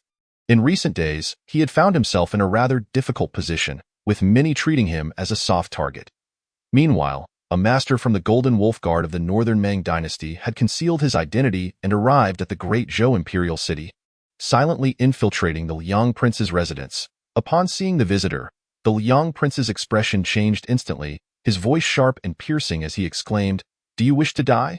How dare you brazenly enter my Liang Prince's residence under broad daylight? Prince Liang, we are old friends. There's no need for such anger," the Golden Wolf Guard master replied with a smile, showing no regard for the Liang Prince's ire. "Rest assured, I would never gamble with my life. Since I dared to come alone, I am confident I will not be discovered by that martial emperor. Even if I am, I assure you it will not put you in a difficult position." Upon hearing this, the Liang Prince pondered, scrutinizing the Golden Wolf Guard master, and asked thoughtfully, "Your confidence? You wouldn't happen to have brought along the Northern Ming Dynasty's sky-covering map, would you?" The Northern Ming Dynasty possessed a divine weapon known as the sky-covering map, capable of concealing one's aura and shrouding celestial secrets and fortunes, its power in this regard being quite astonishing. Even a martial artist of a significantly higher realm would find it challenging to detect someone utilizing it unless they were standing directly in front of them. On the Northern Ming battlefield, the sky-covering map had achieved remarkable feats, proving its immense utility. The Golden Wolf Guard master smiled without answering, instead diverting the conversation towards the matter of the Divine Tomb, stating, "Prince Liang, I need your assistance in securing a token imprint for us from the Northern Ming." Chapter 51. The disappearance of Duke Xinwei. The crisis of the Duke's house. As the events surrounding the Divine Tomb continued to escalate, various specific details regarding the Divine Tomb's tokens were gradually released by the Earl of Pingyang, allowing everyone to grasp the intricate circumstances involved. The purpose of such revelations was, of course, to further inflate the value of the Divine Tomb tokens, intending to auction them off personally. After all, he had successfully concealed all traces of his aura. Adopting a new identity would be a mere trifling matter, with no fear of exposure. The expression on the face of the Wang of Liang darkened ominously, for he had come to understand the intentions of his martial emperor nephew over the past few days. To acquire the tokens, one must resort to the auction route. Should anyone dare to act clandestinely, they would not escape the ruthless wrath of the imperial family. He would not hesitate to strike decisively. Remember, do not approach the Earl of Pingyang's estate. You are already being covertly monitored by the ancestral court. If you wish to court death, so be it, but do not involve me. The expert from the Jinlang Guard immediately grasped the situation. Although he feared nothing in the world, it was prudent to exercise caution within the imperial city of the Great Zhou, especially under the watchful eyes of the martial emperor. As a high-ranking official of the Beimang dynasty, he was acutely aware of the terror that the martial emperor inspired. No emperor was without their dread. The Jinlang Guard expert then broached the topic of the Duke Xinwei's heir and the Zhang Tianjing, clearly implying a desire for the Wang of Liang's assistance in assassinating Yi Wu. Even if a complete assassination proved elusive, I have brought with me a unique secret treasure capable of silently tearing apart a person's soul. At that moment, we could seize an opportunity to extract a portion of Yi Wu's spirit. Do you not yet comprehend the specifics of Yi Qi's life or death situation on your end in Beimang? The Wang of Liang immediately understood the implication, his brow furrowing deeply. Was that accursed island truly as terrifying as it was said to be? It was not merely frightening. It could be deemed an absolute forbidden zone for the living to know. Even the dead that entered could face a second demise, tainted by an exceptionally dreadful and ominous curse, either utterly obliterated or forcibly transformed into various types of malevolent corpses. When discussing this, the Jinlang guard expert could not mask the horror and fear evident in his eyes, letting out a deep sigh before continuing, had it not been for the island's unique nature. Sealed away by terrifying divine restrictions, our Beimeng dynasty would likely have been devoured long ago. You and the Great Zhou would not fare much better. The entire world would be transformed into a paradise for sinister corpses. After Duke Xinwei Yiqi ventured into the accursed island, we had dispatched individuals thrice, and without exception, they perished within. However, the third attempt fared slightly better. They fell during the return journey but managed to relay some information. Claiming to have seen traces of Yiqi on the island, indicating that Duke Xinwei Yiqi likely had not perished nor been tainted by the island's malevolent curse. The nature of the Zhang Tianjing is well known to both of us. And this is precisely what I am most concerned about. Should Yiqi emerge alive, the first to suffer would be our Beimeng dynasty, and you, Wang of Liang, would not escape unscathed either. After all, you are acutely aware of your own past actions. Tuo Xian, are you threatening me? The Wang of Liang's gaze turned icy, a terrifying aura instantly locking onto the Jinlang guard expert, Tuo Xian, causing him to tremble internally. A look of horror involuntarily appearing on his face as he retreated several steps. You still have one more opportunity to assassinate Yiwu through the Blood Cloak Tower. I will arrange for that side to act. In that case, you can have your people mingle within, striking from behind. As for whether it will succeed, that will depend on your own efforts. The Wang of Liang suddenly stated. One would have anticipated that the infamous Blood Cloak Tower assassin organization was secretly established by the Wang of Liang. Very well, Tuo Xian nodded, exhaling heavily, then departed without a backward glance. I shall make arrangements immediately. Await your instructions. His visit to the Great Zhou dynasty was not undertaken alone. He had discreetly brought along several experts. Only after leaving the Wang of Liang's estate did Tuo Xian quietly breathe a sigh of relief, realizing that his back was drenched in cold sweat. What a formidable Wang of Liang! I did not expect him to be so inscrutable. His aura likely surpasses even my own. With such a high level of cultivation concealed so deeply without revealing itself, the Wang of Liang's intentions are self-evident. However, the greater the Wang's ambition, the more advantageous it would be for our Beimeng dynasty. It would be best if chaos erupted within the Great Zhou, thus providing our Beimeng an opportunity to breach the northern wall and trample the central plains. Meanwhile, Yiwu sensed that their Duke Xinwei's estate appeared to have drawn unwanted attention, with unfamiliar auras flitting by intermittently. Young master, those lurking in the shadows are likely after the Zhang Tianjing. A collection of unsavory characters. Steward Qin's expression darkened. While he stated this, he felt an immense weight in his heart, burdened by pressure. However, the aura emanating from Steward Qin had undergone a significant transformation, evidently having succeeded in cultivating the Great Sun-Burning Heaven technique. With Yiwu's insights into the technique, Steward Qin's progress would naturally accelerate. Yiwu understood the reason. Many coveted his family's Zhang Tianjing. And now, due to the Divine Tomb incident, various unsavory characters had converged upon the imperial city. Although some might have reservations, there was no telling when a reckless individual might resort to desperate measures.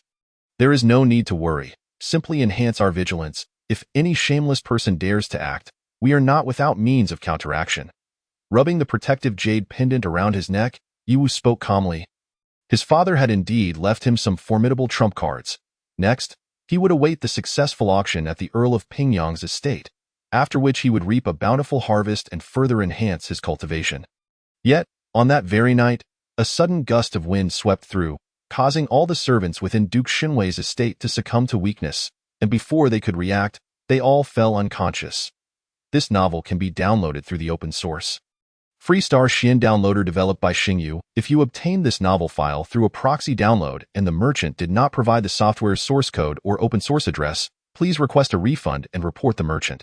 Author's email, xingyvoutlook.com. Author's QQ, 201-759-3710. Official QQ group, 149050832. Official TG group, https://t.me FQ Tool Chapter 52.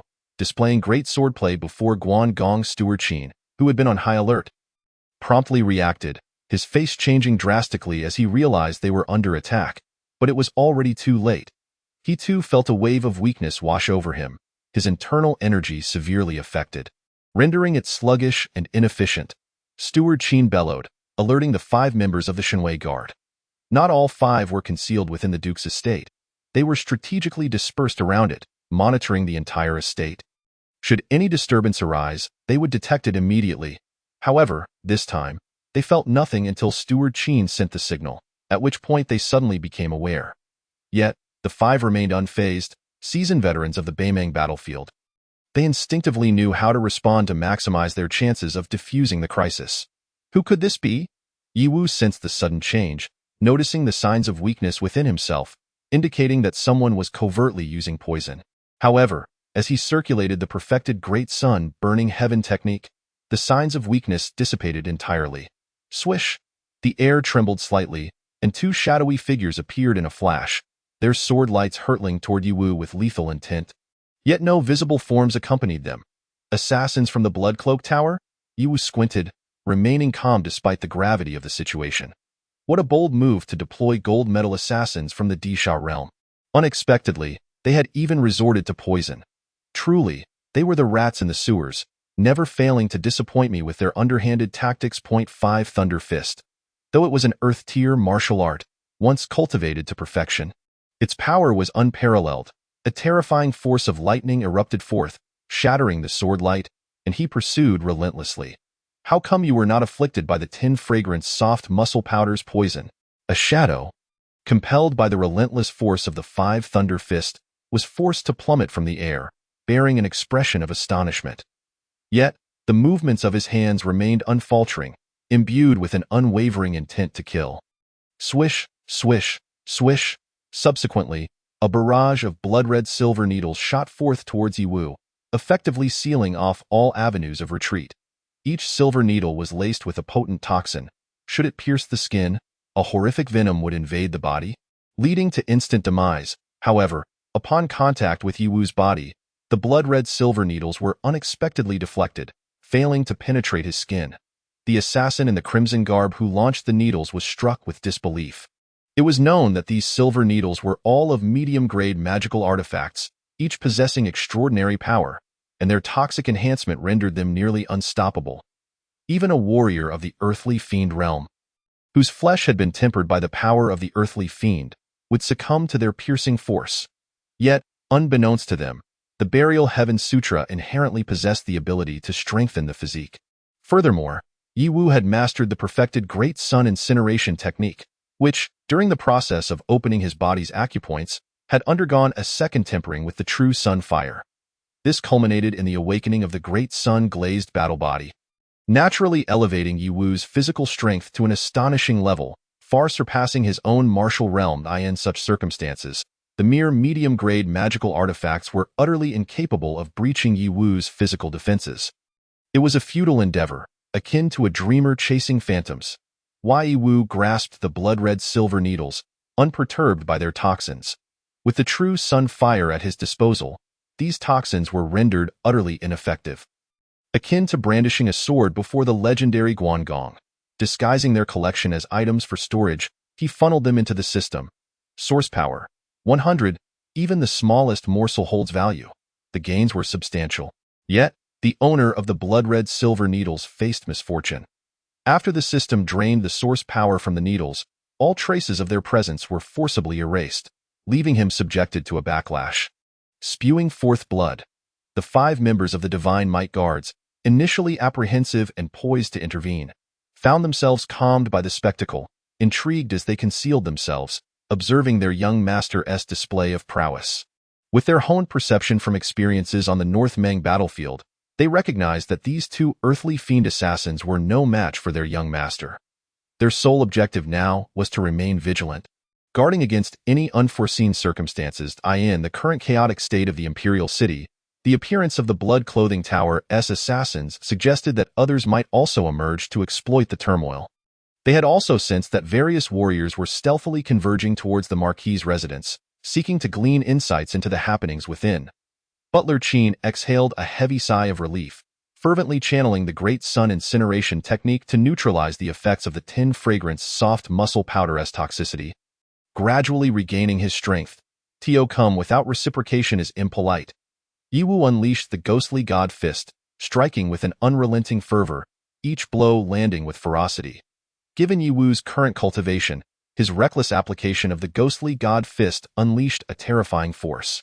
The two earthly fiend assassins were left dazed. Their expertise lay in stealthy assassination, and in direct confrontation, their myriad techniques were significantly hampered. Yet, the martial techniques mastered by Yiwu coincidentally countered their assassination secrets. Merely the thunderous might invoked by the five thunder fist rendered them incapable of remaining concealed in the air, forcing them into manifestation. This emergence, of course, led to them being ruthlessly battered by Yiwu. It was a dismal fate. Previously, they had merely heard of Yiwu's capacity to slay earthly fiend warriors, perhaps believing it was achieved with assistance. Yet, upon experiencing it firsthand, they realized they were the true fools. In an endless tide of resentment, they were brutally defeated, meeting a tragic end. Thereafter, Yiwu commenced his customary search for spoils, swiftly discovering 2 storage pouches among the remnants of flesh. As assassins, they naturally harbored no trust in others. Carrying all their wealth on their persons, this habit inadvertently benefited Yiwu. After a thorough examination, he once again accrued 300 points of source power. From these 2 assassins alone, he had reaped a total of 400 points of source power. At that moment, Yiwu suddenly felt a chill run down his spine, a profound sense of life and death crisis surging within him. Chapter 53. Soul-Eating Gourd. The Resurgence of the Divine Might Marquis. Without hesitation, Yiwu spun around to retreat, but the sense of peril only intensified, causing his very soul to tremble violently. There were more assassins lurking in the shadows, stronger ones, given his current level of cultivation. Even a perfected earthly fiend warrior should not evoke such overwhelming dread, implying that the unseen attacker was a celestial gang's warrior. A formidable adversary had finally emerged. Under the absolute pressure of their realm, no matter how prodigious Yiwu appeared, it proved utterly ineffective. The disparity was insurmountable. Butler Qin had regained his mobility and promptly sensed the shift, his expression turning to one of horror as he lunged forward. Yet, mid-air, his body was involuntarily thrown back, crashing heavily to the ground, a master of the celestial gang's realm. Butler Qin let out an anguished and incredulous roar, realizing that his cultivation was utterly impotent against such a vast difference in power. The 5 members of the Divine Might Guards immediately unleashed their full cultivation, recklessly charging forward, only to meet the same fate as Butler Qin. Their bodies held suspended in the air before being struck down as if by a colossal hammer. Akin to a meteor plummeting from the heavens, sustaining grave injuries, in that moment, all defensive forces of the Divine Might Marquis' residence were obliterated. Yiwu, engulfed in the highest level of life and death crisis, could not afford to divert any attention to other matters, remaining oblivious to the complete annihilation of the Divine Might Marquis' forces.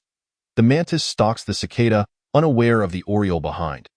Yiwu could never have imagined that someone would dare to commit such an audacious act, employing a celestial gang's warrior to assassinate him. In the next instant, within Yiwu's perception, a small black gourd appeared, no larger than a palm, adorned with countless runes that flickered and flowed. The mouth of the gourd seemed to morph into a vast black hole, intent on forcibly devouring his very soul. This is bad. The will of the ghostly god fist surged, and Yiwu was abruptly jolted awake from his trance, instantly comprehending the dire situation. The black gourd was indeed attempting to consume his soul. At his current level of cultivation, a magical artifact could not possibly threaten his spirit. Only a divine weapon could achieve that. A celestial gang's warrior was lurking in the shadows, wielding a divine weapon to obliterate him. Suddenly, a voice of disbelief echoed in the darkness, acknowledging the interference of the ghostly god fist's will. True to the legendary martial art, the Burial Heaven Sutra, the fist's intent could disrupt the soul-eating gourd. However, that would be the extent of its efficacy. Beneath the gourd's influence, unless one could transcend to the celestial realm, the soul was destined to be consumed by this divine artifact. The hidden assailant, resolute in their murderous intent, was evidently determined to devour Yiwu's soul. aiming to bring about his demise. This individual was undoubtedly a celestial gang's master from the Golden Wolf Guard, who had followed in the wake of the Blood-Clothing Tower's assassins. Preparing to strike at this juncture, he had seemingly succeeded. The Divine Might Marquis's residence was bereft of any resistance, left to endure his rampage. Once, the Golden Wolf Guard had suffered innumerable losses at the hands of the Divine Might Marquis Yi Qi. And now, he could wantonly torment the Marquis Sonit. Must be said that this truly exemplified the cycle of cause and effect, with retribution striking true. At this moment, he was acutely aware of the disturbances emanating from afar. Sensing that others had noticed the upheaval at the Divine Might Marquis's residence and were intensifying their efforts to ensure Yi Wu's soul was drawn into the soul-eating gourd. Should he succeed in devouring Yi Wu's spirit, he would achieve monumental success. The concealed Tuoba Xian was likewise closely monitoring the situation within the Divine Might Marquis's residence, his heart racing with urgency. This operation could only succeed. Failure was not an option. Meanwhile, the elite masters within the imperial city sensed the tumultuous stirrings emanating from the residence of the Divine Might Marquis, each reacting in their own distinct manner. It seemed that King Liang had anticipated this turn of events. The two Blood Cloak assassins, mere pawns in the game, had felt their demise approaching and met their end, which only intensified the murderous intent within him towards Yi in such a short span. Yi Wu had astonishingly grown to such formidable heights. If granted more time, it would likely be him facing death instead. The Sword Duke, upon sensing the urgency, rushed forth with fervor, unleashing a devastating sword energy that cleaved through the sky towards the Marquis's estate. Truly, it was a divine weapon of unparalleled might, and its ferocity was indeed terrifying. Yi Wu sighed softly to himself. His spirit had succumbed to a complete loss of resistance. Even the once invincible burial heaven scripture seemed to have lost its former potency in this moment. Yet, in the face of such a life-and-death crisis, Yi Wu remained unfazed, exuding an air of calmness. The outcome of the struggle was still uncertain. Perhaps it was premature for them to rejoice. With a resounding boom, before his words could settle, the protective jade pendant around his neck radiated a magnificent light. An exceedingly terrifying aura erupted from Yi Wu, akin to an ancient specter emerging from the depths of the abyss. Pressing into the mortal realm, from the core of that aura, an exceedingly dreadful domain of spectral might unfolded, enveloping Yi Wu in its protective embrace. The soul-devouring gourd's attempt to consume him was naturally dismantled. And under the unyielding will of the specter's fist, it was shattered into several fragments upon the ground. The terror of this aura, rising in the night, resembled a blazing sun igniting the entire imperial city of Dezhou, startling martial masters who were left aghast and horrified. Indeed, the reputation of the Divine Might Marquis was well-deserved. His power was astoundingly formidable. Fortunately, he had perished on the northern Mang battlefield. Otherwise, for decades, perhaps even centuries, they would have been burdened under his oppressive presence. Even the emperor within the palace was stirred, directing his gaze towards that formidable aura, meticulously sensing its essence. Truly, the Divine Might Marquis wielded an astonishing force, capable of manifesting such terrifying martial prowess from a mere emblem. The emperor sighed deeply, summoning the chief eunuch Su Peixing to relay commands to the ancestral hall, realizing that he had perhaps been too lenient. What audacity for such nefarious entities to emerge and instigate chaos, daring to ambush the future Divine Might Marquis of Dezhou. Fetch me their heads. Chapter 54. A Deadly Trap. The Devil Island reveals its presence. I wish to ascertain which force possesses such audacity. The martial might of Dezhou has lain dormant for years, seemingly forgotten by many. The emperor's voice was eerily calm, akin to discussing breakfast. Yet beneath that tranquility lay an overwhelming terror. Su Peixing, trembling with fear, hastily retreated to convey the emperor's orders, fully aware that his majesty was genuinely enraged. Although the Marquis's heir could counter a earthly fiend realm warrior with his awakened prowess, it was merely the awakening stage. The involvement of a celestial gang realm expert was an outright transgression, a provocation against the dignity of the Emperor of Dezhou, utterly intolerable. Upon sensing the commotion from the Divine Might Marquis's estate, King Liang was initially taken aback, followed by a heavy sigh, realizing that killing Yi Wu was no longer an option. Tuoba Xian, Upon sensing the furious yet familiar aura of the divine might, Marquis Yi Qi felt both anger and helplessness. He swiftly concealed his own presence using the heaven-covering diagram and fled without hesitation. It was no surprise that the divine might Marquis had left such a protective measure for his only son. After all, how could one not prepare defenses for their sole heir? Previously, the Marquis's heir had faced numerous crises without revealing this protective means, leading many to unconsciously forget its existence. Consequently, some had suffered greatly from this oversight. Tuoba Xian realized that the celestial gang warrior he had dispatched, the Golden Wolf Guard, was likely to meet his end there, never to return. The death of a celestial gang warrior would be an unbearable loss for any top-tier force. And he felt the sting of anguish. The Earl of Pingyang's eyes widened in shock, staring blankly, and he felt an overwhelming sense of relief. Fortunately, he had refrained from delivering a fatal blow, and Yi Wu had not activated this hidden card. Otherwise, he might have already met Yama, with nothing left of him. Elder Qingyu sighed deeply, initially intending to seize the opportunity to rescue Yi Wu after he suffered a severe blow. This would compel Yi Wu to utilize the life-constructing elixir, allowing it to fall under the control of their feathered immortal sect.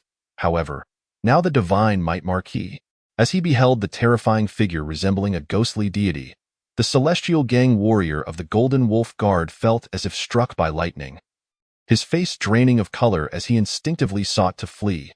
The dread instilled by the divine might Marquis Yi Qi was overwhelming, an almost psychological shadow looming over the people of northern Mang. Every ordinary warrior felt an instinctive chill at the mere mention of his name. Yet, he quickly realized that this was not the true divine might Marquis Yi Qi. The real Yi Qi was still trapped on the Devil Island and could not possibly manifest here. This was merely the protective ghostly fist imprint left by the Marquis. Despite grasping the situation, he understood all too well that even this mere imprint was beyond his capacity to confront. The martial will radiating from it was already pressing heavily upon him, nearly suffocating his own cultivated martial will, which was on the verge of collapse. Engaging it in battle was out of the question. Furthermore, the massive commotion from the Marquis's estate had undoubtedly drawn the attention of many martial experts, and he had lost the chance to act. If he did not flee, he would surely perish here. And any hope of seizing Yi Wu's soul was utterly lost. It was a tremendous loss to see the divine weapon-grade soul-devouring gourd shattered. But in the next moment, this Golden Wolf Guard expert found himself frozen in place. Unable to move, the fear in his eyes erupting to its zenith. The martial will domain, birthed from the ghostly fist of the divine might Marquis Yi Qi, had silently enveloped him, immobilizing all of his spiritual intent. In that instant, he truly comprehended the terror of the divine might Marquis Yi Qi. It was both a first and a last experience. His martial will crumbled, followed by the shattering of his spiritual essence into ashes, leaving only a body that continued to wither, crashing heavily to the ground, dead. A celestial gang realm master was thus slain, meeting a pitiful end. After the ghostly fist imprint embodied by the divine might Marquis Yi Qi brutally dispatched the celestial gang expert, it did not dissipate immediately. Rather, the terrifying will of the ghostly fist surged, radiating its horrifying might across the imperial city. This sent shivers down the spines of numerous martial experts within the Dezhou imperial city. An involuntary chill coursing through them as a sense of panic took root in their hearts, impossible to suppress. Under the oppressive presence of the ghostly fist's will, all felt an overwhelming intimidation. As if an ancient specter had descended upon their minds, intent on devouring their very spirits. This was a warning. Even the most elite celestial gang experts felt an immense pressure before this manifestation of the ghostly fist's will. Fortunately, the divine might Marquis Yi Qi had already fallen on the northern Mang battlefield. Otherwise, this night might have spiraled into chaos, leading to catastrophic turmoil. Meanwhile, deep within the forbidden Devil Island, a terrifying figure engaged in a fierce battle with a malevolent corpse suddenly furrowed his brow after shattering the undead with a single punch. His gaze turning towards the direction of the Dezhou imperial city, a flicker of concern and rage flashing in his eyes. Has the protective imprint I left in the jade pendant been triggered? Is Yi Wu facing insurmountable danger? The figure, resembling a being of divine and demonic essence, suddenly manifested as the illustrious Lord Yi Qi, who was rumored to have perished on the battlefield of Beimang. From the terrifying demon island, Yi Qi could only faintly sense a disturbance, but the precise occurrences beyond that remained elusive to him. This uncertainty gnawed at his heart, igniting a fervent desire to rush back to the imperial city of the great Zhou. Alas, the demon island was fraught with peril.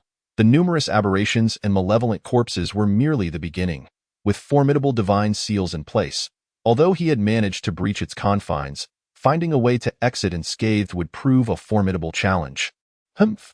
The demon island? I am most eager to ascertain the depths of its malevolence. Yi Qi scoffed, resolutely deciding to conquer the demon island before anything else. Once he achieved that, an opportunity to escape back to the mortal realm would surely present itself. As for Yi Wu, he bore the imprint of the ghostly fist's power within his protective talisman, capable of unleashing his might thrice, specifically designed to avert such dire situations. Unless he encountered an adversary of equal caliber. Yi Wu faced no immediate peril. Chapter 55. The Curse of Souls. Steward Qin and the 5 members of the Divine Guard staggered forward, each bearing grievous wounds. Had it not been for the overwhelming attention of the formidable Tiangang realm expert fixated on Yi Wu, Steward Qin and his companions would have had no hope of survival, given the vast disparity in strength between the two parties. Yi Wu's gaze was frigid. Although he had sustained no injuries, the losses to his esteemed household were catastrophic. Steward Qin and his companions had suffered severe blows, and he had lost one of his protective measures, now left with only 2 uses remaining. Whoosh! The sword Qi cleaved through the night sky as the sword master arrived. Upon witnessing the tragic scene within the estate, his countenance shifted dramatically. Only after confirming that Yi Wu was unscathed did he breathe a sigh of relief and hastily produce healing elixirs to distribute among Steward Qin and the others. Uncle Sun, can you ascertain the origins of this individual? Yi Wu inquired, picking up the shattered remnants of a black gourd from the ground and gesturing towards the lifeless form of the Tiangang realm expert. He recognized the 2 assassins as members of the Blood Cloak Tower without needing further verification. However, the mysterious Tiangang expert was an entirely different matter, clearly not affiliated with the Blood Cloak Tower. Suggesting ulterior motives, after a thorough examination, Sword Master discerned something alarming, his expression darkening as he extracted a golden token from the corpse. This individual is neither a subject of our great Zhou dynasty nor affiliated with external sects. He hails from Beimang. Moreover, he is a formidable member of the Golden Wolf Guard of Beimang. But what could compel Beimang to send such a high-ranking Tiangang expert here? What? Yi Wu's grip tightened around the black gourd fragments as he fixated on the golden token. A myriad of possibilities flooded his mind, but the notion that this individual originated from Beimang was the last thing he expected. He recognized the golden token, having seen it once before. It belonged to Jin Lan. Denoting his identity, Beimang truly holds me in high regard, repeatedly attempting to assassinate me, first with a Disha realm assassin, and now even sending a Tiangang realm expert. Yi Wu scoffed, his murderous intent surging. The hand clutching the black gourd fragments abruptly halted as a realization struck him. He handed the fragments to Sword Master, saying, "This fellow is rather peculiar. Had he launched a full frontal assault, I would surely have perished, with my protective talisman possibly never activating. Yet, he opted to use this soul-devouring gourd to consume my soul. I sense that Beimang harbors other intentions." Sword Master furrowed his brow, scrutinizing the shards of the soul-devouring gourd. After a moment's contemplation, he remarked, "This artifact appears to be a unique treasure, specifically designed to target soul energy. It seems to harbor the power of divine weaponry. Indeed, it is a divine-grade treasure. Good heavens! To resort to such measures indicates a grand ambition. What could they possibly seek? Beimang's recent actions are decidedly irregular. I suspect their true objective is not you, but rather your father, Lord Shenwei, in this world. There exist numerous powerful and enigmatic martial arts that can be executed through the bonds of blood, achieving outcomes that defy prediction. By using your soul as a foundation for their incantations. They may ascertain whether your father is truly dead or merely feigning it, and could even implement curses. Should Yi Qi be alive, such a curse could indeed bring about his demise." Yi Wu's mind raced with clarity. If this were the case, it would make perfect sense, and it would further substantiate the possibility that his so-called father, Lord Shenwei, was indeed alive. Otherwise, Beimang would not expend such effort to ascertain the truth. However, should he be alive, it would serve as a tremendous boon, a formidable ally in the future. Yi Wu resumed his search through the remains. A high-ranking expert was indeed a high-ranking expert. The wealth they possessed far surpassed that of the two Sha realm assassins. After tallying the spoils, he discovered a staggering 600 points of source power. An unexpected windfall.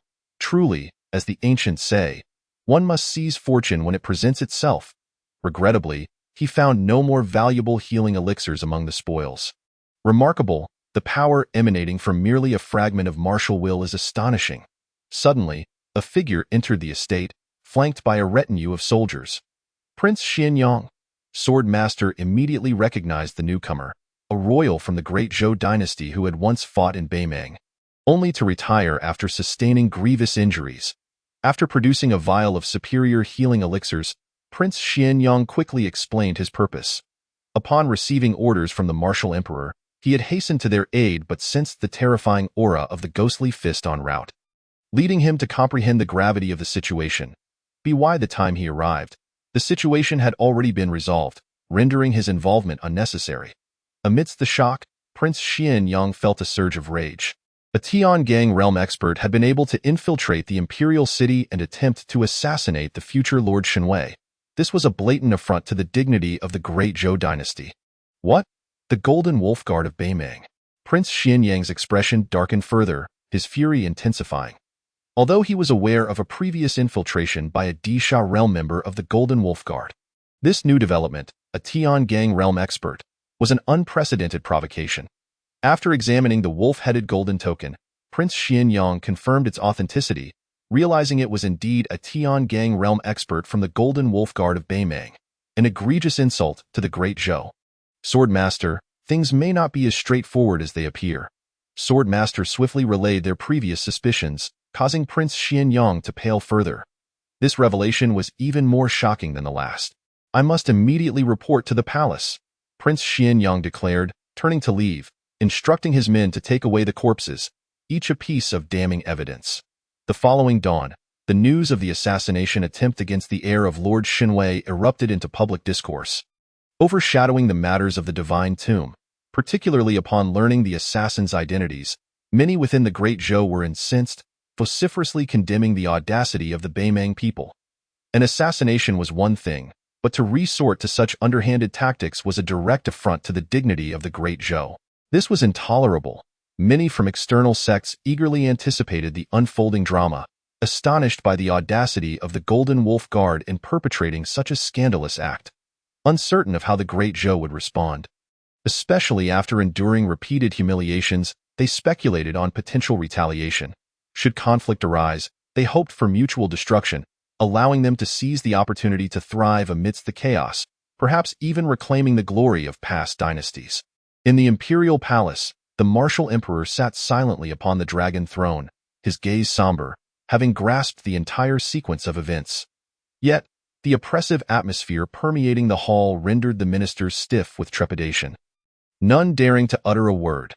Even the normally audacious censors remained unusually subdued, choosing silence over defiance. Particularly, upon meeting the martial emperor's silent gaze, they instinctively held their breath, feeling an immense pressure descend upon them, enveloping each heart with an overwhelming weight. Chapter 56. Heads will roll. The King of Liang's fury. The atmosphere in the grand hall grew increasingly oppressive, as if dark clouds loomed ominously over the city. At that moment, Lord Tianjin stepped forward, taking the lead to condemn the shameless actions of Beimang. He then requested permission to launch a campaign against Beimang, to wash the battlefield in their blood and ensure that the kingdom of Beimang would pay dearly for its transgressions. Upon uttering these words, the terrifying pressure that had pervaded the grand hall instantaneously dissipated, as if it had never existed, allowing many to grasp the intentions of the emperor seated upon the dragon throne. With someone taking the initiative, numerous military generals followed suit, standing in solidarity with Lord Tianjin, petitioning to attack the Beimang dynasty and demanding blood for blood. Although some civil officials wished to intervene, adhering to their traditional role of opposing any military endeavor, they soon fell silent upon sensing the renewed, formidable pressure emanating from the emperor. When it comes to interpreting the emperor's will, these officials were undoubtedly the most astute. The military leaders could perceive the emperor's intentions, and the civil officials understood them even more clearly this time. It was markedly different from past occasions. The actions of the Beiming Golden Wolf Guard had crossed an unacceptable line, severely provoking their limits. While many present, both civil and military, were indeed eager to see the heir of the divine might Marquis slain, the circumstances should not have unfolded in such a manner. If the heir were dead, it might have been acceptable, but now he had not only survived, but had also turned the tables on a formidable warrior from the Beiming Golden Wolf Guard, creating an entirely different scenario. The indignation over Beiming's excessive bullying of the great Zhou was no longer tolerable. The Divine Might King, having observed the reactions of the civil and military officials, suddenly broke the silence and set the tone. The Divine Might King stepped forward, commanding the army to head north to the Great Wall, to strike at Beiming and carve out a piece of its flesh. Since Beiming dared to commit such acts, the emperor would ensure they felt the pain. Pain that would bleed. With a chilling demeanor, the emperor issued various commands that sent shivers down the spines of the civil officials present. It was evident that his fury had reached a boiling point. However, many military leaders found themselves invigorated by the emperor's wrath. For them, the sole path to advancement lay in military merit. Military merit would lead to titles. If they did not engage in battle, how could they earn their accolades? Thus, declaring war on Beiming aligned perfectly with their aspirations. Moreover, the emperor ordered the thorough eradication of all Beiming spies within the Great Zhou territory, particularly in the imperial capital. Any individuals suspected of collusion with Beiming were to be dealt with ruthlessly. Better to mistakenly execute the innocent than to let a guilty party escape. This command left the gathered officials in a state of shock once more. Yet none dared to voice dissent. In a world where might reigns supreme, the emperor represented not merely authority but also absolute power. These officials would never presume that their fists could rival the strength of the emperor seated upon the dragon throne. After the court adjourned, the chief eunuch Su Peisheng retrieved several precious healing elixirs from the imperial treasury and delivered them to the Divine Might Marquis's residence, a gesture of goodwill from the emperor to soothe any potential discontent among the future Divine Might Marquis. As the emperor's decree spread throughout the palace, the capital erupted in a frenzy. However, the people of Great Zhou were filled with exhilaration. They yearned for the emperor's fierce retaliation against those who dared to humiliate them. All who dared to offend Great Zhou would pay in blood. Tuoba Xian's expression darkened. He hadn't anticipated that the emperor would choose such a method of retribution. This development could complicate his position and that of those he brought along, as being uprooted once more would impose a cost too burdensome for him to bear, potentially crippling the Golden Wolf Guard. Thus, Tuoba Xian contemplated the Liangwang. The most perilous places often serve as the safest havens. No one would suspect that the leader of the Beiming Golden Wolf Guard would hide within the residence of a Great Zhou royal, nor would they imagine that the esteemed Liang Wang would betray Great Zhou and collude with an external foe. This was the essence of darkness beneath the lamp. Simultaneously, Tuoba Xian hastily sought to relay this intelligence back to Beiming to prepare them for the impending assault, ensuring they would not be caught unawares by Great Zhou. After all, it was the Divine Might King, the very individual they most feared before the rise of the Divine Might Marquis Yi Qi, who could quell the cries of children at night. To his horror, Tuoba Xian discovered that Great Zhou had already taken precautions, rapidly sealing off the entire imperial capital. Entry was permitted, yet exit was forbidden. Even the transmission of messages became exceedingly difficult, intercepted by a peculiar formation. Should he attempt to send a message, it would undoubtedly trigger the formation, exposing his whereabouts, an outcome far too costly to endure. Faced with this predicament, many ancient clans and members of external sects grew increasingly discontent. While it was ostensibly aimed at Beiming, who knew if this would escalate and unjustly implicate them, seeking to undermine their strength. In such a scenario, it was entirely feasible that the blame could be shifted to the Beiming Golden Wolf Guard. Some individuals covertly instigated public sentiment, yet the outcome was predictable. Those prepared within the sect's ranks swiftly eliminated them. Their severed heads hung from the city walls, eyes wide open, filled with the unwillingness of their final moments. Simultaneously, some Beiming spies, or those with connections to Beiming, were unearthed and summarily executed. This show of strength rendered the populace of the imperial capital docile. They cursed the Beiming Golden Wolf Guard, lamenting why they had chosen to assassinate the heir of the Divine Might Marquis. Now, they were embroiled in misfortune themselves. In this oppressive atmosphere, the time for the Divine Tombs auction arrived. Early in the morning, the venue in Pingyang Prefecture was flooded with martial experts, including many who had achieved the formidable Tiangang realm. Within the Marquis's residence, bolstered by the palace's medicinal assistants, Steward Qin and others had nearly recovered from their injuries. And with a few more days of rest, they would be fully restored. The quality of the palace's elixirs was exceptional. As he toyed with the fragments of the soul-devouring gourd, Yiwu felt a twinge of regret. Upon appraisal, this particular gourd was not merely an ordinary artifact but a low-grade divine weapon of significant value. Divine treasures are consumable weapons with usage limitations, yet they often wield greater power than comparable artifacts and divine weapons. Had it not been shattered, it could have yielded immense value, whether for personal use or conversion into source power. However, now, tossing it into the system yielded a mere 300 points of source power, seemingly substantial, yet lamentably meager for a low-grade divine weapon, barely enough to fill a gap. Gazing at the source power total of 1,300 points displayed on the system panel, Yiwu lightly tapped his fingers on the table. While this amount was considerable, it was insufficient for upgrading the Burial Heaven Sutra and the Ghost God Fist. The Daylight Incineration technique had already reached perfection, and there was still the Feathered Ascension Fist to cultivate. However, the value of the latter had diminished, failing to provide the substantial assistance it once did. In contrast, the system related to the Daylight Incineration technique could certainly be enhanced. Previously, when confronted with the tin fragrance soft muscle powder, had it not been for the characteristics of the Daylight Incineration technique, which allowed him to forge a strand of true sunfire, he might have been caught off guard. Moreover, in terms of raw strength, the Daylight Glazed Battle Body was equally formidable, significantly amplifying his overall combat capability. After all, it was a powerful physique derived from a divine martial art. And this was merely the initial awakening of the Daylight Glazed Battle Body. If it were to evolve to perfection, its might would undoubtedly become even more terrifying. Perhaps it could even manifest a trace of divine martial might. The Daylight Glazed Battle Body was compatible with the divine martial art. The Daylight Incineration technique, allowing for the development of an extraordinarily powerful physique. In this way, the cultivation process would naturally promote the opening of his acupoints.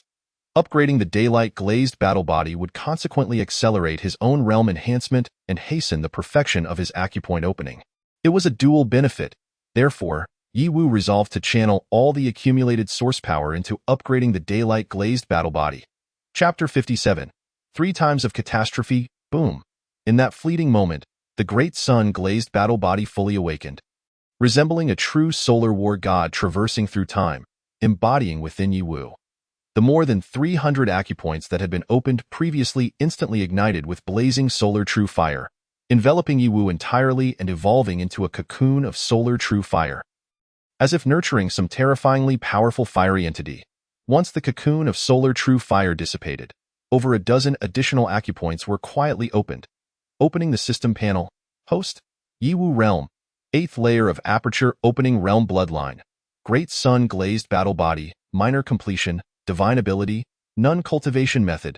Burial Heaven Sutra. 3rd transformation. Martial skills. 5 Thunder Fist. Perfection. Ghostly God Fist. Minor completion. Great Sun Incineration Technique. Perfection. Ascendant Feather Fist. Entry level. Source power. 0. All source power had once again been completely consumed. However, the gains were equally immense. The Great Sun Glazed Battle Body was directly upgraded to the minor completion stage, and the realm smoothly broke through to the 8th layer of the aperture opening realm. Furthermore, the Solar True Fire, which had previously been no larger than a mung bean, had significantly enlarged at that moment to the size of a red bean, burning with even more terrifying intensity. Nevertheless, in the face of the abyss-like Burial Heaven True Chi, the now enlarged Solar True Fire still stood no chance, retreating obediently into a corner, utterly afraid to explode. Evidently having been taught a harsh lesson previously. As the 3rd transformation Burial Heaven Sutra continued its operation, the newly opened acupoints were once again filled with Burial Heaven True Chi, forcibly transforming the evolved Great Sun Golden Crow Phantom into the Burial Heaven Great Sun Golden Crow. Its might evolving into something even more ferocious. Evidently, even the perfected divine martial art, the Great Sun Incineration technique, was fundamentally no match for the 3rd transformation Burial Heaven Sutra, being entirely crushed in essence. However, it did receive the enhancement from the Burial Heaven Sutra, which elevated the power of the Great Sun Incineration technique to a new level imperceptibly. The Burial Heaven Sutra was not only profound in essence, but also possessed an incredible strengthening effect on various other martial arts, bringing about unforeseen immense benefits. With combat power once again soaring, Yi Wu was filled with exhilaration, affirming that his choice was indeed correct. The cultivation of the Burial Heaven Sutra was exceedingly arduous. If he continuously accumulated source power solely to upgrade it, it would not only hinder his realm but also his true combat strength. In the grand scheme, it would pose a greater threat to him. The Burial Heaven Sutra was fundamental, while the various martial arts served as means of protection throughout this process, safeguarding both himself and the cultivation of the Burial Heaven Sutra. With the enhancement of combat power and realm, it would also assist him in gathering more resources, converting them into source power, thus feeding back into the cultivation of the Burial Heaven Sutra. There was no conflict between the two, young master. We have leads on the matter you asked us to investigate. The following morning, as Yi Wu concluded his training, Shan Shi hurried over, his face alight with excitement, saying, although the Blood Robe Tower is well hidden, it has still been located by the experts from the Clan Affairs Office, and we can now confirm their hiding place. Yi Wu suddenly stood up, a look of joy flashing across his face, which swiftly transformed into a stern killing intent. Good, good. We have found them. Blood Robe Tower. I will ensure they have no place to bury their remains, having been repeatedly assassinated by the Blood Robe Tower. Yi Wu could not swallow this bitter pill. Thus, after a visit from the Grand Eunuch Su Peisheng, he expressed his desire to eradicate the Blood Robe Tower. After reporting to the Martial Emperor, he received approval for the Clan Affairs Office to take action. For such a malignant tumor, as long as it was not excessively outrageous, the Martial Emperor typically turned a blind eye, pretending to be unaware of such matters. However, this time, the actions of the Blood Robe Tower had severely crossed the Martial Emperor's bottom line, and thus they could no longer be tolerated. All right, I will also find a few old friends to join forces and obliterate the Blood Robe Tower. Upon receiving the news, Lord Tianjian immediately set out to gather several comrades with enmity towards the Blood Robe Tower, reaching a unanimous agreement. These individuals, whether from the earthly fiend realm or the heavenly gang realm, possessed terrifyingly formidable martial prowess. More importantly, at least 2/3 of them had been on the battlefield, hailing from the military. Now, gathered together, the destructive power they could unleash was self-evident. The hatred accumulated by the Blood Robe Tower over the years had been immense. Previously, they had been unable to act due to their headquarters being too well concealed, making it impossible to accurately locate them. Even if one wished to cause trouble, they could not find anyone. But now, the situation was different. Since they had been discovered, it was only right that the Blood Robe Tower paid for their blood debts. After a glance from the Grand Eunuch Su Peisheng, his eyelids twitched incessantly, silently mourning for the Blood Robe Tower for 3 seconds in his heart. Such a massive formation. If the Blood Robe Tower could survive this, it would truly defy the laws of heaven. Heavenly misdeeds may be forgiven, but self-inflicted calamities cannot be endured. The Blood Robe Tower had existed near their great Zhou imperial city for many years, and unexpectedly, it had finally met its end. The root of all this was primarily due to the heir of divine might, Yi Wu. If it were not for Yi Wu, His Majesty the Martial Emperor would never have focused on a mere Blood Robe Tower. Nor would the Clan Affairs Office have been mobilized to investigate, unearthing every one of the Blood Robe Tower's strongholds, leaving none to escape. After formulating the corresponding plan, everyone began to take action. Simultaneously, the auction of the Divine Tomb artifacts at the Pingyang Duke's residence had commenced, capturing the attention of the entire imperial city, creating an excellent opportunity for Yi Wu and his group. Even the people of the Blood Robe Tower could not have anticipated that an enormous net had silently descended upon them. Meanwhile, the mastermind behind the Blood Robe Tower, King Liang, had also arrived at the Pingyang Duke's residence, preparing to bid for an artifact imprint. However, he suddenly felt an inexplicable twitch in his eyelid, as though some misfortune was about to befall him. When he pondered it carefully, that ominous premonition vanished without a trace, leaving King Liang somewhat baffled. Nonetheless, amidst the intense atmosphere of the auction, King Liang had to cast aside his earlier inexplicable feeling, focusing on competing for the entrance artifact of the Divine Tomb, which was critical to his grand plans, and must not allow any mistakes to occur. After mobilizing his forces, Yi Wu and his companions swiftly breached all the branches of the Blood Robe Tower. Before the Blood Robe Tower could react, An 8 gates locking array descended from the sky, completely surrounding their headquarters. The 8 gates locking array was a military formation. Once trapped within, all directions would be thoroughly sealed off, rendering escape impossible.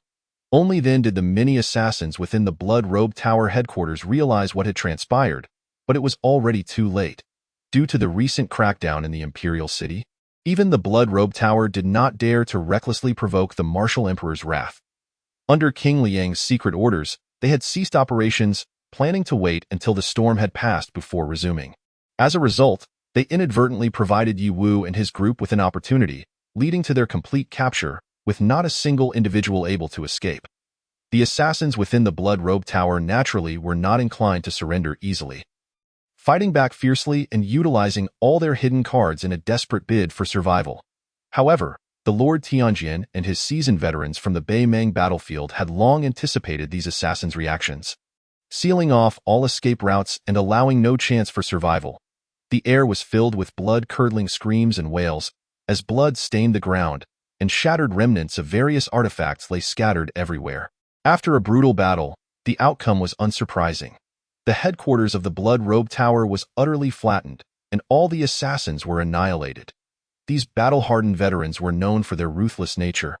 Facing these assassins, they showed no mercy, their blades gleaming with the essence of slaughter. Good. I never imagined that the Blood-Robe Tower would meet such a day. Truly, the cycle of cause and effect. Retribution is inescapable. The leader of the Blood-Robe Tower let out a grim smile, one of his arms severed, his energy in chaos. Though he was a warrior of the Heavenly Gang realm, it was of no consequence. There were multiple Heavenly Gang realm warriors present, and his endurance thus far was already commendable. He never expected this day would arrive so soon. Who would have thought? All of this was instigated by you, the once inconspicuous heir of divine might. You and your father have concealed everything from us. At this juncture, the master of the Blood-Robe Tower had naturally discerned the reasons behind the relentless siege upon his establishment. 3 assassination attempts had brought upon them an overwhelming calamity. It was merely poetic justice. Those who indulge in malevolence are destined to meet their demise. The Blood-Robe Tower, notorious for its myriad misdeeds, would inevitably face this day. Yi Wu let out a cold snort, remaining unfazed. Indeed, the master of the Blood-Robe Tower sighed deeply, and in the next moment, the remnants of his dwindling energy coalesced into a singular point, from which he unleashed a blood arrow, hurtling towards Yi Wu with the swiftness of flowing light. This was the final gambit of the master of the Blood-Robe Tower. Even in death, he sought to drag someone down with him, and the scion of the divine might Marquis was undoubtedly the most fitting target. Among the multitude present, many possessed lesser strength than Yi Wu, yet none could match him in status. Even if he were to slay Yi Wu, it would hold no significance. Many high-ranking individuals were present, but their formidable prowess rendered the prospect of a single lethal strike against them hopeless. The imminent death strike from a master of the celestial realm was a force to be reckoned with, causing many present to change color in fear. Yet, they breathed a sigh of relief, realizing that this final blow was not directed at them. Otherwise, even if they survived, they would suffer severe injuries. However, faced with the sudden onslaught of murderous intent, Yi Wu displayed no hint of panic. Knowing he was to confront the leader of such a lethal organization, how could he possibly be unprepared? The potency of that blood arrow was indeed terrifying. Yet, at this moment, Yi Wu's strength surpassed it. He was eager to test the capabilities of a master of the celestial realm who had fallen to the nadir of their power. Could he withstand the assault? Would he suffer grievous harm? Or could he vanquish this celestial master? Centered around the ghostly god Fist, infused with the thunderous might of the 5 Thunder Fist, and propelled by the funeral sky chi, he unleashed a fist that met the blood arrow, radiating an aura of terrifying lethality. In that instant, the advantages of upgrading to the great sun-glazed battle body became evident. Had it not been for the formidable physique of the great sun-glazed battle body, a typical body could not have possibly borne the instantaneous concentrated output of Yi Wu's high-caliber power. A cataclysmic collision erupted between the two forces. The blood arrow, fearsome in its trajectory, pierced through Yi Wu's layered fist imprints, epitomizing what it meant to deliver a lethal strike. Evidently, the master of the Blood-Robe Tower harbored no illusions of survival. Yet in the end, Yiwu shattered his final remnants, inflicting no harm upon himself. The master of the blood-robed tower was left in shock. The onlookers stood aghast, their mouths agape, scarcely able to comprehend what they had witnessed. Despite having suffered catastrophic injuries, the master of the blood-robed tower, once a formidable figure of the celestial realm, had been vanquished by Yiwu, who was merely at the 8th layer of the Enlightenment realm. Thus, they attributed the unfathomable might of the divine might marquis to the formidable allure of the funeral sky scripture. The allure of the funeral sky scripture had reached unparalleled heights once again. Nearby, the heavenly sword marquis had already reacted swiftly. He had intended to shatter the situation outright, but after receiving Yiwu's secretive communication, he restrained himself, never anticipating such a stunning spectacle. The blood arrow, embodying the last vestiges of the master of the blood-robed tower's essence, was expended in its final act. Subsequently, Yiwu delivered a devastating 5-thunder fist, summoning an onslaught of lightning arcs that engulfed the master of the blood-robed tower. When the electric fury finally dissipated, the master had been reduced to cinders.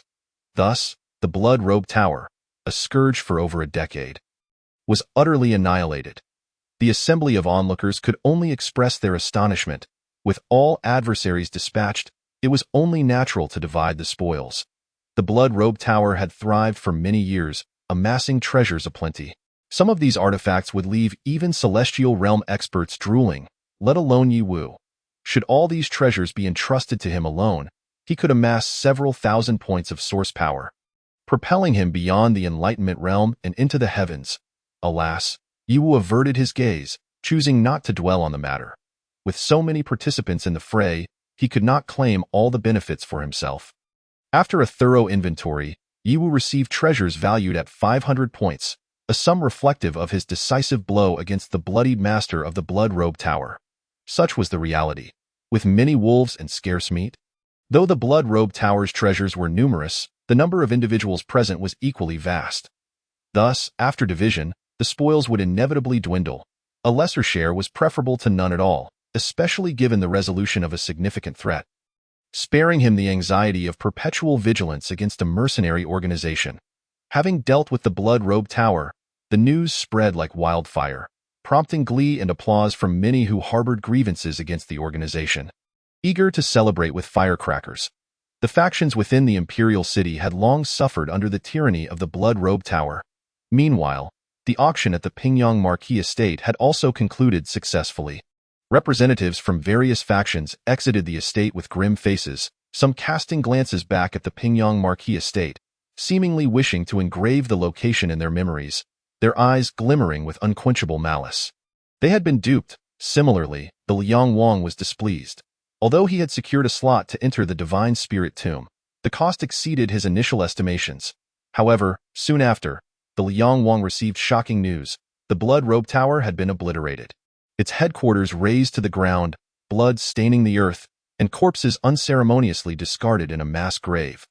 The news spread rapidly, and the Liang Wang stood in disbelief, having merely attended an auction, only to find his stronghold dismantled. Those who had just concluded the auction were equally dumbfounded upon hearing the news.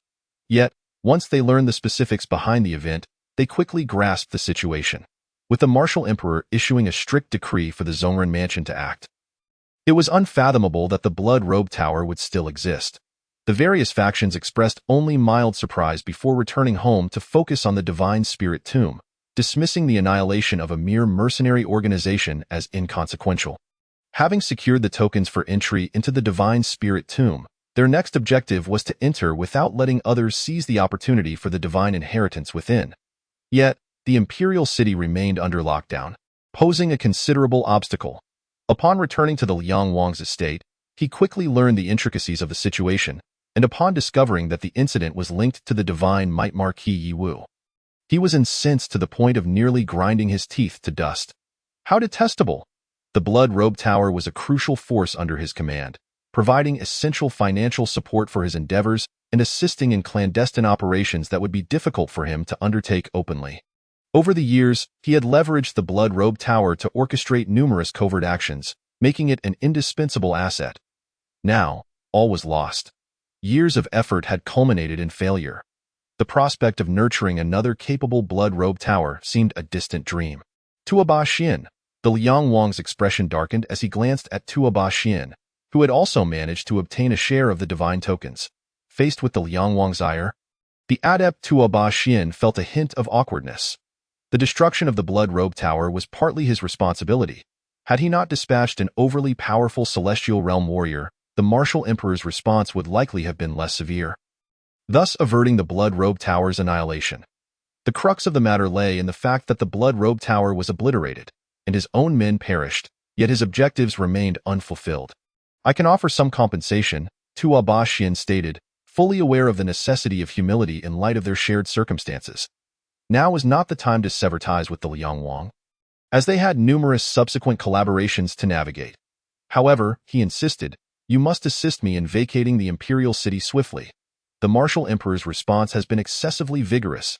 Limited spies within the imperial city have been eradicated in mere days. And even some merchants who previously engaged in trade with us have been apprehended and thrown into the dungeons. All channels of information have been severed. The reaction of Emperor Wu was decidedly peculiar. It is highly probable that he would seize the opportunity to exploit the situation. I am apprehensive that unnecessary complications may arise, and it is imperative to relay this information back promptly. Otherwise, should a significant upheaval occur, resulting in the deterioration of the situation, it would not bode well for you either. As he uttered these words, Tuaba Xian felt a profound sense of anguish within. The repercussions of the previous assassination attempt on Yi Wu had already begun to manifest, and the cost had exceeded their capacity to bear. Far too great. King Liang furrowed his brow. Currently, the lockdown of the imperial city remains in effect, and under such circumstances, discreetly escorting a celestial warrior out of the city is no simple feat. Even as King Liang, he must exercise utmost caution during this sensitive period. However, upon Tuaba Xian producing a black stone exuding a terrifying and ominous aura of curses as compensation, King Liang immediately acquiesced. The Demon Stone, a unique treasure from Demon Island, imprinted with the formidable power of that place. Even in Beimang, where they guard Demon Island, such stones are scarce and strictly controlled, making it nearly impossible for outsiders to acquire them. Utilizing the Demon Stone to cast curses would undoubtedly amplify their potency.